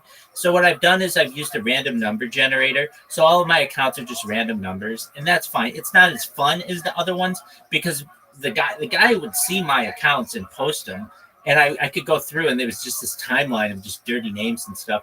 But it gets exhausting to just do that all the time. So I've just got these random number generators that just do all that for me. And now it's just like I'm sure you've seen arm wrestling where it's like going back and forth. Well, that's kind of what I'm doing with Blue Sky. And they were getting the upper hand on me because they were forcing me to like go to other come up with other strategies. But this strategy that I have now, it's well, I mean, people are posting about it, which is all I wanted to do. And do I get as many posts as I was getting? No, but it's a different strategy that I'm using. So before I would spam text, and it was really easy for people to see the text that I was spamming, but that would get caught in the spam filter. The ones that I'm doing now don't get caught in the spam filter, and they become the like number one thing, the top comment, because they're so recent. So if you look at these, I mean, there'll be somebody who posts a picture of a hummingbird in their garden, and then boom, my thing. There'll be somebody who posts about some liberal cause, boom, my thing. And then it's on like really big people's spam pages, or not spam pages, but really big. Like, I don't know, it'll be like Cory Booker did that 25-hour thing the other day. Boom, my shit was all over that because like that just was trending. And if that's trending, my bots are going to get there and post all over it. And so I'm in this arm wrestling match with them now. And I just have to keep doing it. Whether it's a week or 5 weeks or whatever, I just keep doing that. And I just have to keep at it. There is I don't know if it's Chinese water torture, which apparently isn't Chinese at all. It's Italian. But like where you just keep dropping water on someone and eventually it'll like push through. Or the idea that like if you just kept like touching your hand or like you're just anywhere for enough time, you will erode through your skin and eventually bleed out. Like it's the exact same thing. I just have to keep doing this and keep doing this and keep the annoyance going. And like when I first started posting this, people were like, how can you post that? And it's just like, dog, I'm stuck in your head now. Now that you know that I'm a thing, I'm stuck in your head. And with the gift that I created, it's like people are, I mean, no one likes it. No one is like, oh, that's the best, most creative thing I've ever seen. I don't care though. I want to be in your head. That's the thing. I used to do this thing in here in the Twitter space. People would come in and they would just tear into me over things. And I'd be like, I'm doing everything that I want to be doing right now, which is living in your head rent free. I have a nice, cozy little room in your head, and I'm living there rent free. And do you know the song Zombie by the Cranberries? Yeah, so I would sing this song to them when they'd be in here and they'd be like, quit spamming me, you asshole, blah, blah, blah, blah, blah, blah. I'd be like, in your head, rent free, free, in your head. And I would sing that to them and just annoy the shit out of them. And that's basically what I'm doing to the people here. And, so, somebody will post a picture of their cat and boom, my shit's there. And again, it's this arm wrestling match and I just have to keep on it. Now, what ends up happening is this always happens is I get tempted to try to come up with ways to get around this captcha. And I've read online, the captcha system that they use is basically unbeatable. Like it's really difficult to beat. And the reason why is it's just so varied, like the tasks that you have to do, which is fine. Very few people are going to sit there and just keep at it, and with as many devices as I have.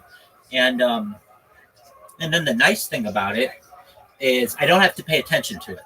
And I just let it go. And then whenever I hear Careless Whisper, I know that it's gotten banned, and then I just create new accounts. But like the device with which I'm using right now,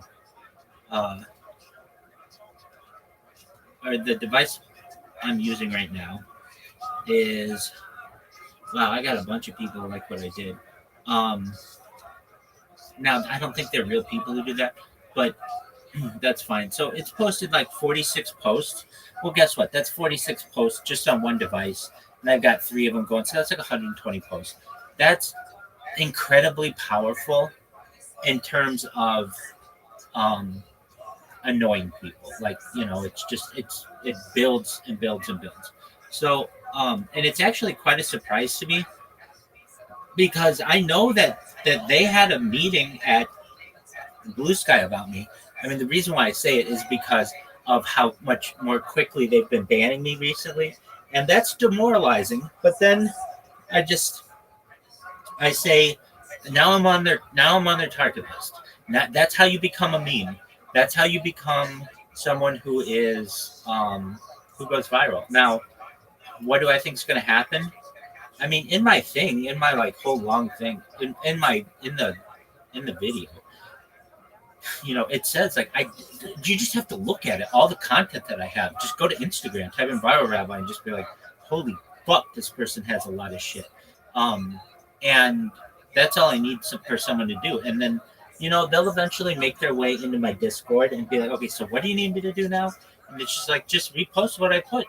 And some of your followers are going to see it. And then essentially it's just going to be. And that's all I need someone to do. Have I done it on Rumble? Oh, I'm live on Rumble. I'm live on 6 different Rumbles right now. Here's the thing, though. I don't want to mess up my Rumble status because I use the Rumble Studio because it's free and because it's really efficient. I use it every single day, like 24 hours a day. So if I start to spam on that, I'll lose my access to it like I did, Kick.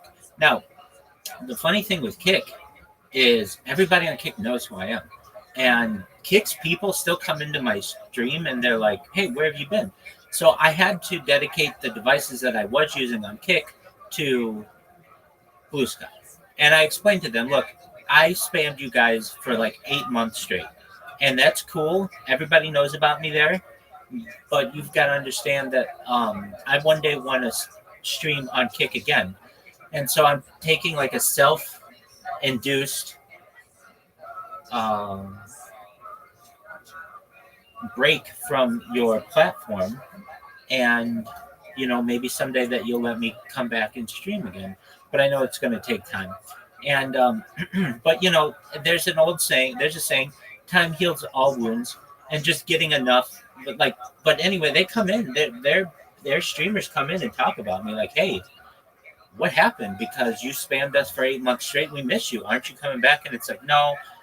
If I come back, I want to come back as a streamer. I don't want to come back as a huge spammer. Now, with Blue Sky, I had this. I can tell, like, okay, when I first started doing this, I could spam like 900 times, and my account wouldn't get banned. Like, they were just like kind of oblivious to what I was doing. It was going to the spam messages anyway, whatever. But now, I spam like usually sometimes only like 20 times, and they'll ban my account. No big deal. What does that mean? I just have to press a couple buttons and do a little work when it comes to the CAPTCHA. But aside from that, it's all it's all automated. And that's another thing too. What I end up doing is I get like I like tweaking with things, which sometimes isn't that good. But I like to know what works and what doesn't. And it's kind of this cost benefit analysis that I do, when it's like, okay, I could spam them with this video that I put, and it takes like a minute for that to upload and send, or I could send out 3 little messages with just a picture. Well, which do I think is more impactful? That picture is cool, but it does, there's like the whole phrase, a picture says 1,000 words. Well, a video might send 10,000 words. I mean, it's just so much more. It's almost like, look, if this person is so out there that they're willing to go basically naked on camera and put that out there and look at all the content that they have, I can do the work for them. Like, as opposed to making someone type in Rabbi Rothschild in YouTube or in Instagram or whatever. Instead of doing that work, or instead of making someone do that, I'll do the work for them. Just look at everything that I have. Now you want to go take a look at it, please do. And I just, I have to just continue to do this. And it gets like there's something exciting when it's like, okay, I get to program something new to be able to have a new strategy or something. But I just you don't need to program anything more. You've got a very memorable video. You've got bots that are working. Now just enjoy Kill Tony, and maybe a couple times an hour maximum, you have to restart 3 computers, basically. I mean, that's not that big of a deal. And the more that you do it, there's a lot of joy that I get when I see someone talk about me on when they tweet about me or whatever. Like, it's a huge amount of joy. It makes my entire day. And then I feed off of that. Like, oh, I want somebody else to say something about me. Yeah, so that's basically what I've been doing. I'm actually surprised that these bots haven't been banned, like, in this conversation. Here's how I feel it is. Look, I've worked in IT. I've worked at startups, which is basically what Blue Sky is. It's becoming bigger and bigger, but I know how it works. I mean, I've seen it from both sides. That's how I know this pretty well, is they have a human on the other end who, like, 2 or 3 times an hour has to go and search my name or whatever and delete my shit. And it's becoming annoying as fuck to them. And they have their bosses saying, look, we keep getting all of these requests for you to delete these accounts. Aren't you doing it? And they're like, yeah. But it weighs on them, like when they're having to do it day after day after day after day. And like, I know that the more that I do this, I say to myself like this, if I did this for 50 years, someone would find out about it. It's not going to take me 50 years. It might take me a few months, but it's not going to take me 50 years.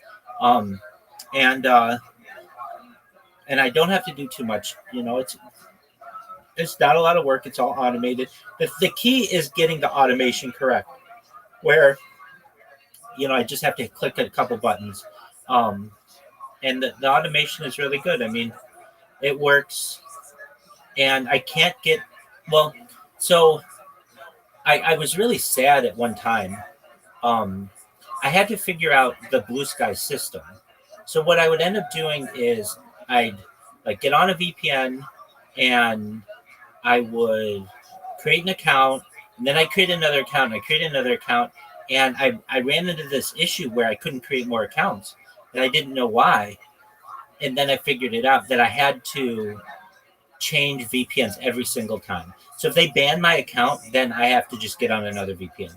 And if they ban that one, then I just have to get on another VPN. But basically, I'm able to just basically do this without too much of an issue.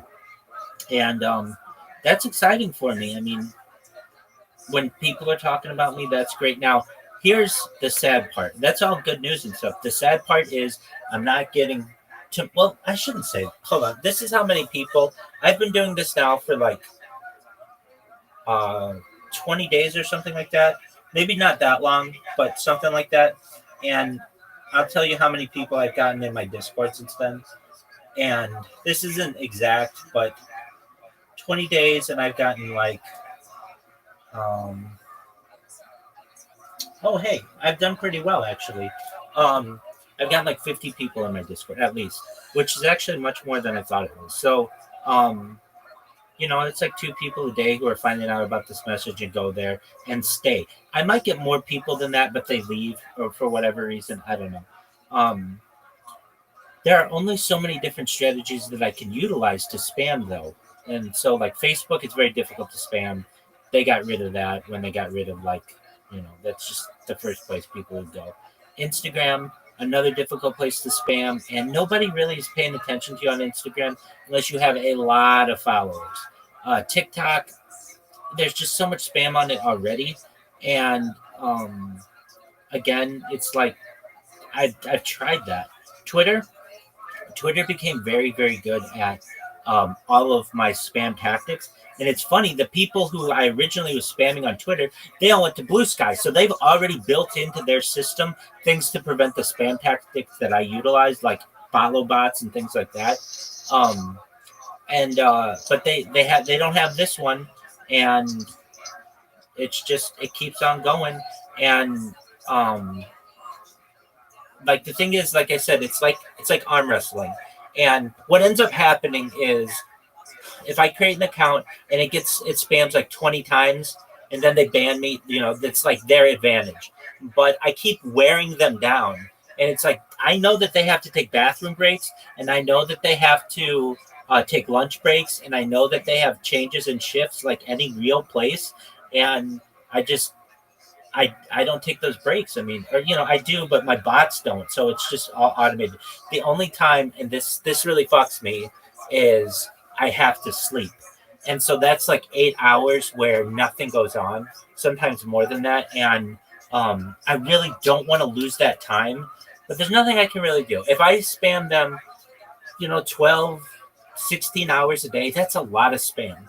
And I have to just recognize that, you know, my bots are good. I also have to say to myself that these bots are so much more efficient than an average person. Like what they're complaining about on Twitter or on Blue Sky is not just there's one asshole doing this. No, they say this is a corroborated or an organized bot net, and they'll like put hashtag botnet, and that makes me feel great because I'm just one person. They'll also say like, not corroborated, coordinated. They'll also say like, I mean, like this one person. Let me see what she said. This was just not that long ago, but she went and she added the CEO of Blue Sky, and they're just like, what did they say? I can't even find it. I'll find it just one moment. I have to type in different things. Like sometimes it's Rabbi Spam, sometimes it's Rabbi Discord, sometimes it's Rabbi Rothschild, whatever it is. Okay. So one person says, "Oh, that is a very weird botnet. I've blocked several accounts the last few days for the rabbi with a huge cock who you can find on YouTube." Like that's the thing. GB, like if I tell them, hey, I stream my life all the time, that's cool. But if I say I have a huge cock, that sticks out in their fucking minds, like unlike anything I've seen before. And then they say, I'm shocked that the sock puppet account made it through the Blue Sky spam filter. Okay, so here's what they say. This is the one. So this was a few days ago. We have an active #spam network problem, possibly #botnet, or just cheap ass labor. Like they think that I'm paying people in like India to do this. Fuck no. This is absolutely free. This is voluntary. Actively #spamming unrelated comments on people's content. Search terms Rabbi Rothschild Discord. I've reported the problem. Please do the same. Take out the trash. And that's exactly what I want. I mean, that's getting the attention that I want, and I just need to keep that up. So I know I'm just going on and on and on. But as I do this, we're watching Kill Tony, this Kill Tony marathon. I've been watching every single one of them, thanks to you at some point. And we started with episode 1, and now they just got into the pandemic. So this is like episode 450 or something like that. And it's really interesting to hear them talk about. It's a really beautiful story if you watch them all, because it goes from like absolutely nothing. These guys were poor to like it starts to grow and they get advertisers or whatever. And then, they're going to eventually become millionaires, which is just a really great story as well. And, but the way that they talk about their podcast, they're like, we don't know if we're ever going to do a live one. We don't know when the Comedy Store is going to open up. Like, it's interesting. And I imagine somebody would do the same of my stream, that like, hey, this is when nobody knew who this person was. And now they've gone viral and everybody knows who they are. Just even watching this conversation that I'm having right now, which is quite meta. So, I've been watching it, and, that they're going to Netflix starting Monday, at least for 3 weeks.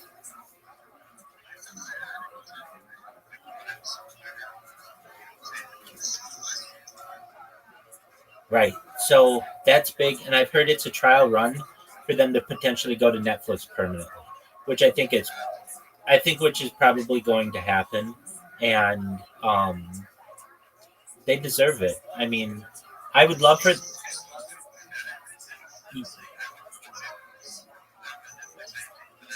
Yeah, I know, but that there'll be ways to get it, and it'll be, especially because the people who watch it are, how would I describe the demographics? I would say just generally like probably more salt of the earth kind of people, because it's free and it's on YouTube, and you don't even need cable to have it, and I imagine that segment will put it on some type of pirated site pretty quickly thereafter. I'm not happy. I mean, I'm happy for them to go to Netflix, because I know that once it goes to Netflix, it will become mainstream, and that's important for them to really have the success that they deserve. But then again, I'm kind of like you are. I don't necessarily want it to leave YouTube. That's where their bread and butter is. But they're becoming so big. I mean, they're getting like 200,000 people just in the live stream, and every Monday.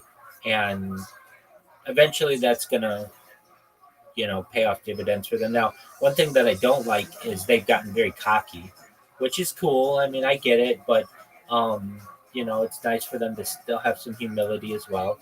And, but it's been a cool journey that I've seen. So I'm now in the pandemic episodes, which aren't good at all.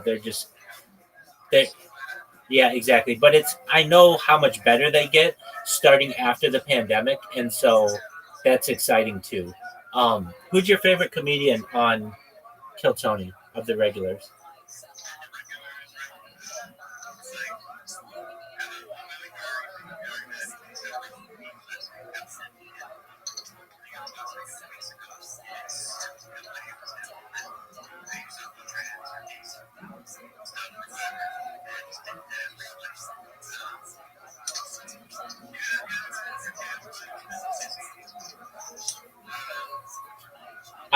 I've become a pretty big William Montgomery fan. Oh yeah, Hans Kim or the other guy. Yeah, I don't think he's that good. When I heard him the first time, they were like, "Oh, he's so funny," and I just was like, "There's no way that's a flash in a pan." Like his, I just don't think he's that funny, and he was not that good last week. I don't think. And now they've got this other guy, this guy from Houston, who came up, who's a new golden ticket winner, and he has an opportunity, I think, to be funny. You know who was really funny, and it's like the saddest story that happened to him. And you're a longtime fan, so you may know who I'm referencing. Is Malcolm Malcolm Hatchett?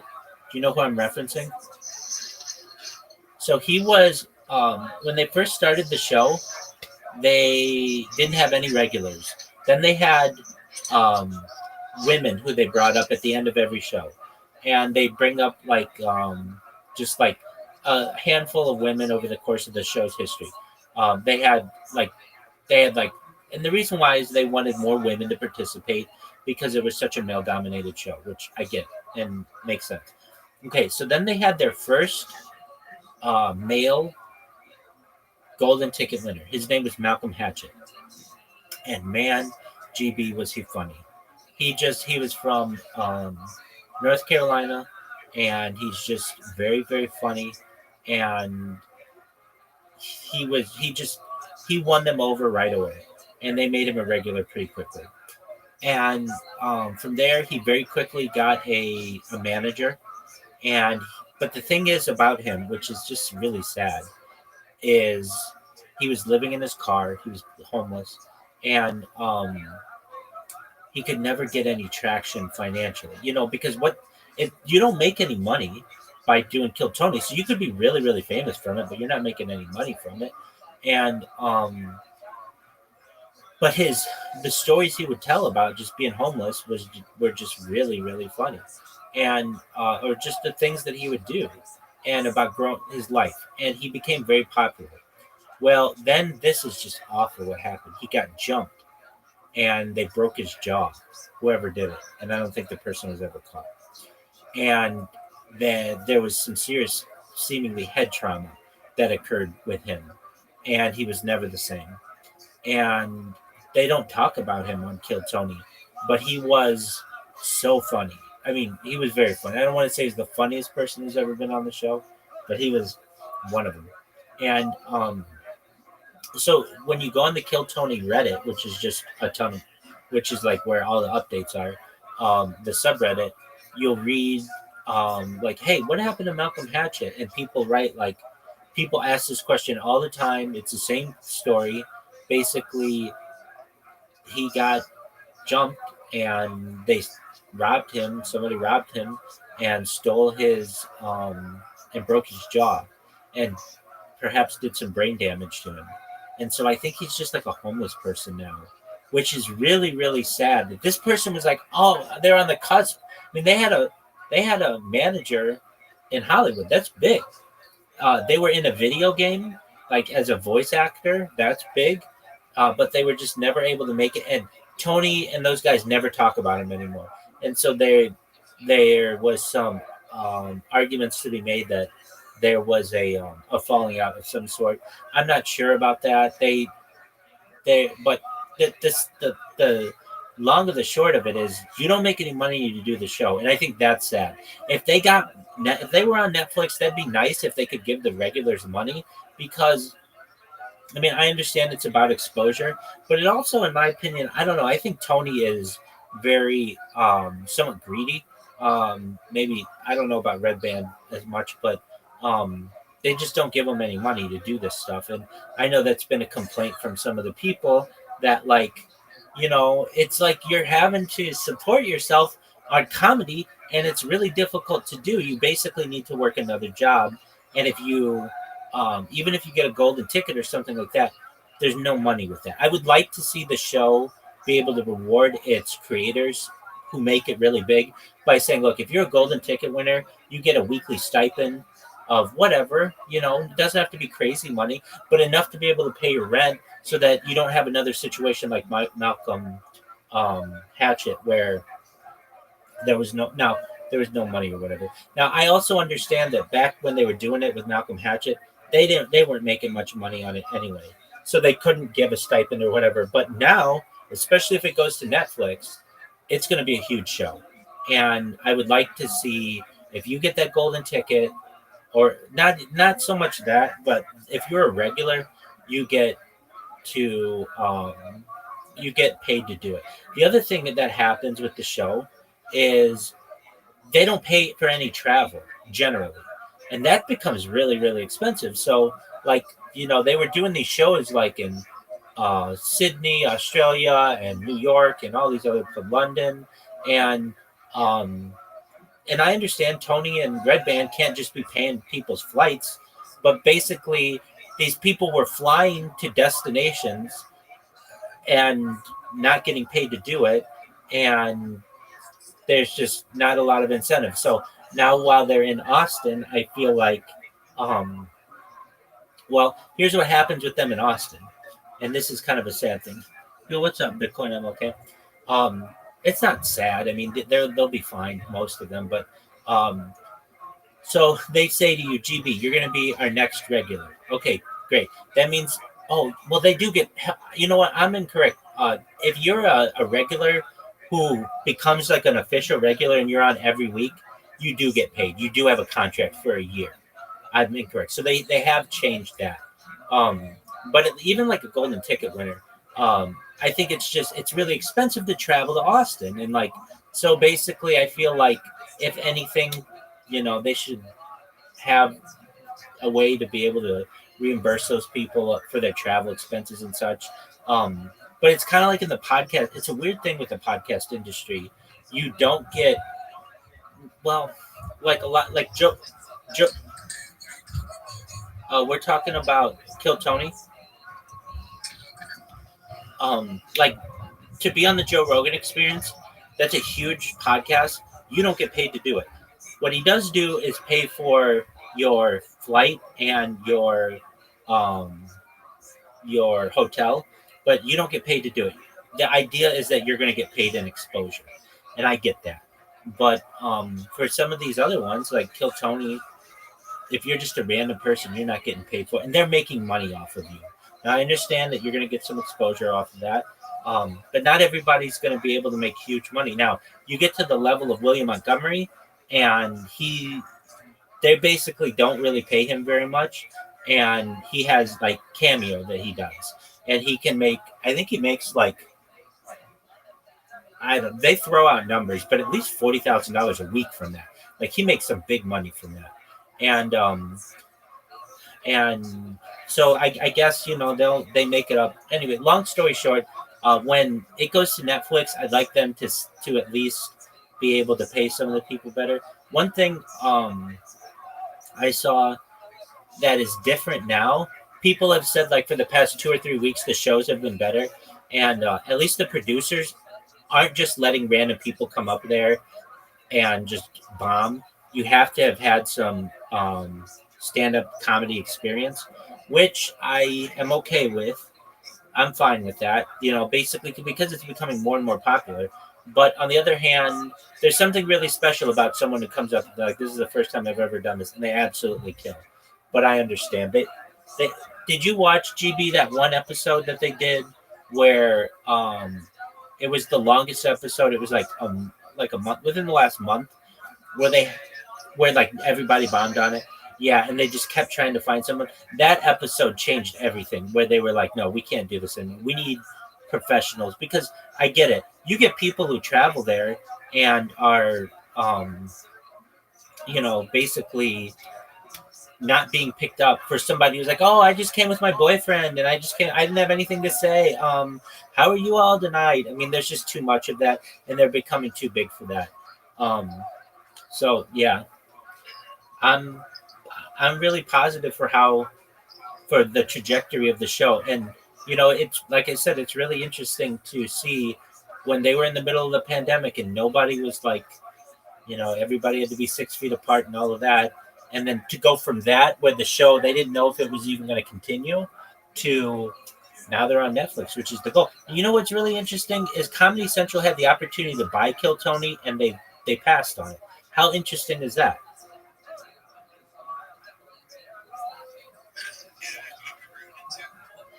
Perhaps, yeah. I mean, I don't know. Will Netflix ruin it?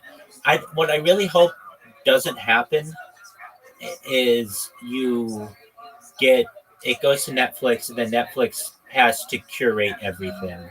Um, I don't want that to happen. Basically, there's something really cool about anything could happen on the show. That's why I think people like it. It's like people like talent shows. I mean, whether it's a high school talent show or America's Got Talent, people like that. And essentially, this is a stand-up comedy version of it. So I think that there are really good things that are going to happen to the show, though. They're doing these three, and they've been doing the arena shows, which actually haven't been that good. But it's becoming something where they'll probably go to Netflix, and then I bet there's a huge backlash on the people because they'll be like, I'm not going to pay for Netflix. But then there'll be a lot of people who will simply pay for Netflix just to watch Kill Tony. And I could see that happening too. So it's one of those things. And then Netflix is going to start charging more and more because they know it's going to be a big draw. But once it goes to Netflix, it will become like a revolution in America. You can tell it's building to become that, where there'll be this comedy revolution where, I want to get on Kill Tony because it's on Netflix and it'll be archived for everybody, et cetera, et cetera, et cetera. It's interesting to see what will happen. And then on top of that, will Netflix take all their previous shows and put those on Netflix? I don't know if they'll do that. There are some jokes that just don't fly. They might have flown 10 years ago, but they don't fly now. So I don't know if they'll take the whole back catalog and put it on. I mean, it's a lot like Joe Rogan's Spotify deal. I think they could probably do something like that, where Joe Rogan was able to put all his shows on Spotify. However, there are some shows that you're not able to get because, Joe was using the N-word or something like that. Those are the ones that they basically have taken off. And there you go. Exactly. And to me, those are some of the most interesting ones. But yeah, so that's what we're doing. How are things with the coin, GB?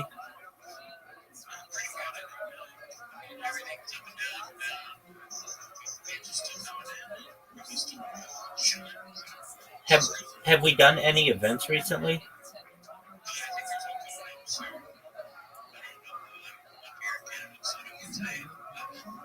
How about even digital events or virtual events? I think that is, and I've said it before, our biggest issue is that we aren't as well seen as we once were. When I know, though, it comes down to not having our main account. When we had 50,000 followers and we were hosting a space, a lot of people saw it and would join.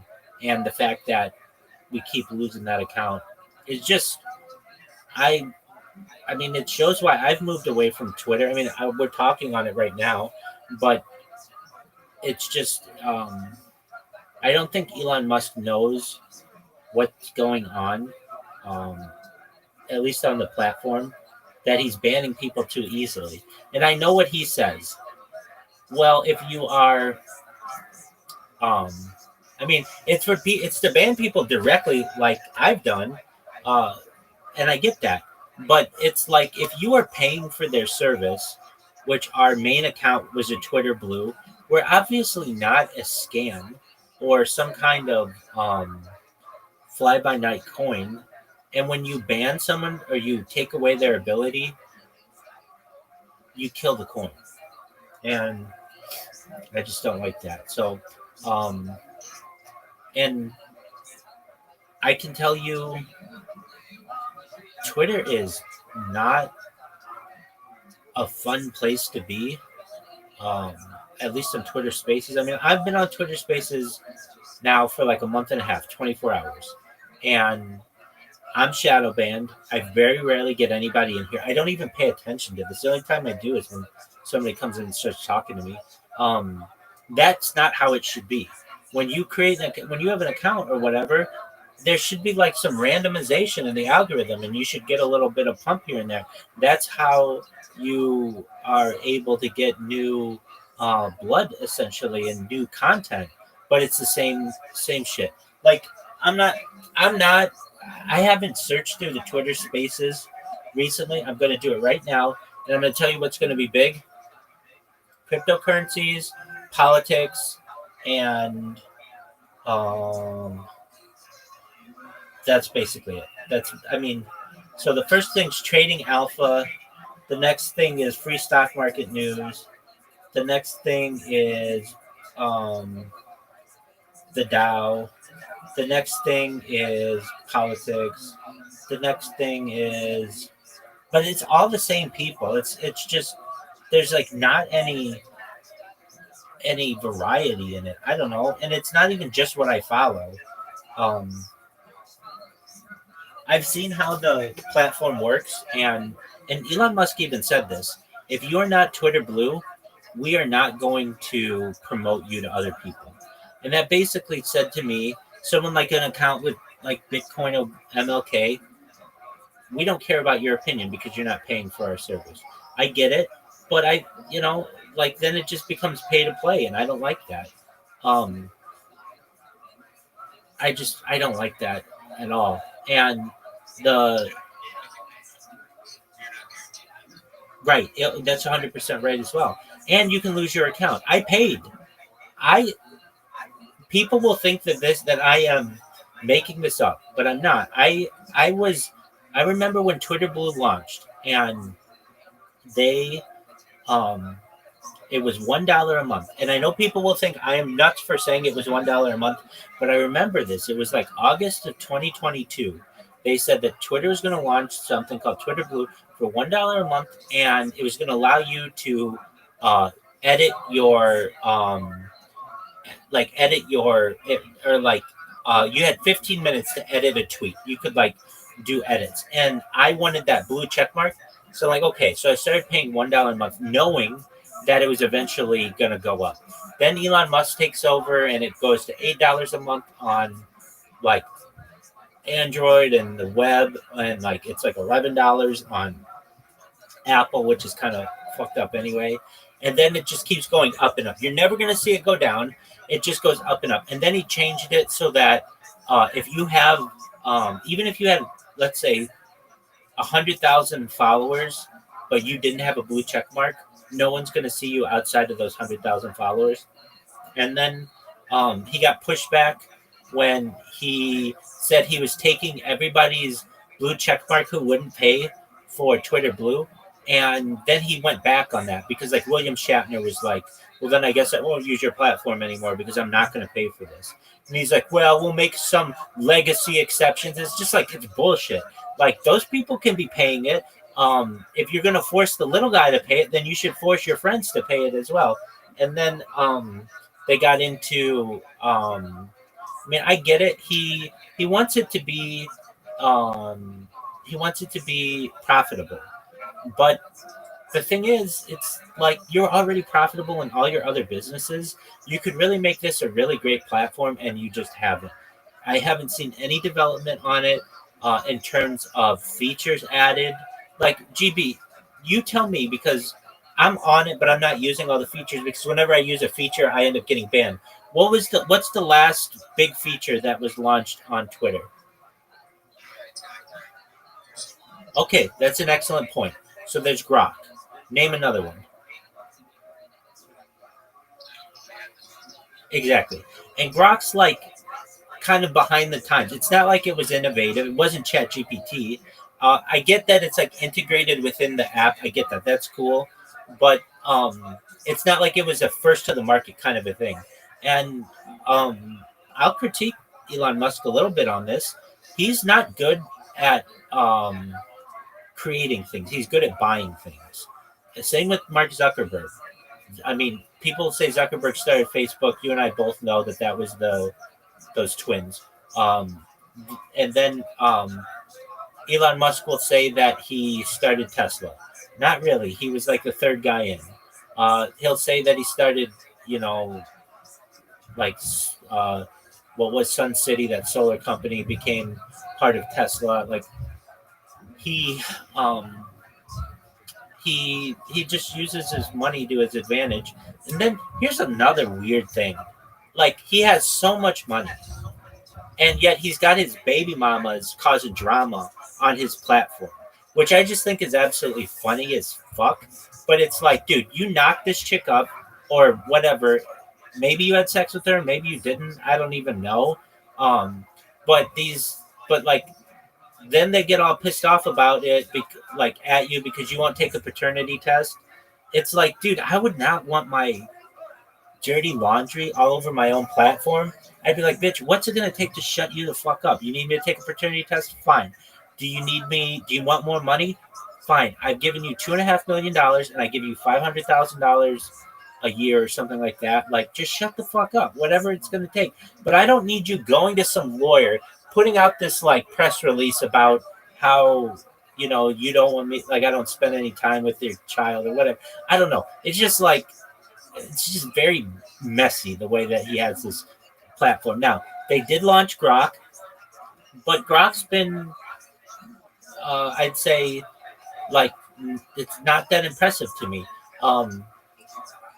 Maybe it's just how I use it. Well, here, I can tell you this. They launched the Grok app, and it's like, oh, okay, great.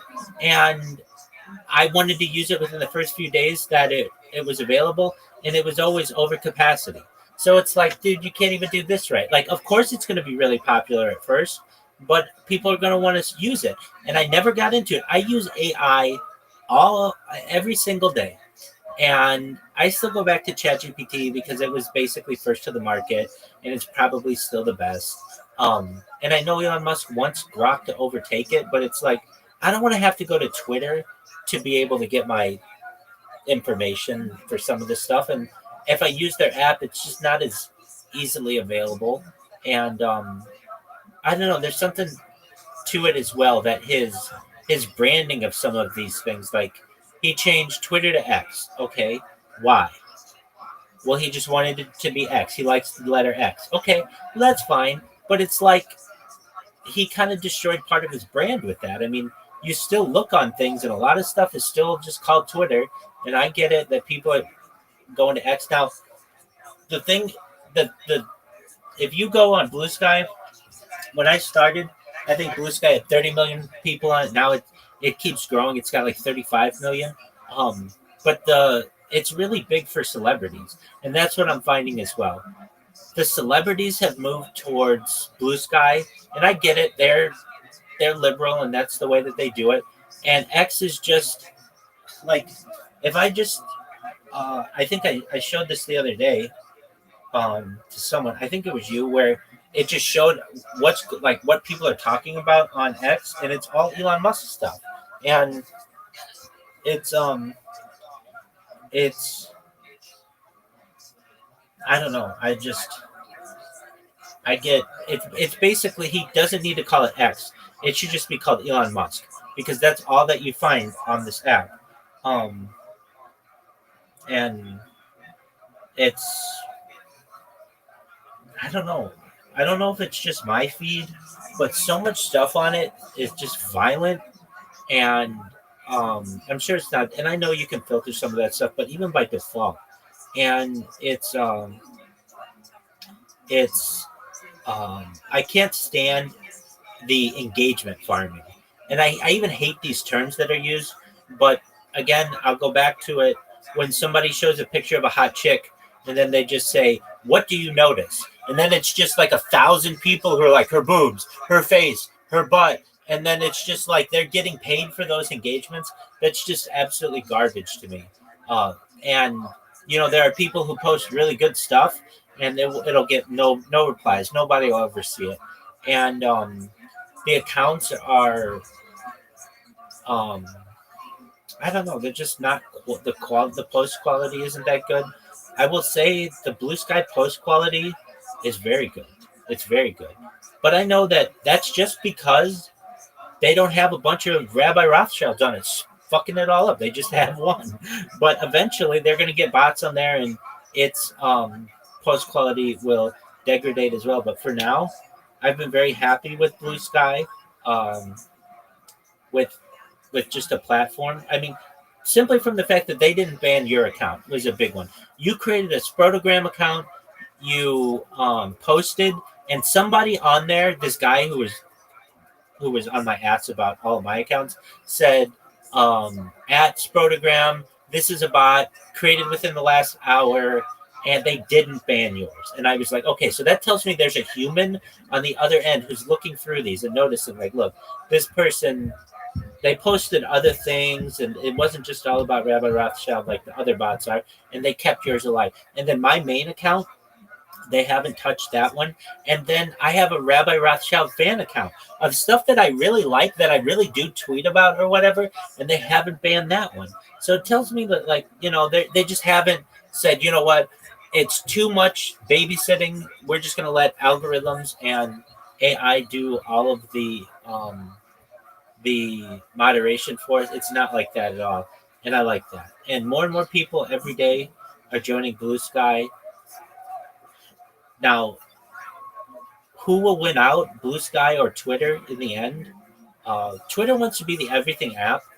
And if they want to do that, and if they certainly have the finance backing to do that, then, you know, they want to be in payments and all these other things, then I think that could be successful. But at least in terms of welcome, Miss Aquarius. How are you? Good. How are you? I'm well, thankfully. How was your day? Can you hear me? Yes, I can. How was your day? Good. I woke up and snapped. Oh, very nice. Very nice. How was physical therapy? It was good. Excellent. You feeling like you can play some games? Yeah, let's play games. Excellent. Finally. Excellent. Just one moment. I'm in the middle of a conversation with a friend, and I'll be with you in just a moment, Miss Aquarius. GB, I'm gonna hang out with my friend, play some games. Feel free to come into the Discord when you have time. You take care. All right, Miss Aquarius, I'm all yours. You ready to bowl? Yeah, let's go. You got it. I was just on your Nemo just a minute ago. How was that? I was at your Nemo. What is it called? Nemo? Play-Doh. Nemo. Oh, you were on Nemo? How was that? It's okay. I just saw you. I don't be on there, but I go to see you. Well, I appreciate that. All right. Was I just talking to my friend? Yeah. There you go. All right. You have an invitation whenever you're ready.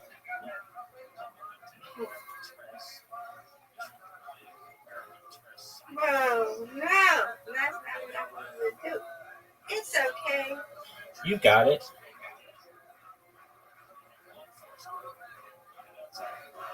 Nice and slow. That was really good. Yay. Nice spare.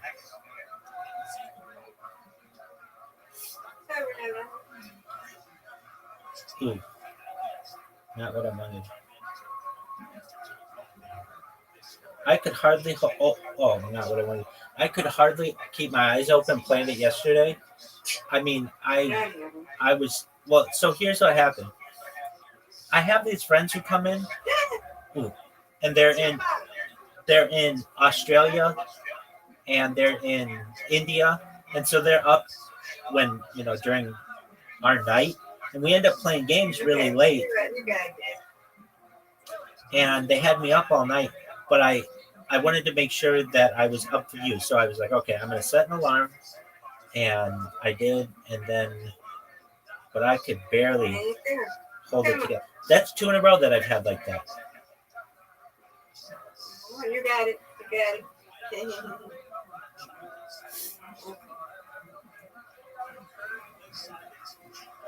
That was good. 9. You take the lead. Get this. Nope.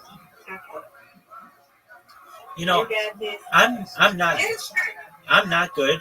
with the scoring in bowling, and I should know it, but it's never made that much sense to me. Get it. No. That's 9. That's 3 9s in a row. 3 9s in a row, Miss Aquarius. You did it. Get it. Yeah. That's a perfect strike. You take the lead. Get it. Uh-oh. I might get... No. I might get... I've gotten 4 9s in a row.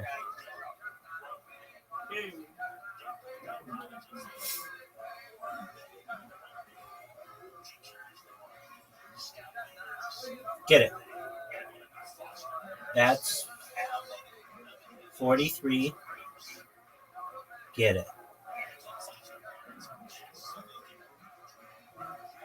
Get it. Oh, you should have been able to get that. Okay. 47. Right. You got this. Get it. I have to get these 2. Yes, please. Get it. Okay. I got those 2. I'm still down 1 pin. I just need 2 pins to win. Get 2. I'll take it. Come back. You Take won. it. I win, you win, Miss You win, Aquarius. I win. You win, I win. Absolutely. Yeah. All right, I'm sending you another one. We won. We did. I don't care about losing. I'm good. I just want to play for fun. That's right. Good. There you go.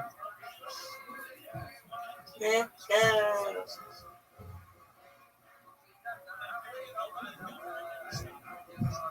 Get it.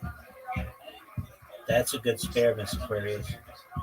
Yeah, thank you. You're So, welcome. get it, Rabbi. Get it.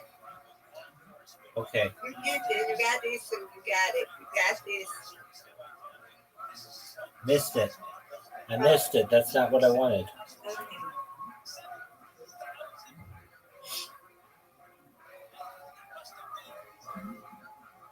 Get it.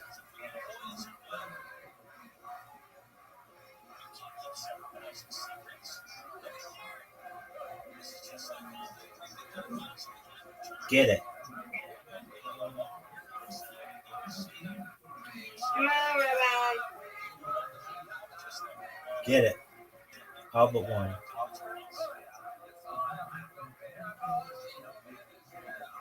No.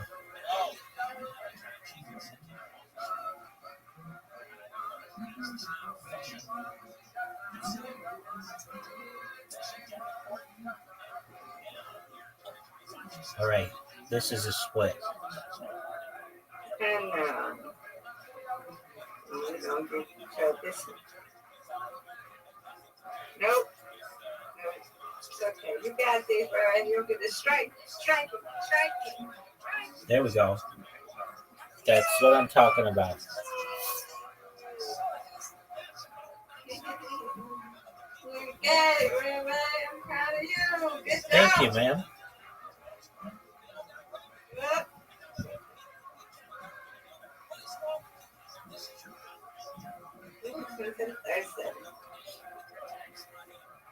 Get it. Get it.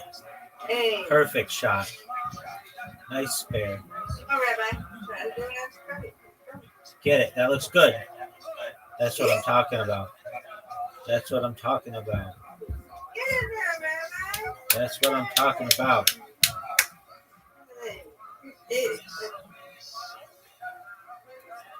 Get it. Come on, me.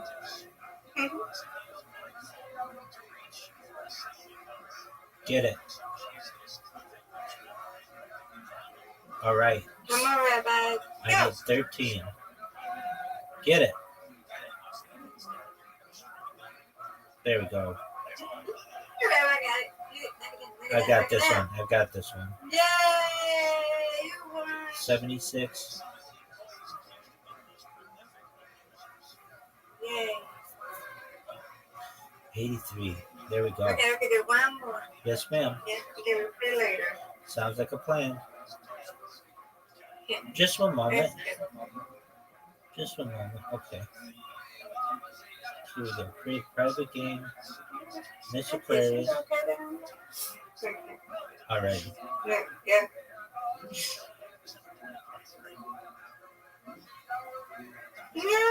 No.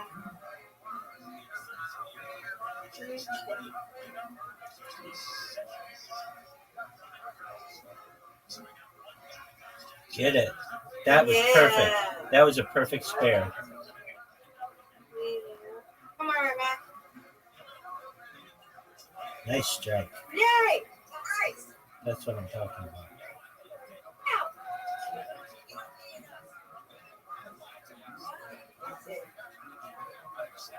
Get it. Never get some strike. I can't never get it every time I say it. And I said, you can get it. Get it. Oh, almost. Come on, Rabbi. You got this, Rabbi. Yeah, you got it. You got this. Go, Rabbi. Perfect. Yay!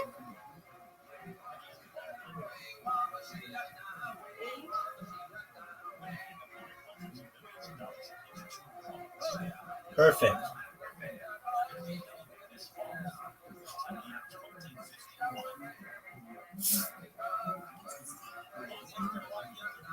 There you go. Perfect. Come on, Rabbi. Get it. Thank you. Yep. Okay, I see you.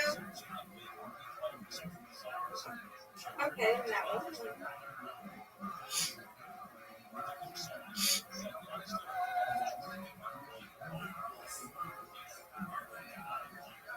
Get it.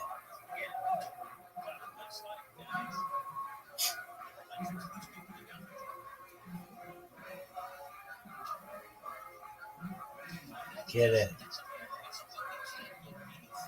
Let's go. Come on, Rabbi. Almost.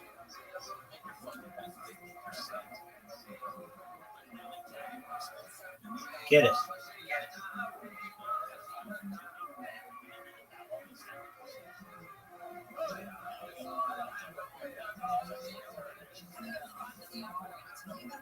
Yeah. Hey, what's going on? How are you, Bitcoin? Okay, very well. I'm in the middle of a game with a friend right now, but it's almost over. I'll be with you in a moment. How are things going in the cryptocurrency world?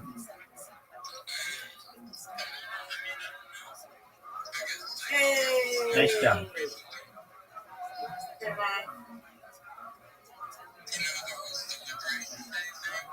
Yeah. Right?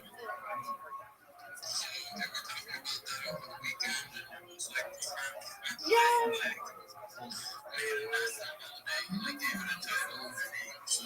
Let's go. Hey, Rabbi. Rabbi, where you at? You want another live? You want another one, you said? You want another live? Let's go. Yeah, I'm in. Normal clear. Just one moment, Bitcoin. You want to play another one? Yeah, we do one more. Okay, Then you can go back to your friend. excellent.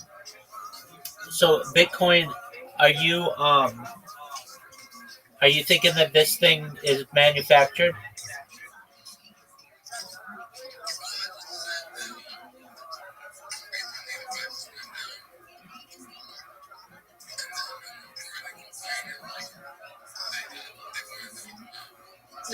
Go, Will.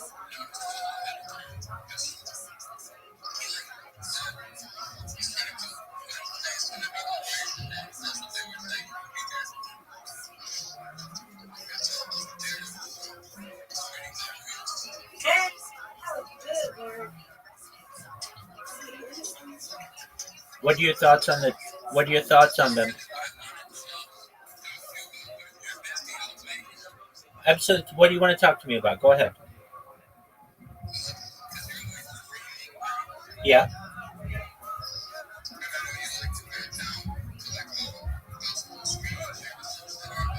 That's correct. Multi-streaming.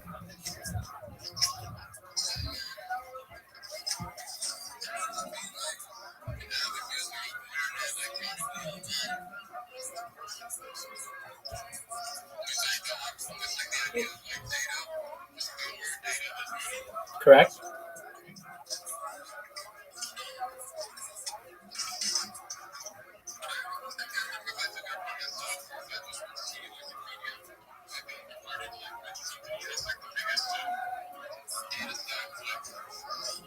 Nope. Yeah, you got me. Turn around.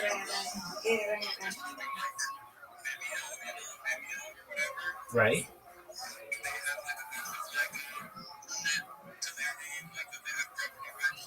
Certainly. Daily Motion. Instagram. Instagram.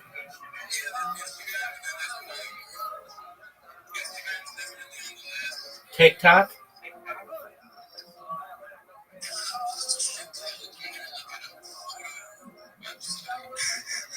Pinterest.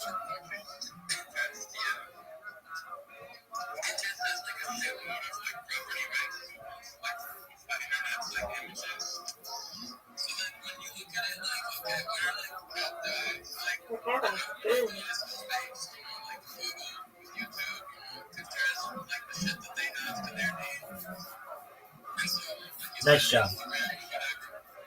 Yeah.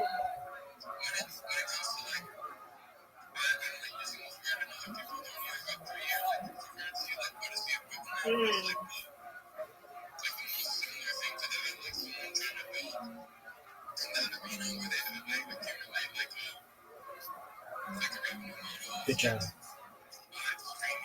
Come on, Rabbi. You got this.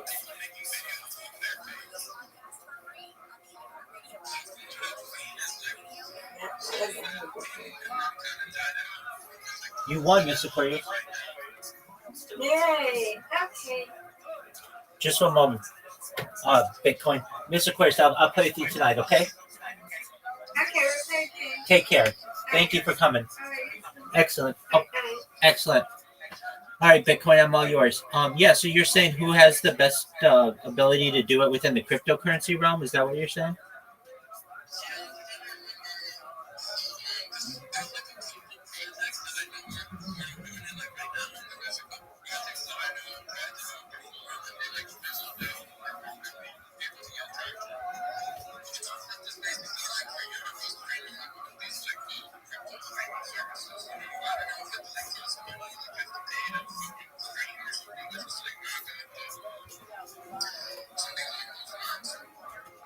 Yeah, so they do have those.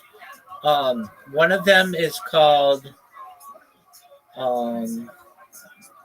where you do have to pay you don't have to pay the stream, but you basically have to pay, or people have to pay you to be able to see your stream.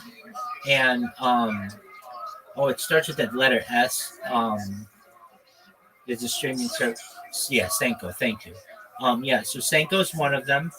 There's another one that's new that is called Party, Parti, that basically has some cryptocurrency implementation where they yes, I have. And the reason why I am not still on Senko is because and this was my mistake. My login to log into Senko was my Twitter account, and my Twitter account got banned, and so I couldn't log in anymore, which was just my fault. I mean, I shouldn't have had it tied to my Twitter. I should have created a separate account for it, but it was whatever. Now, the other thing is, Senko, you just didn't have many people using the website who would, like at the maximum amount of people who'd be watching you would be maybe 2 or 3. I mean, it just wasn't a lot. Now, there were real...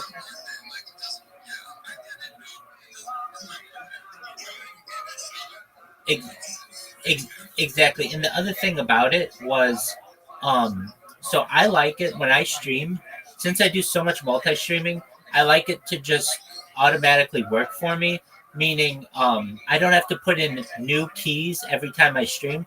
Because I stream so much, if I have to go and look up a key and copy and paste it into a browser, that's just a lot of unnecessary work. I just want to be able to click a toggle and have it turn on for me. And Senko did not have that kind of ease of usability. And so there was that. And then the other thing about it was it didn't save your streams for longer than 30 days. And like, I'm all about data archiving. So I want people to be able to watch what I do generations into the future. So it wasn't that attractive to me. The ones that are attractive to me are YouTube and Rumble, because those save your streams indefinitely. And now, yeah, so I have an account on Truth Social, but it's like, name someone you know who's on Truth Social aside from Donald Trump. I'll wait. Yeah, no. I know. I'm being facetious, but basically, like nobody's using it. It's like a very conservative platform that isn't attractive to a lot of people. The one that I've been using recently, which I like a lot, even though you can't stream on it, is Blue Sky, because I'm able to spam people on it. And it's growing. It's got like 35 million users now, and it's a lot less. It's a lot fewer bots, even though I'm creating bots on it, and it's a lot of celebrities. So, like, basically, it's very liberal, which I understand if that's not your thing, but at least Twitter nowadays is just this. It's I don't like to get political. I think both sides are corrupt, but it's just kind of garbagey content, and I don't necessarily think that it's that good anymore. And it, to me, is just far too Elon Musk related. I mean, like, everything on Twitter is about Elon Musk or something that Elon supposedly did, or about Tesla, and there's just more to life than that. So I kind of get bored with Twitter pretty easily, and Blue Sky is a lot more art. It's a lot more photography, and so I would say that that's the one for which to watch. And like the other ones that I use a lot are Rumble Studio. I use Rumble Studio a lot.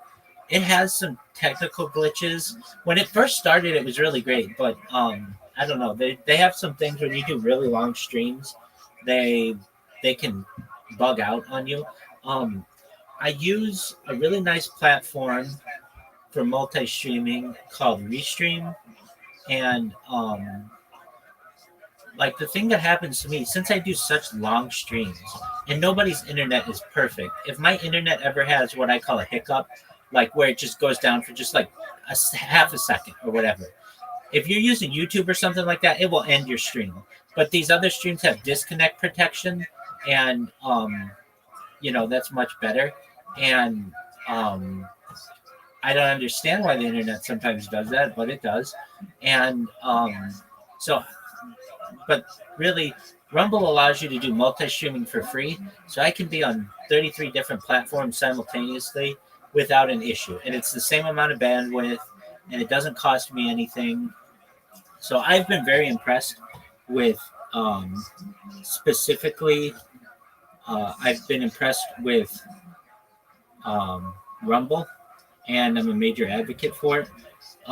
There's Kick, which is, I like Kick. I know the owner of Kick from all of the spamming that I've done on his site, but it doesn't save your streams for longer than 30 days, and so it's not that beneficial to me for long-term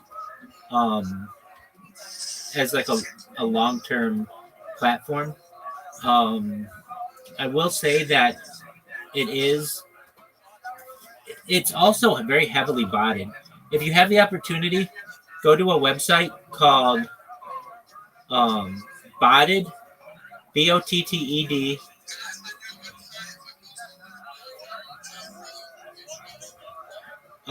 Yeah. Post it in the Telegram, and I'll take a look at it. No, maybe I have, but it's not familiar to me.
To me, that's more like a Zoom, isn't it?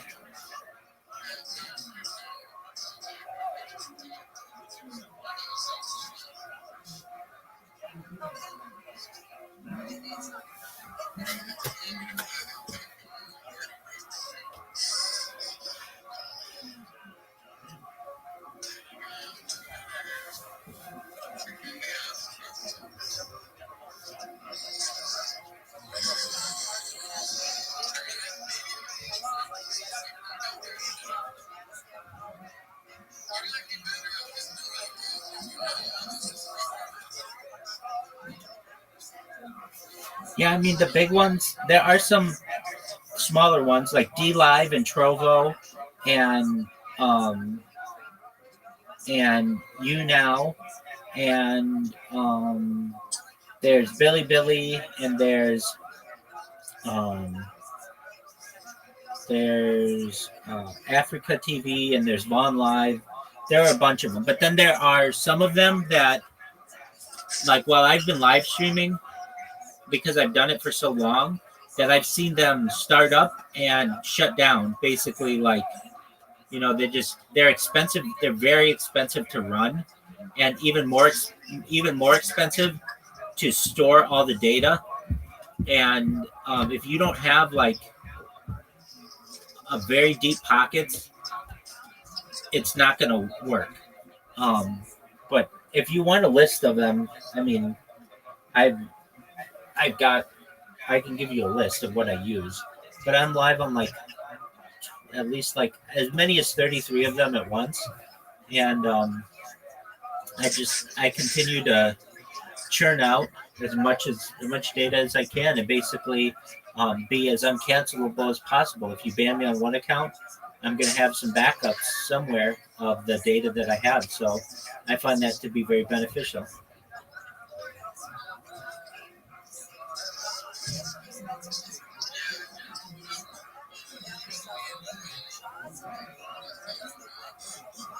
Well, and then of course there's Twitter. Like I'm live streaming on Twitter right now.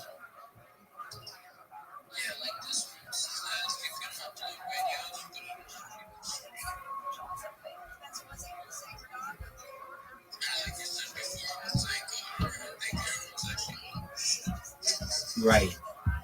It just, well, the one thing I will say that I thought was important is they didn't inflate their numbers. If you have a chance, go to botted.wtf.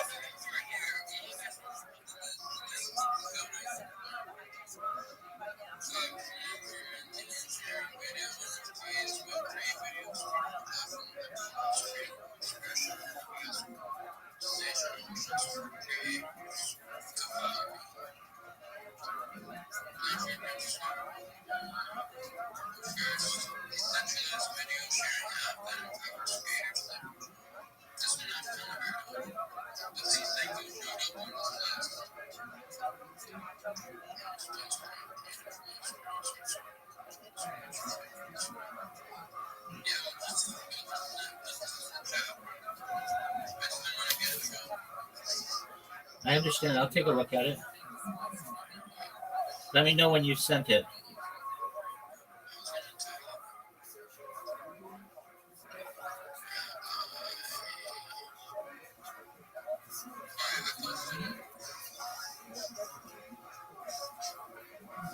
Very cool. I'm looking at it right now. I appreciate that. Okay, so I'm on some of these, but a lot of them are just like YouTube, or not YouTube, but they're like Zoom. But I'm on Picarto. I've used that one. But yeah, this is cool. But yeah, most of these are like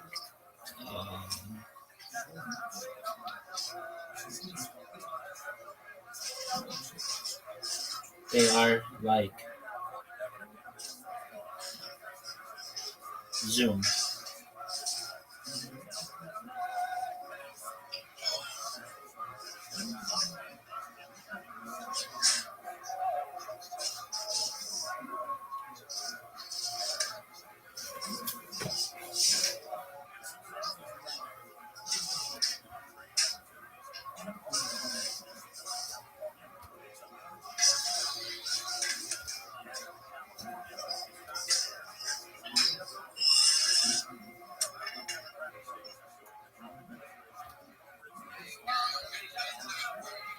Take care, big dog. Come by when you have more time. Thank you for joining. Sounds good, my man. That leads me to believe you've been up to some extra shady shit. Have you been like hooking up with girls and shit? No. Oh, there's number one. Somebody grab the mask inside the studio. It's coming through the screen right now. Hey man, I just got to this vape, but y'all shut that shit up. But no, like no. for real, dog. No, I've been around you vaping for a long time. I got a new vape, so I'm not used to it yet. Oh yeah, that one's way weaker than the one you usually smoke. By the way, I smoke that one. Oh, there you go. You guys, Whatever, man. You guys should have your own vape spinoff after this. What other symptoms do you have on the flavor? You look like the 14th president. Wait, which one of us are you making fun of? I don't know. Red man, he looked like fucking Grover Cleveland. Grover Cleveland. God. And you just look like Cleveland Brown. You do actually. He does look like Grover Cleveland right now. You looking this up? Yeah, you do. He's got the glasses and everything. What double president is Grover Cleveland? Images. You just read his Wikipedia. Look at that. There it is. I do not look like that. Looks like the diabetes guy. All right. I want to give a moment. Wilford Brimley? Red man, we got bad news for you. You're starting to look like him. Big fan of the movie. But for real though, I walk fucking 5 miles a day. That's the longest I've ever walked. Period. Where did you walk to? There's a Popeyes. park right there. There was a what? You cut out there for a second. Where'd you walk to? There's a park. There's a park right here next to my house in Studio City, so I walked around there. Nice. And you kept track of it on a watch on or something? my iPhone. The iPhone tells you how far. Yeah. Oh, okay. Can we have a moment of silence for the T-shirt formerly known as muscle shirt? What? He's wearing a muscle shirt Joe when he's Bird. fat. That's not a muscle shirt. A muscle shirt covers your shoulders. That is a legit wife beater. I mean, that is real. That's from like an episode of The Sopranos or something like that. Hey, Joe Bird, shouldn't you be somewhere behind Pooh Bear? But the Tigger, let's go. What'd you say? You can't say that word. That's our word. Tigger? And it's Tigger now. All right, you watch yourself. Hell no, bro. Y'all good though, bro? It's crazy for us comedians not being on stage, dog. It is. It's almost impossible to describe. It's very unrelatable, I think, completely to everyone else, going from being in front of hundreds and hundreds and hundreds of people every single night, sometimes thousands, but usually just hundreds, to zeros all the way across the board. I'm gonna cry the next time I get on stage, bro. When this shit is over, dog, I'm fucking be emotional and shit. I was thinking about that actually yesterday. I was stoned to the gullets playing Madden like I've been doing. Oh, by the way, guys, I didn't even tell you, I'm one of the greatest Madden players in the world right now. turns out it only took 3 weeks for me to be a world-class Madden player. So you're never going to play like a whole Madden game because they can't play football right now. They're going to play it like in a week or so as if it's a real game. You should probably try to get in there. Turns out coronavirus does not affect your ego at all. There you go. One of those amazing ego jokes.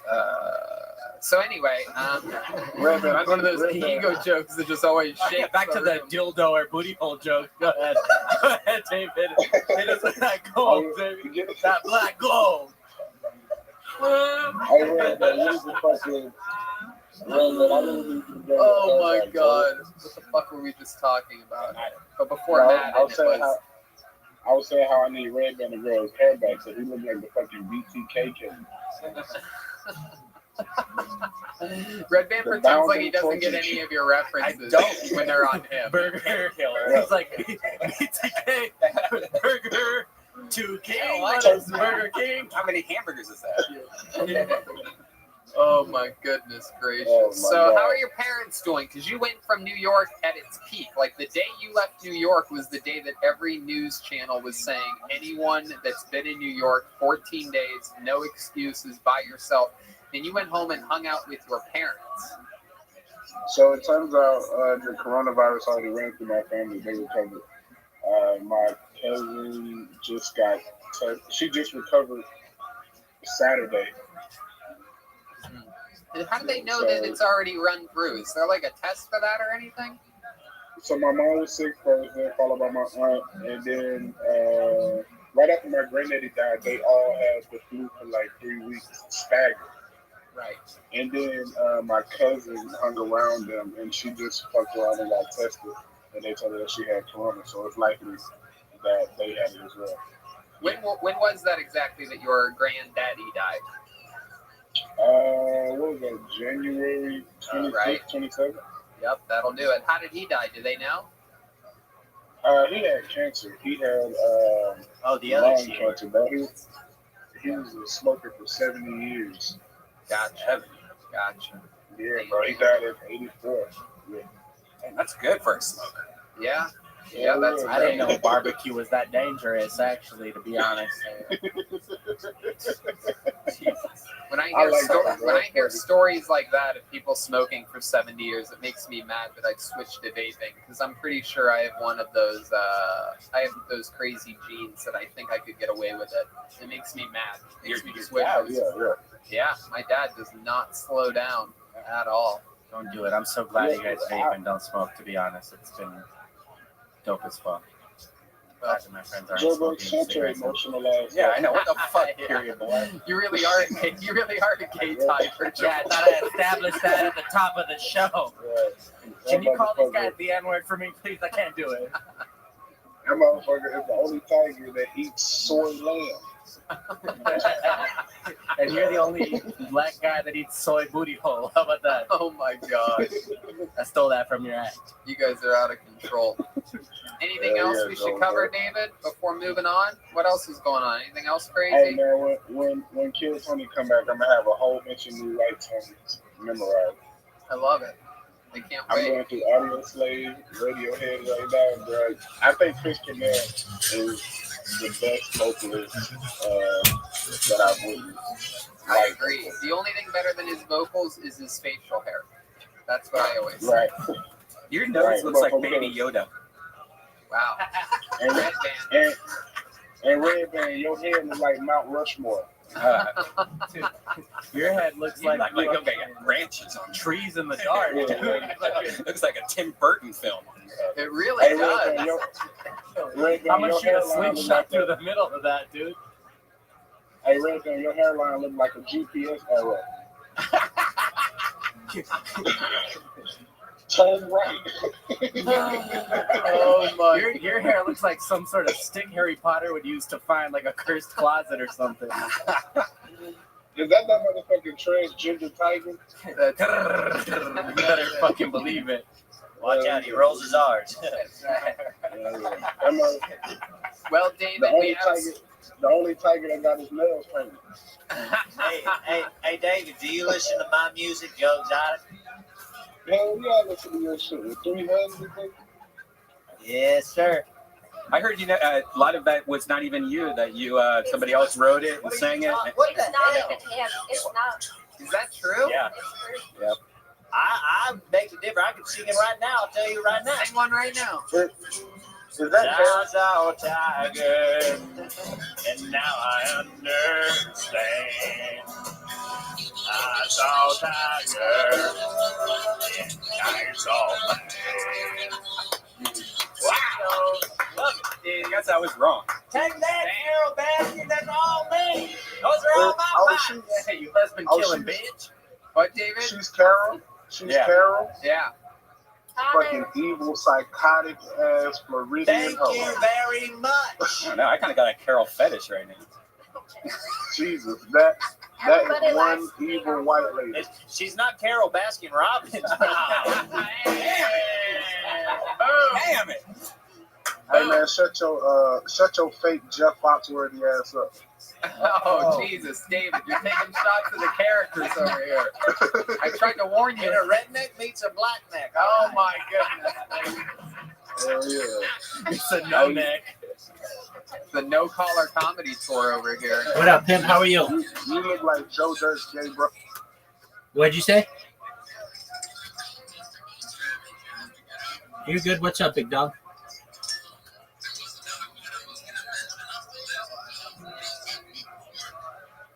Okay, well, what is it?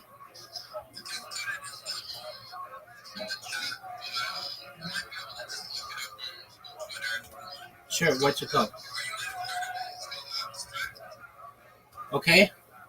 Just one moment, I'll take a look. What one's this? What is it?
Okay, I'll take a look at it. So abstract streaming.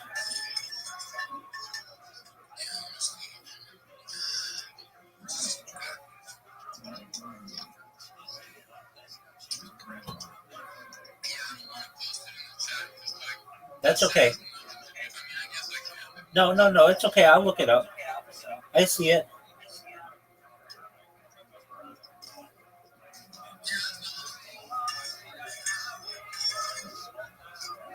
I'm on its website.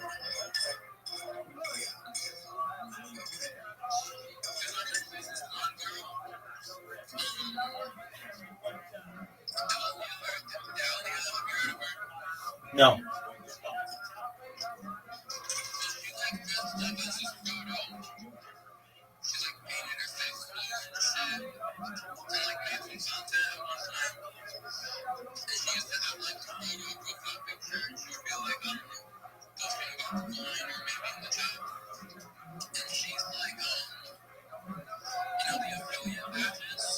Yeah.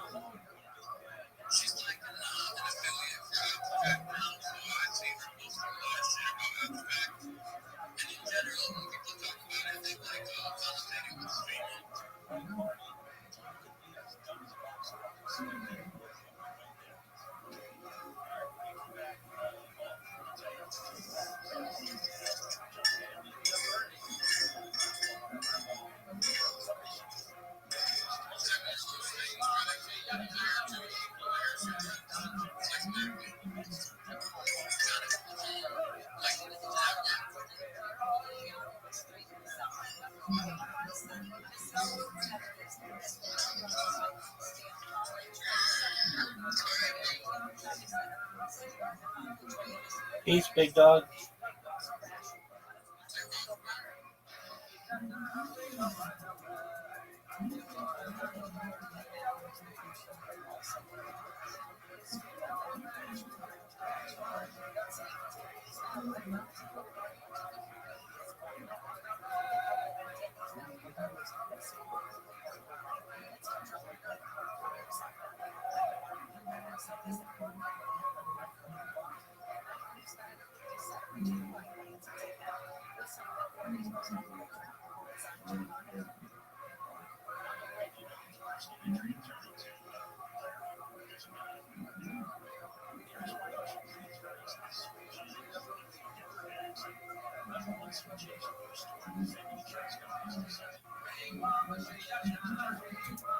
Brother.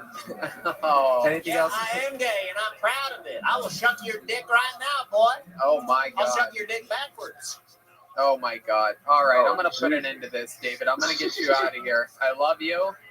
Stay I safe love out y'all, there. man. Love y'all. Stay Yeah. quarantined. Stay away from everyone. No booty calls. There you go. David Lucas, everybody. All right. Now I understand. I saw Tiger in nights on. Very good. The band killing it. Everything's happening here. Let's meet another innocent human soul here. We're gonna see a brand new minute. The comedy stylings of Patrick Michael, everybody. Patrick Michael. Here we go. Here's Patrick Michael. Here's a little bit of music. There you go. Patrick Michael. Here's the new minute from Patrick. If you've never gotten a propane, but he does work at a gas station. Being a redhead sucks, simply because we're the most identifiable group of whites amongst other races. That's why you never see a ginger on a wanted poster. We always get caught. I am a stay-at-home dad, though, which is just a nice way of saying I'm unemployed. Having 2 kids has been horrendous, mostly because their parents won't pay the ransom. I hear a lot of people say life is like a box of chocolates. And if that's the case, what do we tell diabetics? I do have a solution to make one want to be less diabetic. Let's put the sizes of our clothes on the outside. Is that a 7XL? Did you make your shirt from a bed sheet? I found out the hard way my aunt had a miscarriage recently. We're at a family reunion and as she walks by, she passes gas. And I say, smells like something died inside of you. And as she's off in the distance crying, I realize I should only feel bad for my cousin who just found out they'll never have a brother. But let me end with this. How come we've never seen a porn star based on a true story? Is that because none of us are willing to believe Gary had a threesome inside of a Baskin Robbins? Thanks. Wow, look at that. Little Baskin Robbins. What are the odds? Two Baskin Robbins. Back-to-back reference. Great jokes per minute on that one. Those were a lot of jokes. How's it going there, Patrick Michael? Oh man, it's going great. Glad to be on the show. Glad to see you guys still. I love it. You're the first person this evening that has called in inside of his own fort that he built. Yeah, like a child. You That's hung right. sheets That's up. right. Your bed fold up. I think he's in the bathtub. I'm actually in a pajama pants. I love it. I love it. Heck yeah. Love this. Absolutely. It's like talking to a young Jim Gaffigan with Hey. if he was addicted to whole milk. Comment. Anyway, Patrick, so have you ever done stand-up comedy before? Only times, and it pretty much went the exact same way. Very silent, no laughing. Right. I'll tell you this, is that I loved your tags on the outside joke about fat people, about diabetics. Thank you. I think Thank you you. can make That it was broader by fun. just talking about fat people and saying that the tags should be on the outside for fat people, and then just get right to it. We missed your first joke because we had a little volume issue in studio, but that's the joke that really stood out to me as good. I would try opening with that next time that you're in front of an actual audience, if we ever get to perform in front of an audience again. And Definitely. ride that momentum, see how that goes. Instead of tucking it away in the middle, try opening with this. It's really funny and smart. Fat people won't like it, but Right. but everyone else will. So Patrick, what do you do for work? Where are you? I'm in India, actually, so the thing really made sense. Where? Indiana. Indiana. I said India or something. Yeah, India. Yeah. Yeah, that, Where do you do? What do you do for a Yeah. living, Patrick? I'm actually a dad. I take care of 2 little boys all day long. Lots of shitty diapers, so fun stuff. Oh, wow. 2 little boys, Joe. What do you think about that? 2 little cubs. I love it. Wait, and what are the ages of these boys? My one son is 3, and my other one is like 7 or 8 months, something in there. It's the Okay, the the one that's 3, you're gonna have to put that one down pretty soon. No, those are tigers. Yeah, Cats Ginger, are talking living about sooner. humans. Oh, Right. So, and what is your baby mama do? She's actually a CNA, so she's working with the old people, taking them during the pandemic. Thank goodness. Turns out the internet's not so good inside of coffins in Indiana. You're right. Live from inside of a mausoleum. That's awesome. Patrick, anything crazy about your life or hobbies or anything that we should know about that make you special or weird or different? Well, pretty much everything about is weird. I was gonna say that I play drum, but thankfully, because I don't have to challenge Joel. Right. I'll fucking eat your heart, dude. I'm already working. I'm already working. Suck my own dick right here on fucking camera, dude. Yeah, with that internet, you definitely Yeah, can. you look like the baby from The For Incredibles sure. all grown up, dude. Ooh, I like that.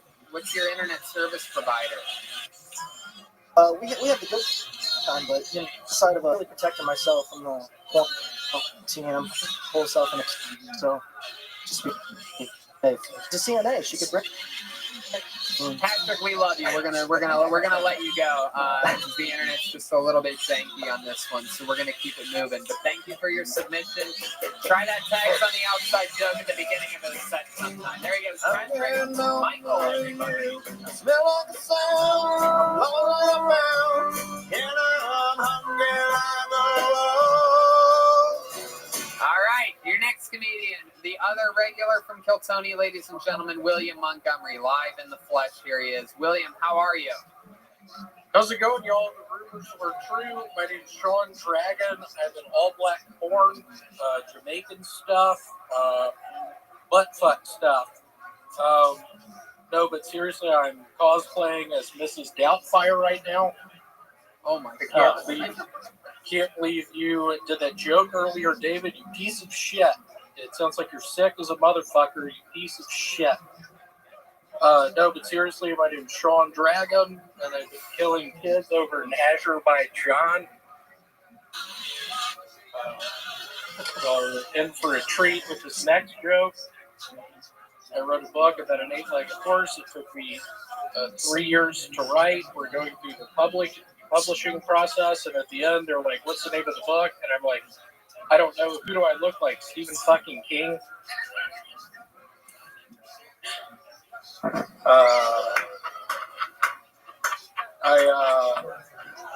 I'm trying to look at my camera. I don't know what camera to, and I also don't know if I've said this joke before. Y'all are in for a treat with this next one. I'm only a fan of the Power Rangers, only when they don't have their costumes on. Yeah, I remember that one. Have There I he is, said that William before? Montgomery with a brand new minute. That is a massive belly button. Wow. This looks This worse is a than the wall six-pack, that we pick up every week. Oh my God. Come on, man. Six-pack.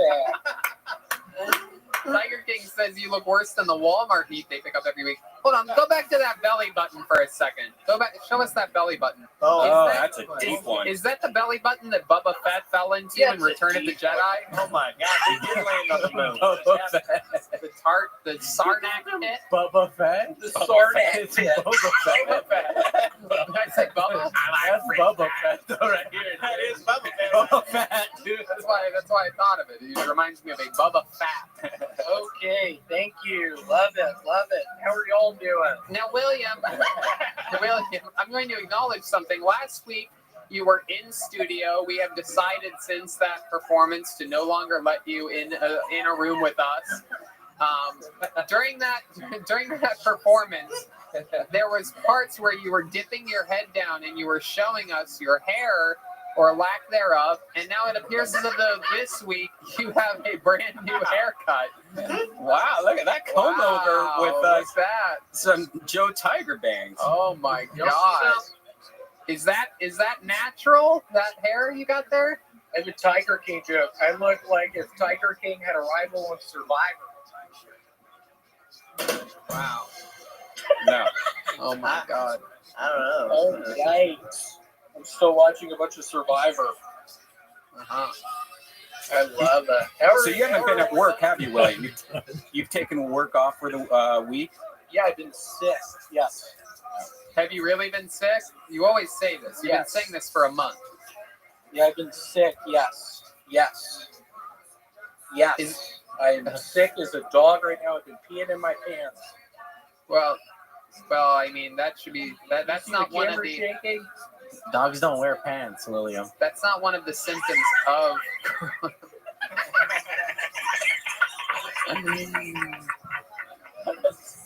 So what's the back? What's that hair coming from the back there? What is that? I saw the bangs up top, but what is that exactly? Can you show us that? Can we get a better angle at that hair?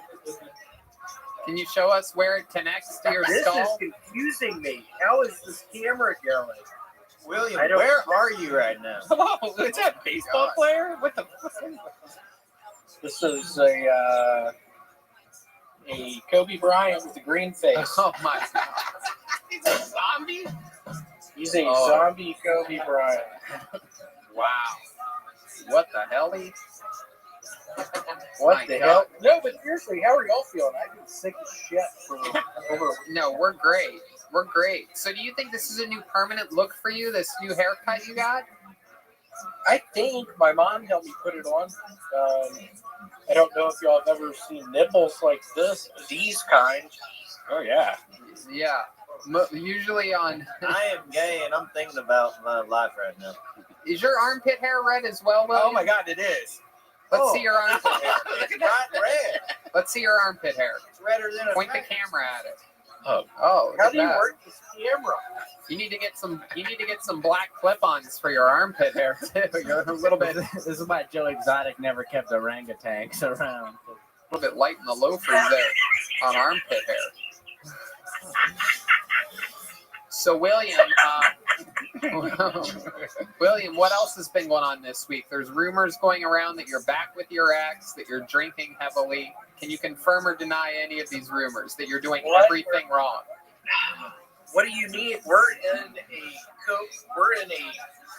Are you really going to call me out right now? Are you going to put me on blast right now? I've been in Azerbaijan for 2 weeks. I get lonely out on the ships. I don't know what to do. I'm in a Carnival cruise ship in the Queen's quarters right now. I pay $2,000 to be in here. I'm in the Queen's quarters, and yes, I have a companion. I'm currently with a companion. Yeah. How's that been going? It's been great. Let me ask you this. You and this girl that you hang out with, have you ever spent a single minute with her where you're sober? Yeah. Are you really going to ask me that right now? Yes. He looks like a bad baby when he puts his head down.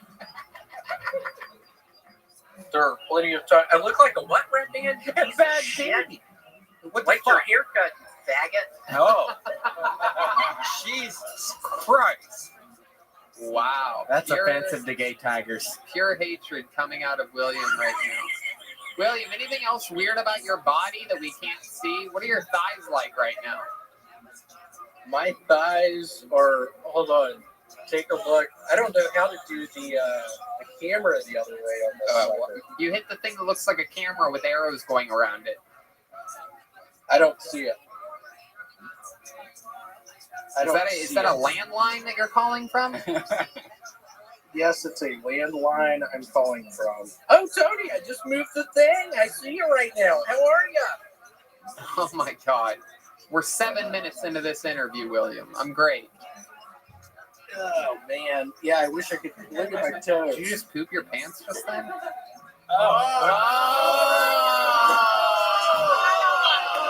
And we saw it. We got confirmation. Wow. We saw the girl, William. You see how fast she ran? Oh, man. She ran more than William has in 7 months. My goodness. So did you paint your toenails like that, or did she? She did. We had a romantic evening last night. She painted my toenails. I can't believe a woman likes you this much. What must be wrong with her? Like, does she have, like, you know, some, like, halitosis or something, perhaps? Like a chronic disease? Does she have days to live? Something is wrong with her fifth chromosome. She has something similar to, what is that disease called? Lupus.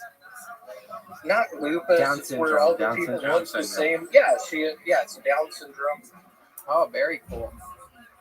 Really cool. Loving it. Absolutely. Is that hair tickling your nipple at all? It is making them super hard right now. Okay. All right, William. This has been a fun interview. Very, very, a lot of information we found out about you this week. I also heard a little rumor. What does that mean? What does that mean? I heard a little rumor that you're being a little bit lazy when it comes to booking the next Brothers in Cursive. Yeah, what happened? You never contact us. We tried to contact you a couple times. Just hanging out. Is that really what you're going to say right now, Randy? Yeah, I was supposed to co-host Brothers in Cursive. Yeah. I like how we Is that like. really? Are you like- really going to say that, Randy? Yeah, turns out I'm the new guest host, dude. You're out, dude. It's me and David Lucas. We're the new brothers. Yeah, Okay, it's I'm out. Quincy. Okay, my apologies. All right, well, you got to get your shit together. Drink some water. Leave You us still have shit. that open sore on your belly? That's a belly button. Yeah, let's see your red dot. You see that red Yeah, dot? what's up with the red dot, dude? You might have a staph infection, William. Either that or you're transitioning into Mars. All right, there he goes. William Montgomery, everybody. We love you, William. We love you. I love you. Another new minute from the senior regular on the show. Smell like sound, up and about, and I'm hungry like I don't like that news that he's back with that girl. And it seems like nothing but trouble. He's drinking, procrastinating. He's doing all of his bad habits. But let's move on to another human being that's submitted this week. We are going to see the comedy stylings of Eva Arena, everybody. 2, 3, 4. Eva Arena. you ran a mess and all this time, didn't you, my dear? Did not, my dear. Here it is, the new minute from Eva Arena. I wonder where God is looking from. I mean, if he's watching me right now, how can he be watching people in Australia at the same time? He's got no angle. Unless the earth is flat, as some say, that could explain it. He must have good eyesight, though. Does he have some kind of X-ray vision? Or is he just looking